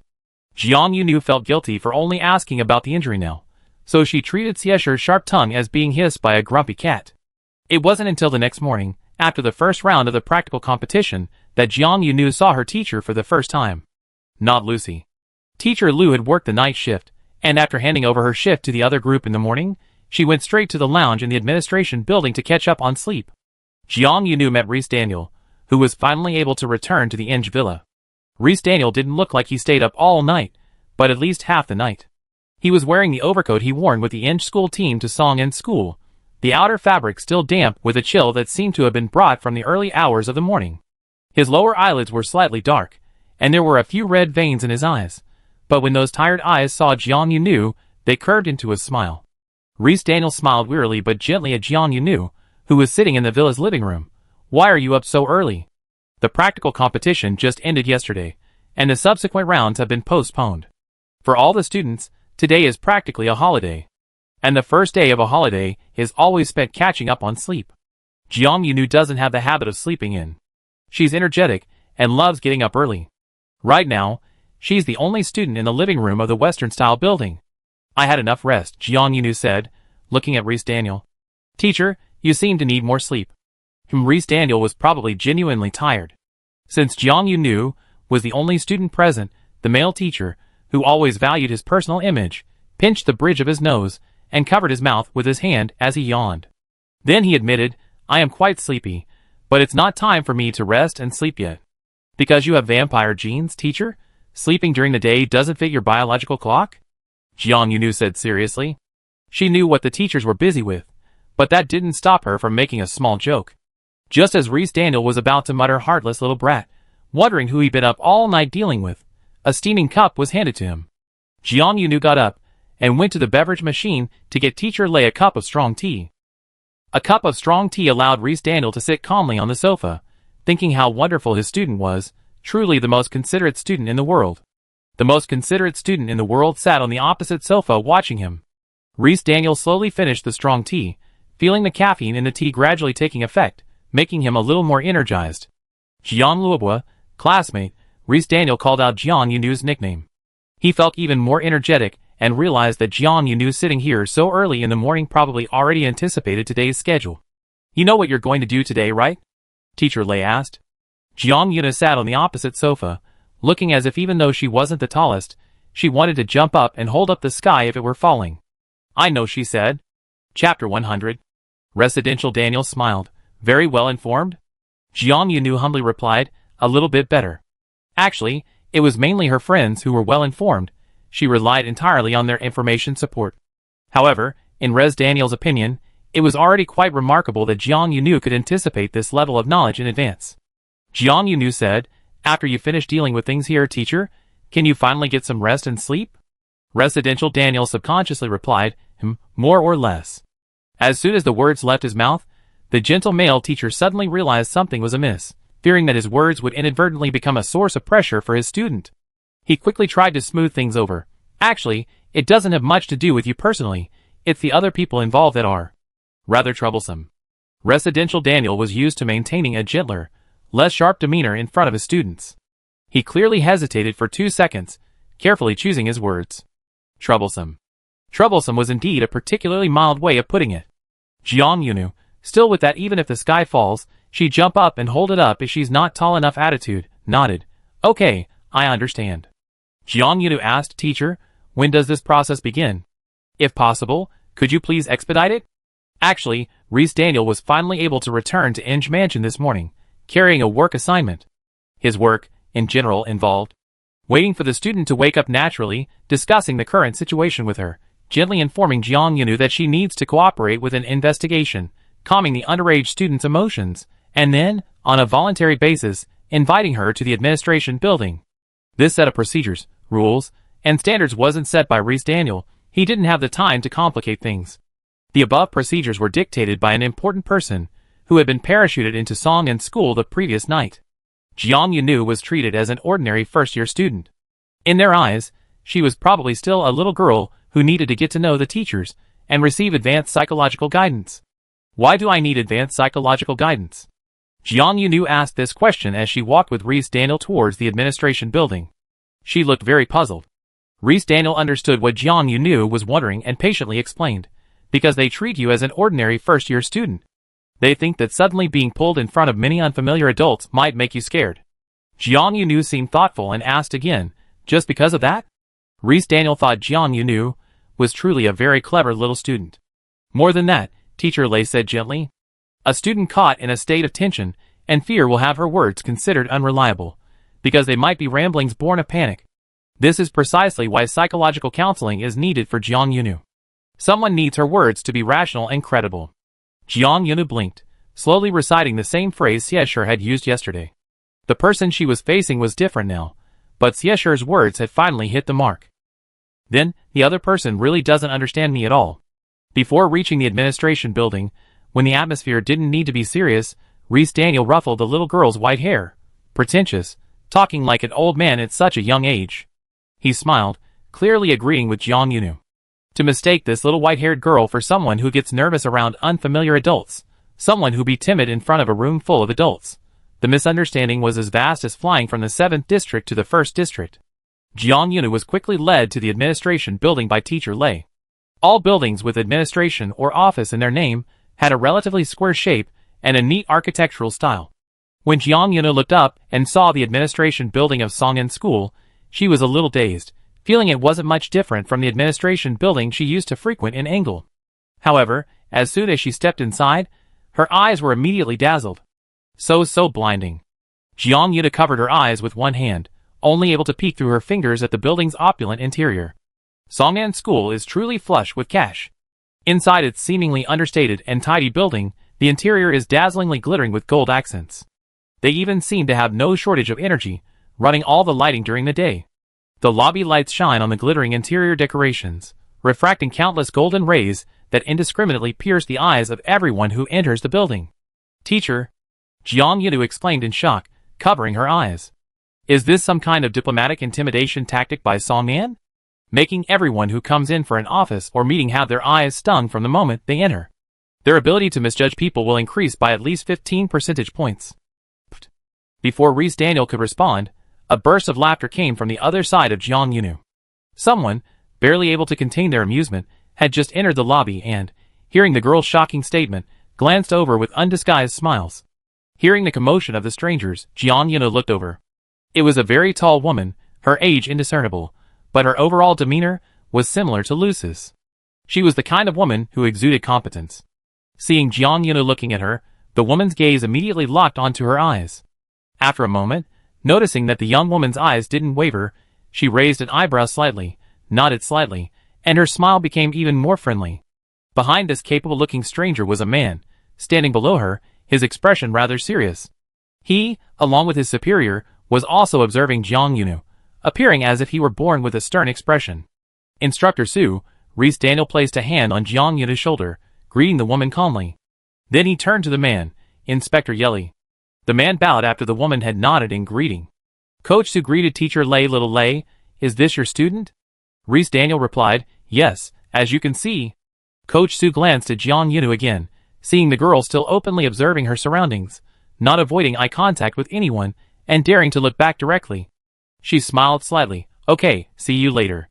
After saying that, the woman smiled at Jiang Yunu again, without introducing herself or saying another word, and left with her entourage. Once the two figures had turned the corner and disappeared from sight, Reese Daniel reached out and poked Jiang Yunu's head. Jiang Luobua, the teacher said, can you guess why those two didn't greet you? Jiang Yunu said, because we're meeting in the conference room later, they need to make sure I introduce myself in the correct place. Teacher Lei said, wow, Jiang Yunu is truly the smartest student. Meanwhile, the two people around the corner in the corridor also briefly discussed Jiang Yunu. Do you think there's a deeper meaning in what that little girl said? Asked the man who seemed never to smile. Coach Su smiled. You're concerned about her inability to judge people index rising by 15 percentage points? The man didn't reply, clearly acknowledging it. Coach Su seemed amused and turned to look at him. The man whom Reese Daniel called Inspector Yeli finally couldn't help but ask, is there anything wrong with my guess? After being noticed by Coach Su. Not really, Coach Su said with amusement, but hearing your guess, I almost thought we weren't involved in a junior ability school league incident, but in a senior school. Oh no, an association dispute. Inspector Yeli, A first-year student, deliberately waiting in the lobby, subtly hinting at Song'an's poor judgment as we entered. Just think about how absurd that is. Coach Su said, stop with your wind elemental wild speculations, Yeli. Inspector Yeli said sternly, please don't call me Yeli. My full surname is Yeli, and please put away your stereotypes. Coach Su hummed twice, appearing attentive, but determined not to change his mind. The two entered a private elevator separate from the public passenger elevator. The phrase an increase in the inability to judge people was merely Jiang Yunu's casual remark about the luxurious decor. She never expected her offhand comment to trigger such a serious interpretation. Jiang Yunu and Reese Daniel took the public elevator up to the VIP conference room on the 7th floor. It was said that the original meeting place was the VIP conference hall, which was larger and could accommodate more observers. However, this proposal was rejected by the most influential person in the meeting, for reasons similar to those given to Reese Daniel regarding providing psychological counseling to underage students. We only have a handful of people here. It's enough to get some information from the young girl. What's the point of coming to the conference hall? A dozen pairs of eyes staring at a child? You're all adults. Why put on the show of numbers, especially when the other person is just a student? The most influential speaker smiled, silencing any dissenting voices. The person who came didn't belong to any of the 4 affiliated schools. But in managing supernatural or unusual events, they were undoubtedly highly skilled professionals. Because Jiang Yunu woke up unexpectedly early, and she had no psychological barriers to meeting unfamiliar adults, all the procedures were expedited thanks to Reese Daniel's coordination. By 9 a.m., all the meeting participants were already in the conference room. A long, curved conference table. Adults sat at regular intervals along the convex side, while Jiang Yunu sat in the concave center. She was the center of everyone's attention. Directly opposite Jiang Yunu was the woman she had met in the lobby downstairs. Teacher Lei addressed her as Instructor Su. "Hello, Jiang Yunu," Instructor Su said. "I'm from the Spirit Durability User Association, and I'm Su Xiuchuan, the chief instructor in charge of handling special incidents in the 7th District. You can just call me Instructor Su, like your teachers do." Jiang Yunu no longer needed to introduce herself. She was a little curious about Instructor Su. "Does your name mean Splendid Spring?" "No," Instructor Su smiled. "It means corroding spring, rusting the spring light." Chapter 101. Corroding spring, rusting spring light. This Instructor Su's name didn't seem to carry any auspicious connotations. The interpretation was even a bit frightening for children. She waited with a smile for Jiang Yunu's reaction. Unexpectedly, the white-haired girl's eyes sparkled, and she praised sincerely, "What an impressive name." Su Xiuchuan's smile immediately brightened. Someone coughed softly on the left side of the curved table. "Teacher Lei," the coughing person said, "it seems your English students have been trained to be very eloquent." This person spoke sarcastically, their face turned towards Reese Daniel sitting on the right side of the table, but their peripheral vision swept over Jiang Yunu's face. Everyone sitting on the concave side of the table had an identity badge in front of them. Except for Su Xiuchuan, who had just arrived last night, and Inspector Yili, who accompanied her. The badges were most likely transferred directly from the joint conference room. Jiang Yunu looked back at the person, and saw that their badge bore the Songnan school emblem. As for what this person's name was? Who cares? She didn't look closely, because it wasn't important. What mattered was the other person's stance, and which side they were leaning towards. "Thank you for your praise." The white-haired girl smiled, glancing sideways at her teacher, seemingly oblivious to the undercurrents stirring in the meeting room. "My teachers have indeed taught me very well. Thank you for your recognition of Engel's Elementary Ability School," Jiang Yunu said with a smile. The person opposite her was speechless, taken aback by her innocent and naive demeanor. More people coughed discreetly across the long table. It seemed as if all the teachers in the meeting room had suddenly developed an itchy throat. Inspector Yili still had the same stern expression he'd seen in the lobby downstairs. He sat to Su Xiuchuan's left and said coldly, "Should we ask the robot to turn up the air purifier settings?" Several people said in succession, "No need." Inspector Yili, whose hair was meticulously combed, nodded and said, "All right, let's begin the formal discussion." Jiang Yunu adjusted her posture more upright, while simultaneously receiving a concerned and encouraging look from Reese Daniel. She calmly faced everyone in front of her, accepting all the scrutinizing gazes. Inwardly, she thought, the Spirit Durability User Association, this seemed to be a term she had heard of before, but had never actually encountered in real life.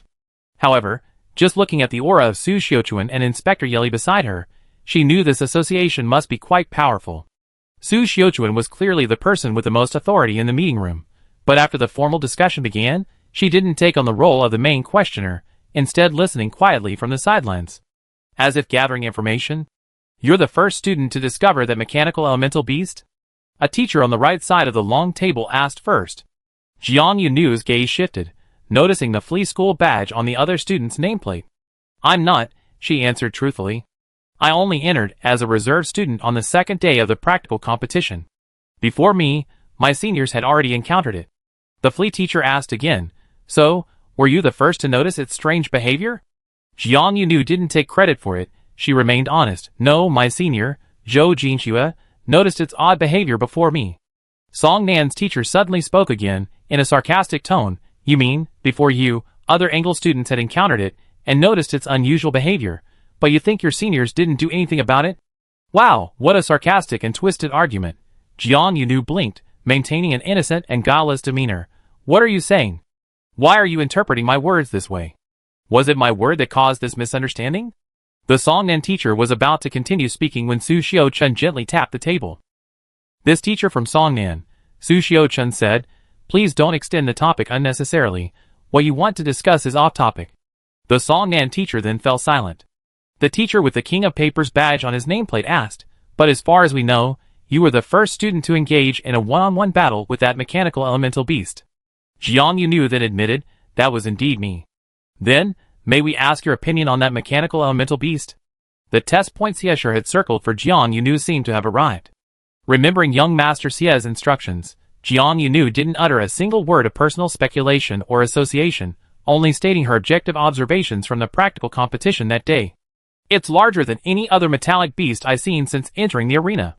It has more tightly covered full-body armor, moves much faster, and its legs seem to have silencing mechanisms, allowing it to move very quietly in mountainous terrain without causing much environmental noise. Anything else? Anything else. At least of the metallic beasts I encountered, this mechanical elemental beast is probably the most intelligent. Its intelligent combat mode is optimized, its fighting style is flexible and varied, adept at observing and utilizing the terrain, and it can even observe the player's attack trajectories. Songnan's teacher intervened again. Do you think your observations are truly credible? How did you arrive at these conclusions? And how can you guarantee that this wasn't just an exaggeration of its capabilities due to emotional tension after seeing a physical metallic beast? This person's argument wasn't off topic at this point, but it clearly steered the conversation towards the idea that Jiang Yunu was exaggerating due to nervousness, making Jiang Yunu almost laugh. She felt that Teacher Lei had overlooked one thing. She didn't actually need psychological guidance before meeting a stranger, but she might need to make some other mental preparations, such as switching the word order of stranger and meet in the phrase meet a stranger. But Jiang Yunu's expression remained unchanged. She said, her expression a mix of guile and innocence, I single-handedly earned in 2 days more points than your entire school achieved in the previous round of the practical competition. Songnan's teacher's expression immediately darkened. What do you mean? Does this have anything to do with the question I asked you? Jiang Yunu, behaving like a genius bear who could infuriate teachers from other schools, replied, of course it does. The fact that I earned more points than your entire school team combined means I killed more metal beasts than your entire school team combined. The white-haired girl's tone wasn't deliberately boastful, it sounded very sincere, yet also incredibly infuriating. She said, my kill count proves that I'm not nervous facing metal beasts. It also proves that I saw a sufficient number of metal beasts, so I can indeed perceive the objective differences between them. Roll King's teacher's eyes lit up, and he immediately interrupted Songnan's teacher, interjecting, tell me about the differences between the other metal beasts in your eyes? The distinction between the other metallic beasts refers to the normal metallic beasts deployed on the field, excluding the strange mechanical elemental beast. Jiang Yunu treated all teachers, who weren't sarcastic with great respect and politeness. She explained the differences between the several regular metallic beasts she had faced.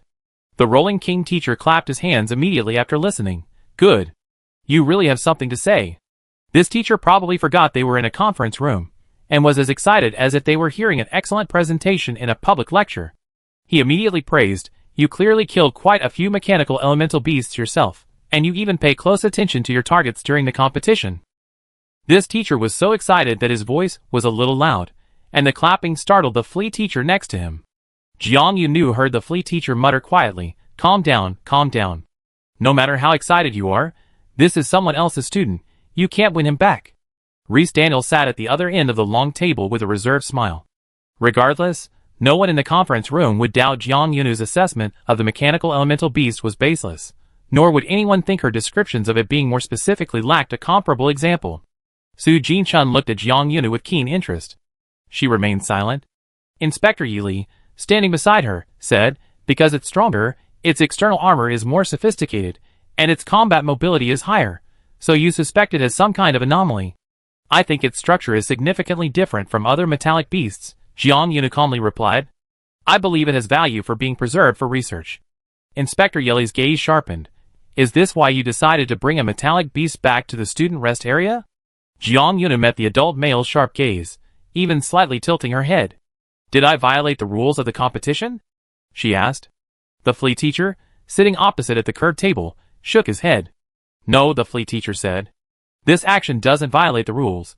It's just that generally no student would think to do it this way. After my teammate was injured by this mechanical elemental beast, I decided to gather everyone's strength to bring it back so that everyone could study it more closely and familiarize themselves with its attack logic, which differs from other metallic beasts, Jiang Yuna said. I believe that studying it will reduce the chances of my classmates and teammates getting injured next time they encounter the same type of metallic beast. The white-haired girl's reason was normal and consistent with student logic. Inspector Yelly looked at her sternly. Have you considered that if not properly controlled, allowing a significantly stronger mechanical elemental beast into the safe rest area might harm your classmates and teammates? Jiang Yunu blinked lightly, but I can beat it. Her tone was confident in her abilities, and also revealed a touch of the naive innocence typical of minors. Teacher, Jiang Yunu addressed Inspector Yelly, who hadn't introduced himself as teacher, saying with a mixture of innocence and doubt, isn't it just a mechanical elemental beast with an exceptionally high strength? Inspector Yelly, Chapter 102. Under Jiang Yuna's frank yet innocent gaze, the sharp-eyed man subtly shifted his eyes slightly. Even though he had previously speculated about this girl in the lobby downstairs, suspecting she had ulterior motives, after observing her closely for a while, and then staring into her eyes for a moment, Inspector Yuli had to admit that he might indeed have the same old problem as Coach Su, that Wind-type ability users are easily stereotyped by the public. He tends to overthink things. Jiang Yuna seemed like an ordinary girl, simply more perceptive and more talented in combat than her peers. She had no complicated thoughts. Upon encountering a mechanical elemental beast that was clearly different from other models, she couldn't help but study it, ponder it, and even wanted to take it back to her school team's camp so all her classmates and teammates could witness this difficult problem that had suddenly appeared on the field. Based on Jiang Yunu's statement, all the teachers in the conference room, including Inspector Yili, could basically conclude that she had no ulterior motives towards this mechanical elemental beast, treating it merely as a challenge to be introduced into the practical competition. However, Inspector Yili still asked, why did you think of having the teachers go see the mechanical elemental beast? Jiang Yunu answered frankly, after all, it injured my teammate. When the teachers came in to take the injured student out, I asked them to go see the culprit and, incidentally, subtly boast to them that I still solved a difficult problem. Is that all right? After speaking, the white-haired girl seemed to finally understand what being embarrassed meant. A hint of shyness appeared on her face, and she turned her head somewhat hesitantly to look at her teacher, Reese Daniel. Jiang Yuna glanced at her teacher's seat with a slight hint of pleading before shyly saying, was I too boastful? My classmates were all injured, but my intentions weren't pure enough. I wanted to show the teacher my battle results. Her self-reflection was remarkably adorable.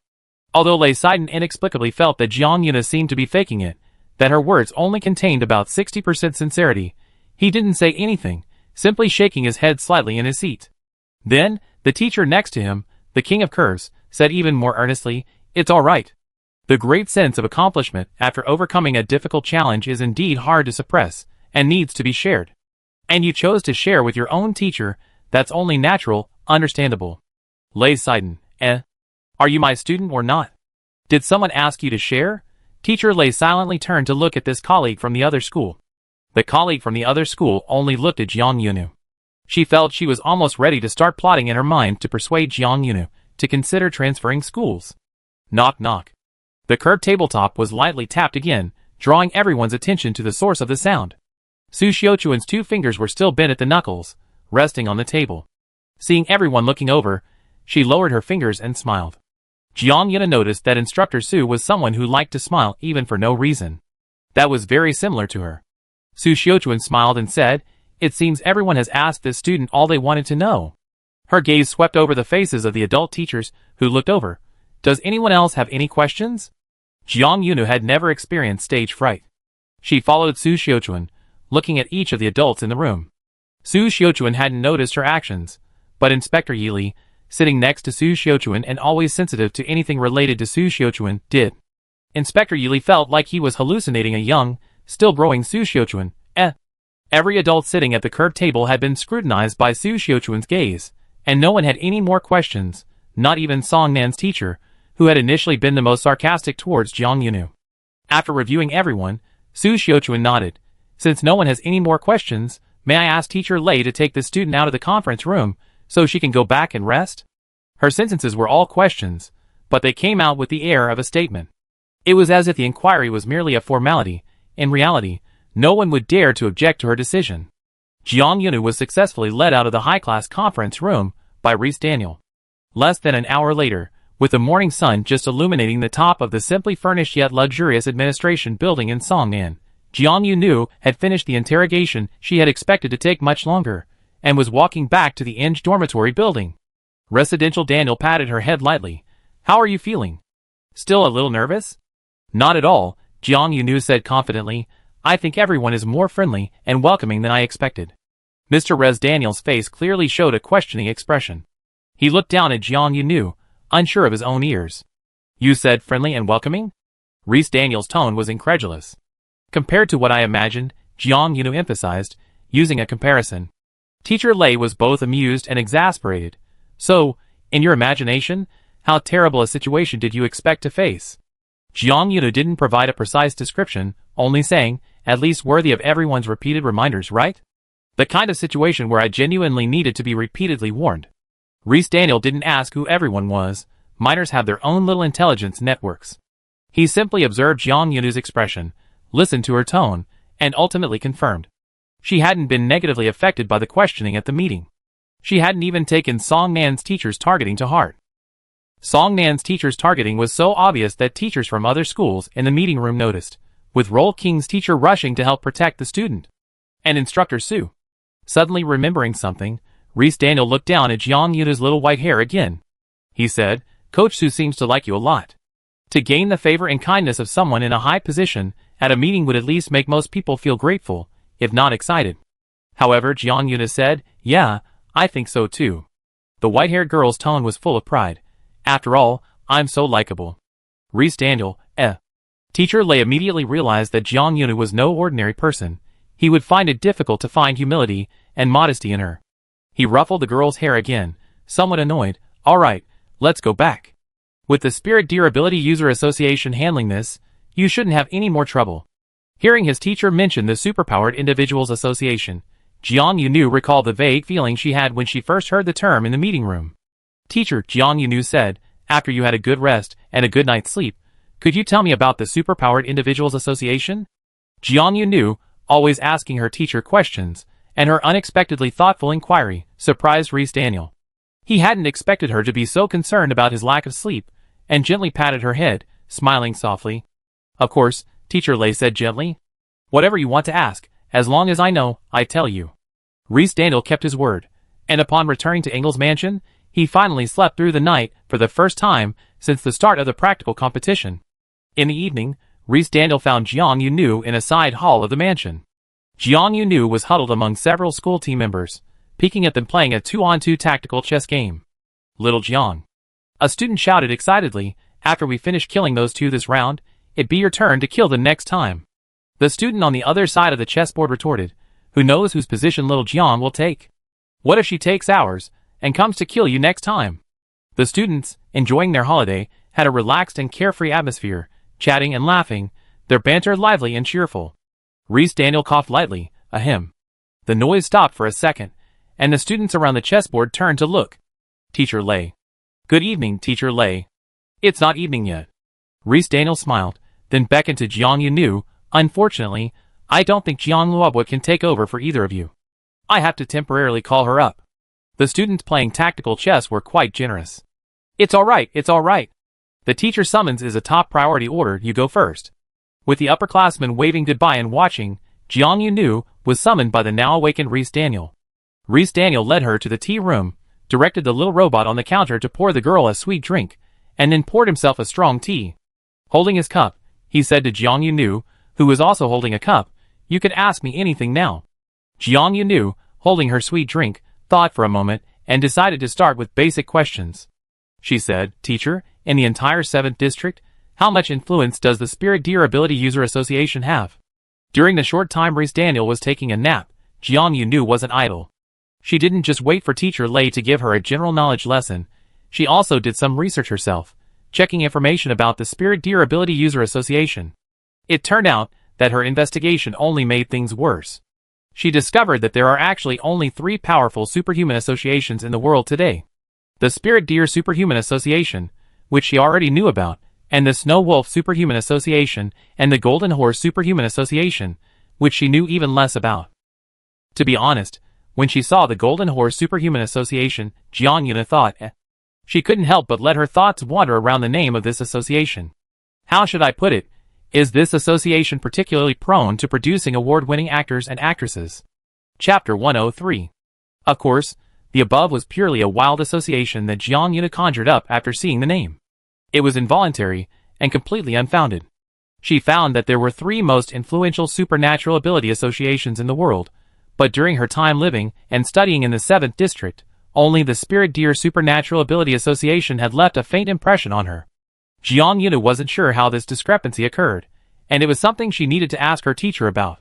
Residential Daniel patiently answered her first question. The Spirit Deer Supernatural Ability Association's headquarters are located in the 1st district. Its jurisdiction covers the 5th, 6th, and 7th districts. All abnormal events occurring within these 3 districts are reported to the Spirit Deer Association's main database, and then the system assigns them to association specialists near the incident location for assistance. Simply put, while the Supernatural Ability Association is called an association, it is in reality a directly authoritative institution backed by the government. Of the 8 major star regions, excluding the 1st region, which houses the headquarters of the Spirit Deer, Snow Wolf, and Golden Horse associations, and is not under the jurisdiction of any single association, the remaining 7 regions are divided among different associations, each responsible for handling special incidents within its region. Jiang Yuna counted on her fingers and realized that dividing the 7 regions among 3 associations didn't seem like an even distribution. She asked doubtfully, Teacher, with 7 regions divided among 3 associations, won't there be a remainder? Reese Daniel smiled. The Spirit Deer governs the 5th, 6th, and 7th regions, the Golden Horse governs the 3rd and 4th, and the Snow Wolf is rather unique, managing the 2nd region, second only to the 1st, and the last, the 8th region. Jiang Yunu did some mental calculations. Simply put, the Snow Wolf Ability User Association controls the top and bottom of the 2nd to 8th districts. The Golden Horse Ability User Association controls the middle-ranked districts. The Spirit Deer Ability User Association manages the largest area, occupying 3 districts. Why does the Spirit Deer Ability User Association manage the most areas? Jiang Yunu asked. Is it because it's particularly strong? Although she asked this, Jiang Yunu felt that wasn't the case. The Spirit Deer Ability User Association does manage many areas, but upon closer inspection, all the districts under its jurisdiction are ranked lower. Residential Daniel, holding a teacup, sat opposite her, giving Jiang Yunu a somewhat complicated smile. The Spirit Deer Ability User Association manages the most districts because it has the most members, he said softly. So it's not because it's the strongest. Jiang Yunu's suspicions were confirmed. Since the conversation had already started, Teacher Lei took the opportunity to give Jiang Yunu a brief introduction to the other 2 associations. The Snow Wolf Association is an association whose leader follows a high-end elite model, recruiting only the most outstanding combat talents from each graduating class of advanced superpower schools.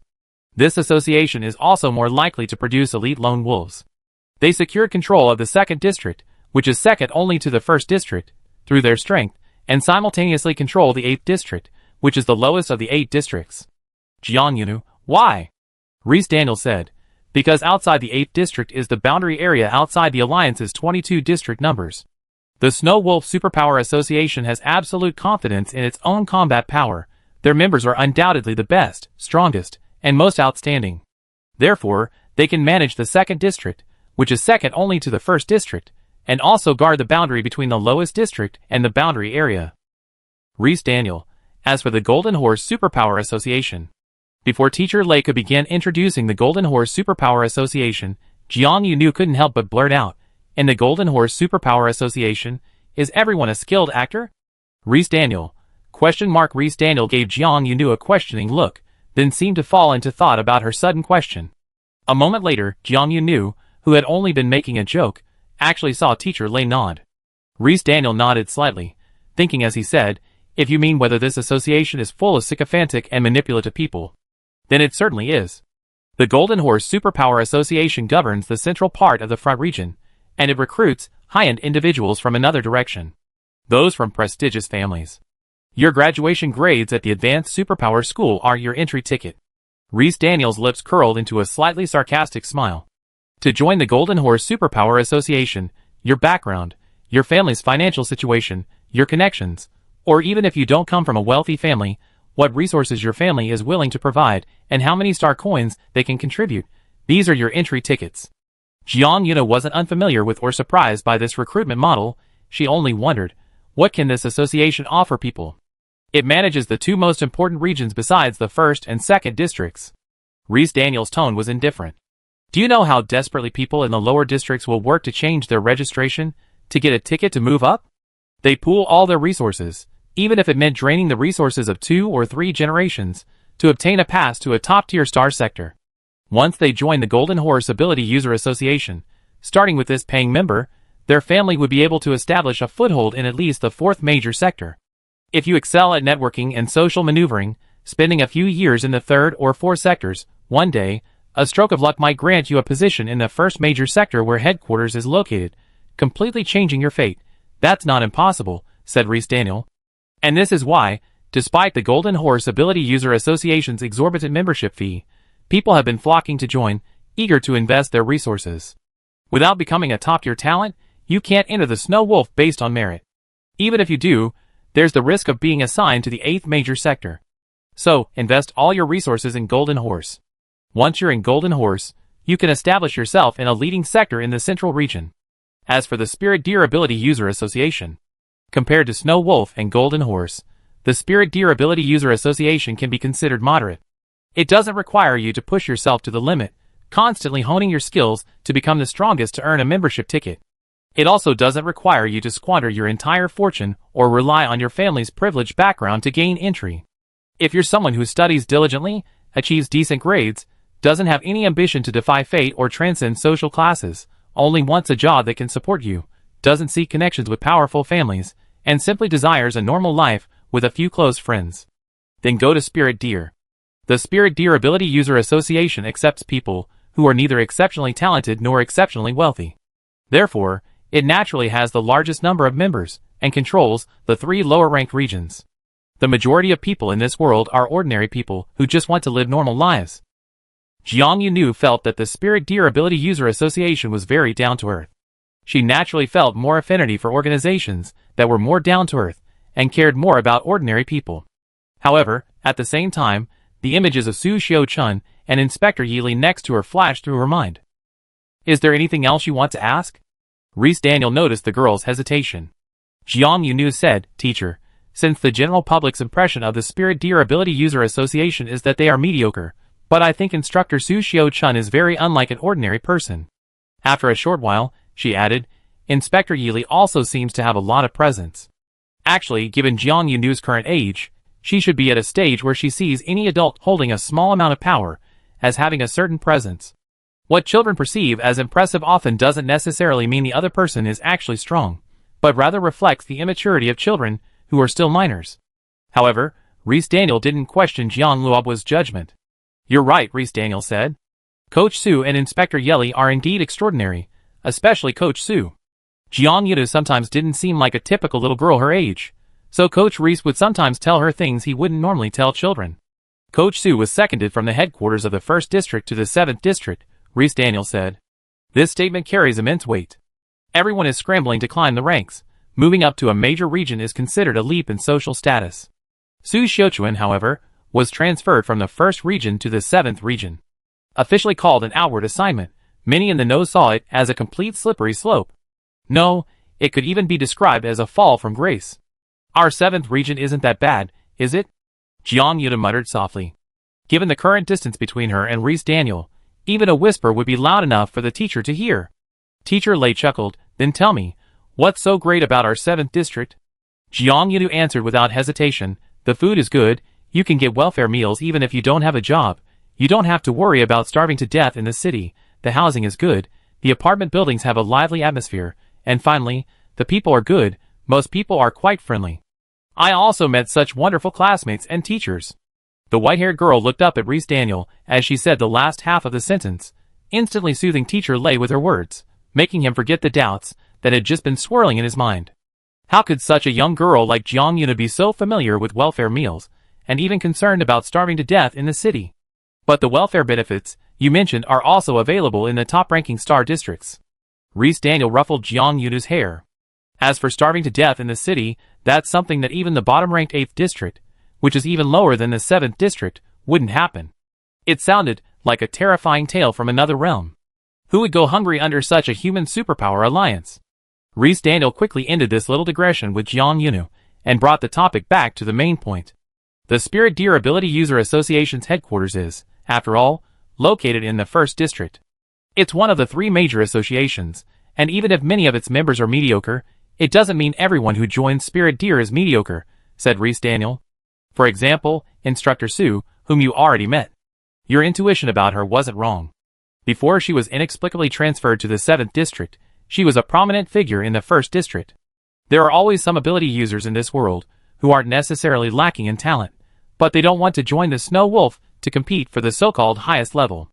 Their family backgrounds might not be bad, but seeing the layers of money, power, and connections in the Golden Horse Alliance makes them hesitant, unwilling to dabble in complex situations.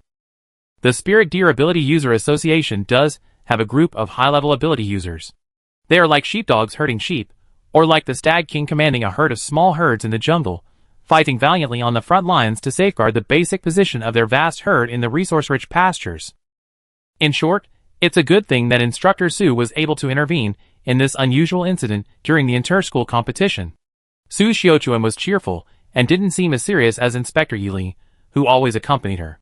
She wielded considerable influence in the 7th district, and possessed the down-to-earth nature unique to the Spirit Deer Ability User Association. She was easygoing, and especially caring towards children. This is why, after Jiang Yunu won Instructor Su's favor, Reese Daniel said that Jiang Yunu didn't need to worry about any subsequent troubles, and wouldn't need to contact her again. 3 days later, an official notice was finally issued regarding the postponement of the inter-school competition's practical event. Chapter 104.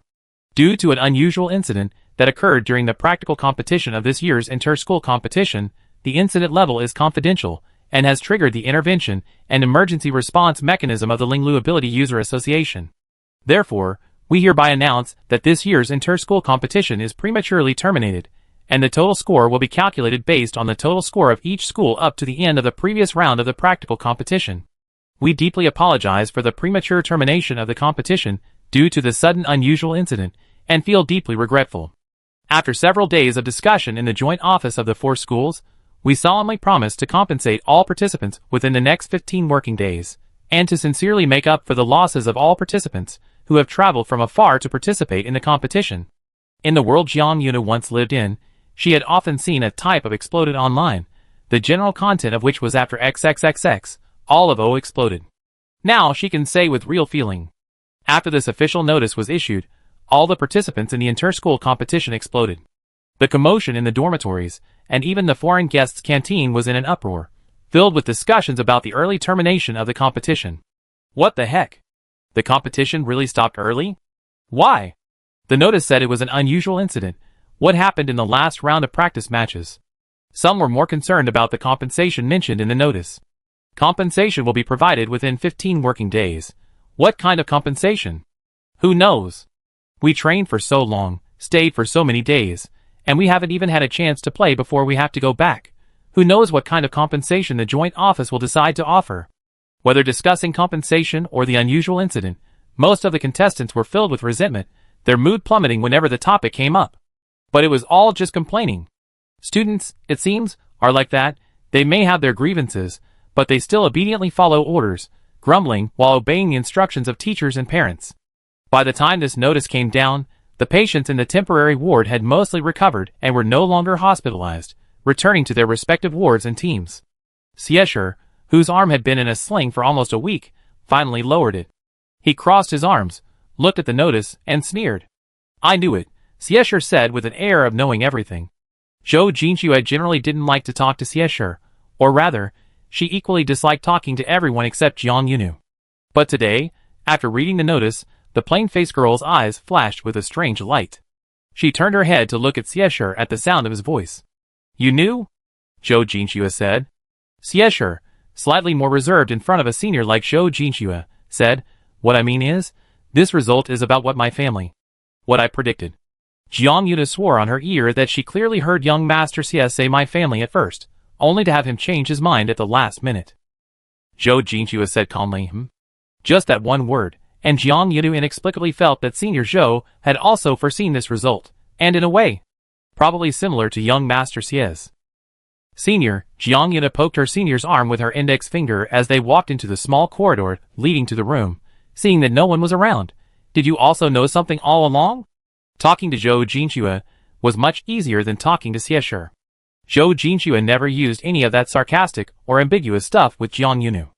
As soon as her junior asked, she led her into her room, closed the door, and then told her the truth.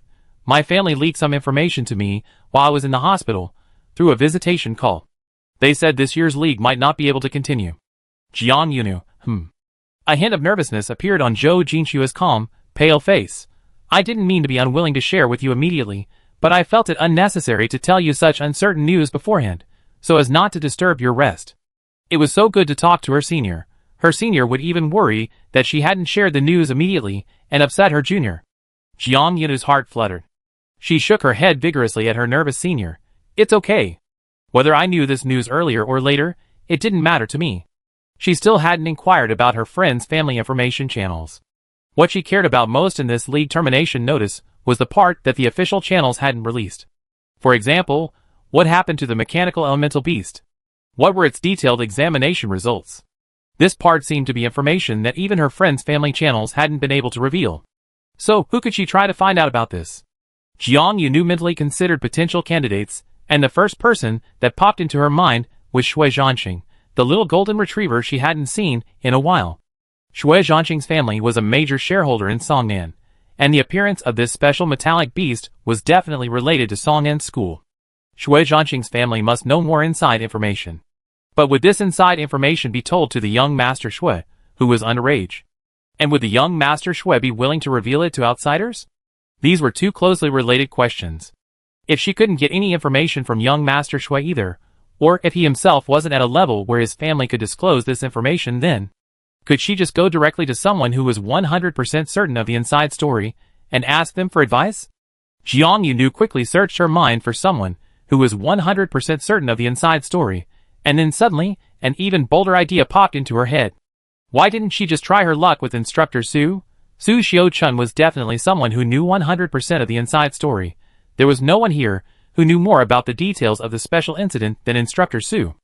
Although Instructor Su might not be willing to reveal anything to Jiang Yunu, and might just dismiss her with a few words, it wouldn't hurt to try. It was just a matter of being dismissed. Jiang Yunu was decisive and acted quickly. 30 minutes after this thought appeared in her mind, a white-haired young woman had already entered the administration building, fumbling for the top floor button in the passenger elevator. It's possible that the access key she obtained when she last visited the administration building was still valid. Normally, a student's terminal access shouldn't allow direct access to the top floor, but Jiang Yunu's personal terminal scanned successfully, and the high-speed elevator carried her upwards, leading her onto the dark red carpet inlaid with gold thread covering the entire top floor of the administration building. Jiang Yunu walked through the VIP conference hall based on her memory, and found the door to the VIP lounge, which displayed the same gleaming gold sign. During the days Su Xiaochuan was at Songnan School intervening in this special incident, she had been staying directly in the VIP lounge of the administration building. This information came from when Jiang Yunu had asked Reese Daniel for tutoring at the Supernatural Ability Association, and teacher Lei casually mentioned it to her. However, the young girl who reached the door of the VIP lounge was a bit stumped. She couldn't see any electronic doorbell at the entrance. Was the so-called VIP lounge meant to ensure the person inside had complete freedom of rest, undisturbed by the outside world, allowing only the occupant to enter and exit at will, and not receiving any visitors? Jiang Yunu quickly felt the entire exterior wall, even considering the possibility of a hidden doorbell, and even tried the traditional method of visiting, knocking 3 times on the heavy door. Silence followed. Only her polite knocking echoed down the long corridor. Jiang Yunu, In any case, since Su Xiao-chun definitely hadn't left Songnan yet, she herself still needed to use this lounge, and would need to go in or out sooner or later. The white-haired girl crossed her legs, and sat down temporarily at the entrance of the VIP lounge. Inspector Yili came to see Su Xiaochuan. He knew Su Xiaochuan had a bad habit of staying up late, often not falling asleep until 2 or 3 a.m. local time, so he often had to catch up on sleep during the day. Generally, unless there was an urgent matter, he wouldn't disturb Su Xiaochuan during his nap time, only calling him when the schedule was approaching. Coincidentally, something came up today that required Inspector Su to end his nap early. Inspector Yili, familiar with the place, arrived at the door of the VIP lounge, preparing to swipe his personal terminal access to enter. "Are you here to see Inspector Sue?" Suddenly, someone spoke from beneath his legs. Jiang Yunu's voice was normally normal, her tone and intonation normal, but in a long, quiet corridor, in a relatively enclosed environment, in a place she thought was completely alone, suddenly hearing a young girl's voice ask so softly was quite a shock. "Inspector Yili, eh?" The stern-faced man in Jiang Yunu's eyes suddenly stumbled and slammed into the door with a bang. "Jiang Yunu, eh?" This sound was much louder than Jiang Yunu's polite knock, almost like a deliberate attempt to force his way into the lounge. Before Jiang Yunu could utter a word, the door to the VIP lounge was pulled open from the inside. "What are you doing?" Su Xiao-chun's lazy voice came from inside. Inspector Yili, still leaning heavily against the door, slumped in as the door suddenly opened. Su Xiao-chun caught him and placed him beside her. Her gaze remained low, fixed on Jiang Yunu, who was still sitting by the door. "Little Jiang," Su said, "why did you come looking for me?" She gave a half-asleep yawn, a sharp yet piercing languor that put her in a state of readiness to handle any unexpected situation. "Is someone giving you trouble?" Su Xiao-chun asked. "So you come to me for help?" Inspector Yili steadied himself beside Inspector Su, and only then did he realize who had just asked the question. Jiang Yunu read a complex expression on his face. Women who achieve great things must learn to tolerate men who overreact. Jiang Yunu first politely apologized to Inspector Yili. "I'm sorry, did my sudden outburst startle you?" After apologizing, Jiang Yunu turned to Su Xiao-chun. "I have indeed encountered a bit of a problem. I wonder if you could be my intelligent savior." Chapter 105. Being direct is a valuable skill, especially when the person you're dealing with is clearly busy and doesn't have much time to waste on beating around the bush. While being direct might earn you a firm rejection, Jiang Yunu had come with the mindset that being rejected wouldn't matter. At worst, she'd just have made a wasted trip. After hearing her frankness, Su Xiao-chun's lingering drowsiness seemed to completely dissipate. This woman, who held considerable power, looked at Jiang Yunu with the same intrigued gaze she's shown in meetings, then beckoned, "Come in and let's talk." Jiang Yunu dusted off her trousers, which she sat on the spotless carpet for a moment, and quickly followed Instructor Su into the VIP lounge.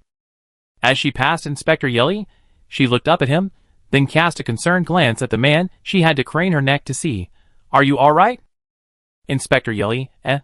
The man, perhaps feeling a little embarrassed by his earlier overreaction, ignored Jiang Yunu's concerned inquiry, only raising his forearm to silently indicate where the lounge's reception room was.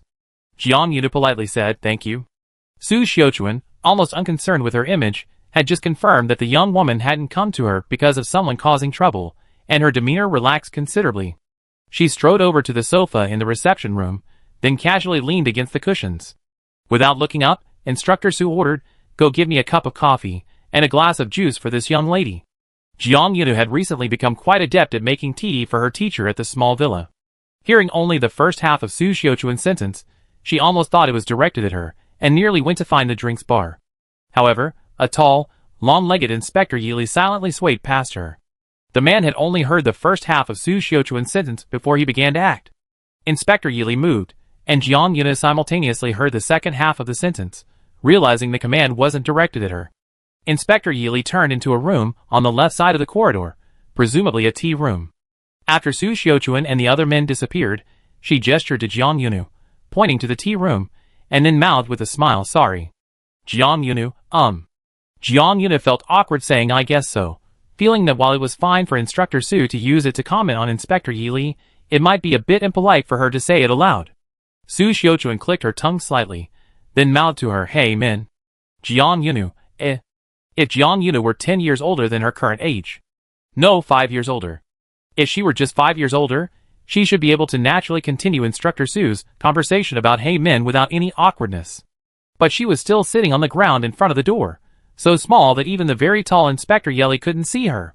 She really didn't know how to respond to Su Xiao-chun's question. At her current age, responding would seem a bit precocious. Way too mature, so Jiang Yunu pretended she suddenly didn't have a mouth. Fortunately, Su Xiao-chun was rather unconventional, and didn't really want to chat about men with a young girl. While Inspector Yili brought over their drinks, Su Xiao-chun, still casually leaning back on the sofa, asked Jiang Yunu with a smile, "Want to come and gather information from me?" Jiang Yunu nodded. Su Xiao-chun said, "Is it on behalf of the school behind you? Which English teacher sent you?" Judging from Instructor Sue's expression, it seemed she had already mentally calculated the list of Engle teachers before even asking the question. Jiang Yunu immediately shook her head, strongly proving her teacher's innocence. That's not it. The teachers didn't make any arrangements for me, Jiang Yunu said quickly. Teachers wouldn't teach students to do such a reckless thing. I came to you on a whim, shamelessly trying my luck. Su Xiaochun raised an eyebrow. This was probably the first time she had heard someone voluntarily admit to being shameless, especially a child, and so openly about it. There was no attempt to hide her ulterior motives. What if I told you that I can't tell you anything here? Su Xiaochun asked with amusement, as if teasing a child. The white-haired girl in front of her glanced at the rustling sounds coming from the tea room. Jiang Yunu blinked. So, I guess I just say I shamelessly came here to mooch a drink. The young girl said very frankly, I go back after I get the drink. Su Xiaochun was a little surprised. Aren't you going to insist a little longer? The young girl said, No, when you act impulsively, you have to know when to stop. I came without permission, asked questions without permission, and you didn't want to answer, but you still offered me a drink. I should be content with that. Su Xiaochun then looked at her with a more complex gaze. At first, Su Xiaochun only thought this young girl was bold, possessing a very natural, untamed, unrefined sense of freedom, a freedom that could also be called wildness. She didn't dislike anything wild and vibrant, so she felt a fondness for the wild, untamed Jiang Yunu. But then, Instructor Su suddenly realized that even wild animals can use their brains. They have a certain amount of intelligence.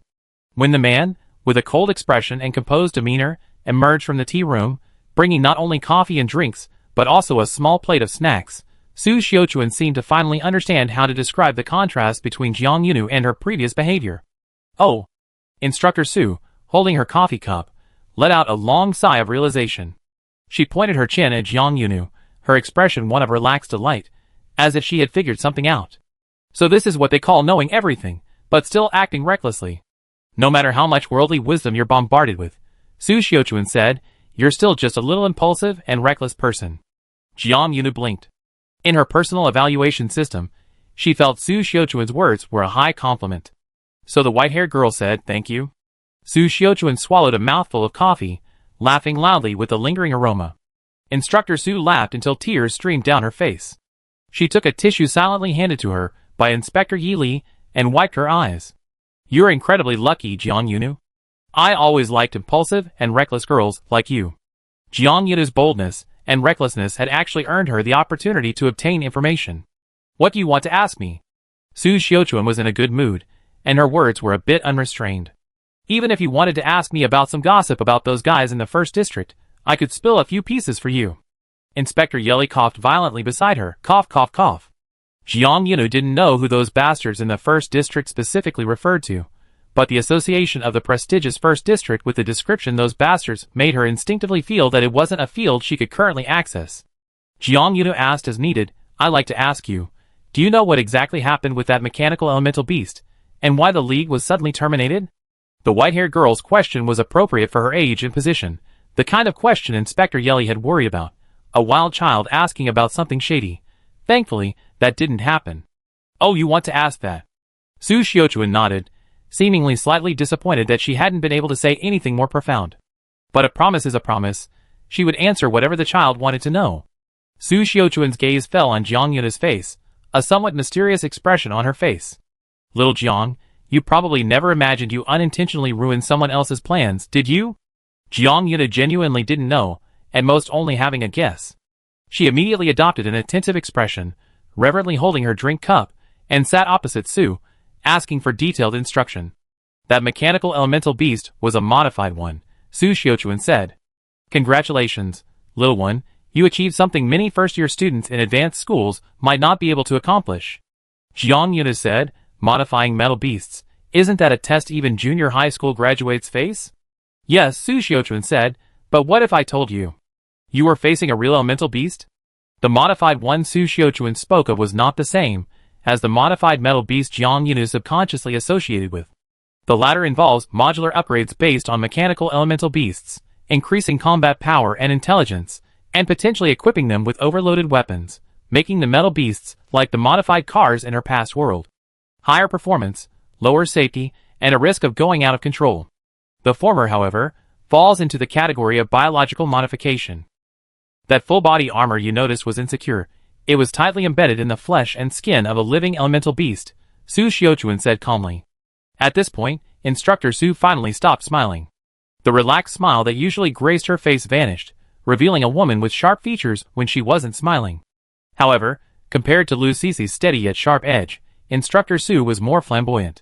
Lu Cici was a sheathed sword, usually rigorous and low-key. Instructor Su was unsheathed, but her smile could be mistaken for an unsharpened blade. You scoundrel, Su Xiaochuan said, always trying these crooked schemes in the lower-ranked star regions. Do you think no one cares just because you're ranked low in the regional rankings? Jiang Yuna paid attention to the always in her words. Song An bought this modified elemental beast from an illegal modification dealer. The dealer happened to need a place to test the performance improvements after the modification, so he sold the modified elemental beast at a relatively fair price.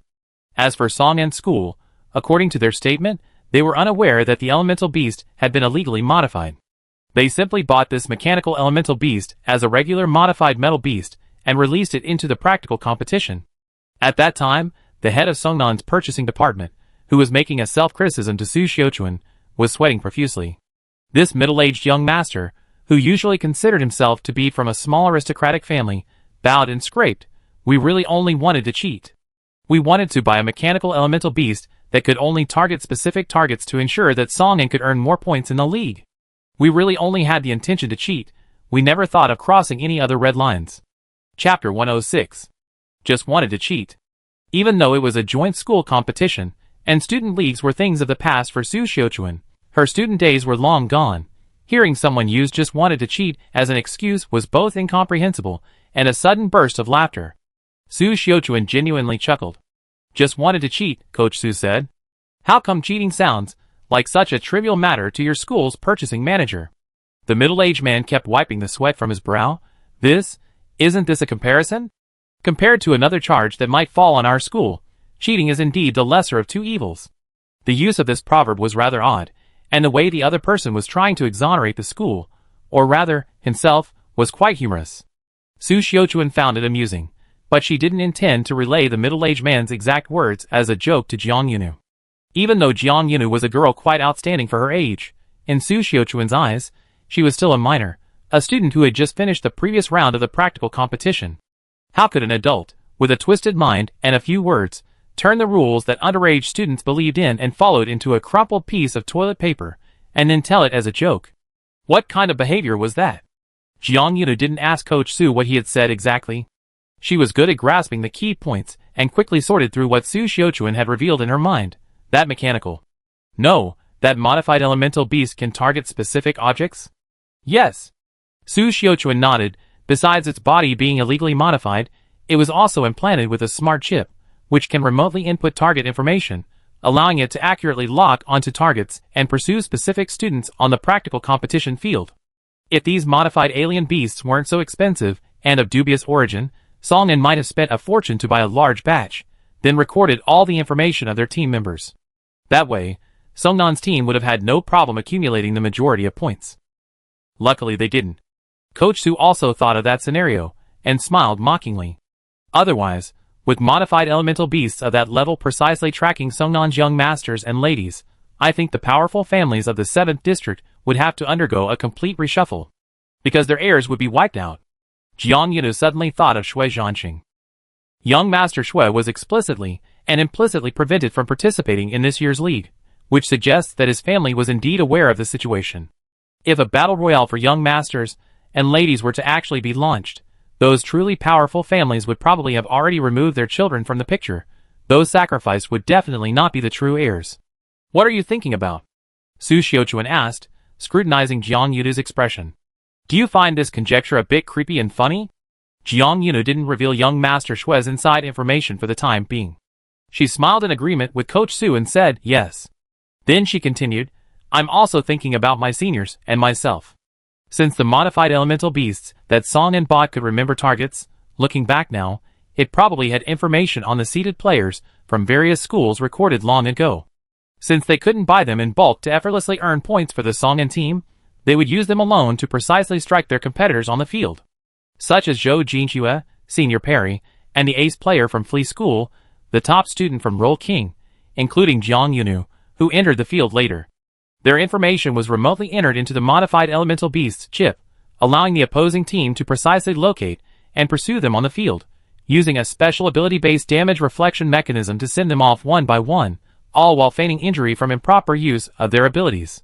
Jiang Yunu had only been in the arena for a short time when she and Xiesher encountered 3 students from the Songnan school team on the mountain path battlefield. Now, she could confidently say, they were there to identify them. To identify individuals, to determine who the alternate candidates for Angle were, in order to decide whether or not to record their information as well. I'm very grateful for their kindness, Jiang Yunu said after figuring it out. So, shortly after I entered the arena, they recorded my information, which is why I received a one-on-one service from a modified elemental beast the next day.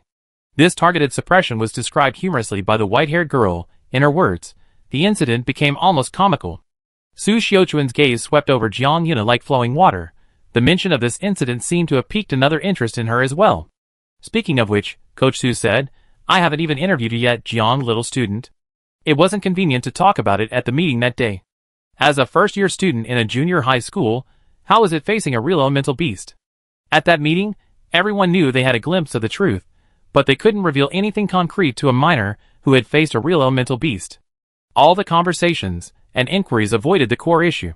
To be honest, Su Xiaochuan had also long wanted to know Jiang Yuna's reaction after discovering he had encountered a real thing. Jiang Yuna sat on the opposite sofa and said, not so great. Su Xiaochuan raised an eyebrow. Struggling? Jiang Yuna said sincerely, I mean, that modified elemental beast wasn't very good. Su Xiaochuan, Instructor Su paused for a moment, then the corners of her mouth widened. Really arrogant. Su Xiaochuan snorted. It was hard to say whether her assessment was praise or criticism, but judging from her attitude, arrogant didn't feel like a negative adjective. It is indeed more troublesome than a pure mechanical elemental beast. It takes some time to analyze its movement patterns and combat strategy, Jiang Yuna said. But if you didn't tell me it was a real elemental beast, or a modified one, I would only think it was an enhanced version of a practical exam problem, like a challenging high school math problem at the end of a major exam. The white-haired girl gestured a small distance with her index finger and thumb. It really was just a small distance. The gap in the middle was only enough to pinch a small sardine. This question is a little bit beyond the syllabus, the girl said. About this much beyond the syllabus, but not too much. Su Xiaochuan's gaze fell on the gap Jiang Yunu had pointed out with 2 fingers. She looked at it for a moment, and this time, even the usually flamboyant Su Xiaochuan's shoulders twitched. She was still smiling. Jiang Yunu's description swept away the lingering gloom that had been weighing on Su Xiaochuan's mind for the past 2 days. The modifier, who sold the modified elemental beasts to Songnan, had vanished without a trace, and the people in charge at Songnan were all incredibly difficult to deal with. They were either like that middle-aged gentleman, shirking responsibility and resolutely adhering to the principle of pretending not to know until asked, then feigning surprise, or they were particularly adept at pushing and pulling. Dealing with them was like a donkey pulling a millstone, having to grind out useful information round and round. Instructor Su couldn't just pull out her supernatural blade and chop them all up. Inspector Yili, with her perpetually cold face, played the imposing role of an interrogator, all to prevent Su Xiaochuan from getting impatient and resorting to violence while she was initially all smiles. It's better to be a straightforward kid, she thought. Speaking frankly, asking questions when you don't understand, open and honest, not ashamed to reveal your thoughts, and not bother to conceal your intentions. Instructor Su genuinely liked Jiang Yunu's straightforwardness. Okay. She affirmed Jiang Yunu's assessment of the modified elemental beasts with a single word, sitting up straight on the sofa with a smile. With your words, I think those illegal modification dealers should all go home and cry this time, Su Xiaochuan said. The flesh and blood weapons they painstakingly upgraded and modified have become a slightly beyond the syllabus bonus problem in the hands of a first-year student in elementary school. Jiang Yunu, however, astutely gleaned a deeper meaning from these words. Instructor Su, the white-haired girl, her eyes still showing little experience of life, said, can't we just hold the responsible parties accountable and arrest everyone selling these illegally modified goods? Su Xiaochuan flicked her finger, pushing a small plate of snacks, still half-filled, towards Jiang Yunu. It's not that simple, said the experienced adult. She only said that, clearly not wanting to continue the conversation. Jiang Yunu had already obtained the information she wanted. Although she was still curious, she knew that contentment was key. She shouldn't press Su Xiaochuan about topics she didn't want to discuss further. I hope to become stronger and more mature as soon as possible. The white-haired girl only said. Su Xiaochuan tilted her head slightly. Why are you suddenly bringing this up? Jiang Yuta said, because some things, I have to wait until I'm stronger and older before I'm qualified to sit at the table to listen, to help, right? Instructor Su sized up Jiang Yunu for a moment. She seemed unable to resist any longer, standing up from her sofa and stepping across to the other side. She grabbed Jiang Yunu's head and ruffled it like a small animal. Su Xiaochuan, you little devil. Jiang Yunu's words seemed to be taken as childish arrogance by Instructor Su, but Jiang Yunu, her head bowed by the woman's hand, didn't see the thoughtful look on Su Xiaochuan's face as she ruffled her head. Inspector Yi Li, who was acting as both a silent gentleman and a silent waiter, saw it. The man silently met Su Xiaochuan's gaze. He saw Su Xiaochuan smile at him, a smile that made a nerve in his forehead twitch.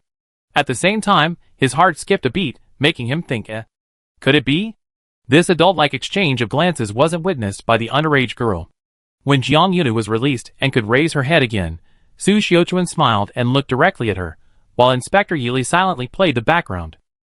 Su Xiaochuan said, all right, you've been here long enough. If you don't go back soon, I'm afraid Teacher Lei and Teacher Lu from Pinnacle will come looking for you. Afraid my lounge will eat children. Jiang Yuna hadn't mentioned coming to see Su Xiaochuan to anyone. She figured even if Reese Daniel and Lucy were wondering where she'd gone, they never guessed she was in Su Xiaochuan's VIP lounge. However, she really should leave. She sensed that Instructor Su was subtly seeing her off. Jiang Yunu lightly jumped up from the sofa in the reception room, her feet touching solid ground again after a long pause. She recalled that before she was ushered into the lounge, Inspector Yi Li had come to see Instructor Su, seemingly to discuss something with Su Xiaochuan. Did I disturb your business? Jiang Yunu belatedly felt a little apologetic. She asked Su Xiaochuan, then glanced at Instructor Yi Li. I remember before you invited me in, Instructor Yi Li also seemed to have something to discuss with you. Oh! Su Xiaochuan seemed to know why the man had originally come to see her. She waved her hand casually. It's all right, don't worry about it. There's something insignificant, completely trivial compared to talking to you. Instructor Yi Li's thick, dark eyebrows twitched slightly. Jiang Yunu wasn't sure if Su Xiaochuan's matter was truly trivial, but since Instructor Su said so, she took it to heart. Okay. The white-haired girl said, then I be going now, I won't bother you. Su Xiaochuan smiled and saw her to the door, then directed the silent waiter. Oh no, the silent Inspector Yi Li to go to the tea room again and pack a box of high-end pastries for Jiang Yunu. Jiang Yunu left the administration building carrying the pastries and a wealth of intelligence, a truly fruitful trip. In the VIP lounge, Inspector Yi Li went to find Su Xiaochuan a formal jacket for a meeting. As he draped the jacket over her, he couldn't help but ask, you're not really thinking about it, are you? Sure. Su Xiaochuan picked up a cookie she and Jiang Yunu had left on the coffee table and casually put it on the man's lips. Don't say anything yet. If it works out, it'd be a surprise for the little one. If not, there's no point in saying it now. Inspector Yi Li ate the cookie without saying a word. Chapter 107. Jiang Yunu returned to Inja's dormitory building, carrying a full box of snacks that Su Xiaochuan had specifically requested as a gift, and which Inspector Yi Li had thoughtfully prepared. The building was bustling with activity, the noise almost deafening. Since the notice of the league's early termination had been issued, and the competition's abrupt end was a foregone conclusion, while Jiang Yunu was out gathering information, the student players, having accepted the situation, began packing their luggage and checking their personal belongings, preparing to return to school. Jiang Yunu entered carrying her things, and the upperclassmen chatting and listing their items at the door immediately noticed her. Hey, Xiao Jiang's back. Xiao Jiang, where did you go? Teacher Lu came looking for you. Someone with sharp eyes caught a glimpse of the box in Jiang Yunu's hand, recognizing it as a takeout container, and teased, got hungry, and went to the cafeteria for a snack. And you even took some home. Jiang Yunu didn't publicize her trip to see Su Xiaochuan. She smiled at her classmates and teammates who were watching her. Yeah, she said, I went out and took some home. However, she hadn't gone to the cafeteria, but to Coach Su's VIP lounge, and what she took home wasn't just snacks. Remembering what her senior had said when she entered, Jiang Yunu asked, Teacher Lu was looking for me? Yes, about 15 minutes ago, the teacher came looking for you, but seeing you weren't there, Teacher Lu probably went back to his room. Thanking her senior for the information, Jiang Yunu didn't even have time to put down the takeout container, carrying it straight towards the teacher's rooms. She knocked on Lucy's door. Teacher Lucy? A voice from inside called out, Jiang Yunu? The door is unlocked, come in. Jiang Yunu pushed the door open with one hand, and found the teacher's room rather messy, a far cry from the orderly arrangement she'd seen when she come to Lu Cece for private lessons. Lu Cece was also tidying up her personal belongings. Items awaiting tidying were scattered across the sofa, chairs, and foot of the bed. Ms. Lu didn't try to hide from her student, only reminding Jiang Yunu to be careful where she stepped. There are a few small pieces of equipment on the right side of the doormat. Be careful not to step on them. Jiang Yunu responded with an and like playing a very old-fashioned hopscotch game, nimbly hopped through the gaps between the oddly shaped items, making her way along a winding path to her teacher. Teacher, Jiang Yunu said, walking around to Lu Cece's side, the senior said you were looking for me? Come to think of it, Jiang Yunu had only seen Lu Cece twice since the last round of the practical competition. And each time, the average time spent was less than 10 minutes. Lucy has been working with remarkable efficiency these past few days. During the competition, she became a member of the investigation team for the special metal beasts. Besides her clerical duties, constantly attending meetings and analyzing tracking materials, she also has a combat role. The joint team has already conducted on-site investigations of the illegal modification company's surface hideout. Such missions inevitably require skilled superhumans to lead the charge, going into the field. During the two brief meetings between Lucy and Jiang Yunu noticed that lingering traces of wind elemental power remained on her. Finally, I can rejoin the main group. Of course, I want to see my prize students, Lucy said, packing her things, her tone unusually relaxed recently. Upon hearing Lucy use the word they, Jiang Yunu knew that she had already checked on Zhou Jinxue and the others who remained in the dormitory. Teacher, you seem to be in a good mood, Jiang Yunu observed Lucy's expression. Yes. Lucy readily confirmed, and the last meeting today is yours, Teacher Lays, to lead. I can finally be free from all these boring meetings. I heard their meeting is 40 minutes late today. I messaged them to ask, and Stanislav said that everyone at their meeting had just arrived, and they're only just starting. Jiang Yunu? Although it seemed unrelated, upon hearing Lucy mention the delay at Stanislav's meeting, Jiang Yunu's first thought was of Instructor Su, who had previously said it's not worth mentioning. Instructor Su's not worth mentioning. It probably couldn't be referring to this meeting, could it? Lucy had put down what she was holding, and turned to look at Jiang Yunu. Her gaze swept over the takeout box still in the little girl's hand, assuming it was just a child getting hungry easily, having gone to get a snack, and bringing some back on the way. Lucy didn't pay attention to the food box. She admired Jiang Yunu for a moment with the same admiration one would show for a thriving radish in her own radish patch, then asked, Little Jiang, as a hero of this competition, is there any reward you like? With the league prematurely terminated, points were calculated based on the total score at the end of the previous round of the practical competition. Based on this ranking, Ange was undoubtedly in first place. And this first place was mainly due to the rapid increase in points Jiang Yunu had made in the 2 days after entering the competition. After Lucilla took the mechanical elemental beast, Jiang Yunu destroyed several more artificial crystal cores of regular metallic beasts in subsequent matches, continuously adding points to Engel's tally. This ultimately transformed Engel's lead from a slight advantage to a dominant first place. The Engel school team generally didn't reward players based on merit, but Jiang Yunu was a first-year student, and a phenomenal one at that. For both personal and professional reasons, Lucilla felt she deserved a special reward. Moreover, this girl had inadvertently uncovered a shady affair. Besides being a key contributor to the Engel school team, she was also considered a hero by the staff of the 3 league schools, excluding one other school. Me? Jiang Yunu looked puzzled. Can I specifically ask for a reward? Lucy assured her yes. What do you want?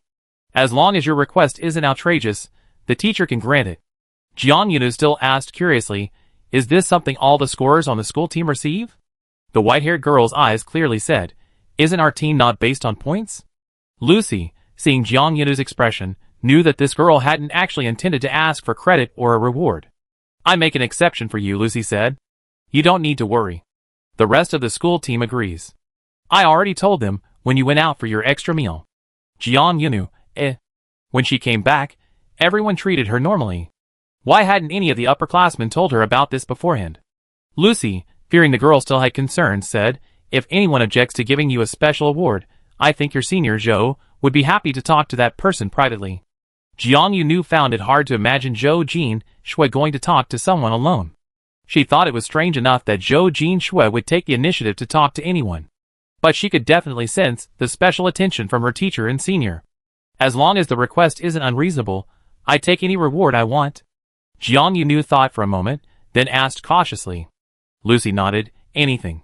At this moment, Ms. Lu not only stopped packing her things, but she also crossed her arms, gazing at Jiang Yunu with an expectant expression. Because, to be honest, she was also looking forward to seeing what kind of reward this white-haired girl would request. Jiang Yunu thought for a moment longer, and after a while, Lucy saw her cautiously extend a finger. Jiang Yunu said in a rare, embarrassed tone, I'd like to go a little bit further, is that okay? Oh! Lucilla's long eyebrows rose. Although she suddenly felt that her principles weren't entirely inflexible, she still asked first, tell me your request first. Snap! Jiang Yunu clasped her hands together in front of the teacher. She said sincerely and earnestly, Teacher, could you please submit an application to the school for me to receive double the cafeteria meal allowance? Lucilla, huh? Jiang Yunu said with a face full of sincerity and love for food, being able to double the meal allowance would be the perfect reward for me. Lucilla confirmed that she hadn't misheard, so she said, Sigh, this little brat, I thought she wanted something, but it turns out she only cares about food. Ms. Lu was prepared to flexibly adjust her principles, only to find that the little girl's request was just this, like her being fully armed but only stepping onto a children's trampoline. That's it? Lucilla asked. Nothing else? Jiang Yunu's eyes widened slightly, making her look not only more sincere, but also more innocent. How can you say that's all?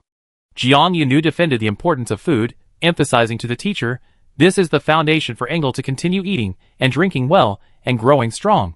Lucilla said, all right, you chose it yourself, don't go back on your word later. Time might let Jiang Yunu know what a touching opportunity she missed to make a request. After Rhys Daniel finished that inexplicably delayed meeting, he returned to Engel's little villa. Lucilla told her colleagues about Jiang Yunu's peculiar request as an amusing anecdote. Rhys Daniel's expression was somewhat subtle after hearing it. Or rather, from the moment he returned to the dormitory villa, Teacher Rhys had maintained a subtle and complex expression. She does seem to pay a lot of attention to food. Teacher Lei affirmed this first, then told Lucilla about the discussion Jiang Yunu had had with him last time regarding what's wrong with District 7. The girl had specifically mentioned that District 7 provided her with good food. Jiang Yunu was indeed a student who paid great attention to food. Why do you look like that? Lucilla glanced at Rhys Daniel's expression, and sensed that he was distracted, a layer of doubt shrouding his brow. It seemed something was troubling him, but nothing particularly urgent. Lucilla asked tentatively, did something go wrong at the meeting? Rhys Daniel remained absent-minded, his gaze somewhat unfocused. Lucilla waited patiently for a while, until his eyes finally refocused. Teacher Lei's expression, which slowly focused, revealed a new mix of surprise and horrification. Luke Ice, what exactly happened? Rhys Daniel, do you believe it? The 7th District branch of the Spirit Durability User Association wants to vouch for Jiang Yunu, and give him a chance to take the exam at a higher level. Chapter 108.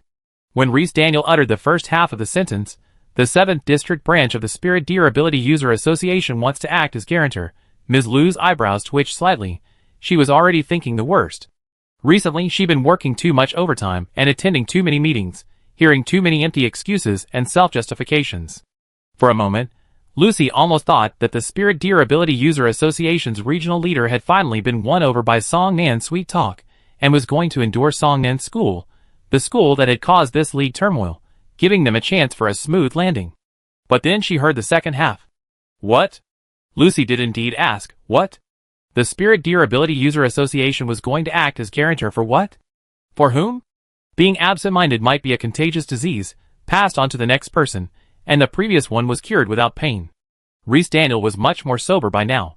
He said, they want to act as guarantor for Jiang Yunu, providing her with an opportunity to take an exam at a higher level. Lucy then fell into a long silence. The two teachers remained silent. The silence lingered between them for an unknown amount of time before Lucilla suddenly jolted awake, as if an invisible bucket of water had been splashed on her face. Are you serious? This was a serious matter, and she had to confirm with her colleague again. Rhys Daniel firmly stated, I vouch for it with my career and professional ethics. In his colleague's eyes, Rhys Daniel was a young man who could be a little fussy at times, but whose character and conduct were impeccable. His integrity carried value and weight, making his guarantee persuasive. Lucilla closed her eyes briefly, trying to calm herself, but the moment she did, a crucial question suddenly popped into her head, causing her to abruptly open her eyes and ask, "Wait, you haven't said yet. Which level of exam does the Spirit Deer Ability User Association want Jiang Yunu to take?" Going beyond a level is a general term. Going beyond one level is still going beyond. And going beyond multiple levels is also going beyond. However, for students, going beyond one level and going beyond multiple levels are completely different in difficulty and cannot be compared. Then, it was Rhys Daniels' turn to fall silent for a moment. Before his colleague said anything, Lucilla seemed to have already gleaned the answer from this silence. "Is it going beyond multiple levels?" she asked weakly. Rhys Daniel could no longer remain silent. He took a deep breath and met his colleague's gaze. Then he shared the news that had nearly sent him flying at the meeting not long ago. "It's the highest level a junior school can manage. They want her to try going directly from first grade to the graduating class." When Su Xiuquan proposed this groundbreaking idea at the meeting, it wasn't a large conference anymore. After the main meeting, he invited the representatives from various schools to stay in the conference room, saying he needed to hold a separate meeting. Before the meeting, no one expected that Instructor Su would suddenly present such a plan. Most people thought it was just some follow-up issues to discuss. The conference room fell silent instantly. You could hear a pin drop. Everyone looked at each other. Some people looked at their neighbors, and then went to look at Rhys Daniel, only to find him staring at Su Xiuquan in disbelief, as if struck by lightning. From this, it's clear that the teachers at Inge Junior Ability School were completely unaware of this matter. It was most likely a decision Su Xiuquan had made on a whim. For students taking exams ahead of their grade level, skipping one grade only requires the school's teacher's approval, and the school can handle it within the campus system. Skipping 2 grades requires reporting to the local education system. Skipping 3 grades requires submitting materials to the regional education department for joint approval. Su Xiuquan didn't seem to realize she thrown a grenade into the conference room. She simply stated the regulations for students skipping grades calmly. After finishing the regulations, she rested her elbows on the conference table, her hands naturally overlapping to form a small triangle. Su Xiuquan then looked over everyone from above this triangle. "I believe Jiang Yunu from Inge Junior Ability School has the qualifications and potential to attempt this unprecedented feat. Does anyone here have any objections?" No one answered. But another group of people were looking at Rhys Daniel. Rhys Daniel was a very intelligent person, but his supernatural talent level limited his path to advancement. After a brief moment of blankness, his mind quickly recovered, making him realize that Su Xiuquan hadn't finished speaking. "Excuse me, Instructor Su," Teacher Lei asked, barely managing to compose himself. "You haven't explained in detail which level of exam you want Jiang Yunu to challenge?" Su Xiuquan said. "Didn't I say? We need to announce this to the key officials of the 4 schools and the 7th district simultaneously. Of course, I want her to try challenging the graduating class." Rhys Daniel, Teacher Lei's recently regained composure almost crumbled again. Graduating in one step? What's the difference between this and pushing a child to achieve instant success? Jiang Yunu only enrolled at Inge Elementary Ability School this year. She's a freshman who's been there for less than half a year. Before participating in the inter-school competition, she hadn't even taken a practical ability class. She was still struggling with basic knowledge alongside a bunch of first graders, attending his theoretical lectures by Rhys Daniel. And now, suddenly, they're telling her to try and directly challenge the graduating class. Lucy, having overheard her colleagues' retelling of the meeting, couldn't hold back any longer. The usually stern and ruthless woman, now dressed in her finest attire, looked like she wanted to grab Rhys Daniel's shoulders and shake him. "You agreed to her?" Teacher Lei looked at Lucy with the expression of someone seeing a colleague turn into a monster. "Is this something I could agree to?" Lucy's first reaction was relief. Then she felt something was off. "So you rejected her?" A bitter smile slowly appeared on Rhys Daniel's face. He still looked at Lucy. "Do you think this is a decision I could make for Jiang Yunu?" Indeed, Rhys Daniel neither agreed to Su Xiuquan's request nor rejected her, because it wasn't something he could decide to accept or reject. Submitting the materials for review was the responsibility of the relevant department staff. As for whether to accept the challenge, the final choice of yes or no rested solely with Jiang Yunu himself. Su Xiuquan's approach was simply to open a door, giving Jiang Yunu a chance to secure his position here. And until all the school teams had finished packing up and the players, who had traveled from afar, were about to return to their respective schools, no one had yet revealed this earth-shattering news to Jiang Yunu. The Friends' information channels had all failed in this time. They were almost all blank slates, just like Jiang Yunu. The adults, however, had many considerations. Some hadn't figured out how to tell Jiang Yunu, while others were unsure whether they should tell her at all. But there was one exception among the friends. Young Master Shui Zhanqing. He wasn't a blank slate, he was a slate already marked with ink, not yet written, but not entirely white either. Songnan not only failed to win the championship on their home turf, but also harbored wicked intentions, resulting in a huge mess.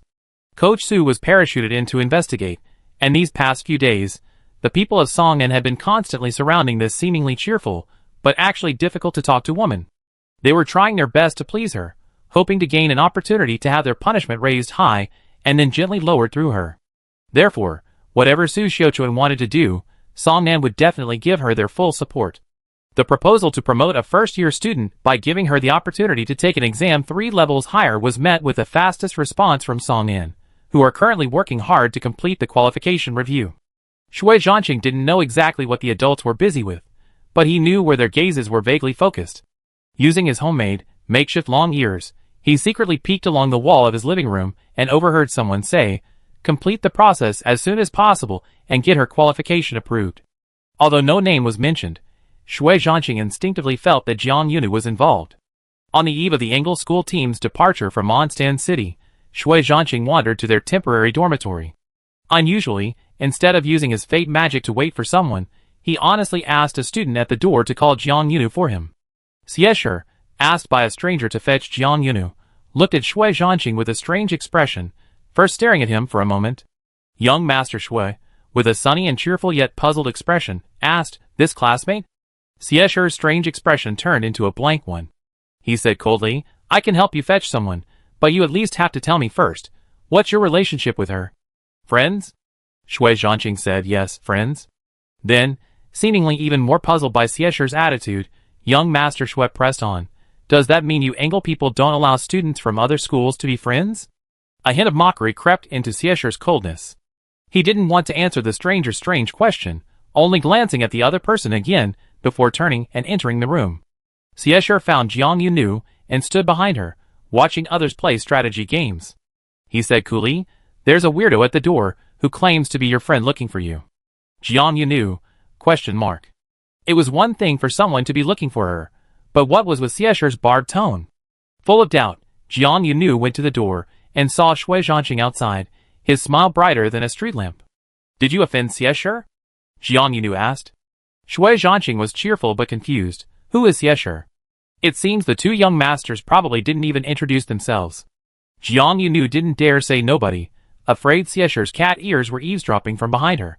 She grunted and quickly changed the subject. "What do you want with me?" Shui Zhanqing smiled without a hint of malice, and gestured for Jiang Yunu to lean closer. Jiang Yunu, still puzzled, moved closer. Young Master Shui whispered, "I think something else will come your way soon, but it's uncertain whether it be good or bad. Be prepared, there might be risks, or there might be surprises." Jiang Yunu listened, her eyes flashing slightly. Suddenly, someone behind them coughed loudly, cough, cough, cough. Chapter 109. Looking back, the person who seemed to have suddenly coughed up feathers was the temporary captain of the Engle school team. The senior was coughing violently and deliberately. Next to the senior stood Xiesher, who had somehow appeared there. Shui Zhanqing didn't try to hide anything. He maintained the posture he had when he whispered to Jiang Yunu, and glanced curiously towards the steps of the porch. "Do they need to see you?" Young Master Shui said, "I delivered what I wanted to say. If you have something to say, you should go back quickly. I can't stay in Engle's dormitory area for too long." The teachers and students from other schools participating in the league might not recognize Shui Zhanqing, or know the identity and background of this blonde-haired boy, but his arrival at the temporary lodging of visitors would always attract the attention of Songnan's own students. Given the current situation, it was still inconvenient for the young master of the Songnan school board to stay too long at the host school's location, especially since this host school was Engle. After saying goodbye to Jiang Yunu, Shui Zhanqing smiled at the two men on the porch of the Western-style building, receiving an awkward smile in return from his senior, and an expressionless face from Xiesher. He then left in front of Inja's dormitory building. Once the little golden retriever's figure disappeared down the garden path, Xiesher finally spoke from the steps in front of the porch, asking, "Was that golden retriever really your friend?" For some reason, Jiang Yunu felt that Xiesher's tone didn't sound like he was describing a person. Golden retriever sounded more like a reference to a dog breed. This made Jiang Yunu pause for a moment, dispelling the strange feeling in his heart before saying, sort of. Siesher immediately said, sort of? The young master not only repeated the words with a slightly sarcastic tone, but he also paused between each word, repeating Jiang Yunu's statement word by word. Jiang Yunu, it's that kind of relationship where we're actually quite familiar, we met a few times, and the other person has helped us out a little. I think that counts as friendship. Jiang Yunu was completely bewildered by Siesher's sarcastic tone, but out of kindness, she worried that given Siesher's social circle, he might never have experienced this kind of casual friendship before, so she explained her definition of friends. Siesher listened expressionlessly, then gave Jiang Yunu a familiar humph. Jiang Yunu, Jiang Yunu, what's wrong, young master? Is it so unacceptable that I have a friend from another school? Siesher said sarcastically, I'm just a little surprised by your definition of friendship. It seems like it's something with almost no barriers to entry. With that, Siesher turned and went back into the mansion, leaving Jiang Yunu with a haughty back view. Jiang Yunu turned to the senior student, who had been watching for a while, puzzled. What exactly did you do here, young master? Are you checking if I leaked any school secrets to students from other schools? The composed former temporary team leader coughed again, thinking to himself, what secrets could our school possibly have to leak? What secrets could a bunch of students like us possibly know? He had only seen Siesher storming towards the door from inside, and sensing something was off about his junior, his caring nature kicked in, and he instinctively followed. Only to find his junior sneering as he watched Jiang Yunu talking closely to a blonde-haired stranger. What's going on? The senior student's confusion was no less than Jiang Yunu's. He felt he made a mistake by following him. Intending to help his junior, he stumbled into a small, unripe melon patch.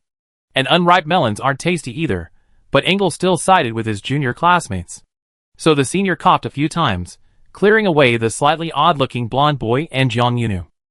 Meeting Jiang Yunu's puzzled gaze, the kind-hearted senior thought for a moment and said sincerely, Siesher might just be a little possessive of his friends? You know, with his personality, he doesn't have many close friends in his own grade, so he's bothered by the fact that his friends have friends he doesn't know about. The senior felt his explanation was correct, becoming more and more certain as he spoke. Jiang Yunu, upon hearing this, felt it made sense, and she suddenly understood, I see. So young Master Xie was experiencing that common teenage friend jealousy. Everything made sense now. With the reason cleared up, Jiang Yunu's doubts vanished. She returned to the mansion and saw Siesher, who seemed still sulking. Her gaze towards him was extra kind and tolerant, making Siesher feel bewildered and embarrassed by this extra attention. Siesher simply went back to her room first. Jiang Yunu also went back to her room. She needed some private space to make video calls to her two family members. During the days she was away participating in the inter-school competition, Jiang Yunu hadn't completely lost contact with Joyce and Aunt Daisy. It's just that her free time was extremely limited, making it difficult to contact them regularly like she did when she was attending school in Engel, or to have regular video calls with Aunt Daisy. These days, she mostly sent them messages in the gaps between her busy schedules. Often, she would say something to them early in the morning, and by the time she had some free time to check their replies, it was already evening. Joyce and Joey were both very caring and considerate towards Jiang Yunu. Seeing that she replied so late, they would usually tacitly urge her to rest and not stay up late, so as not to affect her classes and training the next day. Mother and son were so in sync, sharing the same thoughts and opinions even when not in the same chat window, a testament to their deep bond. Tonight, Jiang Yunu was free. She was going back to Inge Junior Ability School and also going home. So she made a phone call before heading home. In this world, she still had someone to call home, a place to announce her return in advance, and loudly proclaim, I'm coming back. It was truly a fortunate thing. She called Joyce first. Joyce answered almost instantly. The red-haired boy not only answered immediately, but also interrupted Jiang Yunu's opening remarks. You're coming back? Joyce's tone was excited, his voice loud and clear, seemingly filling the entire room instantly. Jiang Yunu had to scroll the call window further away, but at the same time, she found it comforting to hear Joyce's loud voice. She smiled and said, You're very well informed. Of course, Joyce replied with an air of it goes without saying, I've been checking the dates since you guys left. I thought you'd be back last week. But those who were meticulously keeping track of the dates hadn't anticipated that the inter-school competition could be delayed, pushing their original schedules back several days. Over almost a semester, Joyce had become much closer to his mentor senior, Hubana. Bambi, being well informed within the school, immediately relayed the news to his junior upon learning the team was about to return. Joy-sun had barely finished celebrating the new news at school when Jiang Yuna called via video call. Double the joy. Come back soon, Joy-sun said. He should have had more to say about his longing, but actually, while on the phone with Jiang Yunu, the red-haired boy racked his brains and blurted out, "If you don't come back soon, I don't think you have time to study for finals." Jiang Yunu, Jiang Yunu sighed, indeed. It's really hard not to think about final exams and studying when peers are calling each other, especially during final month. Talking about this, Joy-sun felt an even stronger sense of being an older brother. If you're worried about not being able to catch up after you come back, let's go to the study room in the multi-purpose building this weekend. I help you study, he said. Jiang Yunu immediately said, "Thank you, brother." Joe Ethan's hair flushed even more. "Why are you being so polite with me?" After finishing the video call with Joe Ethan, Jiang Yunu skillfully switched communication targets and sent a video call request to Joe Daisy. Joe Daisy answered the phone a little slower. She was probably busy at home, and her personal terminal was on Do Not Disturb mode, unlike a child, who could constantly be glued to the screen. Because she answered a little slowly, when Aunt Daisy's face first appeared on the screen, her expression carried a hint of gentle apology. "I'm sorry, Yunu," Joe Daisy said. "I was busy just now, and only just saw you calling me." Jiang Yunu immediately shook his head. "What's there to be sorry about? I didn't give you any advance notice before calling." Jiang Yunu also asked with concern, "Is Annie finished with her work? If she still needs to work for a while, I can call back later." Jadis laughed. "No way, nothing's more important than this call with you. We can do the work later." After saying that, the red-haired woman carefully examined Jiang Yunu on the other end of the video call, then suddenly frowned. "Have you lost weight?" Jiang Yunu immediately replied, "No." Jadis remained silent, only scrutinizing Jiang Yunu with an even more rigorous gaze. Then, her thin eyebrows furrowed, and she said, "You look thinner to me.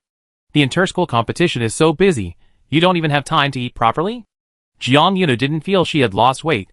She felt she ate 3 normal meals a day, even more than everyone on the Engel school team. Even Lucas and Reese Daniel knew that the white-haired girl cared a lot about food and had a large appetite. Jiang Yunu touched her face. "Is it alright? I've been eating normally every day." Ms. Jody's eyes were like a ruler. She scrutinized Jiang Yunu's chin. "Nonsense. The little bit of flesh that finally grew on your chin is gone again. Now it looks like a chin that could be used to stab someone to death." Jiang Yunu subconsciously rubbed her chin. Aunt Jody's description of her chin reminded her of a strangely drawn comic she had once seen, where the male character, because his chin was so pointed, stabbed himself to death with it when he looked down. Jiang Yunu, "Really, is it alright?" She couldn't tell if she had lost weight, and under Jody's intense gaze, she became even more uncertain. "No good." Aunt Daisy's face hardened for 10 seconds before she said seriously, "When you get back, you need to eat well this weekend." Jiang Yunu didn't dare question a lady so determined to gain weight, and obediently replied, "Okay, Aunt Daisy." Aunt Daisy's 10-second stern expression ended, and she automatically relaxed, her expression softening. "Rest well for a couple of days after you get back," Aunt Daisy said gently. "Don't rush anything else." Jiang Yunu, "Okay." The day the Inge Junior Ability School team returned from their league match was also the day the 7th District approved the application sponsored by the Spirit Deer Ability Association, officially granting Jiang Yunu the opportunity to skip 3 levels and take the exam. Chapter 110. Teacher. Jiang Yunu leaned close to Reese Daniel. "Do you think I lost weight these past few days?" Originally, she had asked this question first to Lucy, bringing her face close to the seated teacher.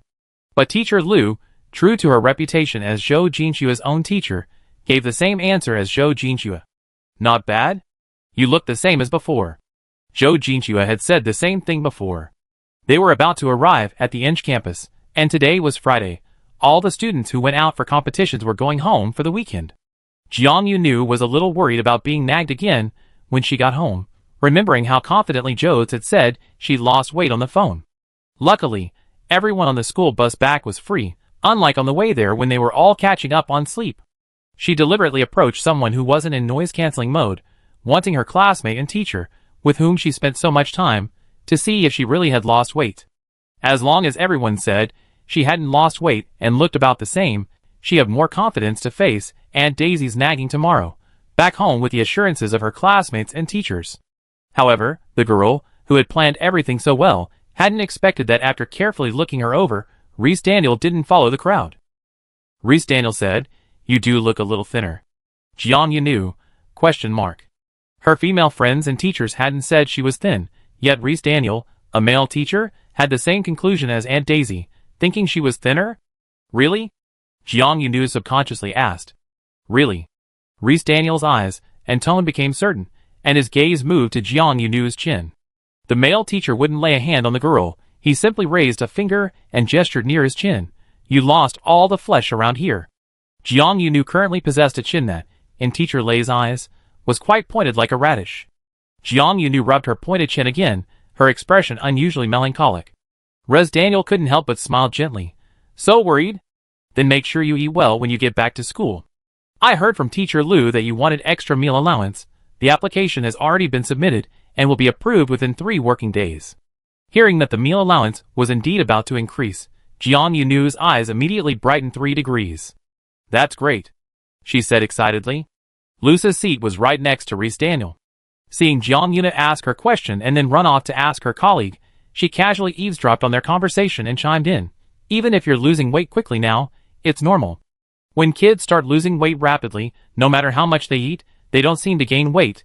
It means your nutrients are being used for growth and height. Grow taller. This was even more exhilarating for Jiang Yanu than hearing about the doubled meal allowance. She had been eagerly hoping to grow taller for a long time. During the inter-school competition, on the first day, when all the contestants gathered to introduce their respective teams, she swore she clearly heard someone from another team say, "Why is there a kid here?" Being called a kid by other kids was something Jiang Yanu was extremely unwilling to accept. She wanted to grow tall. She wanted to be as tall and long-legged as Lucy, Su Xiaochuan, and Aunt Daisy. Jiang Yanu was filled with hope for the future, now that she had received double the meal allowance. If I eat 4 meals a day, will it help me grow taller faster? Xieshur suddenly chimed in coolly. Before you grow taller, your weight will probably catch up with your current height first. Jiang Yanu, impossible.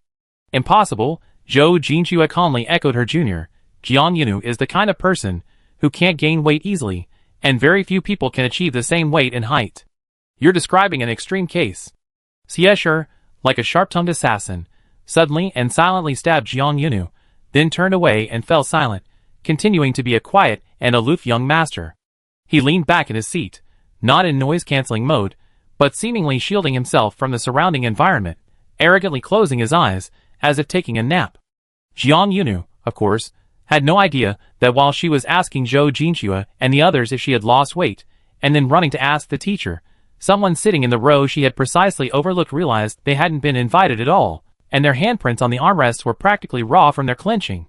After 2 transfer stations, the special trained school bus arrived at the bottom of the slope at Inge Elementary Ability School. It had been a while since she'd seen that iconic long slope in front of Inge School. Even from the sky, seeing it felt incredibly familiar. Interstellar travel can sometimes cause unstable communication signals, especially for civilian personal terminals, which are most susceptible to spatial jumps. At the second transfer station, Reese Daniel and Luce's personal terminals simultaneously lit up their signal lights. Because the school bus was about to enter the teleportation device the next second, the spatial fluctuations automatically delayed the messages being sent. The delayed message didn't arrive until the school bus had landed safely at the Angle campus stop, finally reaching the teachers' inboxes. Lucy, while calling the children off the bus, casually pulled up her terminal screen and glanced at her inbox. She only scanned the beginning when she suddenly stopped. Zhou Jinxue, passing by, noticed her teacher's reaction and looked up. "Teacher?" The student's voice was like a stimulant, instantly snapping Lucy back to reality. She blinked and returned to normal. "Nothing, just a new job offer." Lucy finished speaking, patted Zhou Jinxue's shoulder, and continued to tell the next student to make sure they had their things ready, to watch their step as they got off the bus. Zhou Jinxue walked past her teacher with her luggage, her face expressionless, but inwardly she felt a little strange. If Teacher Lu really had nothing to say, she wouldn't usually bother to tell her students what she'd been hesitating about. What kind of new job notification could make her suddenly freeze in place? Reese Daniel was still on the school bus, with him and Lucy keeping watch over the students at both ends to ensure every minor got off with their belongings. Upon receiving the message, Mr. Reese also glanced at the bus. He and his colleague seemed to share a telepathic connection. Upon seeing the message, they both stopped talking and moving. It was Jiang Yanu who noticed Reese Daniel's reaction on the bus. She called out, "Mr. Reese?" Reese Daniel's reaction to her voice was even stronger than Luce's reaction to Zhou Jinshua's question. His body, clad in a long coat, seemed to shudder slightly. He looked up at Jiang Yunu, his gaze filled with an indescribable complexity. "It's nothing," said Rhys Daniel. Jiang Yunu also got off the bus with her things, but in her heart, she thought, this is 100% something. Shui Zhanqing's earlier reminder popped into her mind, and Jiang Yunu suspected, without any evidence, that there was a connection between the two. But Rhys Daniel didn't say anything to her. Once everyone got off the bus, the two teachers reunited, both looking perfectly normal, without even exchanging glances, displaying an absolutely natural demeanor. The students wouldn't be home until tomorrow, and tonight they could finally rest in their long-missed dormitories. Lucy and Rhys Daniel only led the team members into the school gate, then Teacher Lu said, "You don't need the teachers to continue leading and watching over you from now on, right? No. Actually, you won't need them when you get to the bottom of the long slope. Actually, you won't need them from the moment the school bus enters Engel's airspace, while it's still in the air." The team members laughed and joked in response to their teacher's words, their conversation becoming increasingly nonsensical. Although the accommodations provided by Song'an were very comfortable, and Mondstadt was a well-developed city, the feeling of relaxation and comfort upon returning to one's own territory was incomparable. Residential Daniel smiled gently and said, "Then all the team members, you may disperse here. Those who want to go to the cafeteria, go to the cafeteria. Those who want to see their classmates and friends, go to their friends. Those who want to go back to their dorms, go back to your dorms now." Jiang Yunu felt that when Teacher Lei said want to go to the cafeteria, his gaze was on her, making the sentence seem like it had a hidden meaning. But strangely, the more normal Residential Daniel acted, as if everything was no different from usual, the more inexplicably Jiang Yunu felt that he was being deliberate, as if he was trying hard to create a sense of normality. There was a sense of exertion. Zhou Jinshua nudged her from the side. "Want to go eat, or go to the dorm first?" Jiang Yunu, "Eat." Suspecting the teacher was hiding something, she still wanted to go to the cafeteria, even if it didn't affect her plans. She really did want to eat. Rhys Daniel and Luke Heist dismissed the students and returned to the administration building first. At first glance, Engel's administration building looked similar to Songnan's, but once inside, the interior design clearly showed that these were two completely different schools. The interior of Engel's administration building was understated, with simple color schemes and no complex lines. The interior decorations exuded a traditional and square feel. All the perceptive students were now gone. Luce's face darkened abruptly. "You saw the notification?" Rhys Daniel smiled bitterly. "Yes, unless you tell me we received more than one notification." Luke Heist sneered. "At this juncture, what other notification could possibly be simultaneously sent to both of our personal terminals? The only one that could have been sent was the notification that Jiang Yunu's qualification for the advanced exam had been approved." Rhys Daniel took a deep breath. He and Luke Heist continued walking deeper into the building, reaching a quiet corner of a long corridor. "I didn't expect it to be so fast," he said softly. "This kind of approval, which involves such a significant leap in authority, normally takes at least 10 days to 2 weeks. Before officially entering the approval process, there is a 3 to 5 day cooling-off period, allowing those who impulsively submitted their applications to withdraw them at any time. Once the cooling-off period ends and the approval process begins, the application cannot be withdrawn. You've seen how much the people of Song'an have been fawning over Su Xiuquan these past few days," Lucilla said. She had always respected Instructor Su, but after he gave her students such a massive challenge, she couldn't help but call him by his first name. Residential Daniel reopened his personal terminal, brought up the small screen, and his finger hesitated in midair before opening the approval notice issued by the 7th District Education Management Center again. "The time is the graduation exam next semester," Residential Daniel said. "I'm especially grateful that we're still in the first semester. Otherwise, if it were the second semester, Jiang Yunu might go out for an inter-school competition and suddenly receive a notice. Little Jiang, are you still preparing for the final exams? Are you still preparing to go from first to second grade?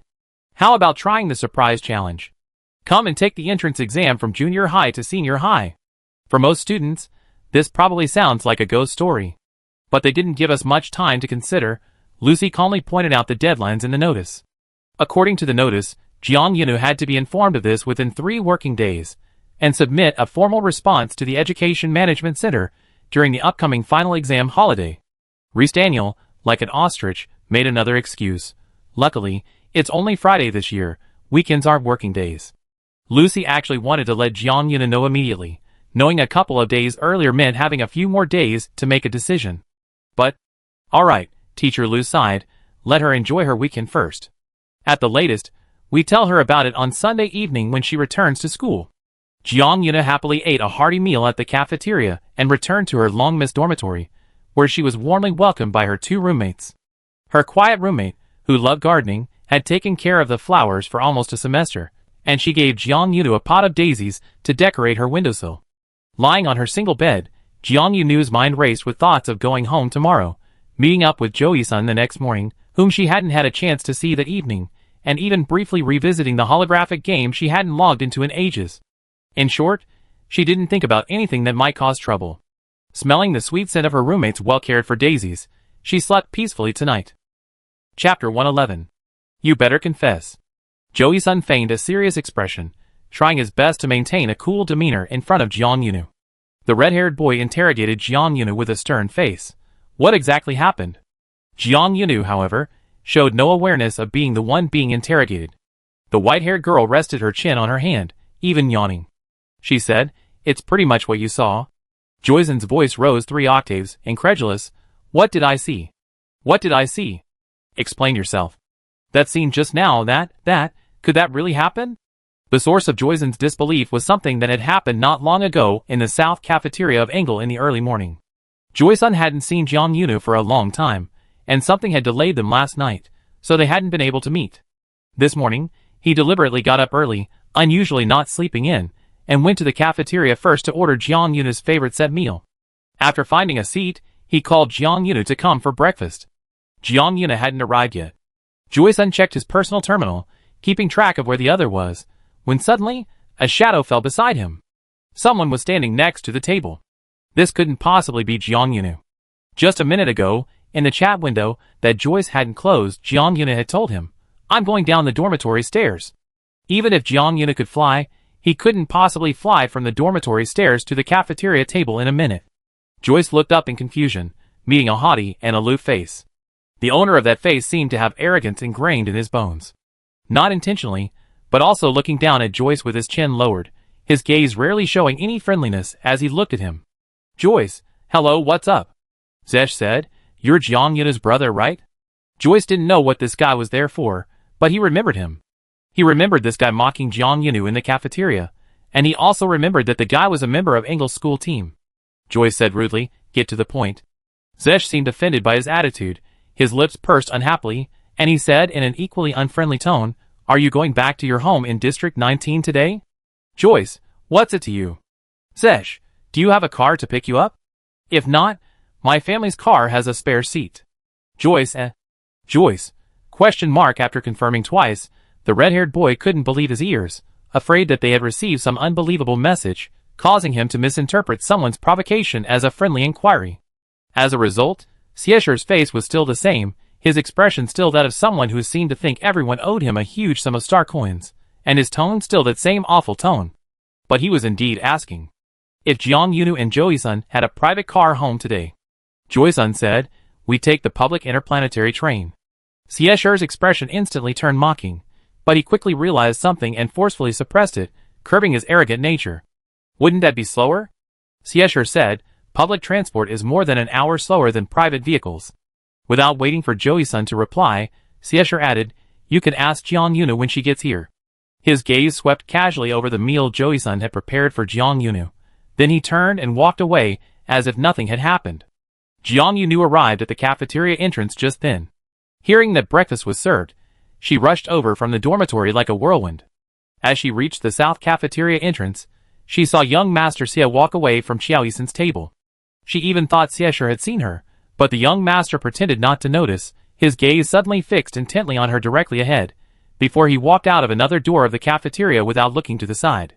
Jiang Yunu sat down next to the dumbfounded Xiaoyisen. Xiaoyisen stared blankly in the direction Siesher had left for a while, then stared blankly at Jiang Yunu for a while. Then he jumped up, grabbed Jiang Yunu, and began interrogating her, finally uttering the opening line. "You better confess." Jiang Yunu had already started eating the meal prepared for her in advance. She mumbled, "I went out to play a game, and we're practically friends now, I guess." "Congratulations." Young Master Xie, like young Master Shui Zhanxing, had joined the practically friends category. "Does he seem like someone easy to befriend?" Joyce asked skeptically. At first glance, he seems like the type of person you commoners aren't worthy of being my friend. Jiang Yuna shrugged. He even said there's no threshold for being my friend. Don't try to guess what the young master is thinking. Guessing wouldn't change anything. Joyce had grown up in a rundown neighborhood and was extremely wary of young masters. He couldn't understand Xiesher's sudden fondness for Jiang Yunu, but he felt Jiang Yunu was right. That's strange, the red-haired boy concluded simply, then tentatively asked, shall we go home? The usual way, by public train, Jiang Yunu replied decisively. Joyce felt relieved. If Jiang Yunu were to agree, he would definitely prioritize her wishes and support any decision she made. But the thought of facing Xiesher's face for hours on the way home, even that was starting to affect her digestion. That would definitely be a terrifying experience. Thankfully, Jiang Yunu didn't easily succumb to the young master's sudden gesture of goodwill. Although she didn't accept Xiesher's unexpected kindness, upon learning that the young master was willing to give her and Qiao Yisan a ride in his private vehicle, Jiang Yunu still sent him a message later, thanking him for thinking of her and caring about her long journey home. Xiesher replied with a haughty period. Jiang Yunu interpreted this ambiguous symbol as don't try to guess what the young master is thinking. The two took the public train back to Xiate City as usual. On the public train, Qiao Yisan was somewhat confused again. He asked, why did Mr. Lei suddenly call you to his office before we left school? Jiang Yunu's gaze sharpened slightly, but she answered in her usual voice, something related to wrapping up the league. Joey-san, who wasn't particularly interested in such activities, nodded and said, oh. He didn't ask any further questions. However, in reality, when Mr. Lei called Jiang Yunu to the teacher's office, his exact words were, Jiang Luobua, go home and rest well this weekend. When you return to school on Sunday, remember to come to the office again, I have something to discuss with you. Jiang Yunu felt that Mr. Lei was trying his best to appear gentle and normal, but his wording and his subtly suggestive attitude seemed to have set an invisible flag for her. Jiang Yunu, quick to speak, pressed, can't you say it now? Reese Daniel coughed. If I tell you now, I might lose some. The surprise. Jiang Yunu felt that the teacher's use of the word surprise sounded forced, as if he was trying to convince himself while squeezing it out. But Jiang Yunu didn't press further. She blinked and said understandingly, okay, let's talk about it when we get back to school on Sunday. What was Reese Daniel going to tell her? Jiang Yunu had no idea, yet strangely, she already had a premonition of its direction. She remembered Shui Zhanqing's previous instructions, and she remembered Reese Daniel's sudden outburst when the school bus arrived in Eng. But none of this stopped her from going back to Xiate City right now. No matter how important the matter, unless a meteor storm was about to hit her house, she would go home first to eat Aunt Daisy's stew. Aunt Daisy was waiting for them at the familiar dilapidated building at number 78 on the street.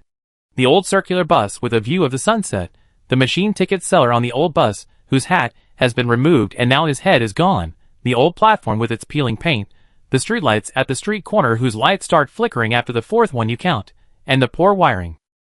And the stone slabs that occasionally have hidden secrets, and on rainy days, stepping on them will surely splash your trousers with mud. Passing through these familiar sights one by one, the door of the small building at number 78 dilapidated street comes into view. The door of the small building is already open, and Jadis leans against the door frame, standing very casually with her arms crossed. This lady, with an attitude that shows no deliberate waiting for anyone, says, as soon as I heard the running sound, I knew it was you two little rascals who had arrived. Oh dear. Jiang Yuna still rushed to the door first. She laughed when she heard Aunt Daisy's words. Aunt Daisy, I only been away playing in the league for a month, and I already gone from your dear little new to a little rascal. The red-haired woman scoffed, if you linger another week or two, you be more than just a little thing, you be a complete failure. It was she who initially encouraged Jiang Yunu to go out and strive for the inter-school competition opportunity, but now that her child was actually gone, more than a month had passed without seeing her in person, and it was Qiao Daisy who felt an overwhelming longing. Parents are prone to this kind of conflicting emotions. Luckily, I made it back in time, Jiang Yuna said, her face showing lingering fear. What if I had stayed out too long, and Aunt Daisy wouldn't have let me in the door when I got back? Qiao Daisy's composed demeanor quickly crumbled, her brows furrowed, and she flicked Jiang Yuna's forehead helplessly. Impossible, she said. Stop talking nonsense. I'd rather you not come in than let Joyce not come in. Joyce, who had just run breathlessly to the door, gave a question mark.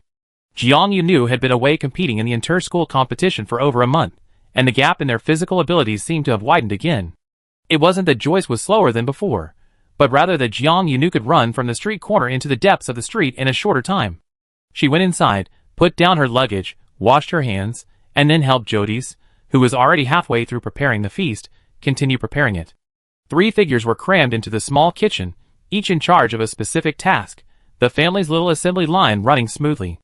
Interspersed among them were questions from Qiao Daisy to her 2 children, concern for Jiang Yunu's league life, inquiries about Qiao Yisan's recent studies, and questioning about whether Jiang Yunu hadn't been eating well and was therefore thinner. Qiao Daisy's concern for Jiang Yunu manifested in her urging to eat at the dinner table, leaving Jiang Yunu so full that she felt she might have difficulty leaving the Qiao family home that night. "Then don't leave," Aunt Daisy said. "There's a small room upstairs. You can sleep there tonight. Your room hasn't been cleaned for over a month.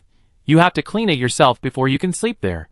To this day, neither the Qiao mother nor her son had set foot in the building across the street, unaware of its condition.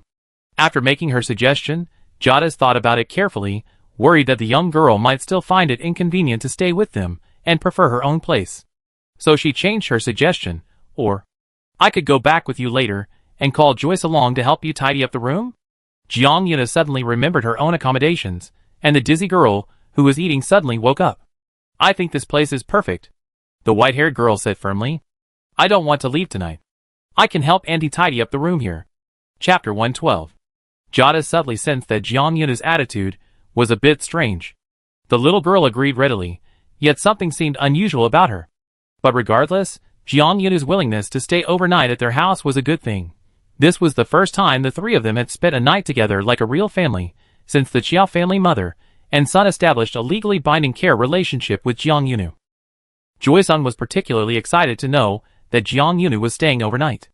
As soon as he finished eating, he washed the dishes and pots at almost twice the usual speed, then shouted to Jadis, who was still cleaning up, "I'm going upstairs now." Without waiting for a response, the red-haired boy dashed upstairs, creaking the old wooden steps. When he reached the 2nd floor, Jiang Yunu and Auntie Daisy, still on the 1st floor, heard the floorboards vibrating slightly. Clearly, a boy hadn't slowed down even after reaching the 2nd floor. Jody smiled, pleased with Joyce's understanding, but she still shouted loudly towards the floor, "Be quiet. Don't shake down your sister's sleeping area before you even finish cleaning." Jiang Yunu shook the water off his hands from washing the tablecloth and said, "Maybe I go up and check on him." Read as check on, written as work together. Jody had truly come to regard Jiang Yunu as family. Helping a child tidy up was perfectly normal to her. She didn't feel the need to feel obligated to help just because Jiang Yunu was a guest. "Go ahead," Aunt Jody said. "I tidy this up, and then come up too." Jiang Yunu then went up to the 2nd floor of the Zhou family's small building. She had been to the 1st floor of building number 78 many times, having eaten countless meals there since her first encounter with human society. She knew the entire 1st floor living room, dining room, kitchen, and even the small corner bathroom of the Qiao family home intimately, having opened their doors countless times. But as she climbed the stairs, she found a sense of novelty in this house she thought she knew so well. Jiang Yunu had never been to the 2nd floor before. The 2nd floor housed the individual rooms of the Qiao family mother and son, a more private space compared to the 1st floor. Going up to the 2nd floor felt like completely shattering the boundary of privacy between family and outsiders. Jiang Yunu had only reached the middle of the stairs when she heard a series of loud thumps and thumps from above. Once she reached the landing on the 2nd floor, the noise became even louder, and she could clearly see it coming from a small room at the end of the narrow 2nd floor corridor. The small room's door was wide open, the light was on, and some items were already piled up in front of it. "Brother," Jiang Yunu said, "are you tearing the house down?" "Nonsense," Joe Ethan's voice drifted from inside the room, along with a small, unidentified object. "I'm making you a sleeping spot." The object looked quite large, but it seemed light as it was tossed through the air, landing with a soft, quiet sound. Probably a large bundle of textiles. Jiang Yunu moved closer, and saw that it was a rolled-up cloth-like thing. "It's a dust cover," Joe Ethan explained, seemingly knowing what Jiang Yunu was thinking, continuing to work inside the room. "This room isn't used much, and I'm afraid dust will damage the things, so I covered everything with dust covers." Compared to boys his age, Joyce was already quite attentive and considerate, proactively helping out and adept at many household chores. But he was still a little boy after all. When a little boy gets excited, his attentiveness and thoughtfulness diminish, and he occasionally makes mistakes even in things he's good at. Jiang Yunu was walking around the clutter into the room when Joyce was pulling up another dust cover, showing it off, Look, it's this kind of cover. As he spoke, Joyce shook the dust cover he was showing, preparing to let Jiang Yunu take a closer look. However, Jiang Yunu's expression changed drastically in an instant, and she abruptly took a large step back. Don't shake it. The dust is flying towards her. Joyce suddenly realized something was wrong, but he couldn't take back the dust he'd shaken off. Yes, no. Cough, cough, cough. Cough, cough, cough. Tiny dust particles scattered throughout the room, and the two of them coughed together. After coughing, Jiang Yuna raised her hand and brushed a handful of her white hair, pulling a tuft of fine, downy dust from her hair. Thank you. Jiang Yuna pinched the dust, somewhat helplessly. This decoration is really unique. Joyce's face turned as red as her hair. She ran over to Jiang Yunu and brushed the dust off her. I'm so sorry. So sorry. I just wanted to show you the cover. I didn't mean to. Aunt Daisy finally finished her work downstairs, and had a moment to herself before going upstairs. Looking at the door, she saw two children, each with a head full of dust, tidying up the room. Aunt Daisy studied them for a moment, her tone revealing a hint of surprise. I don't remember hiring two Little Mouse hourly workers. Joyce, a little slow to react after hearing his mother say Little Mouse hourly workers, hesitated for a moment, trying to figure out what his mother was saying. Jiang Yunu immediately realized. It was the dust that had settled on her and Jo-Eason. Didn't you brush it off for me? Jiang Yunu looked at the red-haired boy suspiciously. Jo-Eason said. I did. Jo-Daisy, standing at the door, had more or less figured out what was going on. She casually commented, He brushed it evenly for you. Jiang Yunu's white hair now looked like white with gray, giving it a very trendy highlight effect. Of course, Jo-Eason wasn't going to let up. Jiang Yunu looked at Jo-Eason, and Jo-Eason looked at her. Both of them were utterly bewildered by each other's current appearance. Then, almost without noticing, someone burst out laughing. Happy little mouse cleaning ladies working, Aunt Daisy commented sharply. The two little mice went to the mirror at the first floor wash basin to fix their hair, and Jo-Daisy gave each of them a disposable wig before they returned upstairs to finish tidying up the room. With the help of adult Jo-Daisy, the work was done quickly.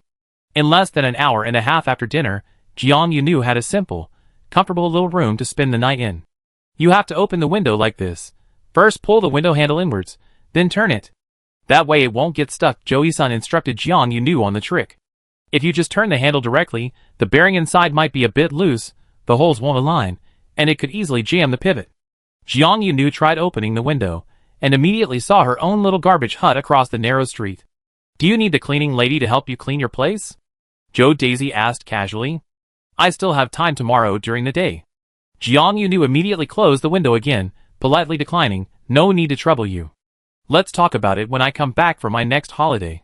Otherwise, I have to go back to school right after cleaning, and the room I just cleaned will be wasted. This was actually a hastily made-up excuse.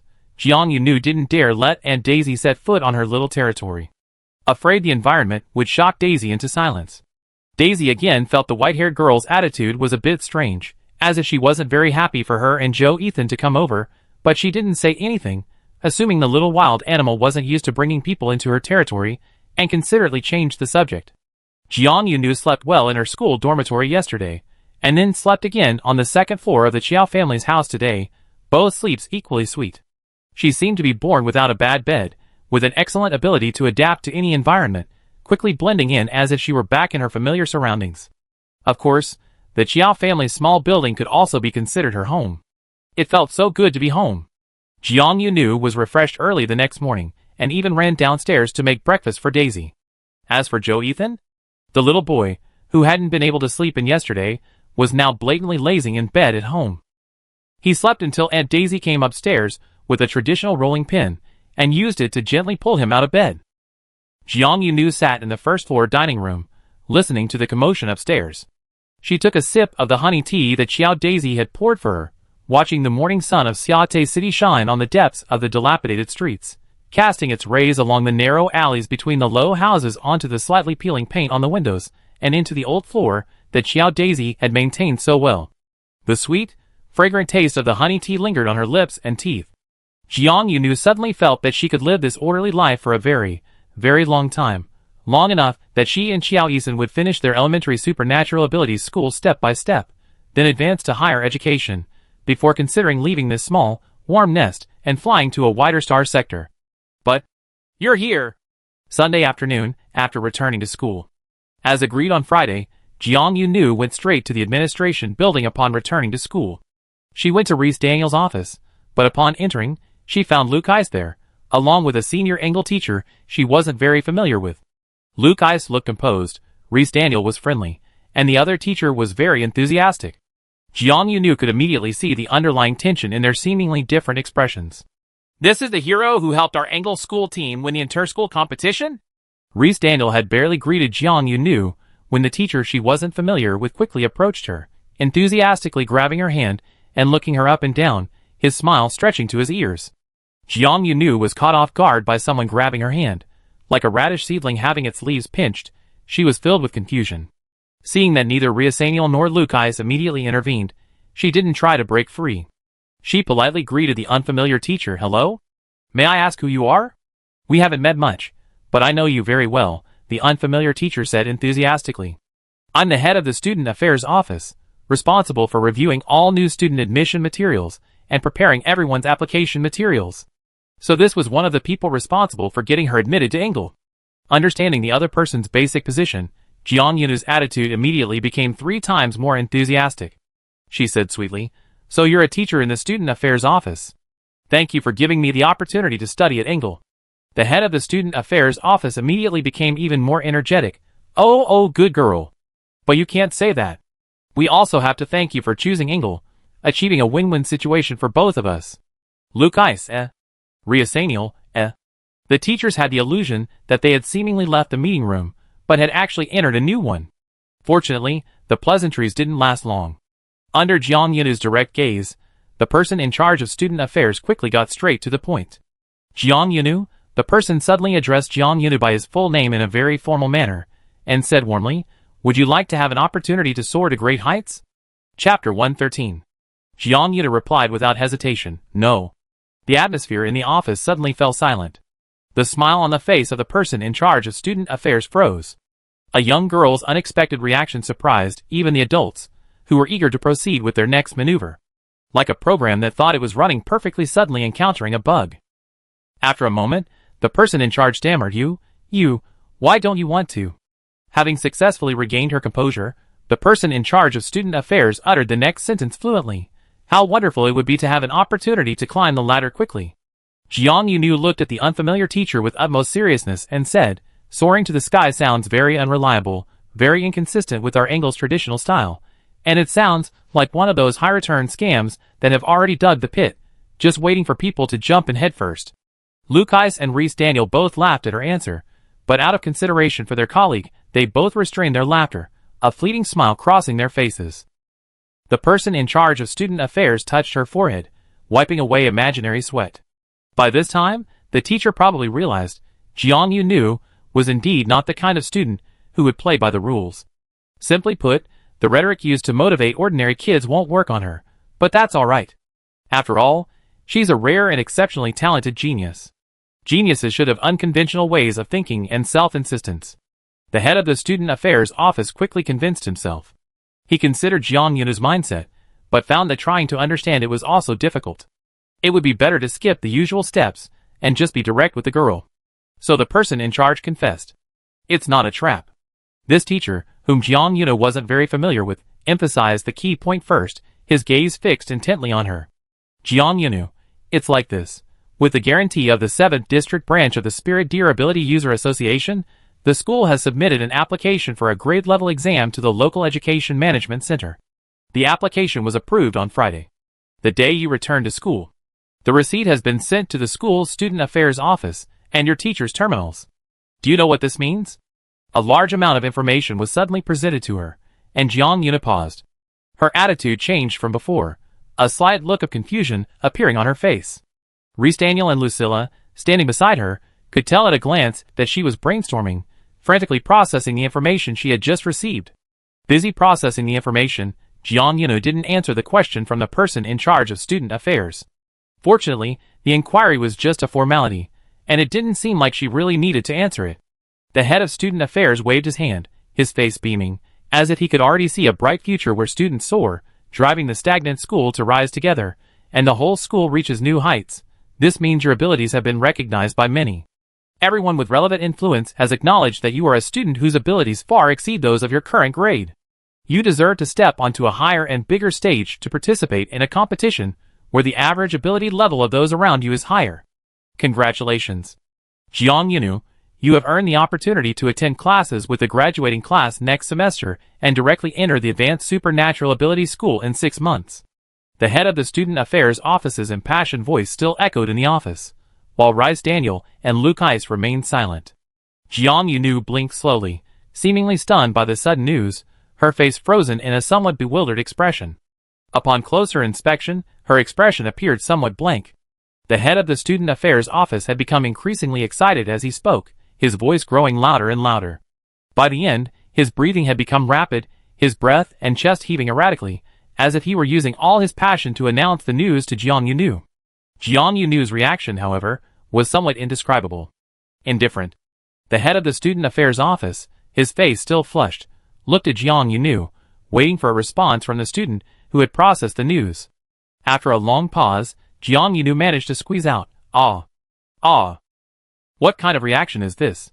Perhaps he'd been too excited and misspoke, causing the little genius to misunderstand. The head of Student Affairs turned to 2 teachers closer to Jiang Yunu for help. "Teacher Liu, Teacher Lei, did I not explain clearly? Please explain it to Jiang Yunu again. This is truly a momentous occasion. No, this is an unprecedented event since the founding of Ange Elementary Ability School, a leap of 3 levels." Jiang Yunu wasn't truly stunned into silence, she was simply bewildered. Her first thought was, what? I can graduate next semester? Who suddenly accelerated my elementary ability school life? Then, 2 beats later, the second thought that slowly crept into Jiang Yunu's mind was, what about my teachers, classmates, family, and friends? She had only just settled down in this world. It seemed like only yesterday that she was struggling to survive alone on a deserted island at the foot of a desolate mountain, and rummaging through charity recycling bins in the city of Shat. The past 6 months have passed by day, each day so fulfilling that it feels long. Yet, looking back, it feels like a fleeting stream, rushing her here to this day. What about her teachers, classmates, family, and friends? Can they accompany her into this new environment? Can they become part of her baggage? Jiang Yunu was genuinely considering whether she could pack up everything she had just acquired and take it with her, hence her unusually long period of contemplation. So long that by the time she came to her senses, the passionate student affairs director was gone from the office. Seeing Jiang Yunu stunned and silent for so long, Lucilla and Daniel exchanged a glance. The more gentle and persuasive Mr. Lei stepped forward, whispering a few words to the student affairs director, persuading him to leave first. He and Lucilla would continue the discussion with Jiang Yunu. The student affairs director shook Mr. Lei's hand firmly, then patted Lucilla's shoulder. "It's all up to you," the person in charge said in a low voice. "We all do our best to ensure the children don't miss this unprecedented opportunity." Residential Daniel nodded very reluctantly, his neck twitching slightly. Jiang Yunu snapped out of her daze.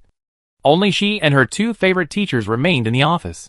Just as she turned her gaze and met Luce's eyes, a steaming cup was handed to her. The cup emitted an exceptionally rich, sweet aroma. 2 small pink and yellow garnishes adorned the thick, dark brown liquid.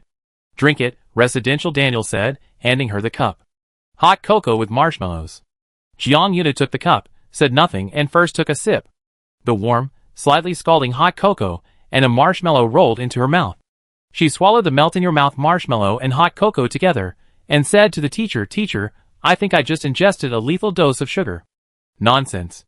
Lucilla reached out and lightly tapped Jiang Yunu's head for her lethal dose. "I usually don't approve of children consuming too many sweets, nor do I approve of the sugary drinks that Daniel gives them," Teacher Liu said, withdrawing her arm. "But today is an exception. Hot cocoa helps calm the mind, and sugar helps activate the brain, both of which you need right now." Jiang Yunu held the cup, paused for a moment, then protested, "I was just stunned by the news, not completely dumbfounded." Daniel Liu usually wasn't sarcastic towards Jiang Yunu, but he said, "What's the difference?" Jiang Yunu, "The difference is that I don't need to consume so much sugar. With the help of hot cocoa, my brain is reactivated, and it's still sharp." The white-haired girl's tone had a kind of pretentious maturity that adults might imagine, but despite saying that, she didn't put the cup down. She still held it obediently, slowly drinking the teacher's thoughtful gift. Finally, she gave Daniel Liu an empty cup. "Feeling better?" Lucy patted Jiang Yunu's back again. Jiang Yunu suspected that in the eyes of the two teachers, she was probably some small, snarling animal with its fur standing on end, requiring them to treat her with extreme patience and care, patting and petting her here and there, feeding her treats, and using every means to soothe her. Jiang Yunu said, "I'm fine." Rhys Daniel, having put down his empty cup, returned.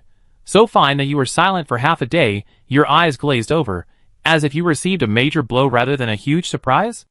Jiang Yunu, Jiang Yunu weakly protested. "Teacher Rhys, I felt you were being a bit sarcastic towards me today." Rhys Daniel crossed his arms. "Just my imagination." Lucilla still spoke up for her colleague. "He wouldn't be sarcastic towards you. During the meeting before, when he proposed you skip a grade, guess who almost jumped up from the conference table?" Jumped up was an exaggeration. In reality, Rhys Daniel was more like he was glued to his chair. How could he possibly jump? But he genuinely cared about Jiang Yunu. To exaggerate a bit, he wanted the young girl to remember something good about him. Jiang Yunu sighed again. "I can't quite imagine Teacher Lei wearing his coat and then elegantly jumping up and down on the spot during a meeting." Rhys Daniel said, "Thank you. I can't imagine it either." Jiang Yunu sighed again. "Just like I can't imagine that I only just settled into life here, and someone tells me, 'Congratulations, you can prepare to head to the next stop.'" Chapter 114. As soon as Jiang Yunu uttered those words, Lucy and Rhys Daniel exchanged glances again. People's words can convey unconscious biases, and the white-haired girl hadn't realized that when she spoke those words, deep down she was already considering accepting it, and the possibility of taking the entrance exam with the graduating class next semester. Only those who have considered leaving will struggle with why they have to leave. Taking advantage of Jiang Yunu's head being down at his desk, unable to see the turmoil above him, Rhys Daniel sighed silently. He couldn't keep her. Lucy comforted him with her eyes. "That's normal.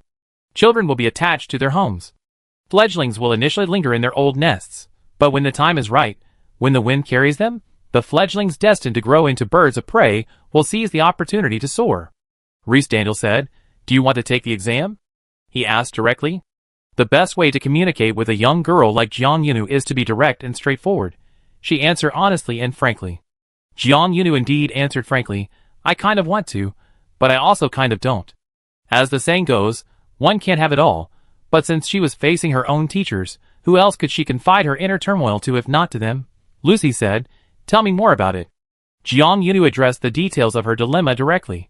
"I like challenging things, and I'm also a bit, as people often say, arrogant." The white-haired girl pinched her thumb and forefinger together again, making a literal just a little bit gesture. Then she clearly heard Teacher Lu snort. Teacher Lei hadn't commented yet. Jiang Yunu pretended not to hear. "As long as an opportunity is presented to me, and I feel it's a challenge that I can truly overcome, something new that I never tried before, I'd be eager to try it, willing to test my limits, even if it involves taking a small risk." Lucy couldn't help herself this time. She asked, "Are you sure you're only taking a small risk?" Clearly, Teacher Lu had remembered Jiang Yunu facing off against the modified elemental beast alone in the practical competition. She wasn't the only one who remembered this fresh case. Residential Daniel smiled, and once again said in a somewhat sarcastic tone, "Jiang Yunu, you're taking a small risk and a little bit sound a bit like what all traditional gamblers say. I definitely not gamble again next time." It immediately conveyed an unbelievable sense that he would gamble again. Jiang Yunu, am I a gambling addict? Rhys Daniel added, "Not yet, but I'm afraid that constantly taking risks will be a reflection of your near future." Jiang Yunu couldn't quite tell whether Mr. Lei's words were a sharp judgment or an unintentional curse. However, she felt that Mr. Lei still considered her his top student. She was Mr. Lei's favorite among his students, so no teacher would casually curse the future of their favorite. "I do like adventure." Jiang Yunu changed her tune, removing the milder quantifier from her previous statement. Then she looked at Mr. Lei and asked without hesitation, "Teacher, don't you want me to take this exam?" Rhys Daniel fell silent at her question. Jiang Yunu noticed something in his silence, and was surprised to discover that her teacher seemed to share her dilemma. All-star sectors yearned to cultivate young talents, hoping that their sectors would produce individuals who could continuously rise and break through the barriers of different levels. Younger people seemed to naturally possess more unlimited potential than older ones. Thus, young geniuses were expected to achieve more than young talents. This principle was first explained to Jiang Yunu by Rhys Daniel. Lucy was temporarily observing from the sidelines. She had been mentoring Jiang Yunu for far less time than Rhys Daniel, unlike him, who had been mentoring her since her very first freshman class. The teacher certainly hopes you will go far, Rice Daniel said after a long silence. He was wearing a lighter-colored coat today, which made him look younger than when he wore dark coats, appearing no older than a graduate of an advanced supernatural academy. Today, the unusually youthful-looking Ms. Lei said, but I might not want you to walk so fast. Jiang Yunu tilted her head slightly, her movement seemingly conveying doubt, but her expression remained calm. She quietly watched her teacher, who was just as conflicted as she was. Under her gaze, Rice Daniel sighed, walking too fast will tire you out. Jiang Yunu recalled a conversation they had exchanged. But teacher, you also said before that all schools in every star sector are striving to produce young talents, and our angle is no exception. Rice Daniel said, yes. Jiang Yunu, teacher, you recommended me to participate in the inter-school competition, giving me a chance to try and compete for a spot in the inter-school competition. Wasn't that because you saw my potential as a young talent and wanted to give me a push? If Jiang Yunu had said those words before the inter-school competition, people might have called her a precocious brat, thinking she was trying to understand adults' thoughts at such a young age. But she had already returned from the inter-school competition, a league event. No one would underestimate her thinking anymore. Residential Daniel admitted yes. Jiang Yuna continued to look at her teacher, who had so frankly admitted it. Lucy said from the side, but discovering a promising talent, thinking you can slowly nurture their growth step by step, and then suddenly finding out they've been injected with a powerful growth hormone, about to shoot to the sky, that feeling is quite different, isn't it? Residential Daniel finally smiled bitterly, but also nodded at his colleague's ruthless digging into his past. Yes, he said for the third time. Then Jiang Yuna heard teacher Lei sigh. The other person reached out and patted her head, the cuff of his coat lightly brushing against her hair. But you don't need to worry about other people's feelings and thoughts about you. Whether it's me or others, how they view this opportunity for advancement. Just decide according to your own heart. Rice Daniel patted Jiang Yuna's head a few times before withdrawing his hand. Were you thinking before what would happen to your teachers, classmates, family, and friends if you really accepted this opportunity? Jiang Yunu, No wonder he's been her teacher since her first freshman class. He understands her thoughts perfectly. However, before Jiang Yuna could speak, Luke Ice, as if relaying Rice Daniel's words, also reached out and patted her head. Your teacher Rice is right. Just follow your own heart. Others might have different opinions about your choice, Lucilla said. But just remember, those aren't your opinions. Listen to your heart and ultimately choose the one you truly want. After being patted on the head several times, Jiang Yunu asked the two teachers a question before leaving the office. Teachers, Jiang Yunu said, what if I regret my choice after making it? Then regret it, Rice Daniel said calmly. Learning to deal with regret is an important lesson in life. And regretting a decision you made yourself, learning to bear the consequences, is always better than regretting a decision made by someone else. Jiang Yunu asked, why is the former better? At least you won't always be thinking about escaping responsibility and trying to push the consequences onto others. Jiang Yunu pondered teacher Rice's words and returned to her dormitory. Was she really willing to accept this opportunity to take the advanced exam? Jiang Yunu wasn't sure at first. Her initial concern was what would happen to her teachers, classmates, family, and friends. What about the roots she only just established in this world? But let's ask it another way. Would she be willing to give up this opportunity? When Jiang Yuna realized she was clearly hesitant, she faced another voice within her heart. She wasn't entirely unmoved. Could she take the exam ahead of her grade? Whether she could or not, she at least already possessed the qualifications. All she had to do was nod, and she could participate. The ticket to this challenge was even easier to obtain than the qualification for the inter-school competition. All it took was her nod. Am I willing to give up this adventure? Jiang Yunu stood in front of the mirror in her dormitory bathroom, scrutinizing her reflection, not missing a single change in her expression.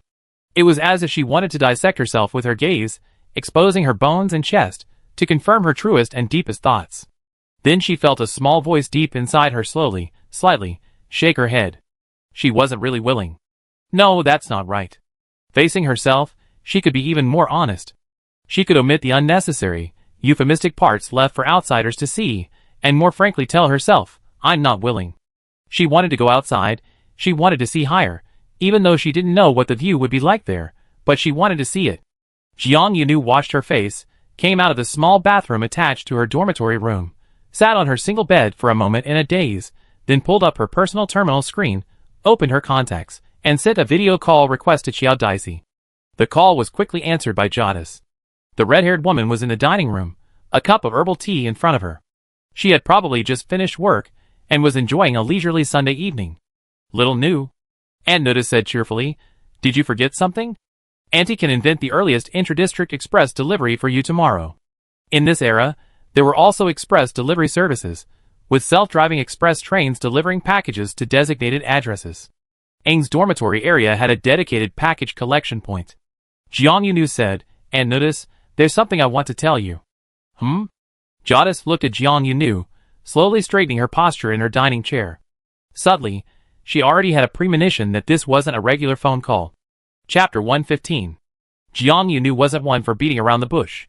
Usually, when she called Xiao Daixi, it was either to let her know she could return to Xiate during the holidays, or because she was really busy this week, and was sending a plea for forgiveness call to her Aunt Daixi, expressing the young girl's loyalty to her aunt and her absolute love and longing for Xiao Daixi's cooking. Finally, she would promise that as long as she could free up next week, she would definitely drag Xiao Yisan home as soon as possible. Xiao Daixi rarely accepted calls from Jiang Yunu that weren't just good news or casual conversation. Plus, what Jiang Yunu said at the beginning made Xiao Daixi feel like a small pebble had suddenly rolled across her heart, or like she had accidentally stepped on a hollow paving stone in a dilapidated street. Both of these made her heart skip a beat. "What is it?" Xiao Daixi's expression remained normal, only her sitting posture had changed slightly. She was trying to maintain a calm demeanor in the face of any bad news Jiang Yunu might give. "Let Andy guess first," said Jodis. "Did you and Joyce get into trouble at school?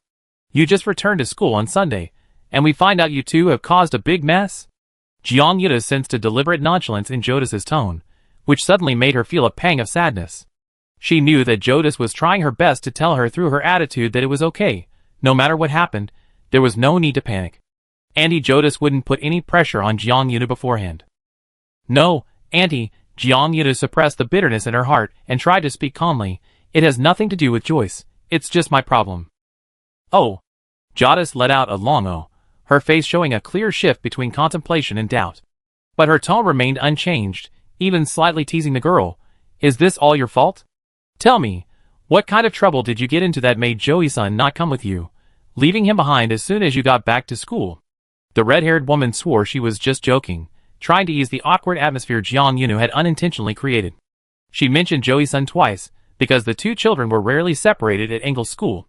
Aside from inter-school competitions, Joey-san was almost always with Jiang Yunu in their daily lives and studies. Honestly, even if Jiang Yunu had committed a truly heinous crime, Jadis might still be wondering, why wasn't Joey-san there with her? But Jiang Yunu's expression changed after she finished speaking. Jiang Yunu seemed to be stung by Xiao Dai's words. Her face showed a mixture of embarrassment, guilt, and a touch of sadness. "Joey-san can't come with me," Jiang Yunu said. "Huh?" The red-haired woman blurted out. "That kid died on your way back to school?" "No." Jiang Yunu suddenly realized that the conversation had taken a strange turn, and her words were quite ambiguous. She said firmly, "No. Absolutely not. He's still alive, and kicking in the boys' dormitory. Joy-san is warm and perfectly fine." Xiao Daixi breathed a sigh of relief on the other end of the video window. "You scared me to death. When you said that, I thought something unexpected had happened to you two on your way back to school." Jiang Yunu was already filled with mixed feelings when Jadis asked her why she had abandoned Joyce, hitting a nerve.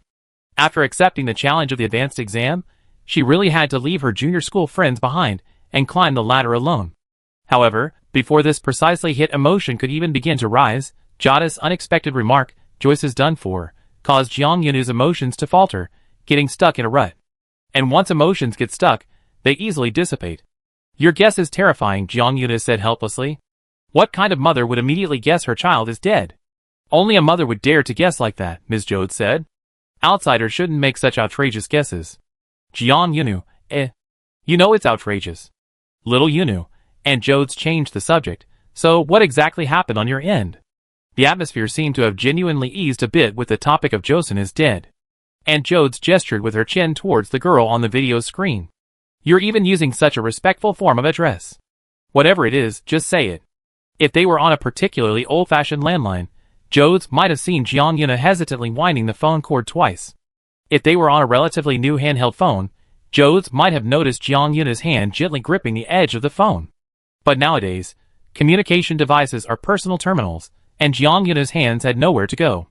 He couldn't pry at the edge of her terminal's wristband, so they could only hang down, somewhat stiffly placed at her side, his fingers gently picking at the side seam of her casual trousers. "Go ahead." Aunt Daisy's voice softened, revealing a gentle tone that Joyce might have rarely heard in her entire life. "It's all right," Joyce said. "If someone who dislikes beating around the bush has been going on for so long without saying it, I guessed it must be something important, and I mentally prepared myself." The image of the little girl in white flickered in Joyce's video window. She seemed to lightly fidget with her trouser seam again. "Aunt Daisy," Jiang Yuna finally moved her lips, finally uttering the words she had rehearsed in her mind for so long. Words that weren't complicated, but which had taken her ages to say. "I got the chance to take an exam at a higher level." She stared into Qiao Dai's eyes in the video window, not letting herself look away. "Next semester I can attend classes with the graduating class, and maybe I can graduate directly in half a year and go to a higher school." Qiao Daisy and Jiang Yunu were biological mother and daughter. Jiang Yunu was a little girl she had taken in under her household registration, but strangely, she and Jiang Yunu could be as close as mother and daughter. Just like Jiang Yunu in the classroom office before, her expression suddenly went blank, revealing a faint doubt. Their reactions were exactly the same. Qiao Daisy was also shocked by this news. And after a long while, Qiao Daisy seemed to find her voice again, and she softly uttered her first word, "Ah. I know this is sudden." Jiang Yunu insisted on not looking away, making sure she could see every change in Aunt Daisy's expression. Qiao Daisy slowly and softly said, "Then you might have to leave home in half a year, right?" Jiang Yunu didn't look away, but she closed her mouth and remained silent. Through the video window and communication signal, Qiao Daisy suddenly noticed Jiang Yunu's lips twitch down. "Hey!" Aunt Daisy said reflexively, "Don't cry. Auntie isn't blaming you. It's just a sigh. I don't mean anything bad about it." Jiang Yunu's lips remained twitched. She wasn't going to cry. She was supposed to be a steel woman who, on a deserted island, found herself alone to survive, nearly burned to a crisp by a meteor storm, almost drowned in colorless, odorless seawater, and endured piercing wounds and burns in a holographic game with her pain senses pushed to 100% without shedding a tear. She just felt a little sore inside, unable to laugh it off like usual. "I don't want to suddenly be so far from home," Jiang Yunu said dejectedly. "Can I move our whole house with me? Wherever I go to school, I move the whole house there." "I don't think so," Qiao Daisy said. She was a very practical woman, much like Jiang Yunu in that respect. She immediately said, "Moving out of this rundown street, Auntie can't afford the housing prices elsewhere." Jiang Yunu visibly became even more heartbroken. "Why are housing prices so high elsewhere? Can I get into a high school, skip a grade in a year, and then start working and earning money the year after?" Qiao Daisy, already filled with reluctance, had accepted the fact that Jiang Yunu had gained another great opportunity. At the same time, she was even more aware that a separation longer than the bi-weekly half-month break for her child was about to occur in the near future. Hearing Jiang Yunu's words, Qiao Daisy felt a mix of melancholy and a sense of audacity in the young girl. "Complete primary school in 1 year," Aunt Daisy said. "And then you want to finish senior high school in 1 year too, Xiao Nu. Are you planning to break all the records for advancement from the first major district to the last star district, becoming the first person in history to achieve such a feat?" "Maybe," Jiang Yunu replied, her thoughts still daring despite her melancholy. She said with a mixture of worry and anticipation, "If I really had that title, achieved such great success, I'd try applying for housing allocation.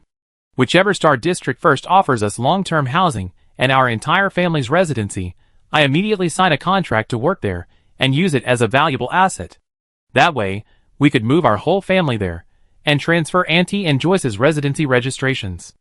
Qiao Daisy couldn't help but consider Jiang Yunu's grand vision, and then realized that Jiang Yunu's ideas were indeed quite ambitious.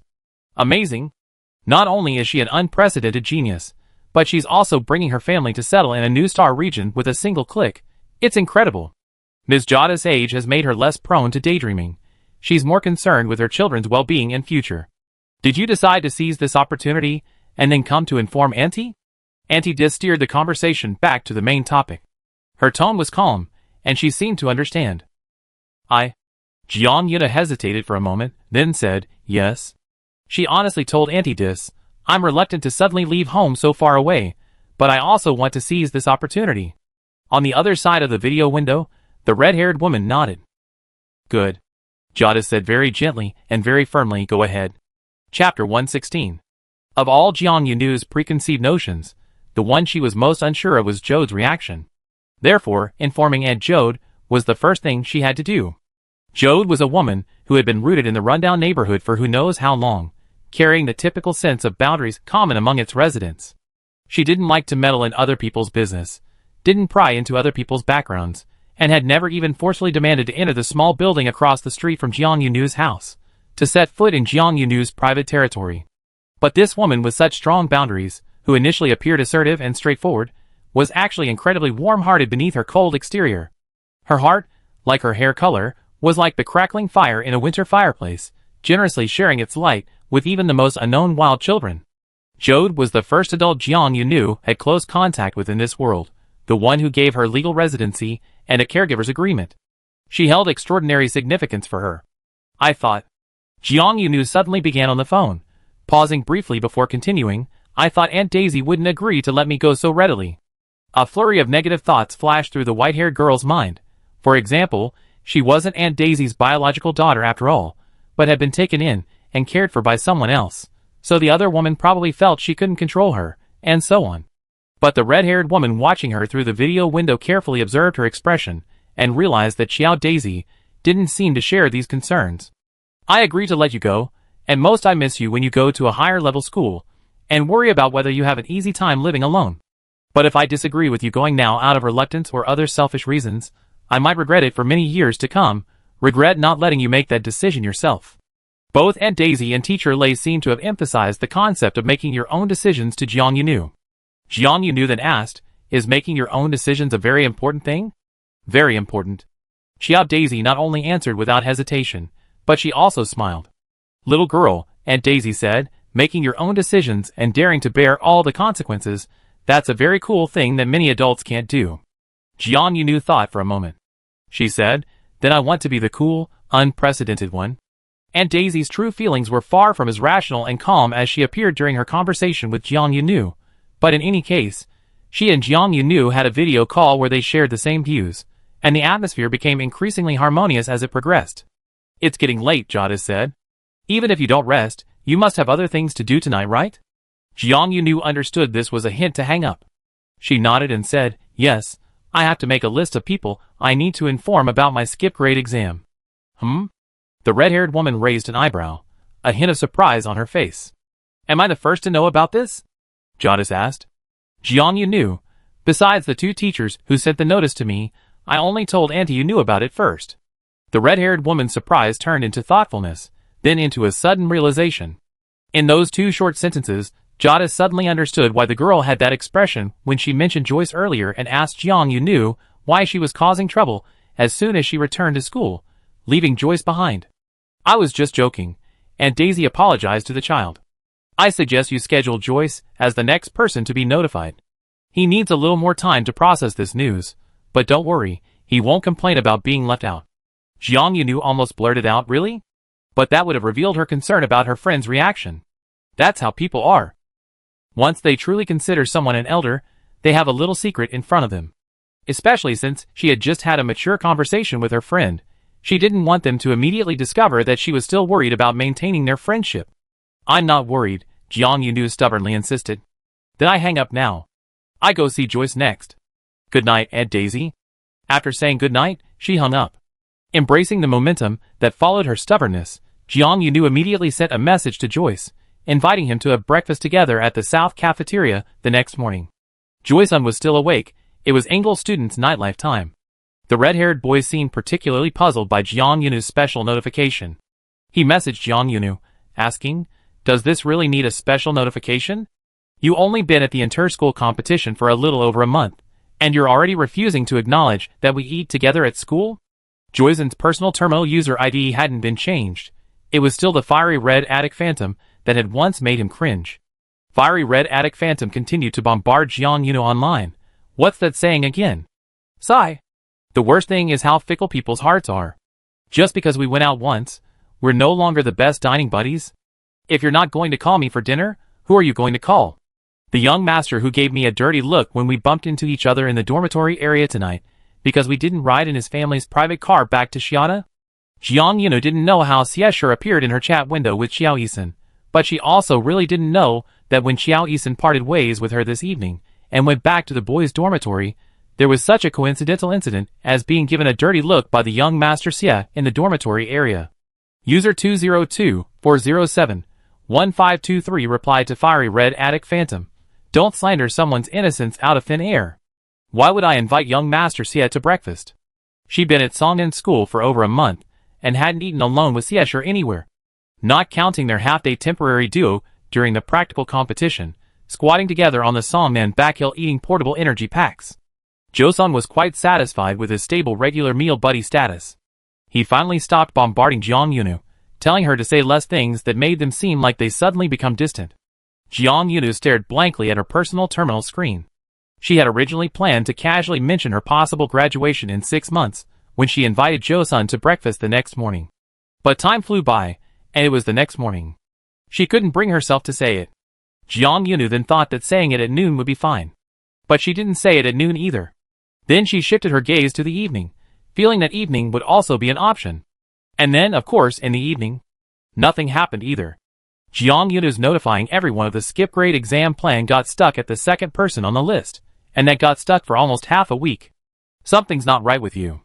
Joey-sun intercepted Jeong Eun-woo in the hallway outside the classroom after his large theory class on Thursday afternoon. The large class ended early today, with 2 hours still before the cafeteria started serving dinner. Because it's already final month, these periods without classes are usually English student self-study time. Jeong Eun-woo blinked under Joey-sun's blockade. Didn't we say we were going to find a soundproof room in the multi-purpose building to study? Instead, you cornered me here, acting like you're interrogating me. Of course, I go to study hall, Joy-sun said. But you have to tell me first, has anything been going on these past few days? What could be going on? You definitely have something going on, the red-haired boy said decisively, his gaze carefully falling on Jeong Eun-woo's face. Then he held up one hand, running his fingers down one by one. The day before yesterday, there was celery for dinner, which you hate, and you ate it all without even picking at it.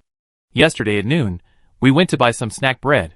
There were 2 flavors, one you liked and one you thought was just okay. You didn't even look and took the one you thought was okay. You only realized you'd taken the wrong one at the end, and then you told me you hadn't noticed it first. Joy-sun was still fiddling with his fingers. Then this morning, the cafeteria's food-serving robot appeared. A program malfunctioned. The first 3 servings of pumpkin porridge were all salted, spicy, and sugared. Such a devilishly sweet and spicy flavor. You were the only one in the entire South cafeteria who drank more than half a bowl, scaring the robot so much it asked 3 times if it should call the medical pod for you. And you didn't even notice, thinking the pumpkin porridge was the same as usual.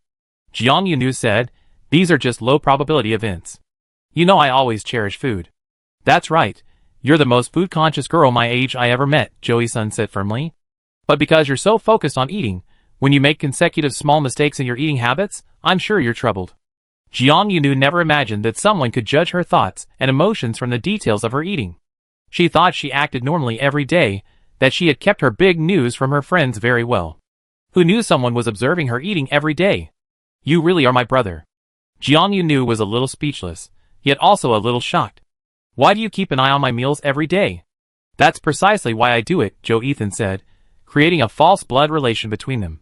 He added, last weekend when I went home, Mom kept saying you lost weight. Eating is very important during puberty. Besides me, who else at school is watching your meals? Jeong Eun-woo suddenly fell silent. Joe-ethan quickly worried that he might be overthinking things, and his attitude softened immediately. What's on your mind? The red-haired boy asked cautiously. Jeong Eun-woo suddenly felt this was the perfect opportunity. She turned to look at the corridor of the teaching building, where most people had already left. The afternoon sunlight slanted in through the corridor windows. She said, I got the opportunity to take a grade skipping exam. In 6 months, I directly take the entrance exam, which might super faster my graduation. Chapter 117. The afternoon sun at 4 o'clock already carried an orange-red hue, and Jeong Eun-woo's white hair, like a pure palette of paint, was instantly smeared with this golden red hue by the sun. Joy-sun stared at Jeong Eun-woo's hair for a moment, lost in thought. After a sudden, almost speechless pause, the red-haired boy said, so that means? In at most 6 months you might be away from home for a long time? Jeong Eun-woo couldn't directly say yes. She felt that if she spoke affirmatively, it would be like dealing a heavy blow to Joy-sun. So she only nodded. Joy-sun continued, You won't be at school for a long time either? Jeong Eun-woo nodded, then shook her head. At school. This time she finally spoke, explaining her future studies. But I probably won't be at Ingle anymore, at one of the advanced supernatural schools I can get into. This time it was Joyzen's turn to remain silent. He only nodded, but very slowly, as if he were a newly manufactured artificial intelligence, possessing a human appearance, but whose joints hadn't yet passed the anthropomorphic test. For example, his neck joints were still a bit clumsy. Jiang Yunu was still waiting for Joyzen's next reaction. She hoped he would say something more. However, Joyzen said nothing. The red-haired boy turned around somewhat blankly, then started walking straight in the opposite direction from her. And he walked faster and faster. When Jiang Yunu tried to call out to him, Joyzen suddenly changed from walking to running, dashing around the corner of the corridor, and disappearing from Jiang Yunu's sight as if in a great escape. Jiang Yunu, is this what Ed Daisy meant by don't worry, no complaints? He just ran off. Jiang Yunu didn't chase after him. She watched as Joyzen's figure disappeared around the corner at the end of the corridor, his footsteps fading into the distance until they were no longer audible. That afternoon, the two didn't go to the study room in the multifunctional building as planned, nor did they eat together in the south cafeteria that evening. Unusually, Jiang Yunu was all alone as she entered the cafeteria. And then she bumped into Zhou Jinxue, who was waiting for her at the entrance. Zhou Jinxue always managed to ambush a female student. Are you eating alone? Zhou Jinxue asked. Jiang Yunu silently gestured to the empty space beside her, indicating that she indeed had no companion. Zhou Jinxue said, then you have two people now. If Reese Daniel was Jiang Yunu's teacher since she enrolled, and her understanding of her was unparalleled by any other teacher, then Zhou Jinxue, as Jiang Yunu's senior since registration, possessed an unusually high level of attention, keen insight, and extraordinary access to information about her junior. Jiang Yunu was clearly a little dejected. Halfway through dinner with her, Zhou Jinxue sat across from her at the small two-person table and sighed softly. Dejected, Jiang Yunu was still concerned about her senior. She quickly looked up from her plate. Senior, what's wrong? Why the sudden sigh? Zhou Jinxue looked at her from across the table. I thought you were going to bury your face in your plate for the entire dinner. Jiang Yunu tried to defend herself, but upon reflection, she realized her senior was right. She had indeed been craning her neck ever since the food delivery robot brought her the food. I forgot, Jiang Yunu simply lied. I forgot that humans have the cervical spine function of looking up. Zhou Jinxue listened to her junior's rambling without even twitching her delicate, smooth eyebrows. I originally came to congratulate you, Zhou Jinxue said, but you don't seem happy, making my congratulations seem inappropriate. What's wrong? Jiang Yunu paused. She looked at Zhou Jinxue, who calmly returned her gaze. Jiang Yunu raised a hand to brush aside the white hair that fell from her shoulder to her chest. She said, Senior, you already know? Zhou Jinxue readily admitted, I know. She already knew this important news before the news of Jiang Yunu's ability to take the advanced exam entered the school system, and before the teachers called the white-haired girl to the office for a talk. Because Zhou Jinxue had also gone home last weekend. When Zhou Jinxue entered her home, she was greeted with a thorough inquiry from her family, whom she hadn't seen for over a month.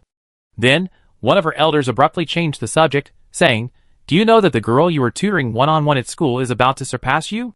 Zhou Jinxue came from a well-off family, and had a privileged upbringing. However, even her family, considered quite well-off in the 7th district, sometimes unintentionally put pressure on her child. Zhou Jinxue replied calmly, I didn't know before, but I do now. Her tone was as calm as when she was facing Jiang Yunu. You didn't seem surprised that I found out, Zhou Jinxue said to Jiang Yunu. The white-haired girl took a sip of her drink, chewed and swallowed the small glutinous rice ball inside, and said, I already saw how well-informed you were during the inter-school competition. Remembering Zhou Jinxue's earlier congratulations, Jiang Yunu hesitated for a moment, then chose to ask her senior directly, Senior, don't you think this is something hard to accept? Why is it hard to accept? Zhou Jinxue countered, Are you implying that I should be more jealous of your achievements, or that you don't deserve this opportunity? Or for some other reason, do you think I would stop you from skipping a grade? Zhou Jinxue rarely made close friends, partly because she often spoke in a sharp manner. Her calm, analytical manner was too rational and objective. Sometimes, even though she didn't actually carry any extra emotion, it easily gave others the feeling that she was being questioned, interrogated. Fortunately, Jiang Yunu and her senior were mutually supportive. Zhou Jinxue never minded her junior's overly familiar or impetuous manner, and Jiang Yunu could accurately discern the true emotions in Zhou Jinxue's words. Nothing. Jiang Yunu sighed as well. Senior, you're not like that. You must have calmly analyzed the situation and concluded that accepting the advanced exam was the best choice for me, a good thing. So you came to congratulate me. That's right, Zhou Jinxue said. That's what I think too. And she felt Jiang Yuna probably thought so too. But now Jiang Yuna seemed dejected, as if she had suffered a setback. Borrowing their conversation, Zhou Jinshua's tone became more concerned.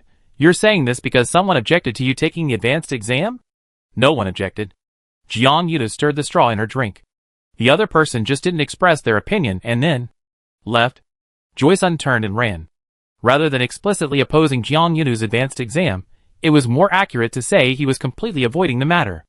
It was as if by hastily fleeing from the white-haired girl and temporarily ceasing contact, the whole thing would be as if it had never happened. He hadn't heard the devastating news, and the idea that Jiang Yuna would be leaving Xiate City for an extended period in the near future wouldn't exist. Zhou Jinxue didn't ask who had run away from the news, but based on her understanding of Jiang Yunu, she knew that whoever had specifically gone to inform her must be someone very important to her junior. She herself was probably important too, but she knew the news beforehand and didn't need to be notified. She had already come to congratulate her. It's all right. Zhou Jinxue didn't even know who the person was, but she confidently reassured Jiang Yunu. Even if they can't accept it right away, they will eventually. Jiang Yunu wasn't very confident. She asked weakly, Really? Really, Zhou Jinxue said. She was even more certain than Jiang Yunu, the person directly involved, prompting Jiang Yunu to press, Why? Zhou Jinxue looked at her, and suddenly smiled. That smile had the effect of melting ice and snow. Someone who can't accept that you're going to become better, going to reach higher levels, Senior Zhou said. From the very beginning, this person shouldn't have been on your personal notification list. Joey-san was merely escaping reality. The core reason he was avoiding it was the separation from family, not anything else. Zhou Jinshue's unexpected early congratulations to Jiang Yuna saved him the trouble of notifying her, and also earned him an extra vote of support in advance. Bonds are a double-edged sword. Without them, one feels rootless, adrift in the world, as if no one cares where one goes, disappears, or reappears. But this freedom comes with being uncared for. With bonds, however, one has roots, is remembered and cared for wherever one goes, like a kite with a string, or a ship with an anchor. But at the same time, one can no longer simply leave. Joy-sun hid from Jiang Yunu for 3 days. It was the weekend again. Jiang Yunu was eating in the south cafeteria, contemplating whether to go to the multifunctional building after dinner. It was the end of the semester, and from her observation, the competition for simulator slots wasn't as fierce as before. Sometimes, she could even snag a spot during a less popular time slot by simply accessing the reservation page on weekend evenings, allowing her to book a spot in the simulator classroom on the spot. It's been a long time since I played games. I occasionally log on for a couple of rounds during finals month. It doesn't really interfere with my studies. Jiang Yunu was thinking this when suddenly someone sat down opposite her with a tray. The person placed the tray on the table rather hastily, causing the bottom of the plate to clink against the surface, making a loud clang. Jiang Yunu sighed. Are you having a hard time? She said. Even though my meal allowance has doubled, it's still a bit of a loss to spend it on replacing the cafeteria's dishes. The person sitting opposite her sat stiffly, their tone equally stiff. The double meal allowance will only last until the end of next semester. Who knows if the school will continue to give it to you after that? Jiang Yunu looked at the person. Qiao Yisin, who had been avoiding her for several days, stiffened her neck, forcing herself not to run away as she looked back at her. You mean the school after that? Jiang Yunu said. Can you accept that? Qiao Yisin said. What else can I do? Chapter 118. Strictly speaking, the first person to find Jiang Yunu was Joyce. When Joyce first encountered Jiang Yunu, the white-haired girl resembled a stray animal peeking out from in front of the Xiate City Library, exuding an obvious sneaky air. She was very conspicuous, attracting the attention of passers-by. However, among the many people coming and going at the library entrance, only Joyce observed Jiang Yunu for a long time before finally mustering the courage to approach her and ask if she needed help. Jiang Yunu's stable resident status was given to her by Jodes. In this world, she came into contact with the crystallization of human civilization, knowledge. This door to the Temple of Knowledge was first opened for her by Joyce. I'm really angry. Joy-sun sat across the table, his neck still stiff, as if fighting an invisible enemy in the air. I'm angry that you're suddenly leaving. I'm angry that you only just informed me of this and I... Jiang Yuna couldn't help but interrupt him, defending herself. I just received the notification too. Jiang Yuna's tone was weak. Joy-san gesticulated wildly across from him. Don't interrupt me. This sentence rose a little too high, attracting the attention of those around him. A flash of regret crossed Joy-san's face. He seemed reluctant to yell at Jiang Yunu, but quickly controlled his voice again. I'm also angry that I can't do anything about it. After saying the last half of his sentence, Joy-san was like a balloon with a pinhole. He had arrived full of anger, but during his conversation with Jiang Yunu, he had silently deflated, and by the end, all the air had leaked out. I'm so angry. I want to find a way to keep you from leaving, and to prevent you from missing your chance. The red-haired boy lowered his head, his stiff neck finally softening. But I couldn't find one, so I'm even angrier. I'm angry at myself, and I'm angry that my abilities can't keep up with yours, that you're about to go to even greater heights, but I, as your brother, seem useless. I can't help you, and I'm just hiding away, angry. Joey-san's words gradually became incoherent, as if he was just saying whatever came to mind. But Jiang Yunu understood. She understood the emotions conveyed in his words. Ultimately, Joey-san also wanted her to not miss her chance, which was why he was anxious and angry when he couldn't find a solution that satisfied both sides. Jiang Yunu's silence gave Joey-san the perfect space to vent. He poured out all his thoughts from the past few days, finally deflated completely, slumping into a chair with a backrest in the cafeteria. Am I ridiculous? Joyce said wearily. I'm angry at my own incompetence, but I acted like you didn't deserve this opportunity. Jiang Yuna shook her head. I'm just more worried about you, she said. Are you worried that I act like an idiot, suddenly jumping out from somewhere and yelling at you that you can't leave, that you have to stay in Charlotte with your family? Joyce said. I'm worried that the fiery attic phantom won't talk to me anymore, online or offline, Jiang Yuna said. Joyce gave a look that suggested she hadn't eaten dinner and was actually choked by the air. I'm sorry. Jiang Yunu stopped her dry humor at the right moment, lowering her head in front of the red-haired boy. I shouldn't have interrupted you just now, and I didn't suspect you would stop me from doing what I was doing. Joyce's head was even lower than hers. Why are you apologizing to me? I was angry with myself, and as a result I've been deliberately avoiding you these past few days. Joyce also apologized. I'm sorry. What else can I do? The words Joyce uttered when he first sat down were a compromise, and also the best expression of his current feelings. He couldn't suddenly soar to new heights and keep up with Jiang Yunu's pace to complete an unprecedented academic advancement, nor could he disregard everything, even leaving his mother in Xiate City to chase after Jiang Yunu. Joy-san had to complete his studies, not waste the subsidies from Inge Junior Ability School, and walk a path at his own pace. Joy-san hid for 3 days, spending 3 days accepting the facts. He sat down in front of Jiang Yunu again, trying to talk things out with her, and after speaking, he sighed again. I should have known, the red-haired boy said. Jiang Yunu asked, what? The matter of skipping a grade for the exam came so suddenly that Jiang Yunu herself had only recently received the news. After Joy-san finally calmed down, she mentioned to him that she had only learned of it on the night of her return to school. Could Joy-san have suddenly awakened some kind of precognitive ability? If I had that kind of power, I would have already made my whole family rich by doing divination for others, Joy-san said realistically. That's true. The red-haired boy looked at Jiang Yunu, his thoughts drifting back to the day before they even enrolled in Angle, when they were still in the hospital for their physical examinations. Do you remember? Joyce said, that day we went for our physical exams, and everyone assumed that as my sister, you wouldn't be able to apply for school until at least next year. You must not even be 11 yet. Jiang Yunu certainly remembered that day. A little blondie also popped into her mind. Shui Zhanqing had met them that day too. She was distracted for a second, thinking the young Master Shui probably already knew she was going to skip a grade in the entrance exam, and that was what he had reminded her of that day.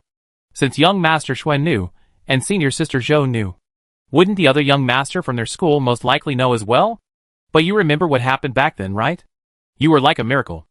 Joey-san was still reminiscing about that day, describing Jiang Yunu as a miracle. The medical examination revealed you were exactly 11 years old, just in time for this round of primary school applications. We just happened to be at the hospital that day, so you could then take the ability classification test, and the test slots just happened to be included as a resident benefit provided by the Administration Bureau when registering your household registration. Everything was full of just right. It was as if someone couldn't bear to see Jiang Yuna have to dawdle for another year before entering primary school, so they accelerated her life, clearing away all obstacles in her path. Jiang Yunu had already unexpectedly accelerated her enrollment back then, and now, under some mysterious arrangement, she could suddenly accelerate her school advancement. You don't need the ability to predict the future, the redhead said. Anyone who knows you long enough will notice this. You always achieve results with unexpected efficiency. Jiang Yunu felt this label was suddenly a bit too big for her. She wasn't sure if she could carry it in the future. Maybe this is the last time? Jiang Yunu tried to tear off the persona that Qiao Yisan had given her. But Qiao Yisan slammed the label down, saying firmly, "No, you definitely do it again." Qiao Yisan composed himself, let go of his mental burden, and regained the confidence that he would support whatever Jiang Yunu did, and that she would do it well. Next on Jiang Yunu's list of people to notify was the local young master, Xiesher, who most likely already knew about the skip grade exam. Xiesher had been very well behaved these days, appearing as a diligent student preparing for final exams. He hadn't deliberately tried to get close to Jiang Yunu, nor had he, like Zhou Jinshui, proactively come to her door to congratulate her on her skip grade exam. Xiesher's silence left Jiang Yunu somewhat puzzled, a suspicion that intensified when Shui Zhanqing sent her a cross-planetary message asking, "It seems that news is good?" After replying to Shui Zhanqing, Jiang Yunu pondered to herself, had young Master Xia's intelligence system malfunctioned this time? That shouldn't be the case. But Xiesher hadn't proactively contacted Jiang Yunu. Given Jiang Yunu's relationship with Xiesher, frankly, it seemed odd that she would actively seek him out and bring up her plans to take the advanced exam. Because upon closer reflection, Jiang Yunu realized that she and Xiesher weren't actually that close. She was friends with Xiesher, but among her male friends, her closest confidant was Qiao Yisan, like family. Among her female friends, Jiang Yunu's closest confidant was Zhou Jinshui, someone she could share her achievements and celebrate her successes with without reservation. As for Xiesher, from the very beginning, young Master Xia appeared as a confident man who disliked Jiang Yunu, and whose limelight and ranking had been stolen by her. Jiang Yunu put him on the notification list because she felt that given Xiesher's personality, the fact that he hadn't been informed in advance that his friend might be leaving after the next semester would definitely make him throw a tantrum.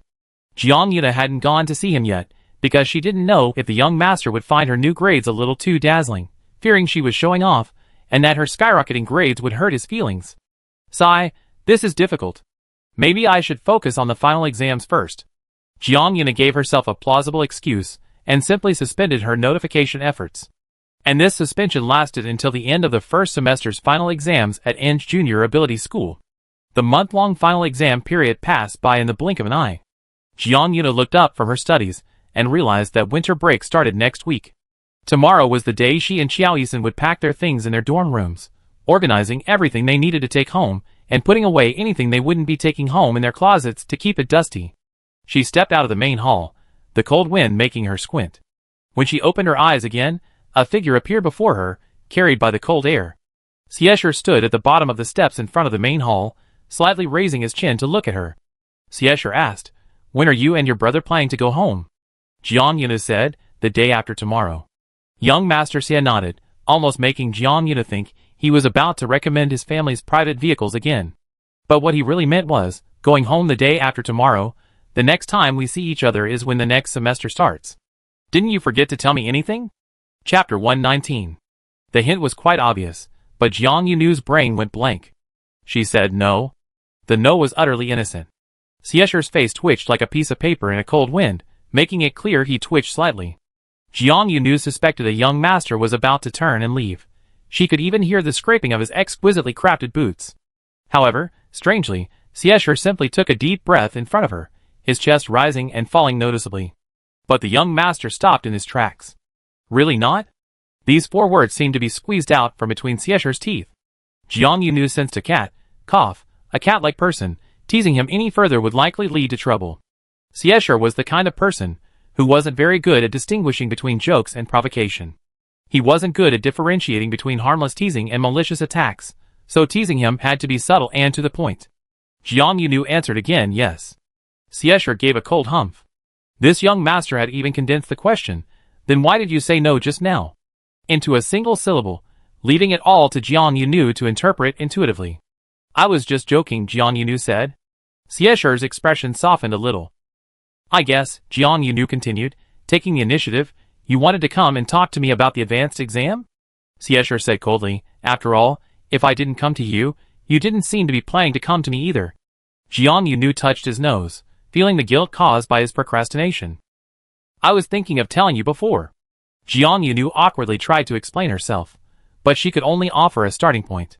She knew perfectly well that the subsequent reasons, such as our relationship isn't close enough to be able to talk about anything, or I'm afraid you think I'm showing off, would instantly ignite Xiesher's awkward pride. But you didn't say it, Xiesher retorted coldly. What's the use of thinking about it before? 1,000 words and 1,000 thoughts were condensed into a dry, single sentence by Jiang Yunu. It's hard to say. Young Master Xie sneered again. Is it only hard to say to me, or is it hard to say to everyone else? Given Xiesher's network of connections within the school, he probably already knew that Zhou Jinshui, Qiao Yisin, and perhaps some other people who were closest to Jiang Yunu, all knew about Jiang Yunu's plan to skip a grade in the exam. So he had been waiting. After all, Xiesher considered himself friends with Jiang Yunu. Was it possible that he wasn't on her notification list? Absolutely not. Then he waited until the end of the final exam month. He felt that if he waited any longer, some heartless person might just run home tomorrow because of a day off. The personal notification he was waiting for was like the title of youngest member of the school team he had once longed for. Something he thought was close enough to reach out and touch. But in reality, it was a complete illusion, something that would only splatter soap on his face if he tried to reach out. So Xiesher hurried to the entrance of the teaching building where Jiang Yunu had her last exam and waited for her. The heartless Jiang Yunu lowered her head slightly in front of him. To be honest, even with her head tilted back, she wasn't as tall as him. He wondered if she would grow any taller by next year's entrance exam. Xiesher was a little distracted, lost in thought, when Jiang Yunu said, seemingly embarrassed, "It's just that I can't tell you." Xiesher, Jiang Yunu really couldn't figure out what the young master in front of her had been thinking in those few short seconds.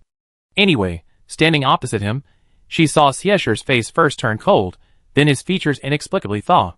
He seemed a little confused and suspicious as he looked at Jiang Yunu. Finally his brows and eyes slowly relaxed. Jiang Yunu? Jiang Yunu definitely didn't understand. Xiesher's tone softened, and he asked in a low voice, as if confirming, "It's just that I can't tell you." Jiang Yunu was puzzled, but nodded sincerely. "Just you." She had never had another friend who made her feel difficult. She had originally thought that Xiesher might press her about why only him, and that the young master would be very concerned about some unfair treatment he had received. Xiesher didn't say anything at all. He didn't even ask why, and for some reason, his mood improved. He unilaterally skipped the topic and changed the subject to Jiang Yunu, saying, "Congratulations on the advanced exam. Being selected by the Spirit Deer Ability User Association and getting an officially guaranteed recommendation makes me think that losing to you in the school competition wasn't so bad." These were words Xiesher had probably been holding back for many days. He had been waiting for Jiang Yunu to come to him, and he had been waiting for the opportunity to say them. The higher and farther Jiang Yunu went, the less important the blow to his pride from losing to her in the school competition seemed.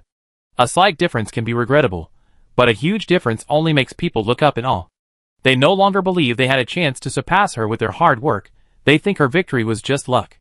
Jiang Yunu felt she had underestimated Xiesher's magnanimity, or perhaps she had broadened Xiesher's horizons with her own strength. Regardless, she was very happy that she could reconcile with Xiesher over this past grievance. Her eyes crinkled into a smile as she said to Xiesher, "That's wonderful. I'm especially happy that you congratulated me." Xiesher, for some reason, fell silent again, staring at Jiang Yunu for a long time. Then young Master Xie asked, "Are you and your brother going home in my car the day after tomorrow?" He added, "It's not exactly on the way, but I can specifically go to the transfer station on the way to Xiate City and give you a ride." Jiang Yunu felt that their friendship had been elevated after the initial misunderstanding disappeared, and she was very touched, but decisively refused, saying, "No need to trouble yourself. Auntie will pick me and Joey-san up." Xiesher's offer to give them a ride was rejected again, but for some reason, he seemed to be in a good mood. He didn't get angry at being rejected again, but simply nodded very dignifiedly. "That's true. It's almost winter break. It's more appropriate for the family to go back together." Jiang Yunu, MHM. To be honest, Jiang Yunu wasn't very comfortable chatting with Xiesher, and the scene of the two of them talking about their families felt particularly awkward. Fortunately, this casual conversation didn't last long. Xiesher had other things to do, so he lingered around Jiang Yunu's place for a bit. The two finally got to the point about the skipping a grade exam, and Xiesher left again, carrying a strangely good mood. During Jiang Yunu's following winter break, many things happened. First, on the last day before the break, she went to Engel's administrative building again. In Reese Daniels' office, she signed various documents that required her handwriting, affixed the school's electronic seal in the presence of the teachers, and then sent a letter to the 7th District's Education Management Center. This meant Jiang Yunu had officially accepted the opportunity to take the exam ahead of her grade level, and she would be officially transferred to the graduating class at the start of the next semester to directly begin preparing for the high school entrance exam. The document signing procedure was quite formal, and was originally supposed to take place in the Student Affairs office. However, Lucilla went to the Student Affairs office and slammed her fist on the table, believing that the procedure should be handled in a more comfortable and relaxed environment for students. So it was moved to Reese Daniels' office. My office has never been so crowded. After all the signed documents were submitted to the Education Management Center, Teacher Lei pulled Jiang Yunu into the beverage cubicle, pouring her a drink while whispering to her. "Teacher, are you a little socially awkward?" Jiang Yunu felt like she had accidentally discovered a little secret about Reese Daniel. Because when the office was filled with teachers and administrative staff of all ranks, Reese Daniel's face had noticeably stiffened and turned green as the density of people increased. Teacher Lei denied it, glaring at Jiang Yunu, but added an extra marshmallow to her hot cocoa. "How could I be socially anxious? How can someone with social anxiety be a teacher, or sit in a meeting with teachers from other schools?" Jiang Yunu, holding her extra-sized drink, testified, "But just now, when the office was almost full, there were still people coming this way in the hallway outside." "I think you were about to suffocate, teacher," Reese Daniel said. "It's all your teacher Lou's fault. She turned this place into an auditorium for a sudden faculty meeting." Teacher Lei insisted that he was just not used to so many people suddenly, especially in his personal office, which he considered a relatively private territory. After signing and sending the documents, the skip grade exam and promotion were a done deal. Jiang Yunu was also taken to meet her teachers for the next semester. All unfamiliar faces. They were all teachers specializing in graduating classes, skilled at guiding students towards higher education. Lei's eyes are already filled with jealousy. The female teacher in charge of Earth Elemental Ability Instruction smiled, and hooked her arm around Jiang Yunu's shoulder, pulling her future golden prospect closer to her. This lady, with her Mother Earth aura, glanced at Lucais and said with a cheerful laugh. Lucais is openly expressing her jealousy through her expressions and body language."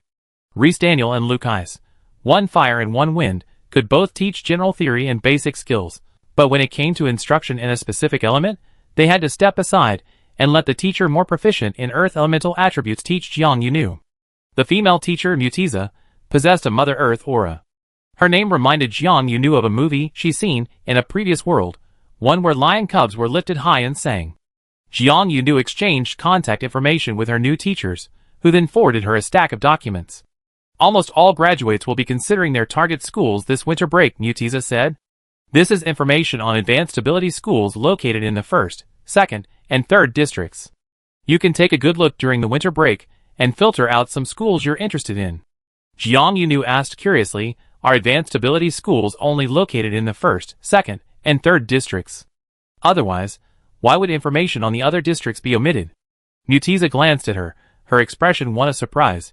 The Earth Elemental instructor said, "You're also planning to consider advanced ability schools outside the 3rd district?" Chapter 120.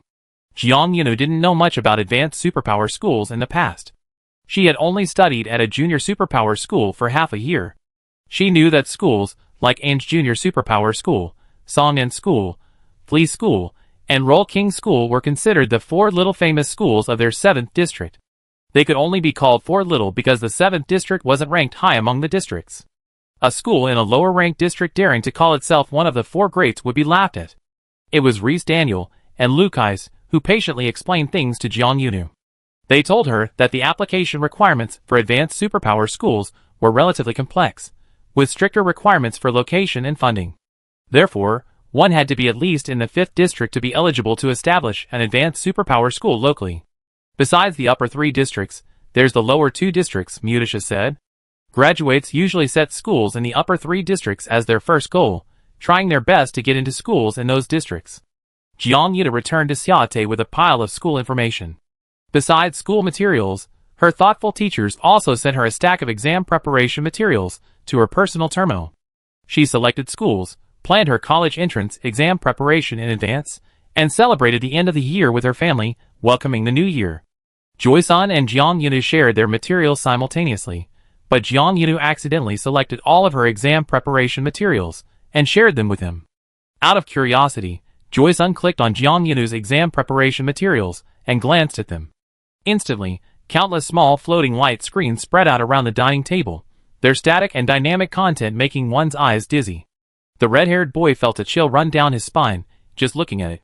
He cried out in a low voice, "I was wrong. Wrong. This isn't something I should be spying on right now." Aunt Daisy's voice came down the stairs. "What were you spying on?" Aunt Daisy was wary of the word spying, her tone a little stern. "Nothing." Jiang Yunu looked up at the stairs, replying for Zhou Yixin. He accidentally looked at materials he needs sooner or later. Aunt Daisy became even more wary. "What? Needs it in the next few years?" Zhou Yixin yelled, "Exam materials. All the material Xiao Jiang needs for his high school entrance exams. So many materials." Aunt Daisy realized there weren't any youth education issues to address here. She relaxed, instead thinking Zhou Yixin's overwhelmed reaction to the amount of studying was rather pathetic. Since it's study material, he needed sooner or later. "You and Xiaonu take a look together." Aunt Daisy's instruction floated down from upstairs. Joyce managed to stare at the screens for 10 minutes, feeling a weight of knowledge far beyond what a first-year student should bear. He quickly conceded, "I can't, it's too hard. I stay and help Jiang look at her school information." Jiang Yunu operated her personal terminal, replacing the dense review materials with school information. As she and Joyce huddled together looking at the schools, the scene felt familiar.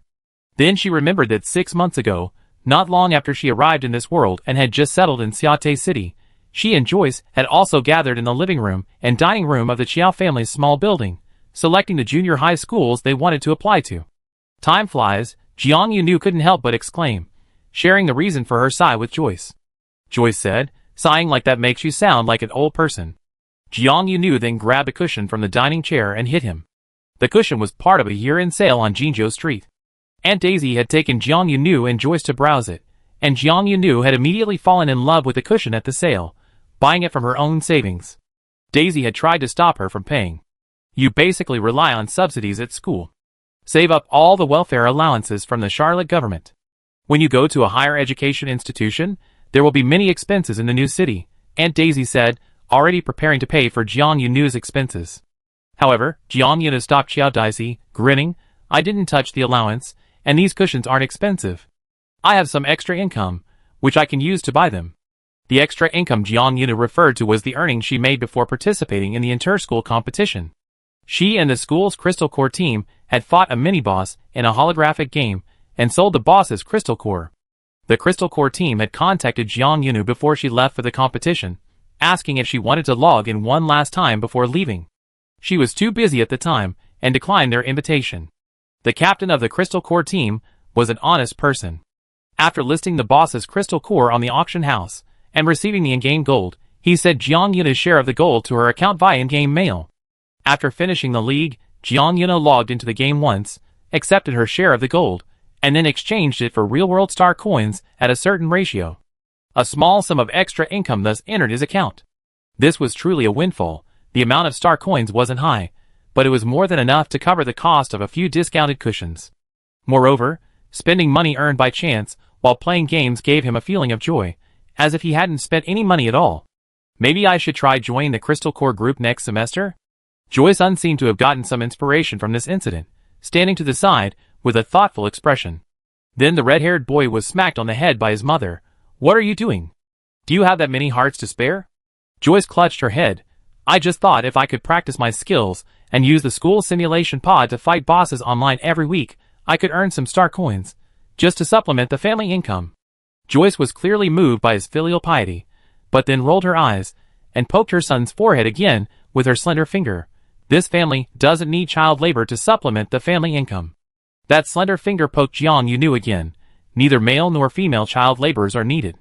However, Jiang Yunu was quick. She had already swiftly raised her wrist to signal the robot salesperson to scan her code, and in the blink of an eye, the star coins were paid. After beating Joyce with the cushion she had bought herself, Jiang Yunu sat back down in her dining chair, flipping through the equally massive amount of information on advanced superpower schools in front of her. 6 months ago, she knew nothing about the basic superpower schools here. If she randomly mentioned a school name, she could only stare at people with her clear, foolish eyes. 6 months later, Jiang Luoba's knowledge of elementary school had doubled, but then bang, a stack of materials from an advanced superpower school was thrown in front of her, leaving her completely clueless about this new field. Joy-sun, who had been knocked aside by the cushion, only moved back after confirming that Jiang Yunu wasn't going to continue hitting him. "Do you have a target in mind?" Joy-sun asked. "I don't even know which advanced schools are in the upper 3 districts," Jiang Yunu replied. This conversation seemed familiar, as if it had happened when the two of them were choosing junior schools together. Jiang Yuna continued flipping through the information, when suddenly, a school name jumped into her mind. Duma. Jiang Yuna muttered subconsciously. Joy-sun, who was close to her, immediately asked, "What?" Jiang Yunu had just suddenly remembered that she did recall an advanced superpower school, and had read its name aloud. Hearing Joy-sun's question, she said, "Of all the schools in the upper 3 districts, the only one I remember is Duma Advanced Superpower School. It's a school located in a higher star sector, right?" It had been too long since Jiang Yunu had last searched for information about Duma's school. Her memory was a bit hazy, but she remembered it as a good school. But she wasn't sure if it belonged to the upper 3 district schools, so she added uncertainly. Joy-sun was speechless at Jiang Yunu's naive question. "Jiang Yunu? Why the silence? What's so strange about that question?" Jiang Yunu looked at Joy-sun with a puzzled expression, while Joy-sun looked at her like she was an alien. "If you asked me about other schools, I probably wouldn't be able to answer," the red-haired boy said with a troubled expression. "Don't say that outside. People will think you sprang from a rock and never received a normal education in the past day." Jiang Yunu, Why is he suddenly questioning her past education? Besides, Joy-sun knows perfectly well how clueless she was in the past. If Duma doesn't count as a school in District 3, then probably no school in the entire galaxy dares to claim that. Joy-sun shook his head as he spoke, his tone one of awe. "Duma Academy, it's a top-tier superpowered school located directly in District 1. If Jiang Yunu had no concept of how grand Duma Advanced Superpowered School was before, Joy-sun's words immediately made it clear. Being able to build a top-tier school in District 1 is itself a testament to its immense power. The students who graduate from Duma Advanced Ability School are terrifying, Joy-sun said, his tone even more awe-inspiring. "I heard that all its students are guaranteed job placement after graduation. Not a single graduate needs to worry about where they end up. Even the third-year internship training with the Ability User Association is handled by Duma Academy. Its students are either directly selected by Snow Wolf or go straight to Golden Horse with recommendation letters. Being able to smoothly enter Snow Wolf or Golden Horse indicates that the students of this school are not only exceptionally talented, but also generally from wealthy and influential families. You wouldn't be thinking of applying to Duma, would you?" Joy-sun gazed at the splendor of Duma Advanced Ability School, then suddenly realized the crucial point. He looked at Jiang Yunu warily. "Its entry requirements are very high." Jiang Yunu hadn't considered applying to Duma Academy yet. She hadn't thought about it as much as Joy-sun. However, hearing Joy-sun's words, she felt a slight rebellious reaction. "That shouldn't be the case," the white-haired girl said. "Shouldn't you support me no matter what school I apply to, and believe I definitely get in? Why is this brotherly trust facing a crisis of trust today? It's different." Joy-sun frowned, pondering for a long time before finally managing to utter these 3 words. He sighed. "Duma Academy is very good, and I respect it and its students, but I don't think it's suitable for you." Jiang Yunu said, "It's different from Engel, which seems very traditional but also very protective of its own and values camaraderie." Joy-sun raised his hand and gestured in the air, making an unintelligible gesture, then reluctantly lowered it. "Duma Academy is probably because it's located in the 1st region, and over 70% of its students are from the 1st and 2nd regions. So while it's very elitist, it's slightly lacking in human touch." Joy-sun had only heard the lack of human touch comment from Engel's upperclassmen.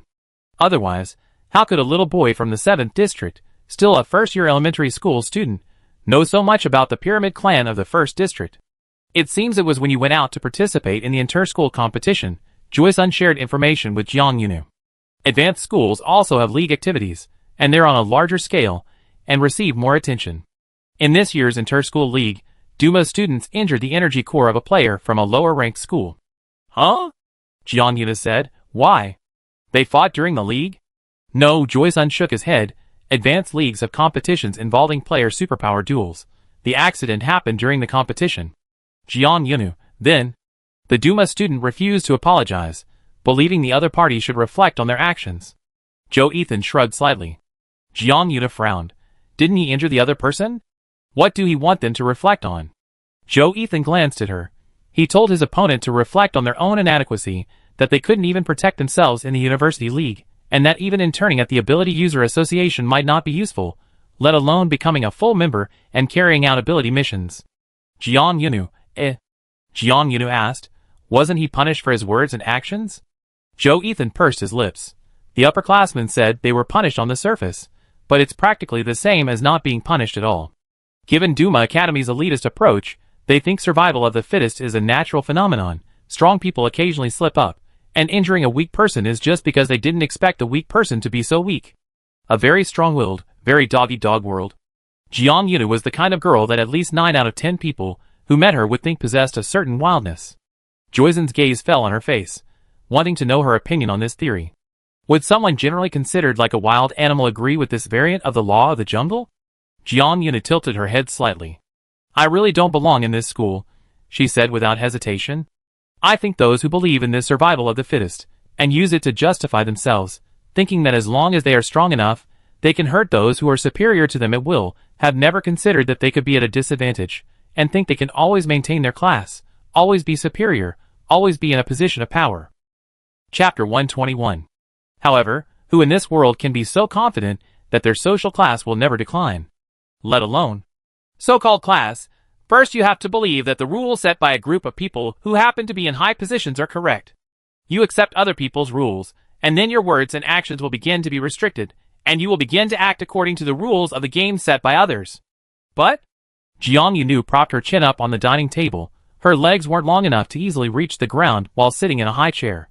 She only lightly touched the floor with her toes, saying lightly, "Why are the rules necessarily correct?"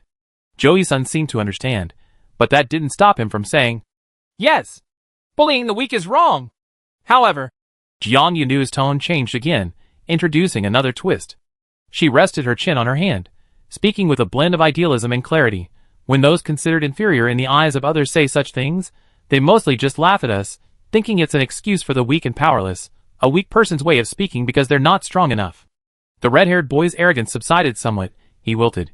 Yes, just like how we were born in the 7th district, and Charlotte City is only in District 19 according to the Alliance's district numbering system. We might not even be considered human in other people's eyes, having no right to equal dialogue. Jiang Yunu thought, actually, I wasn't even born in District 19. She didn't even know where the small, barren planet she landed on was when she first came to this world. Perhaps that desolate asteroid was indeed located in the outside world beyond the Alliance's numbering system. But this didn't stop Jiang Yunu's attitude from being more proactive than Joyzen's. It's okay, she said. Just become stronger than them. The words came out of Jiang Yunu's mouth lightly, like discussing whether to have cheese stew or hot pot for dinner. But Joyson believed it wholeheartedly. His brotherly trust kicked in again, and he firmly stated, if it's you, you can definitely do it. The red-haired boy firmly believed that Jiang Yunu, who came from their family, from the rundown street, from Charlotte City and the 19th district, from the 7th district and Eng's elementary ability school, from here, would continue to rise until she became stronger than everyone she didn't approve of. She would first stand in the position of the strong, and then make everyone listen to her. Jada stood on the stairs for a while. She hadn't moved for half a day. Actually, she had finished her tidying upstairs long ago, and should have gone downstairs 20 minutes ago to ask the 2 children what they planned to eat for lunch, and then brought the 2 little helpers into the kitchen to help her. But as she reached the landing and turned the corner, she overheard a conversation coming from the dining room on the 1st floor. Aunt Daisy was listening to a little girl's boastful words. Like Joyce, she was curious about how Jiang Yunu would view the class system of the upper district. Jiang Yunu's answer was very Jiang Yunu, which brought a smile to her face. Knock knock. Joyce tapped on the stair railing to indicate she was coming downstairs, trying to get the 2 children's attention. Aunt Daisy? Jiang Yunu looked up from the spread-out display screen first. Mom. Joyce called out as well. Aunt Daisy said, go to the kitchen to prepare the ingredients. We make Yuda's favorite stew for lunch today. Yay! Jiang Yunu quickly stood up from her dining chair, her slightly dangling foot landing firmly on the ground. Someone who might transcend class boundaries in the future, or even more than one class barrier, was currently still helping her housekeeper wash and chop vegetables. Joyzen's intelligence led to Duma Advanced Ability Academy, directly removing Jiang Yunu from their application list. She received a call from Mutisha midway through her vacation. This teacher, with a Mother Earth-like aura, had a warm, deep voice, not weak, but possessing a powerful, energetic quality. "Aren't you considering applying to Duma Academy?" Mutisha said. "I thought a girl like you, who definitely loves challenges and strives for the highest levels of expertise, would like a place like Duma, known as a cradle of elites." Jiang Yunu said, "A cradle of elites is great, but I feel like we're just not compatible." She didn't know if the concept of incompatible still existed in this day and age, but Jiang Yunu used it anyway. Teacher Mutisha clearly understood. She laughed on the other end of the phone in a mezzo-soprano voice. Okay, Ms. Mutisha said, sounding not too disappointed. "Looks like I lost my bet with Ray." Jiang Yunu said, "Your teacher Ray bet me that among several top-tier schools, you definitely wouldn't like Duma College. It's a prestigious school that will eventually be excluded from your list." Jiang Yunu hadn't expected the teachers to use her as a bet, and that Ray Daniels had surprisingly hit the nail on the head regarding her preference. "Ray really understands you better," Mutisha sighed on the phone. Jiang Yunu got along very well with this new teacher. She slipped up in front of the teacher who would be guiding her through graduation, inadvertently revealing her thoughts. "Teacher Ray understands me like a mother." There was a silence of no more than 5 seconds on the other end of the communication, followed by Mutisha's earth-shattering laughter. The Earth Elemental instructor laughed and assured the little girl, "I will definitely pass this on to your teacher Lei, I promise. I will make sure he knows he's like a mother to you." Jiang Yunu, thick-skinned as ever, realized she had accidentally slipped up and immediately decided to let it go without any internal conflict. "Then please be sure to add the details. He's like my second mother." The white-haired little girl said seriously, "My first mother is Aunt Daisy, who is currently taking care of me." Mutisha knew Jiang Yunu's family background. She had received 2 copies of the information when she took over the student, one for Reese Daniel and one for Luke Heiss.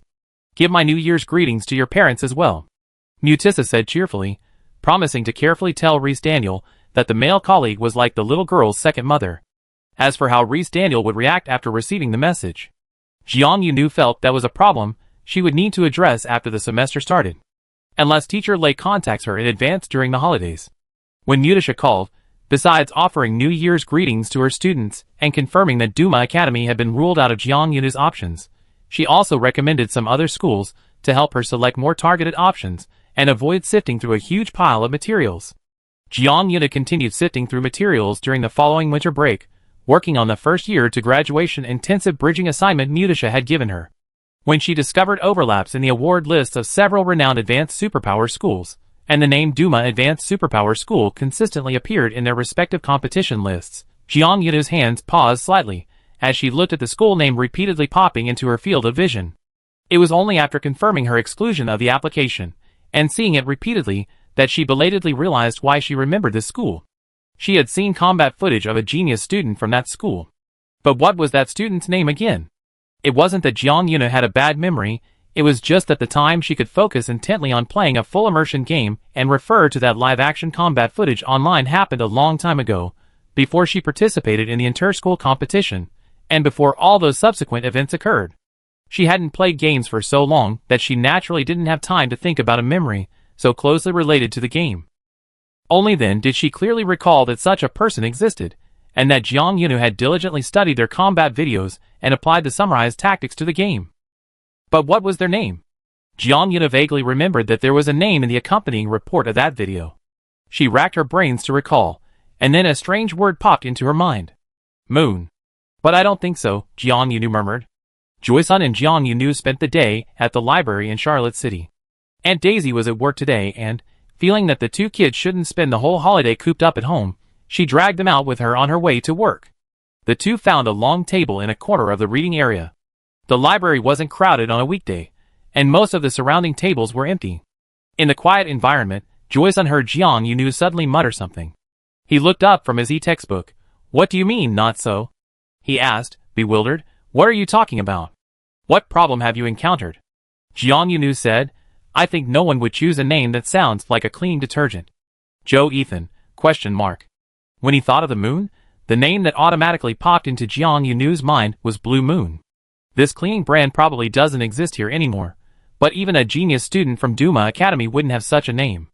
Moon should be the imagery conveyed by the name, not simply the name Moon. "What are you troubled by?" Joe Ethan asked, moving closer to Jiang Yunu from his library chair. Jiang Yunu's sudden unusual behavior piqued his curiosity. Just as Joe Ethan ingratiated himself next to Jiang Yunu, a sudden inspiration struck. Jiang Yunu typed a few characters on the screen of his personal terminal. Search target. Shen Jing. The library's public network was incredibly fast. The search results popped up in the blink of an eye.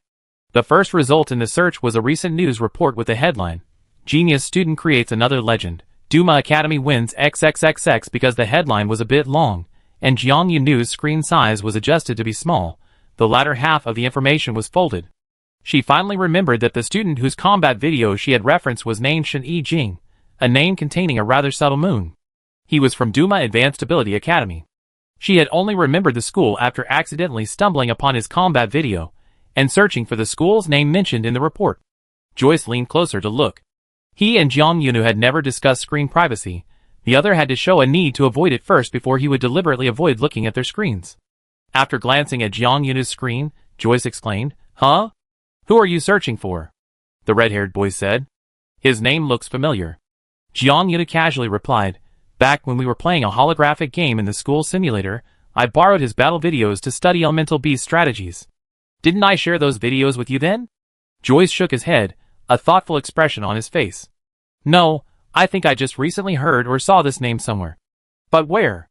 The red-haired boy muttered softly, just like Jiang Yunu had done not long ago, racking his brains for memories. Then, after a moment, Joyce looked at the search results and let out a knowing "oh." "I remembered when I saw Duma Academy next to the entry." Jo-sun pointed at Jiang Yunu's screen and said, "Isn't that the captain of the Duma Academy team?" Jiang Yunu uttered a single syllable, tilting her head to look at Jo-sun, gesturing for him to continue. The red-haired boy patted his younger sister's shoulder lightly. "Didn't we say last time that a player from Duma Academy injured someone in this year's league?" "Jiang Yunu? It was him?" "No." Jo-sun shook his head. "It was a player from Duma Academy, but this person." The red-haired boy gestured again, pointing with his chin to the name Shen Jing on the screen. "This is the captain of the Duma Academy team. He's supposedly only a freshman this year. Because he became the team captain right after entering the school, the upperclassmen specifically mentioned him in their gossip. To join the school team and become its captain upon entering a meritocratic school like Duma, it's clear that Shen Jing not only possesses exceptional skills, but also leadership abilities. He also needs a family background," Joey added, adding details gossiped about by upperclassmen. "In a school like Duma, there are plenty of students with both family connections and talent. Without either family background or personal ability, a first-year student can't possibly command respect." Jiang Yunu trusted Joey's intelligent sources. She knew he wasn't like Shou Jinxue, Shui Zhanxing, or Xiesher, who had their own intelligence networks built on family connections. However, since enrolling at Engel, Joey had become increasingly outgoing. He naturally approached others with goodwill, and easily won people's hearts with his sincerity. Hubana and other upperclassmen were willing to hang out with him, and share a lot of upperclassmen gossip with him. Unofficial news networks are also important, containing many unofficial tidbits that wouldn't be relayed through official channels. He's the captain, so does he condone his team members doing that kind of thing? Jiang Yu pressed. Senior Bambi said he seemed to disapprove, but another senior said maybe his disapproval was just for show, since the student was still punished on the surface. Joey-san pursed his lips as he mentioned the incident of the Duma Academy team students crossing the line and injuring someone. Isn't there a saying, one plays the bad cop, the other the good cop? Maybe this genius captain of Duma's disapproval is just for show, to prevent their school's team from appearing too arrogant and domineering. This speculation wasn't without merit. Neither Joyce nor Jiang Yunu were eyewitnesses to the incident. They weren't present, and therefore hadn't personally seen or heard Shen Jing's statement, making it impossible to determine whether it was genuine or merely a crisis management effort on behalf of the school team. All right. Jiang Yunu paused for a moment, staring at the overwhelming praise on the search page, her gaze sweeping over the text lauding this genius student, calling him a rising star of the league and the light of young superhumans. The white-haired girl shrugged slightly. So the genius I used as a tactical reference is another young master whose family background and titles could cause a minor earthquake. Jiang Yunu suspected she might be cursed with being surrounded by young masters. These young masters, with their inherent titles, appeared far too frequently on her path to academic advancement. Joyce, standing nearby, keenly inquired, "What do you mean? Besides Xiesher, which other young masters have you been in contact with recently?" Jiang Yunu then remembered that she hadn't told Joyce about seeing Shui Zhanxing during the inter-school competition. The white-haired girl mentioned her reunion with the blonde young master during the competition, which caused the red-haired boy to jump up, his knees slamming directly under the library table. I knew that blonde guy was up to something. He probably wasn't up to any good when he struck up a conversation at the hospital. Ouch, ouch, ouch. The library was a quiet place where manners were expected, and Joyce clutched his knee, letting out a soft groan. Jiang Yunu, looking helpless, ran to a vending machine and bought an iced drink. She returned and gave the chilling can to Joyce, telling him to press it against his bruised knee. Duma Academy wasn't on Jiang Yunu's application list. Shen Yijing was a young master whose character and temperament were still unknown, but Jiang Yunu recalled the combat videos she had watched. She remembered his agile movements through the metal feathers. He looked like a moving bullseye that could never be shot down. Strangely, Jiang Yunu gently clenched her hand, making a fist and then releasing it. A thought suddenly flashed through her mind. What would it feel like to hit that bullseye? This thought seemed both aggressive and absurd. But Jiang Yunu did think that, and she felt her heart inexplicably quicken. Chapter 122. After spending most of the winter break, Jiang Yunu finally narrowed down her choices of schools to apply to. There were 3 in total. The first was Dia Academy, located in the 1st District, renowned for its mastery of earth and fire elements. It was a long-established school in the prime location of the 1st District, far surpassing others in specialized elemental instruction. In terms of earth and fire elements alone, DU Academy could rival Duma Academy in the arena. The second school Jiang Yunu considered was Golden Uriel Academy, located in the 2nd District. This school was more comprehensive, with a relaxed and inclusive atmosphere. The school loved trying new things, sounding like a supercharged version of Flea, but with more strength and vitality than the little flea that could only hop around in the 7th District. Jiang Yunu was drawn to the school mainly because its introduction included a rumor from the martial arts world. It was said that Golden Uriel Academy originally didn't have the golden prefix. It was simply called Uriel Academy, taken from the name of a fiery angel in a mythological system, wild and free, and the original name sounded much more sophisticated. But this wild and free-spirited school attracted wild and free-spirited students. It also had a very free-thinking and daring principal who allowed students to try anything. Every year, over 80% of the school's funds were either invested in fantastical projects that students impulsively proposed, or used to bail out the messes created by these projects.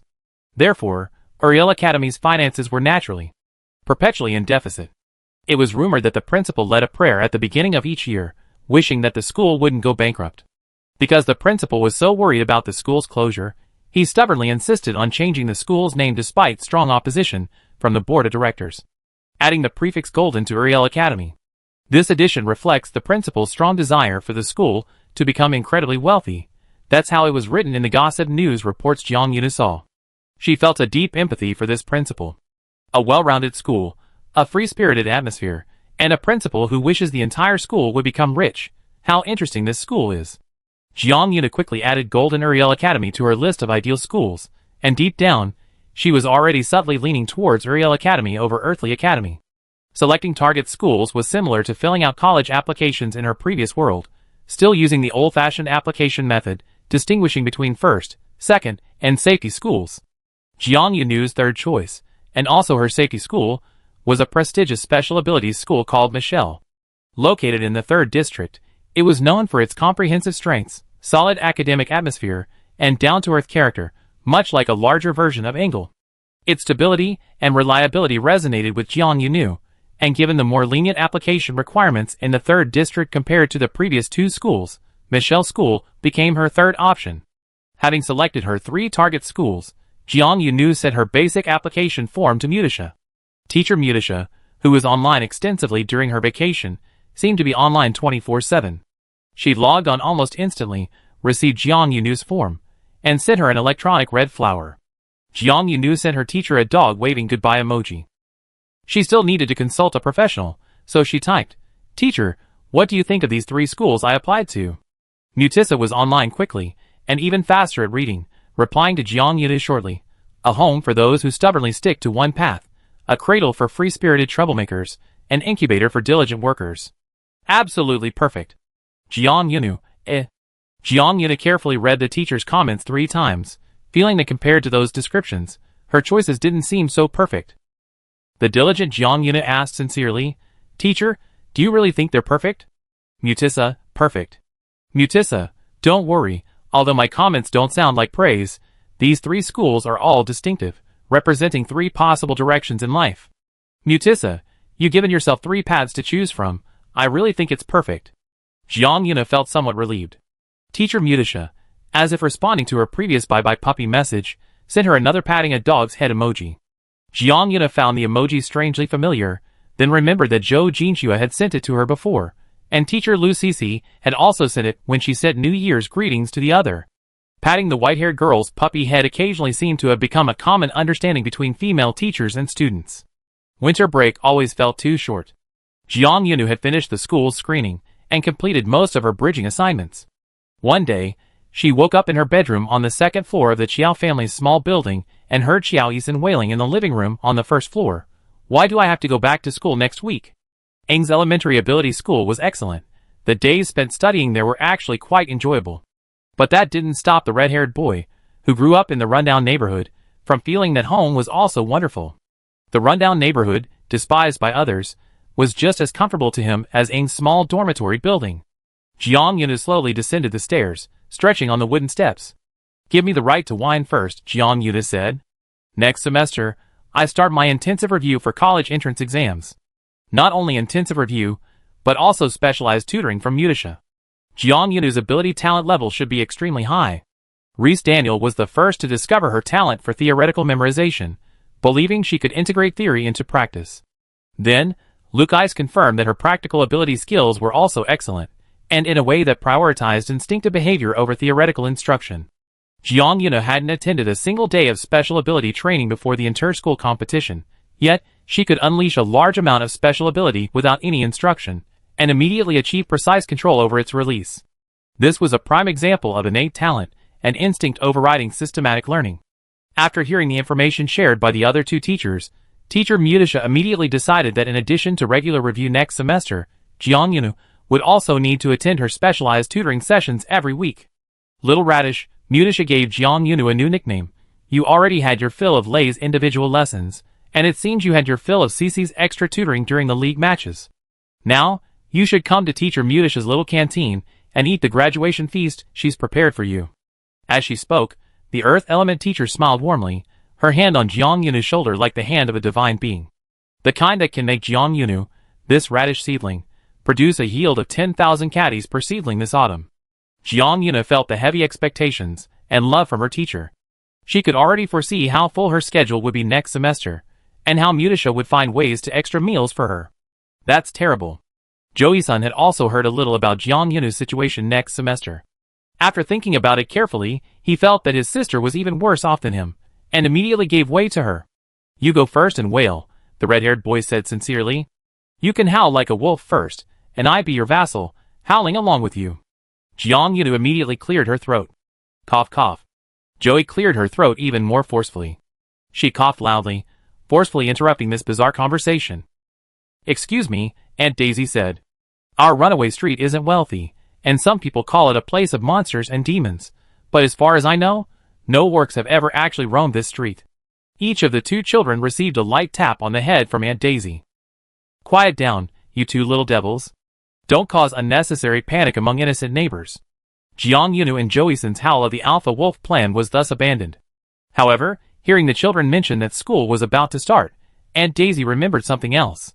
Little new, Aunt Daisy asked the white-haired girl, does your house need tidying up? It's been almost a month since you came back from vacation, and you haven't even been there yet, have you? Ever since the league ended and Jiang Yuna stayed on the 2nd floor of the Qiao family's small building during her vacation back in Xiata, both she and the Qiao family seemed to have naturally assumed that she would stay there when she came back. Qiao Daisy even specially changed the bedding in that small room to a more elegant and refreshing set, so that Jiang Yuna could move in smoothly after returning from winter vacation. Jiang Yunu had spent the entire winter break living on the 2nd floor of the Qiao family's house. She seemed to have completely forgotten about her simply furnished little apartment across the street, and neither had Qiao Yisan and Qiao Daisy. Everyone subconsciously assumed it was normal for Jiang Yunu to live there, to the point that unless specifically mentioned, they almost forgot about her home across the street. Jiang Yunu was caught off guard by the mention of her apartment. She had a premonition that this time, she wouldn't be able to make up excuses for Aunt Daisy. Xiao Daisy ruffled her hair. What? Still don't want Auntie and Xiao Yisan to help you tidy up your apartment. Xiao Yisun finally remembered this too. He was getting increasingly casual with Jiang Yunu, nudging his sister's shoulder with his elbow. Is there some big secret hidden in your house? The red-haired boy whispered. If it's hard to tell Mom, you can tell me quietly on your personal terminal first, and I cover for you. Jiang Yunu, Thank you, dear brother, your heart is truly kind, but you're trying to collude with me in front of Aunt Daisy. Joe Daisy was almost amused by Joe Ethan. Hello, son? Your mother's ears aren't deaf, and her eyesight is still very good. Joe Ethan pretended that he wasn't the one who whispered in front of her. Jiang Yuna thought it over and decided that keeping the situation of the building across the street from the Chiao family wasn't a big deal. Besides, they were now truly family and friends.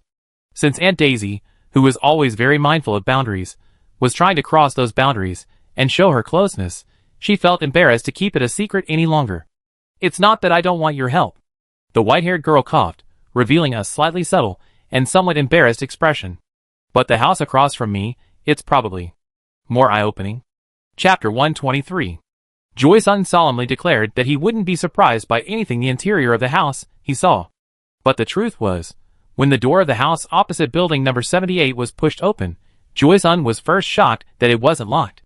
You didn't lock the door? The red-haired boy asked in astonishment. Jodas also asked with concern, Did you forget when you went out, or did you sneak back recently? Jiang Yunu laughed awkwardly. Would you believe me if I said it's never been locked? The mother and son of the Joy-san family both disbelieved him. However, Aunt Daisy was more knowledgeable. Even as she looked incredulous, she felt a sudden twitch in her forehead. Something seemed wrong. The unlocked door was forcefully pushed open by Jiang Yunu, and the moment the door opened a crack, Joy-san's eyes widened, ready to get a good look at Jiang Yunu's secret base. Then he was hit in the face by a cloud of dust that rushed out through the crack. Cough, cough, cough, cough. Joy-san erupted in a deafening cough, accompanied by an itchy nose and watery eyes. He nearly stood at the door of Jiang Yunu's secret base, snot and tears streaming down his face. Should I remind you to wear your masks and goggles? Jiang Yunu felt a pang of guilt, rubbing her nose sheepishly. What is this? Joy-san, his eyes and nose red, squinted, covering his nose as he stubbornly peered through his fingers at the interior of Jiang Yunu's room, then uttered the soul-searching question, What is this? Jiang Yunu, it's my room. The red-haired boy nearly cracked his voice. Does this look like a human dwelling? Jiang Yunu was speechless. After a moment, she said earnestly, You're right, you finally figured it out, I'm actually a ghost. Jiang Yunu, spouting nonsense, quickly received a tap on the head. Although Jadis was also shocked by what she saw, she still tapped the little girl's head to stop her from talking nonsense. After the tap to stop her from talking nonsense, Jadis was equally stunned by the interior of the house. She also remained silent for a long time, standing at the door with her son, staring blankly at Jiang Yunu's little nest. Then, the red-haired woman finally spoke, asking, Is this really your house? Jiang Yunu obediently nodded, Yes, it is. Jadis continued, Since you moved to the rundown street, before you started sleeping on the second floor of our house, you always lived in this kind of environment. Jiang Yunu, Yes, that's right. The red-haired woman took a deep breath, her chest heaving noticeably. Using internet slang from Jiang Yunu's past world, Jiang Yunu felt that Aunt Daisy seemed to be trying to avoid getting too angry. However, she probably couldn't quite control herself, because Jiang Yunu's head was quickly smacked again. Joe Daisy, with suppressed anger, slapped her on the head. Take Auntie inside and have a look. I want to see how you lived in this kind of environment before. Jiang Yunu, Jiang Yunu decided to remain silent for the time being. She obediently acted as a guide, leading Aunt Daisy and Joey-san into what she considered a somewhat awkward home. To be honest, when Jiang Yunu still frequently lived in this small house, its appearance wasn't so unpleasant to look at. At that time, she had at least cleared out the large pieces of trash from the first-floor lobby, and had roughly washed the second-floor space with a hose. She then used household items she had salvaged from the recycling bins to clean the bathroom, wiped down the few pieces of furniture on the second floor, and laid out tablecloths and sheets she had also salvaged. In Jiang Yunu's eyes at the time, she could barely call it a post-apocalyptic wasteland little nest. However, after a semester away at school, she rarely returned to Xiate City, and she had barely tended to her little nest. During winter break, she hadn't been back for almost a month. Jiang Yunu, looking at her conscience, realized that her little nest could now only be described as post-apocalyptic refugee style. It still looked more like a refugee ruin. Joy-san and Joey-do walked silently around Jiang Yunu's house. Even though Joy-san already considered his family not wealthy, living in a rundown neighborhood was standard poverty. Walking through what was supposedly Jiang Yunu's little nest, he felt his own family was surprisingly rich in comparison. The red-haired boy's eyes were still red. He cried earlier because of the dust, but now, he was truly sentimental, feeling like crying at the sight of Jiang Yunu's former living conditions. Joy had noticed a blind spot. She looked around the empty, dusty first-floor hall and asked the girl, "Where do you sleep?" As far as the eye could see, there wasn't a bed, not even a chair to sit on.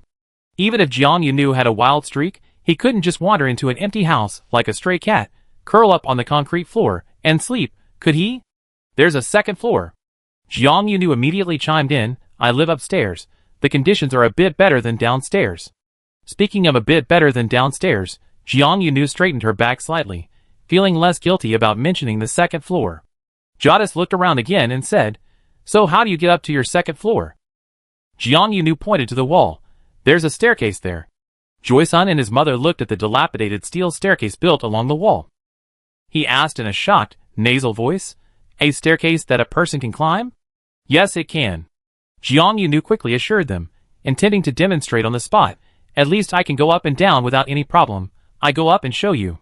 Before Joy-san could stop her, a little girl demonstrated her agility, running past her and Joy-san, reaching the broken staircase, leaping up like a cat or a bird, her movements elusive, landing on a step at least a person's height off the ground.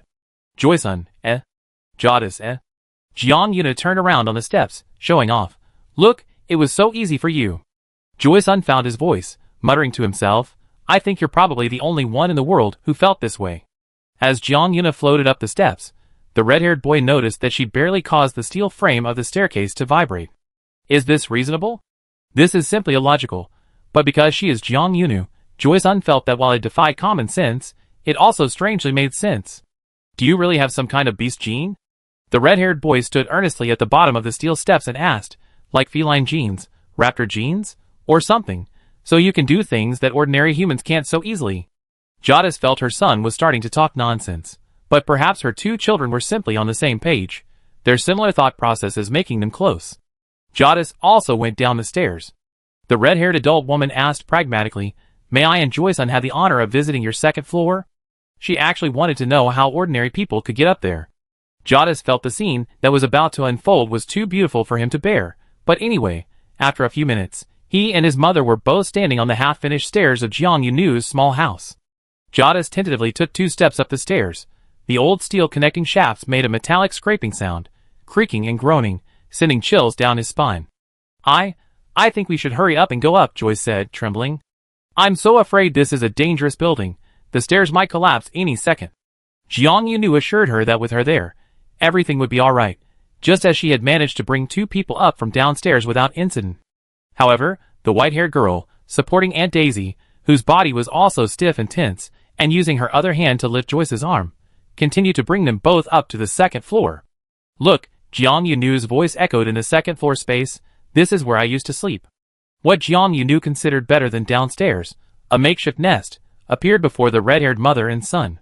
Joyce and Daisy stared at the second floor in silence for a while, then Joyce suddenly let out a sob. "What?" "Jiang Yunu?" Jiang Yunu frantically circled the second floor of her small house, only to realize she had no tissues. "Why are you crying?" the white-haired girl asked in shock. She remembered she had a storage box, lifted the dust cover, opened the relatively dust-free box, and pulled out a napkin. Jiang Yunu used the napkin to wipe Xiao Yisen's face. "This will have to do for now. How can you live in a place like this?" Xiao Yisen was still pulling out the napkin while wiping his face, as if Jiang Yunu had suffered a great injustice. He pitifully finished wiping his face before remembering to ask, "What did you give me?" "Napkins that the restaurant that distributes relief meals regularly discards." Jiang Yunu said calmly, "They're disinfected and cleaned before being put into the recycling bin in batches, and I quickly picked up a whole box." Given how well the Qiao mother and son knew Jiang Yunu, it wasn't hard to tell that she was quite pleased with herself for finding discarded napkins. Jadis cautiously turned around on the second floor, which wasn't much better than the first. All she could see were ruined walls and floors, and scattered pieces of furniture. She tentatively ventured deeper into the second floor, peering into a doorway and recognizing it as a cold, makeshift bathroom. Just as Joyce finally managed to stop crying, Jadis emerged from the bathroom, and gently placed her hand on Jiang Yunu's hair. "Is there anything else you need to take with you?" Jada said. "Pack it all up and move it completely to the other side. I think this room is fine as a storage room, but don't live here anymore." Jiang Yuna felt that Aunt Daisy's intended word wasn't thing, but rather garbage, which the other woman had deliberately changed to. The red-haired woman took a deep breath, then exhaled. She felt a pang of guilt, realizing she should have abandoned her indifferent sense of boundaries sooner, and insisted on coming over to see what was really going on with Jiang Yunu's house. But regret couldn't turn back time, and internal strife was the most useless thing. Unsure if Jiang Yuna was willing to move completely across the street, she stroked the girl's hair and carefully added, "When you achieve great success in the future, and others visit the former residences of famous people and find you living in a house like this, I'm afraid I'd be wanted as your caregiver and have our kinship forcibly severed." This wouldn't do. Jiang Yuna hadn't initially thought her little house was entirely useless, and shouldn't be completely taken away from her place of residence. But hearing what Aunt Daisy said, she felt that preserving her family relationship was more important. "Then I move today, right now," Jiang Yuna said decisively. The three of them had originally come to check out Jiang Yuna's little base, which she kept like a secret, and maybe even give her a thorough cleaning. However, after inspecting it firsthand, what was the point of cleaning such a tiny rundown place? The cleaning and tidying changed to moving Jiang Yuna's personal belongings. The process was as follows. The three of them first worked together on the second floor, sorting and packing Jiang Yuna's personal items. Then Jiang Yuna moved the packed items to the first floor, followed by Aunt Daisy and Joyce. Finally, the Joyce mother and son helped her carry the packed items across the narrow street to the Joyce family's small building across the street. Jiang Yuna acted as a super porter. Before leaving the little rundown place that had sheltered her for some time, because the dust on the first floor had been thinned by the three of them coming and going, Jiang Yuna glanced down and noticed the corner of a buried flyer peeking out from the dust. "What's this?" She bent down, not minding the dirt, picked up the flyer from the ground, and shook off the dust. Want to experience the feeling of breaking through to a higher level of supernatural talent? Want to create a miracle of a significant increase in supernatural abilities? Professional research on supernatural ability breakthroughs for XX years, secret formulas and techniques, fair prices. The brightly colored flyer was covered in crudely written advertisements. Jiang Yunu felt it looked familiar, then remembered seeing a similar flyer on the ground at the street corner on her first night in the rundown street. "What are you doing?" Aunt Daisy peeked into the house, glanced at the dirty paper in Jiang Yunu's hand, and immediately frowned. "What's that?" "Throw it away quickly, and don't forget to wash your hands when you get home." Joey-san had already carried Jiang Yunu's personal belongings up to the second floor of the Zhou family house, waiting for Jiang Yunu to put them in her room herself. Jiang Yunu casually tossed the paper aside and said, "Coming." The dusty flyer fluttered back to the ground. Chapter 124. This piece of paper didn't attract any extra attention. Jiang Yunu was still a student at a basic supernatural ability school, not even close to entering an advanced one. What could she possibly care about with such third-rate, advertisement-like information? During the last week of winter break, Jiang Yunu officially and completely moved into the Chiao family home. For this, they held a small housewarming party. Holding a housewarming party at the Chiao family home seemed like a tired joke. Although only 3 people attended, it was still considered a family dinner, and received serious treatment from Xiao Daisy and Xiao Yisan. Until you finish the new semester, pass your entrance exams, and go to school further away. Midway through dinner, Xiao Daisy tapped her wine glass on the edge of the table. Xiao Yisan had found it somewhere, and the red-haired lady was surprised that she even had such things in her house. Then, naturally, they were used at the family dinner. Aunt Daisy first drew the attention of the 2 children, who were engrossed in their food, with the clinking of wine glasses on the table. Before continuing, "Then, we invite Xiaonu's teachers and friends for a bigger celebration." Jiang Yunu hadn't expected Aunt Daisy to be thinking so far ahead, even considering a graduation celebration. The white-haired girl asked, "Auntie, do you know an old proverb?" Xiao Daisy responded to Jiang Yunu with a single syllable, then said sharply, "I don't know, but your opening line makes me think you're not going to say anything nice." Jiang Yunu immediately put on a pitiful, wronged face, but while saying, "How could that be?" she threw out that old proverb again. Never open champagne halfway through. Prematurely celebrating something unfinished can easily lead to failure. With beautiful visions dying at the very moment, they are most likely to be realized. So, as expected, there's no good to say. "Little Jinx," Jada said, pointing at Jiang Yunu from across the table. "Your hair is so white, you look like a little raven." "Bleached, Irish, Joy-sun chimed in, his nonsensical reply earning him a glare from his mother. Joy-sun immediately said, "Pa." I spat out all of Jong's unlucky remarks. She definitely wasn't popping champagne halfway through. We were just planning something that was bound to happen. The red-haired woman's expression finally softened, and she gave Jiang Yunu a look that was both amused and annoyed. "We book a restaurant then," said Xiao Daisy. "There's a good one near my workplace. The food is excellent, the prices are reasonable, and the decor is decent." Her eyes shone softly as she looked at Jiang Yunu, promising, "I definitely won't let you embarrass yourself in front of your teachers and friends." Jiang Yunu was stunned. Xiao Daisy kindly wanted to throw her a graduation banquet, already imagining what would happen after she passed her entrance exams. She wasn't unfamiliar with such events and felt that if she really did skip a grade, throwing one wouldn't be a problem. Besides, skipping a grade to a higher-level superpowered school would surely mean a scholarship, right? With the school scholarship, she could even cover the banquet costs herself, saving Aunt Daisy's hard-earned salary. The plan seemed perfect. But she hadn't expected that Aunt Daisy wanted to hold a banquet at a restaurant because she was afraid Jiang Yunu would embarrass herself in front of her teachers and classmates. "Huh?" The white-haired girl seemed stunned by the news for a moment before saying, "We have to go to a restaurant." She looked completely bewildered, as if she hadn't even considered eating out. Joy-sun, oblivious to her confusion, was like a happy, goofy machine, his thoughts usually following Jiang Yunu's. Hearing Jiang Yunu's words, he chimed in, "Exactly, Mom. Why are you even considering going to a restaurant? We can just cook at home." "Well done." Jiang Yunu inwardly applauded the red-haired boy. Joysun's unconscious cooperation made it easy for her to continue persuading him. "Yes, we can just cook at home," Jiang Yunu added. "Aunt Daisy, your cooking is better than any restaurant. Cooking at home is easy and comfortable, and you can have 2 all-around helpers that you can't find anywhere else." All-around helpers, of course, referred to her and Joysun. Jiang Yunu could shamelessly boast that if it weren't for the ban on child labor in Xiate City, which allowed her and Joyce to work outside, they could have worked so hard that even the kitchen robots would sing conquer for them. Joyce nodded vigorously. "That's right, Mom. Look at me and Xiao Jiang. With the 2 of us at home, we could easily put on a feast for 17 or 18 people." Joe Daisy's gaze fell on Jiang Yunu's face, as if she were probing, as if she wanted to know if this little girl was too sensible. She said, 17 or 18 people?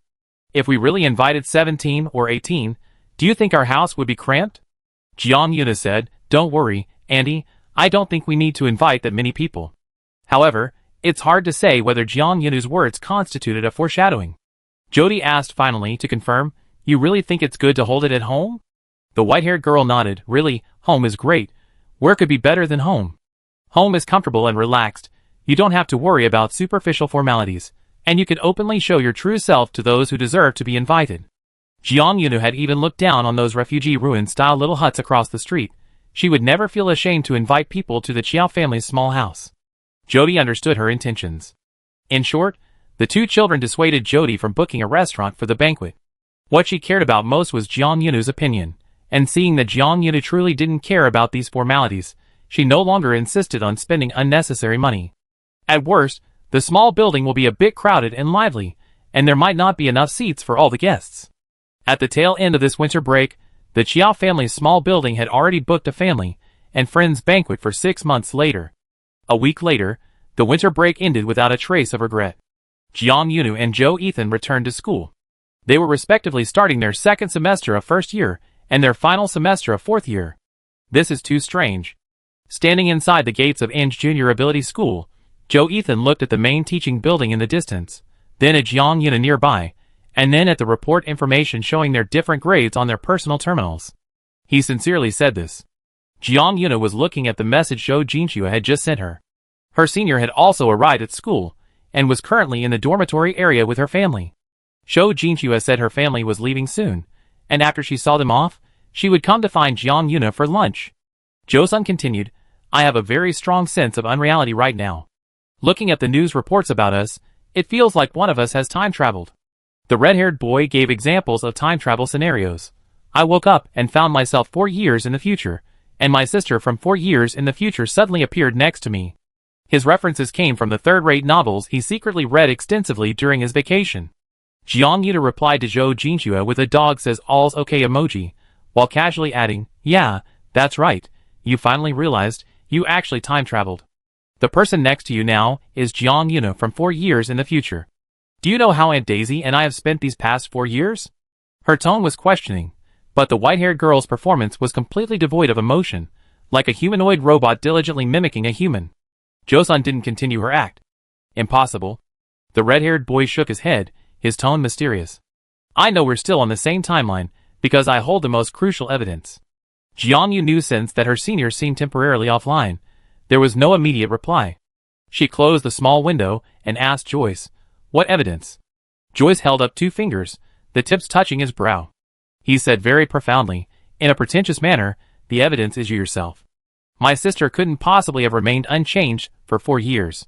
Jiang Yunu was speechless, rolling her eyes, the same white as her hair. Joyce had already wisely dodged at arm's length away, shaking his head, a perfect distance to feign weakness and say, "You can't hit me." But Jiang Yuna had legs. And her legs were longer than her arms. Jiang Yuna kicked her brother with her leg, and he immediately feigned weakness and inability to stand, swaying towards a nearby flower bed. Just then, Zhou Jinchua's voice suddenly rang out. "Little Jiang." The senior's calm, cold voice had an excellent effect on stopping the act, instantly stopping Jiang Yunu from playing along with Joyce, who straightened up. Jiang Yuna turned her head towards the direction of the voice, her voice preceding her fully turned face. "Hey, senior." By the time Jiang Yuna had fully turned her head, her next words, "Have you finished dealing with your family?" were quickly bitten off. Beside Zhou Jinchua stood 2 adults, a man and a woman, dressed elegantly. They both bore a striking resemblance to Zhou Jinchua, at least 50%, clearly indicating a blood relation. She certainly couldn't report her senior's recent statement about getting rid of these 2. "Hello," Jiang Yuna said naturally, offering a smile befitting an elder. Joseon was a little reserved. Upon noticing the presence of strangers, his expression gradually became flat, transforming from a smooth, theatrical performer into a slightly aloof figure. The 2 adults primarily observed Jiang Yunu, their gazes carrying a scrutinizing quality. The woman's gaze was softer, and she returned Jiang Yunu's smile. The man's was more serious, as if trying to see right through her. But Jiang Yunu was never intimidated by such overly direct and intrusive stares. She stood calmly in place. "Hello," the woman who resembled Zhou Jinchua said politely, smiling. "My daughter, Xiaoxue, has received much care from you at school." Chapter 125. "No," Jiang Yunu said, "I often receive help from senior students at school." The woman who resembled Zhou Jinchua smiled even more genuinely. Jiang Yunu took the initiative to ask, "Excuse me, are you the senior student's older sister?" The woman's smile faltered. Jiang Yunu didn't even blink. She smiled and praised, "You look like the senior student from 10 years in the future. You 2 are obviously related." Zhou Jinchua, Zhou Jinchua knew perfectly well that a famously sweet-talking girl was at it again. She was used to this, but clearly, this was the first time her mother had seen such a display. Jiang Yunu always praised women with utmost sincerity, her gaze genuine. When others looked back at her with skepticism, her eyes never wavered, but instead met their gaze even more directly. This made the girl appear utterly sincere. "Zhou Jinchua's mother, Jiang Yunu exclaimed, "Huh?" Noticing the woman's confusion and said, "Am I mistaken? Are you the senior sister?" Zhou Jinchua silently watched her mother's smile go from polite to uncontrollable, the corners of her mouth rising beyond the bounds of basic social interaction. "Oh dear." Realizing her smile had gone a bit too far, the woman covered her mouth, saying demurely, "What are you talking about? Xiaoxue and I are indeed related by blood. She's my daughter." Jiang Yunu then gave a timely look of sudden realization, tinged with surprise. "You're so young. I thought you were the senior sister accompanying her to register." After speaking, Jiang Yunu turned to the man beside her. Her tone was sincere, but her words suddenly lost their sweetness as she said, "This gentleman must be senior sister's uncle." The man, who had been scrutinizing Jiang Yunu for a while, said, "I am Jinshua's father." "Oh!" Jiang Yunu blinked. "Hello, uncle." The form of address was appropriate for Jiang Yunu. She should call this man uncle. However, after that previous conversation, the man felt that a young girl was subtly mocking him, implying that he wasn't senior sister Zhou's biological father, and older, looking older than his wife. Zhou Jinshue finally couldn't stand her father's silence any longer. She already resented his constant staring at Jiang Yunu. As a usually composed and excellent daughter, she quickly moved her leg and side-kissed her father's leather shoe heel. "Mr. Zhou?" He was utterly incredulous. He turned to look at his daughter, only to find her with a calm, pale face, her pursed lips, and expression hinting, "Talk to my junior." Still confused, Mr. Zhou awkwardly said to Jiang Yunu, "Hello?" Zhou Jinshua's parents had already prepared to leave the school. They were both very busy, one with endless official duties, the other with endless social engagements. It was already a rare treat that they could both accompany their daughter to school for registration today. Not long ago, Mrs. Zhou had inadvertently glanced at her daughter's screen and discovered that Zhou Jinshua was messaging someone whose username was a string of codes. They usually didn't interfere with Zhou Jinshua's social life, but Mrs. Zhou was only concerned that her daughter was chatting with someone of unknown origin, so she casually asked, "Who are you talking to?" Unexpectedly, the person of unknown origin turned out to be Jiang Yunu. Upon hearing it was Jiang Yunu, Zhou's father suggested coming to the school gate with Zhou Jinshua to personally observe this student, who had been granted special permission to skip grades in the exam. Scrutinizing the key figure, who had stirred up recent turmoil, was a politician's instinct, and because Jiang Yunu was essentially still a young student who had just enrolled last year, Zhou's father forgot to conceal or restrain his observation.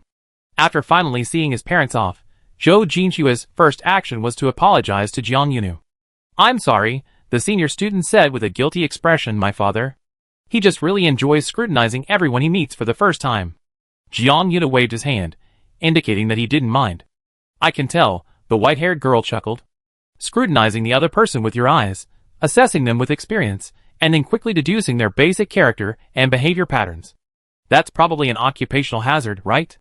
Jiang Yunu's analysis was spot on, and Zhou Jinshua nodded in agreement. "Absolutely right, that's exactly the kind of person he is." Qiao Yisan, who had been a background character for half the day, finally muttered, "I felt a little scared being stared at like that."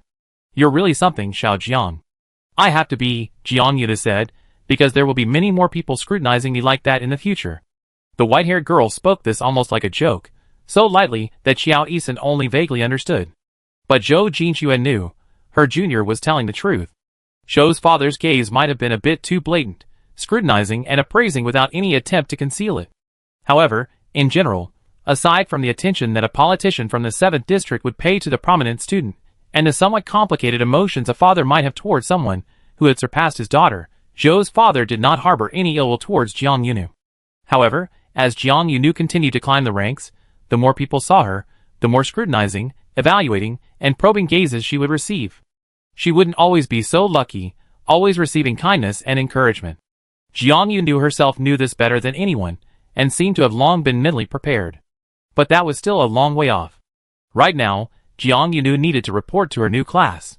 The first-year students were in a single large class, a mix of all the students in the grade, and classes were held in large lecture halls. Once they entered the upper grades, students were divided into classes based on their elemental abilities, transitioning from large general classes to smaller group instruction, and the curriculum was divided into two main modules, elemental theory and the application of elemental abilities. Jiang Yunu entered the Earth Elemental Ability class. At first, no one noticed her arrival until the first student turned around, their gaze falling on her striking, signature white hair. "White hair. Hey, you're that." The person suddenly spoke, the voice like a key, instantly unlocking the door that had made Jiang Yunu the center of attention. The second person turned around, the third, then the fourth, the fifth, the sixth. Everyone in the classroom looked at Jiang Yunu, their gazes a mixture of curiosity and scrutiny. After the classes were divided by element, students from different grades might be mixed together.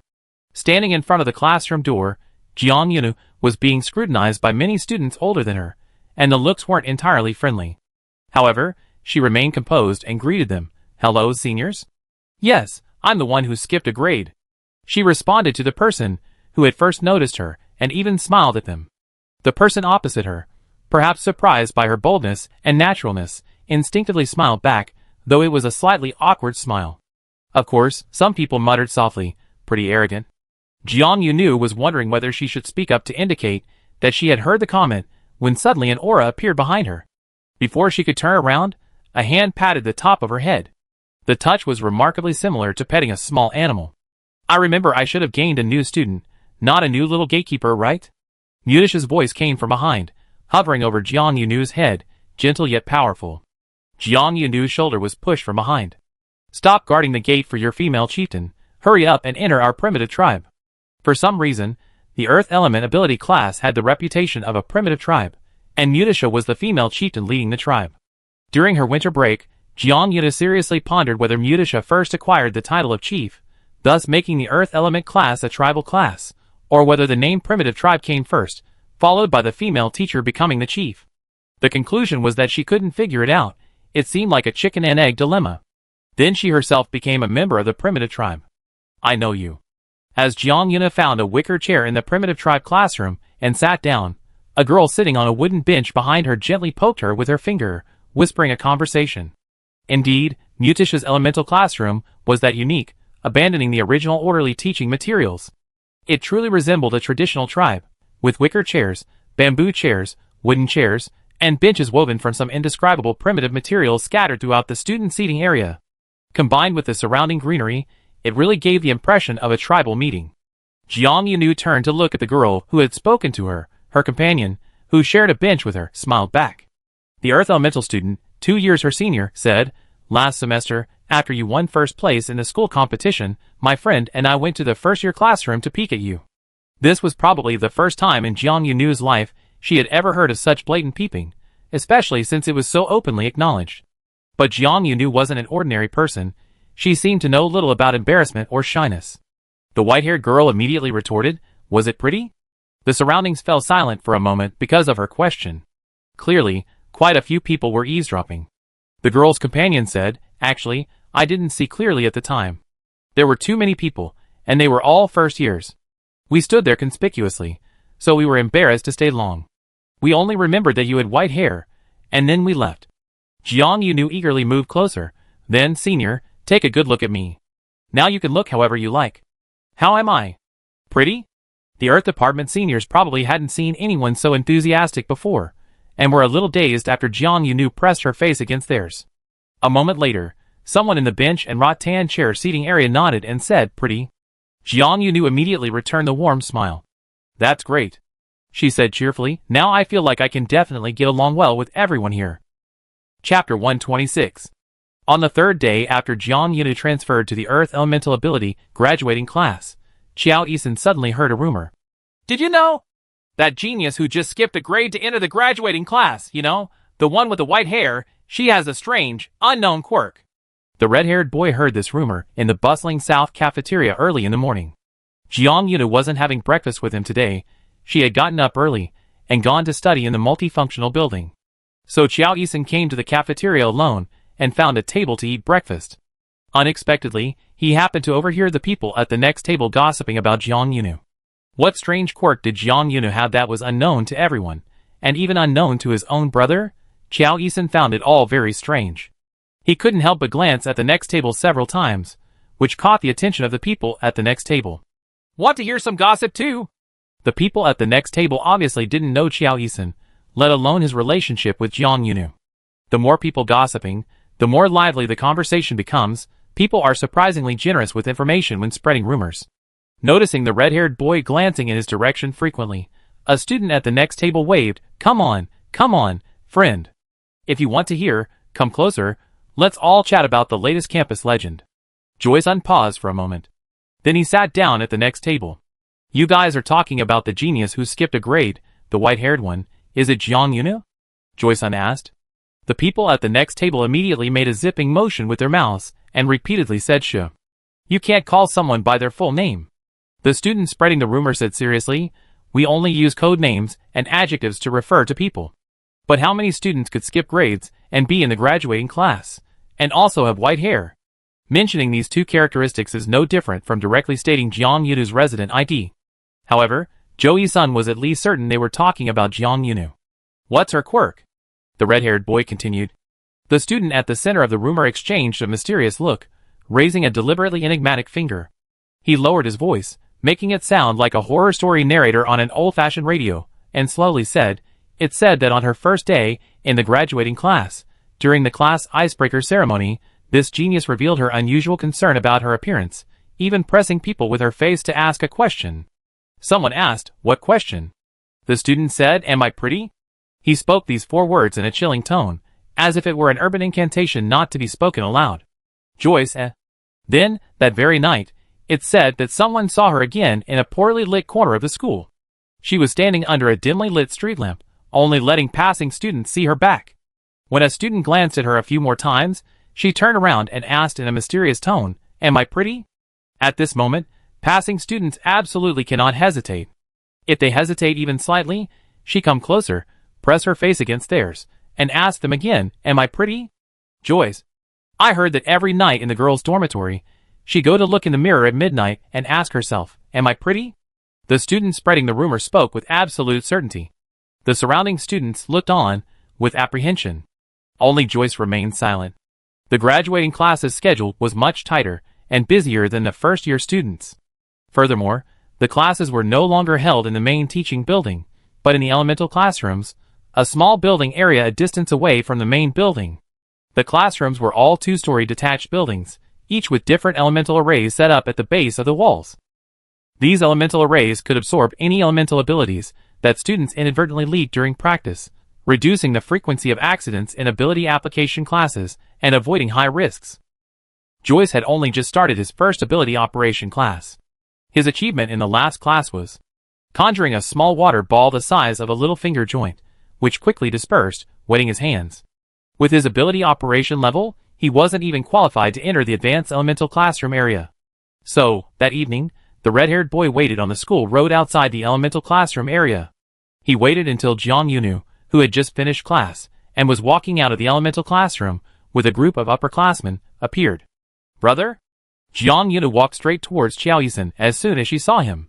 Her call attracted the attention of several upperclassmen, who all turned to look at Qiao Yisun. Fortunately, Qiao Yisun was no longer the same Qiao Yisun he was when he first entered the school last semester. He was no longer so easily socially awkward. He withstood the unfamiliar gazes and calmly welcomed Jiang Yunu to his side. "Get out of class is over. Come on, let's go eat together." Two girls among the upperclassmen, who had been itching to invite Jiang Yunu to eat with them, stopped themselves in their tracks because of the red-haired boy's preemptive invitation. Jiang Yunu didn't care about these minor details. As soon as she heard Joey-san call her for dinner, she happily replied, "Yay. Let's go! Tonight, I want to go to the cafeteria in the teaching area." Eng's elementary ability school had two cafeterias, one closer to the dormitory area and the other closer to the teaching area. However, throughout her first semester of freshman year, Jiang Yunu had mostly eaten at the south cafeteria in the dormitory area and hadn't been to the teaching area cafeteria much. Now that she was directly entering the graduating class, she spent less time in the dormitory and more time in the teaching area and the multifunctional building. The teaching area cafeteria had gradually become her regular place to eat. Joey-san didn't object to Jiang Yunu's choice. Sitting down in the teaching area cafeteria, the red-haired boy finally had a chance to ask, "Have you been acting strangely these past few days?" Jiang Yunu, huh? Joey-san's sudden question left Jiang Yunu looking bewildered. Joyce made a face as if she had a toothache. "This morning, while I was eating in the south cafeteria, I heard a rumor about you." "Huh?" Jiang Yunu's eyes widened slightly. "What rumor?" Since there was no need to hide anything from family, Joyce told her everything she had heard that morning. Finally, he asked, "Have you really not been acting strangely these past few days?" Faced with Joyce's sincere inquiry, Jiang Yunu's reaction was, "Ha ha ha." Joyce had come to ask her if anything unusual had happened, and Jiang Yunu was initially completely confused, worried that something had happened in the past 2 days that she hadn't even noticed. After listening to the other's detailed explanation, she laughed wildly. If it were the old Joy-san, he might have told Jiang Yunu to keep her voice down, so as not to attract too much attention. But the current Joy-san, with his upgraded capacity for understanding, immediately understood from Jiang Yunu's reaction. "So it really is all a rumor, right? Why would they spread such outrageous rumors about you?" Jiang Yunu finished laughing, took a deep breath to calm herself, and then said, "I don't know, but it's okay." All told, Jiang Yunu had only posted a picture with one upperclassman on her first day of school, and the whole story was traceable. As a result, the rumors spread, demonizing her. By the end, she felt like she was practically the protagonist of a campus ghost story. Joy-san, confirming it was all a rumor, was still a little indignant. "These people are so boring. Why would they spread rumors about you?" Jiang Yunu wasn't bothered by this at all, nor did it affect her voracious appetite. After laughing, she felt even hungrier. She took a big bite of the cafeteria's special grilled meat, swallowing the juicy chunk before saying, "I don't know, but it's okay, spread the word." The white-haired girl was carefree. Rumors about her quietly circulated on campus, eventually reaching the ears of almost all her friends. Zhou Jinxue also came to find Jiang Yunu.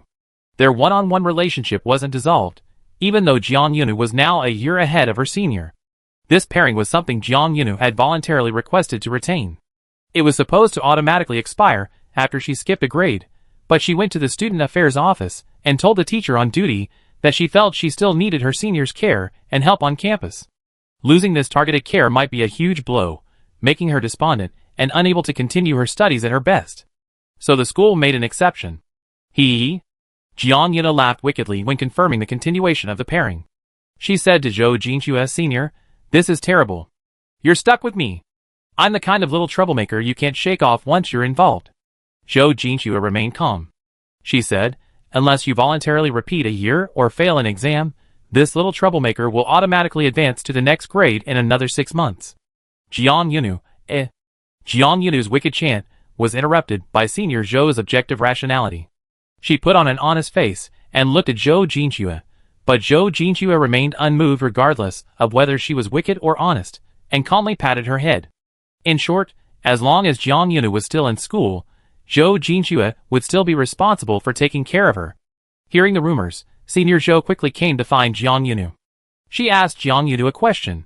"Do you know why they spread rumors about you, and why they go to such extremes?" Zhou Jinxue's question seemed similar to what Xiao Yisan had said in the restaurant that day, yet distinctly different. Because Jiang Yuna knew immediately that her senior had come with an answer in mind. She honestly shook her head, saying, "I don't know." The white-haired girl not only didn't know, but she hadn't even seriously considered it these past few days. Zhou Jinxue sighed softly. "They want to demonize you, adding the most incredible fantasies and quirks to you, so that it seems reasonable for you to be a genius far surpassing everyone else."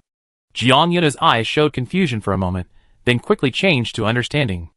Compared to the stories of peers, who were originally similar suddenly standing out and becoming leading geniuses, people are often more accepting of stories of those who are exceptional from the start, possessing special qualities, becoming geniuses.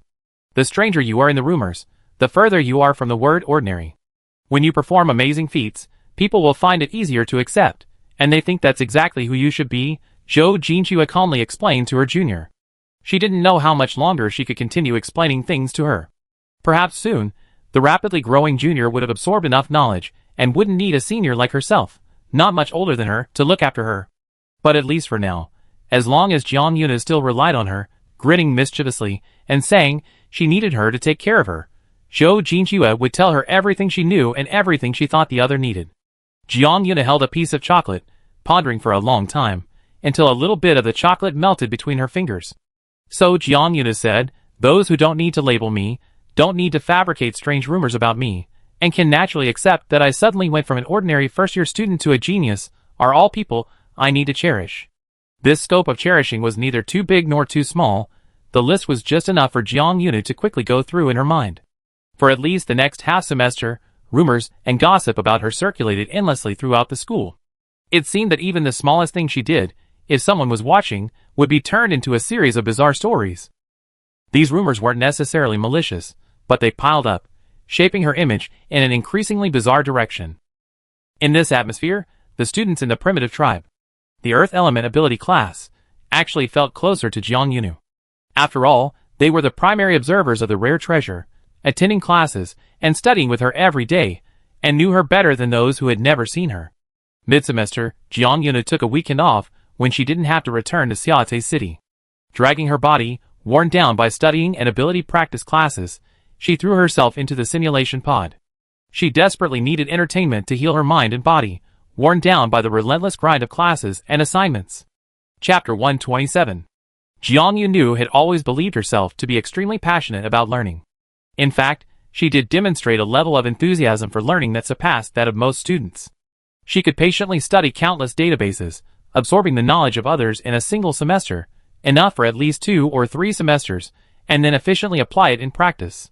However, even the most capable donkey needs rest, and even the most sophisticated instrument needs periodic shutdowns for maintenance. Jiang Yunu had been studying intensively with the graduating class for 2 months, with almost no entertainment. After returning to her dormitory from her evening class the day before yesterday, she found herself struggling to keep up. The main manifestation was that when she finished showering in the dormitory bathroom and stood by the window, drying her wet hair, looking at the moon hanging high above the Angle campus, she suddenly felt an overwhelming urge to howl out loud.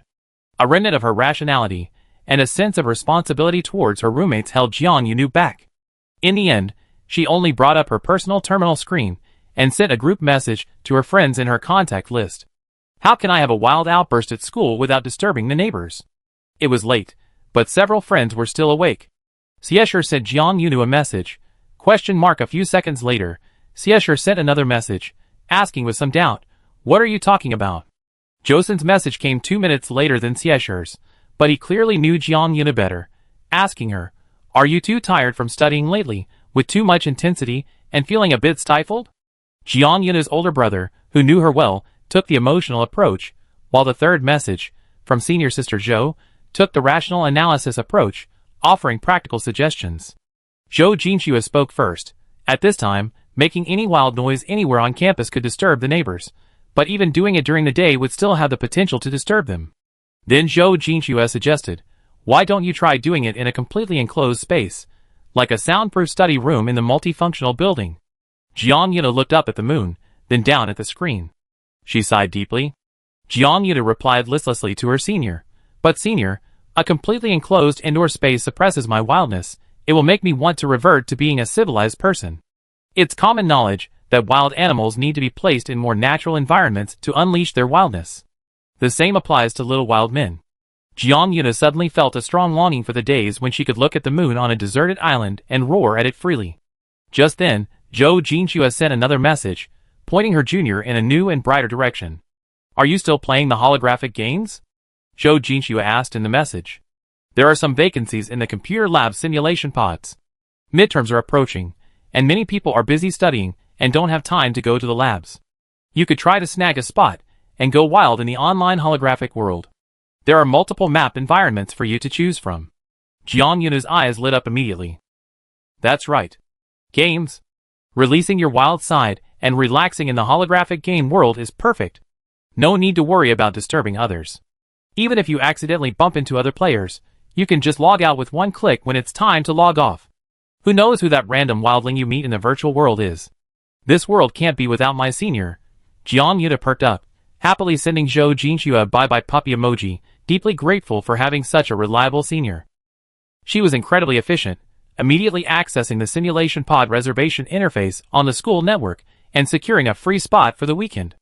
And so, this weekend's computer lab session began. Jiang Yunu's game account was still at the point she last logged out, far removed from the game's main city that the Crystal Core group had once shown her. The last time Jiang Yunu logged in was to collect the game coins the Crystal Core group leader had given her. While collecting the coins, she casually explored a map, ending up in a snowy landscape. She had previously assumed that all the game's maps were based on forests, valleys, and grasslands, with all scenes modeled around these elements. Only after she could play online and enter the open world did she discover there were also snowy landscapes and deserts. Shiata City was known as the Sunset City, as it didn't snow in winter. The snowy scenery she hadn't seen during winter break was now appearing in the game. Jiang Yunu reloaded into the snowy map, still happy to be surrounded by white snow. A crisp, cold, and slightly sharp scent lingered in the air. The holographic map was maximally stimulating her senses. Jiang Yunu took 2 deep breaths of the cold air, but she didn't feel cold at all. She took a few steps in the snow, feeling how soft the snow was beneath her feet, and then happily spread her arms wide, plunging into a snowdrift in a T shape. So soft snow. The snow was like a cool yet soft blanket, perfectly embracing Jiang Yunu as she rushed in, opening its arms to envelop her. Unlike real snow, which can become dirty and icy after being trampled, the snow in the game remains pristine. Jiang Yunu lay in the snow for a while, feeling her energy, depleted from studying, gradually recovering.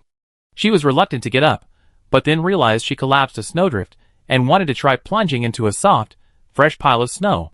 So, Jiang Yunu rolled over and rolled into a nearby, untouched, fluffy snowdrift. Just as soft. Just as joyful. Jiang Yunu found immense pleasure in this primitive way of playing in the snow. She didn't care about fighting elemental beasts or collecting crystal cores in the game. She logged in today simply to enjoy this way of passing the time and releasing her natural instincts. Just as Jiang Yunu rolled twice more, moving a considerable distance from where she had initially fallen, she was seriously pondering, would howling like a wolf in the snow map trigger a cyber avalanche in the virtual world? Suddenly, she heard a few soft rustling sounds in the snow nearby. She was lying face down, sensing someone approaching and looking down at her. Jiang Yunu rolled over on the spot, now lying on her back. She met the gaze of the person looking down. The other person had certainly never seen such a bizarre eye contact. The unknown creature that had been rolling in the snow had turned over, snowflakes still clinging to its eyebrows and eyelashes. Its white, wispy hair spread across the ground, and turned to reveal a calm face. Because the scene was so bizarre, it was impossible to immediately discern the unknown creature's exact appearance. "What are you doing?" asked the man dressed in black. His voice was young, a transitional phase from adolescence to young adulthood. Even in his calm tone, it lacked the somberness of a mature man. Jiang Yunu calmly replied, "I'm playing." The man's eyebrows furrowed slightly, as if he were puzzled. "You're just lying in the snow," he said. Jiang Yunu continued calmly, "Yes, I'm playing in the snow." The other man fell silent. During their conversation, Jiang Yunu carefully examined the man's face. She felt that he was definitely no older than 20, or perhaps even younger than 18. His appearance was as young as his voice. His eyes, eyelashes, and eyebrows were very dark, as was his hair, which made his skin appear even whiter. This man could be described as handsome. His cheeks had lost their baby fat, making him look more angular than the younger boys, like Zhou Sun, Xie Shi, and Shui Zhanqing. He was a handsome guy. Jiang Yunu felt this handsome guy looked vaguely familiar, but she couldn't quite place where she'd seen him before. Her gaze shifted to his hair, which was gradually catching a few snowflakes as he remained still. Suddenly, she couldn't help but chuckle. "I discovered that black hair really does have its disadvantages when it gets wet in the snow," Jiang Yunu said, lying in the snow. The handsome young man with black hair was even more puzzled than before, as if Jiang Yunu was a difficult mystery he had encountered that day that he couldn't solve. He asked, "Why?" Jiang Yunu didn't hold back at all. She sincerely and earnestly shared her discovery. She said, "Like dandruff?" The handsome young man with dark hair, He fell silent again, but his chest heaved noticeably, as if he were taking a deep breath at Jiang Yunu's inexplicable remark, a mystery he couldn't quite explain. This handsome man was quite cultured. He didn't question how the mystery before him could think of anything. He simply took a deep breath, silently straightened up, and stopped bending down to look at Jiang Yunu. 20 minutes later, "I'd be here using a high-level elemental beast lure," the young man said. Jiang Yunu then realized. She was lying in the area where others were preparing to hunt high-level elemental beasts. "Do you need to clear the area?" Jiang Yunu asked. The young man nodded, glancing down at the girl still sprawled on the ground in a T shape. It was very strange. He seemed to finally belatedly realize that this was a woman, and he had been staring at her for quite a while. This made him pause slightly. Then he looked away. The handsome young man looked at the snowdrift beside him and said, "It's not safe for you to stay lying here." Jiang Yunu was actually very curious about what kind of game elemental beasts the advanced lure could summon, but she had heard from the Crystal Core group that advanced items could only be obtained through luck, with a chance of dropping after completing difficult quests, or by spending a lot of money at the trading post. Jiang Yunu was shameless, but not the kind of shameless who would freeload off someone else's items. Besides, her online time wouldn't last that long. "Okay." Jiang Yunu scrambled to her feet, shaking off the snowflakes clinging to her. She generously said, "I go lie down on another map." As she got up, she noticed the long sword on the other man's back. The sword was also black, blending seamlessly with the color of his hair and clothes. Jiang Yunu had never touched a long sword before, only her long, slender, and durable spatula. On a whim, Jiang Yunu couldn't help but say to the handsome young man, "I give you my spot. Could you let me touch it?" The usually aloof and calm young man suddenly became alert, as if his fur had been quietly bristling. "What are you talking about?" "Your weapon." Jiang Yunu clasped his hands together. "Let me touch it, please." Chapter 128. Jiang Yunu finally got her wish and successfully obtained the other party's weapon. However, when the handsome young man with black hair unsheathed his long sword from behind and handed it to her, the way he looked at her revealed a strange glint in his eyes. Through a few words of conversation, Jiang Yunu had already sensed that this handsome young man was probably the same type of person as her dear senior sister Zhou. Both were naturally introverted, not used to showing too much emotion outwardly, and because they were always very calm, they always seemed expressionless. Surrounded by snow, the handsome young man with black hair, black clothes, and a black long sword looked like a dark snow messenger raised by the snow. Yet this very person revealed emotion, when handing the sword to Jiang Yunu. Jiang Yunu didn't know what she had done to cause such an emotional reaction. She simply took the sword and then, without any hesitation, ran her fingers over the long sword a couple of times. The handsome young man with black hair. So beautiful. Jiang Yunu praised sincerely, and it feels so good in the hand. It's not heavy at all, yet it doesn't lack quality. Hearing Jiang Yunu say the knife wasn't heavy, the young man's eyes flickered, his gaze having fallen on her again. The young man said, "You think it's not heavy?" "Not heavy at all." To prove her point, Jiang Yunu didn't draw the knife, but weighed the long sword, still in its sheath in her hand. "It has weight but isn't heavy, a good knife?" she asked with some curiosity. "Did you temper and enhance it? Did you add extra attributes to it using high-grade crystal cores?" The young man's expression was calm, but his heart wasn't as calm as it appeared, because he knew that this long sword was forged based on his usual weapon in reality. From its feel to its appearance, this long sword in the game meticulously replicates the specifications of another real-world long sword. It should be heavy enough that even some of his peers, or even older classmates and elders, would find it difficult to wield freely. But right in front of him, a polite girl, not readily drawing her sword, was wielding this meticulously replicated game long sword, and performing a flourish with it like a staff. After Jiang Yuna finished her flourish with the staff, she was about to spin it a bit more. She was so comfortable with it that she suddenly realized she was playing with someone else's weapon. Her face didn't show any embarrassment, but she said, sorry, I got a little carried away playing with your weapon." Regardless of what she was thinking, the handsome black-haired man, who rarely showed his emotions, calmly said, "It's alright." Jiang Yuna returned the long sword to him, smiling at his magnanimity. "It's good you're not the kind of person who treats weapons like companions, otherwise my behavior would have been even more offensive." The handsome black-haired man found the metaphor, and the underlying ethical implications strange. If a weapon is a companion, then showing it to someone else is tantamount to actively displaying and letting them play with it. The handsome man's gaze went blank for a second. He probably grew up in a family that highly valued etiquette and manners. In his surroundings and among the people he encountered, everyone generally paid great attention to propriety, including propriety in lifestyle and everyday speech. So he had never heard such a bizarre metaphor before, nor had he ever met someone like Jiang Yunu. His ears were bombarded with a massive amount of information, so fresh it was almost pungent, like wasabi, in just over 10 minutes.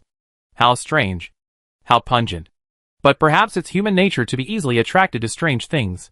When something is strange enough, it can actually create a strange attraction. So, just as the girl, who had returned the long sword and was about to leave to let him clear the area, turned around, the handsome young man, like a dark snow messenger, spoke up. He hesitated, but then extended an invitation. "You? Why don't you just stay here?" Jiang Yuna hadn't fully turned around yet, and upon hearing this, she tilted her head. The young man's gaze quickly swept around, locking onto the two nearest mountains. "If I find you some cover, you can go behind the rocks on those mountains. Actually, it's okay if you don't leave. I can handle the elemental beast by myself and limit its movement. You can follow behind the cover and collect a reward for killing a high-level elemental beast." The young man spoke calmly and logically, clearly having quickly brainstormed what he considered a perfect solution. Then, he was rejected by the white-haired girl in front of him. "Actually, I usually prefer to let others find cover," Jiang Yuna said seriously. She was creating a cyberpunk-esque persona for herself. Regardless of whether she had ever actually had the experience of letting others find cover while she single-handedly took on the entire battlefield, she said it first. Just because she might not have it now doesn't mean she won't in the future. Being a woman means having the conviction that sooner or later you can single-handedly conquer everything. The handsome young man was probably assessing whether Jiang Yuna was talking nonsense, but then she threw out another, even more irresistible reason for refusal. "Besides, I can't be online that long," Jiang Yunu said. "I can only play for 2 hours. After 2 hours, I have to log off and go back to study." She casually asked, "Doesn't your school require students to study for midterms?" The handsome young man with black hair silently shook his head, but didn't deny the keywords school and midterms. Jiang Yunu immediately knew. He must also be a student. So lucky. Jiang Yunu sighed, revealing a slight envy for being able to play freely during midterms. The handsome young man wanted to say that he wasn't just playing, he was mainly here for training after stripping away his elemental abilities. But it felt strange to say that to someone he had just met, he was usually the kind of person who didn't like to explain his actions. The young man simply ended his previous explanation mode and became very concise, saying, Jiang Yunu automatically expanded this to I understand.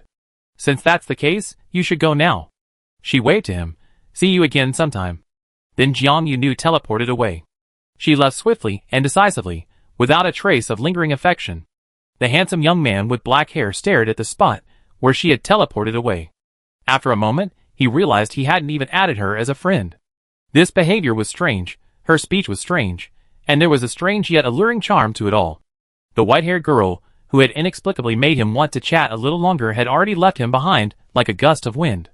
But it doesn't matter, the handsome young man thought as he took the advanced seducer out of his item pocket. At least, she seemed to really enjoy this game. She was willing to log on and play around even during her busy exam preparation period. Given his frequency of logging into the game for training, there was indeed a chance they would meet again. However, which school did this girl attend? And why was her family so strict, only allowing her 2 hours of computer time during exam periods? In his understanding of the world, not having a private simulator at home was perhaps an impossible thing. Jiang Yunu didn't log into the game again until the end of the semester. This relaxation during the midterm exams was her last time logging in before her college entrance exams. She indulged in a call of the wild spree in the deserted new map, howling freely at the mountains, rivers, and lakes in the holographic world. After playing in the snow, she played for a while in the soft, wet mud by the lake, and even managed to kill a water elemental beast that insisted on playing with her. When Jiang Yunu used her little partner, the spatula, she briefly reminisced about the feel of the long sword she had received from the handsome black-haired boy. Afterwards, she specifically went to consult teacher Muti Shah. Teacher. Jiang Yunu strolled over to the earth elemental teacher, who had just finished class. Green traces of her supernatural power lingered on her palms, residue from the energy she had used in class. Mutisha first inquired about the student's energy core's operation, marveling at its abundance, before asking, "What's wrong?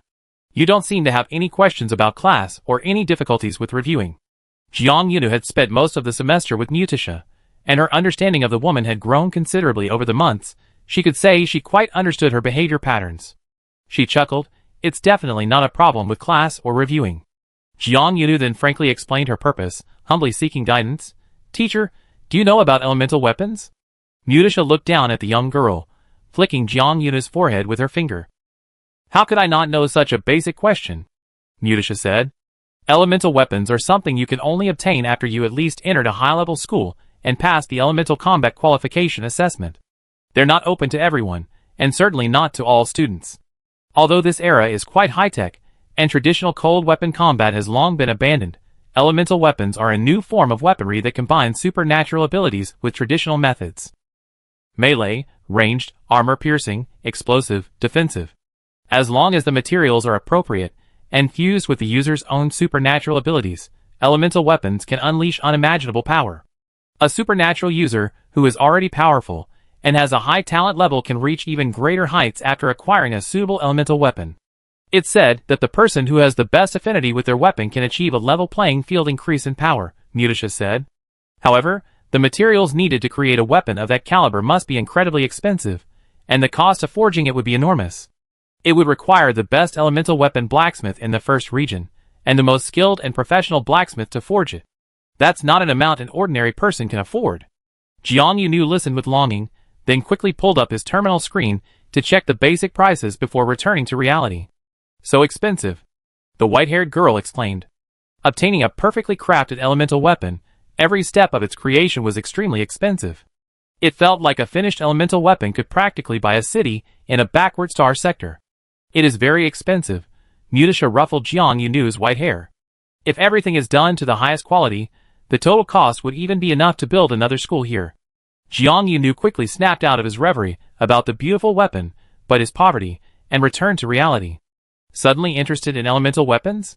Teacher Mutisha said more realistically, well, in order for you to at least have one foot in the door and qualify to possess elemental weapons, you better hurry up and continue your studies and finish your college entrance exams.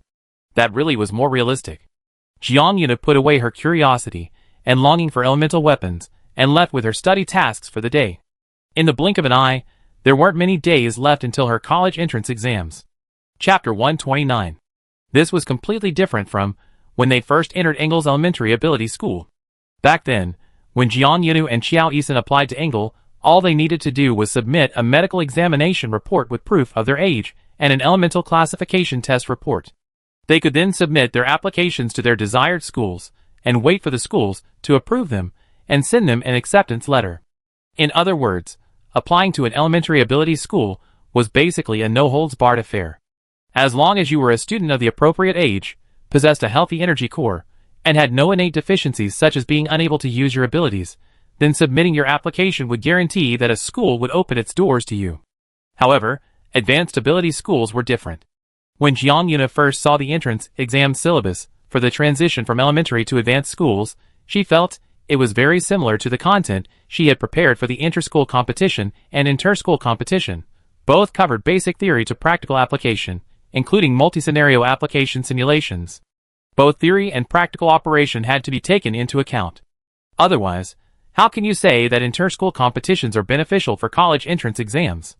Reese Daniel was no longer the little girl's main teacher, but whenever he had free time, he would still proactively ask about Jiang Yunu's review progress and listen to her recent thoughts on her studies. Jiang Yunu was still very familiar with Mr. Reese's office and noticed that the plants on the windowsill had sprouted new buds. Can I think of the college entrance exam as a large-scale inter-school competition? Jiang Yunu asked, while casually picking up the watering can and watering the little plant again, even absent-mindedly touching its leaves. Reese Daniel watched her actions, thinking to himself that the little plant on the windowsill was actually fully automatic. With Jiang Yunu's forced watering, it would easily kill the plant.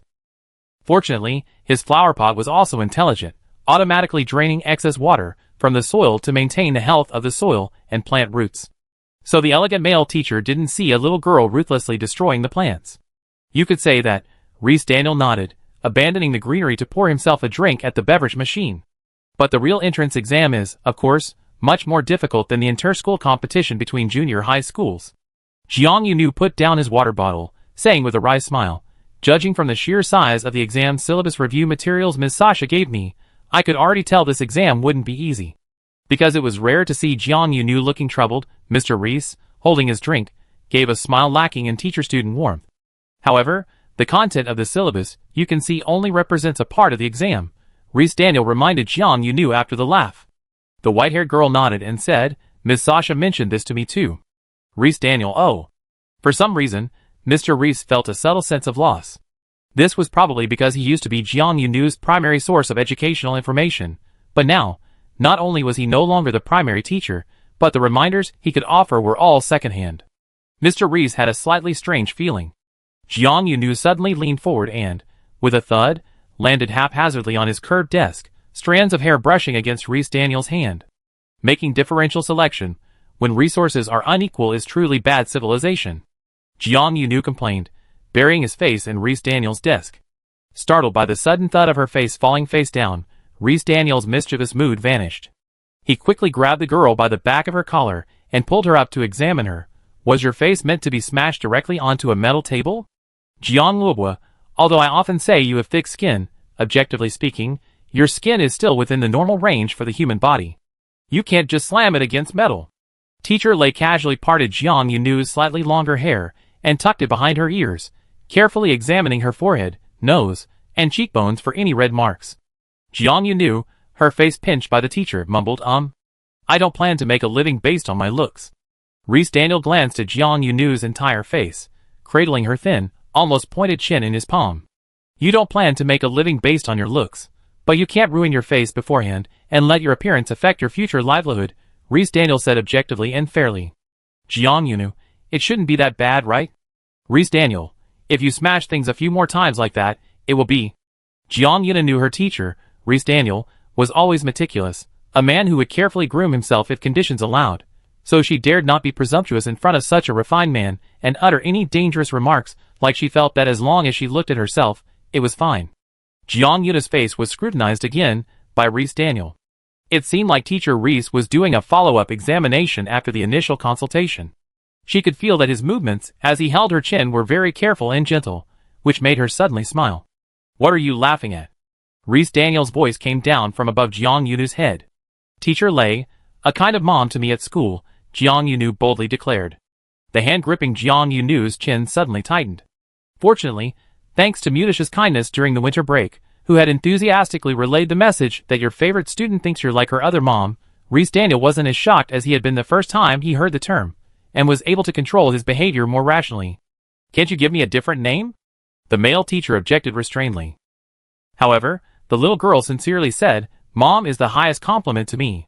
Reese Daniel was unwilling to admit it, but hearing Jiang Yunu say that, he actually started to think it wasn't so bad. Well then, let's leave it at that. Ahem. Teacher Lei coughed twice, changing the subject. If there's nothing else, you should go back and study. Reese Daniel released Jiang Yunu's chin, effectively dismissing her. You know the differentiated selection is the hardest module, and there are only a few days left until the exam. Hurry up and review that part. Jiang Yunu sighed and stood up. I thought that with you, Teacher Reese, you wouldn't push me to study harder, and would advise me to relax a bit. Reese Daniel coldly replied, Is that so? Maybe it's because I'm your stepmother. Jiang Yunu, Jiang Yunu was completely impressed by Teacher Reese's quick wit, and left without daring to say another word. Differentiated selection is indeed the hardest module. The entrance exam from junior high to senior high school is somewhat like a large-scale inter-school competition. The difference lies in the inter-school competition only tests students' mastery of elemental abilities and their practical application of those abilities, along with a somewhat playful mechanical elemental beast battle. The entrance exams, in addition to testing all the aforementioned items and significantly increasing the difficulty, also include self-selected questions. Self-selected topics are used for differentiated screening. Jiang Yunu initially had a vague understanding of the concepts of self-selected topics and differentiated screening. Qiao Yisan accompanied her, also confused, as they researched the material. Finally, Xie explained, basic theory and practical application only constitute your base score. The score in the self-selected topics is your bonus score, and it's the differentiator score that top universities will focus on during admissions. Jiang Yunu immediately grabbed Xie and asked, What are the differentiator scores? She understood bonus scores and base scores, but what exactly was the differentiator score, which overlapped with bonus scores? This score is included in your total score. The type of questions it represents, and your performance on those questions, will be an important reference for the school in deciding whether to admit you. Jiang Yunu stared at Xie with a knowing, yet somewhat confused expression. Xie had only coincidentally passed by and naturally sat down next to Jiang Yunu and Qiao Yisan. He further explained in detail, for example, if your self-selected topic focuses on wind and water elemental abilities, then when your basic score exceeds the threshold and meets the basic standard for admission to advanced schools, and universities begin screening students who have passed the score requirement, schools, like DU Academy, which emphasizes fire and earth elements, may directly reject your application, no matter how high your score is. Advanced schools with different focuses will have their own admission preferences. Scores are just a ticket to enter the admission threshold. Whether you can be admitted to your desired school depends on whether your differential score meets the school's appreciation, and whether your differential score, while meeting the school's requirements, is high enough to create a gradient with other candidates who chose the same topic. Jiang Yunu finally understood the differences between the module exam scores. She rubbed her little white hair. So, in other words, I also need to pay attention to the admission preferences of my target schools, then choose topics that align with those preferences when selecting my own exam questions, and try my best to get a high score in that module, right? Jiang Yunu sorted through the information. She felt that this entrance exam was very similar to the college entrance exam and independent admission combined in her previous world. However, young Master Xie sighed. Theoretically, that's how it is, Xie said. Jiang Yunu quickly realized from Xie's attitude that something was wrong. There must be something she hadn't considered, or something she didn't know at all. The theory is like that, Jiang Yunu asked. Is there a problem in practice? Young Master Xie gave a smile that was somewhat helpless, yet also somewhat mocking. Only, the object of his mockery wasn't Jiang Yunu, but some vague target. The syllabus that Teacher Muti Shah gave you didn't show the complete content of the independent exam questions, did it? He said. Jiang Yunu knew that Teacher Muti Shah wouldn't deliberately make things difficult for her student, nor would she withhold any important information, so she remained calm, though somewhat puzzled. She pondered, the teacher thinks. The rest is unnecessary information? Xie seemed surprised by Jiang Yunu's reaction, glancing at her with a hint of astonishment. I thought I see something special from you. But yes, you're right, that's the reason. Because the rest is unnecessary information. Chapter 130. And strictly speaking, it was unnecessary information for students in less developed star sectors. The actual scope of self-selected topics was much broader, but when Jiang Yuna saw the parts outside of the syllabus sent by teacher Mutisha, he was shocked to discover that there wasn't a single item on it that students in less developed star sectors could access. For example, wartime maintenance of advanced special equipment, simulated practice of decomposing intermediate and higher-level crystal cores, observational insights from advanced elemental battlefields, wartime command simulation of intermediate elemental battlefields, outline of intermediate and advanced battlefield geography, etc. A series of prefixes like intermediate, advanced, and intermediate advanced were almost brainwashing. Even after moving the terminal screen away for a long time, the various level symbols were still floating in front of his eyes. These things. Jiang Yuna rubbed her eyes. Is there any of these that our angle taught our students? Xiesha replied, no. Joy-san asked blankly, then how would someone take the exam if they wanted to choose these? Xiesha looked at the red-haired boy with almost pity. These things weren't originally intended for students from the later star sectors. What are you thinking? His voice was still light, but that mocking smile returned to his words. Jiang Yuna closed her eyes briefly to clear her vision, then opened the stack of exam syllabus materials with dense prefixes again. She pointed to several items that seemed to require only theory and not practical application and asked, like this: Intermediate to Advanced Battlefield Geography Overview and Battlefield Observation Insights. Can't these things be learned through holographic images and database sharing? No. Xiesha answered crisply and coldly, databases are also tiered. Do you think schools in later star sectors haven't tried to get them? But the keys are held by schools in earlier star sectors, and their response is, sorry, we believe your school is not qualified to join the sharing program at this time. The database isn't open. Schools in the rear star regions can't access advanced databases, and school libraries can't provide advanced materials. Students are excluded from these advanced courses from a knowledge standpoint. So when large-scale exams like entrance exams come around, students in the rear star regions can only choose questions within a limited autonomy, engaging in fierce battles within a limited range of question types. Then what if? After listening for a while, Joy-san weakly raised another objection. Jiang Yuna and Xiesha turned to look at him together. He whispered, if some of these advanced question types are the source of differential scores that advanced schools particularly value, then... Young Master Xie immediately understood what Joy-san wanted to say. While the red-haired boy hesitated, unsure how to proceed, he picked up where the other left off. That means that from the very beginning, this advanced school never considered recruiting students from the rear star regions. First, they close one door on independent topic selection, then they add another hurdle in the admissions process for top universities. Ultimately, only a handful of students manage to make it onto the admission lists of the leading universities in each star region. To paraphrase a phrase from Jiang Yuna's past world, 1,000 troops crossing a single plank bridge. But when you reach the narrow bridge, you discover there's a wide, open road not far away. However, the entrance to this road in your direction is locked with a sign that reads, we're very sorry, you haven't been invited to this side of the road. Jiang Yuna completely understands why teacher Mutisha initially provided an abridged version of the exam syllabus.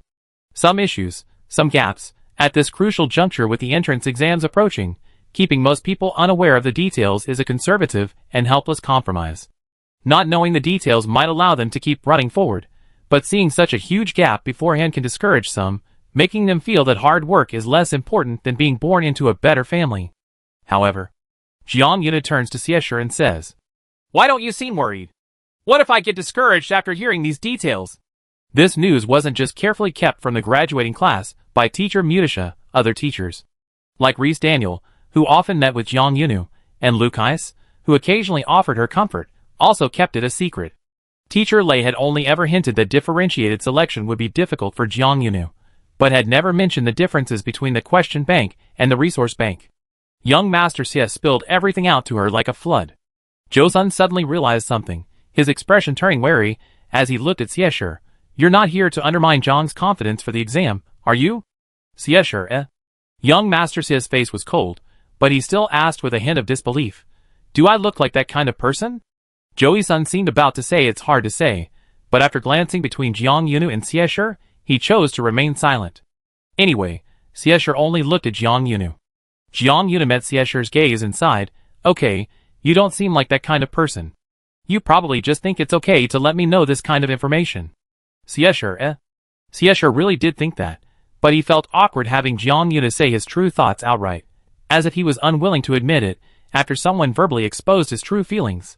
The white-haired girl added, "Young master, in your heart, I must be an alloy woman who wouldn't be affected even if news of an asteroid about to explode reached you." Siesher said, "I didn't think that way." "Don't overthink it."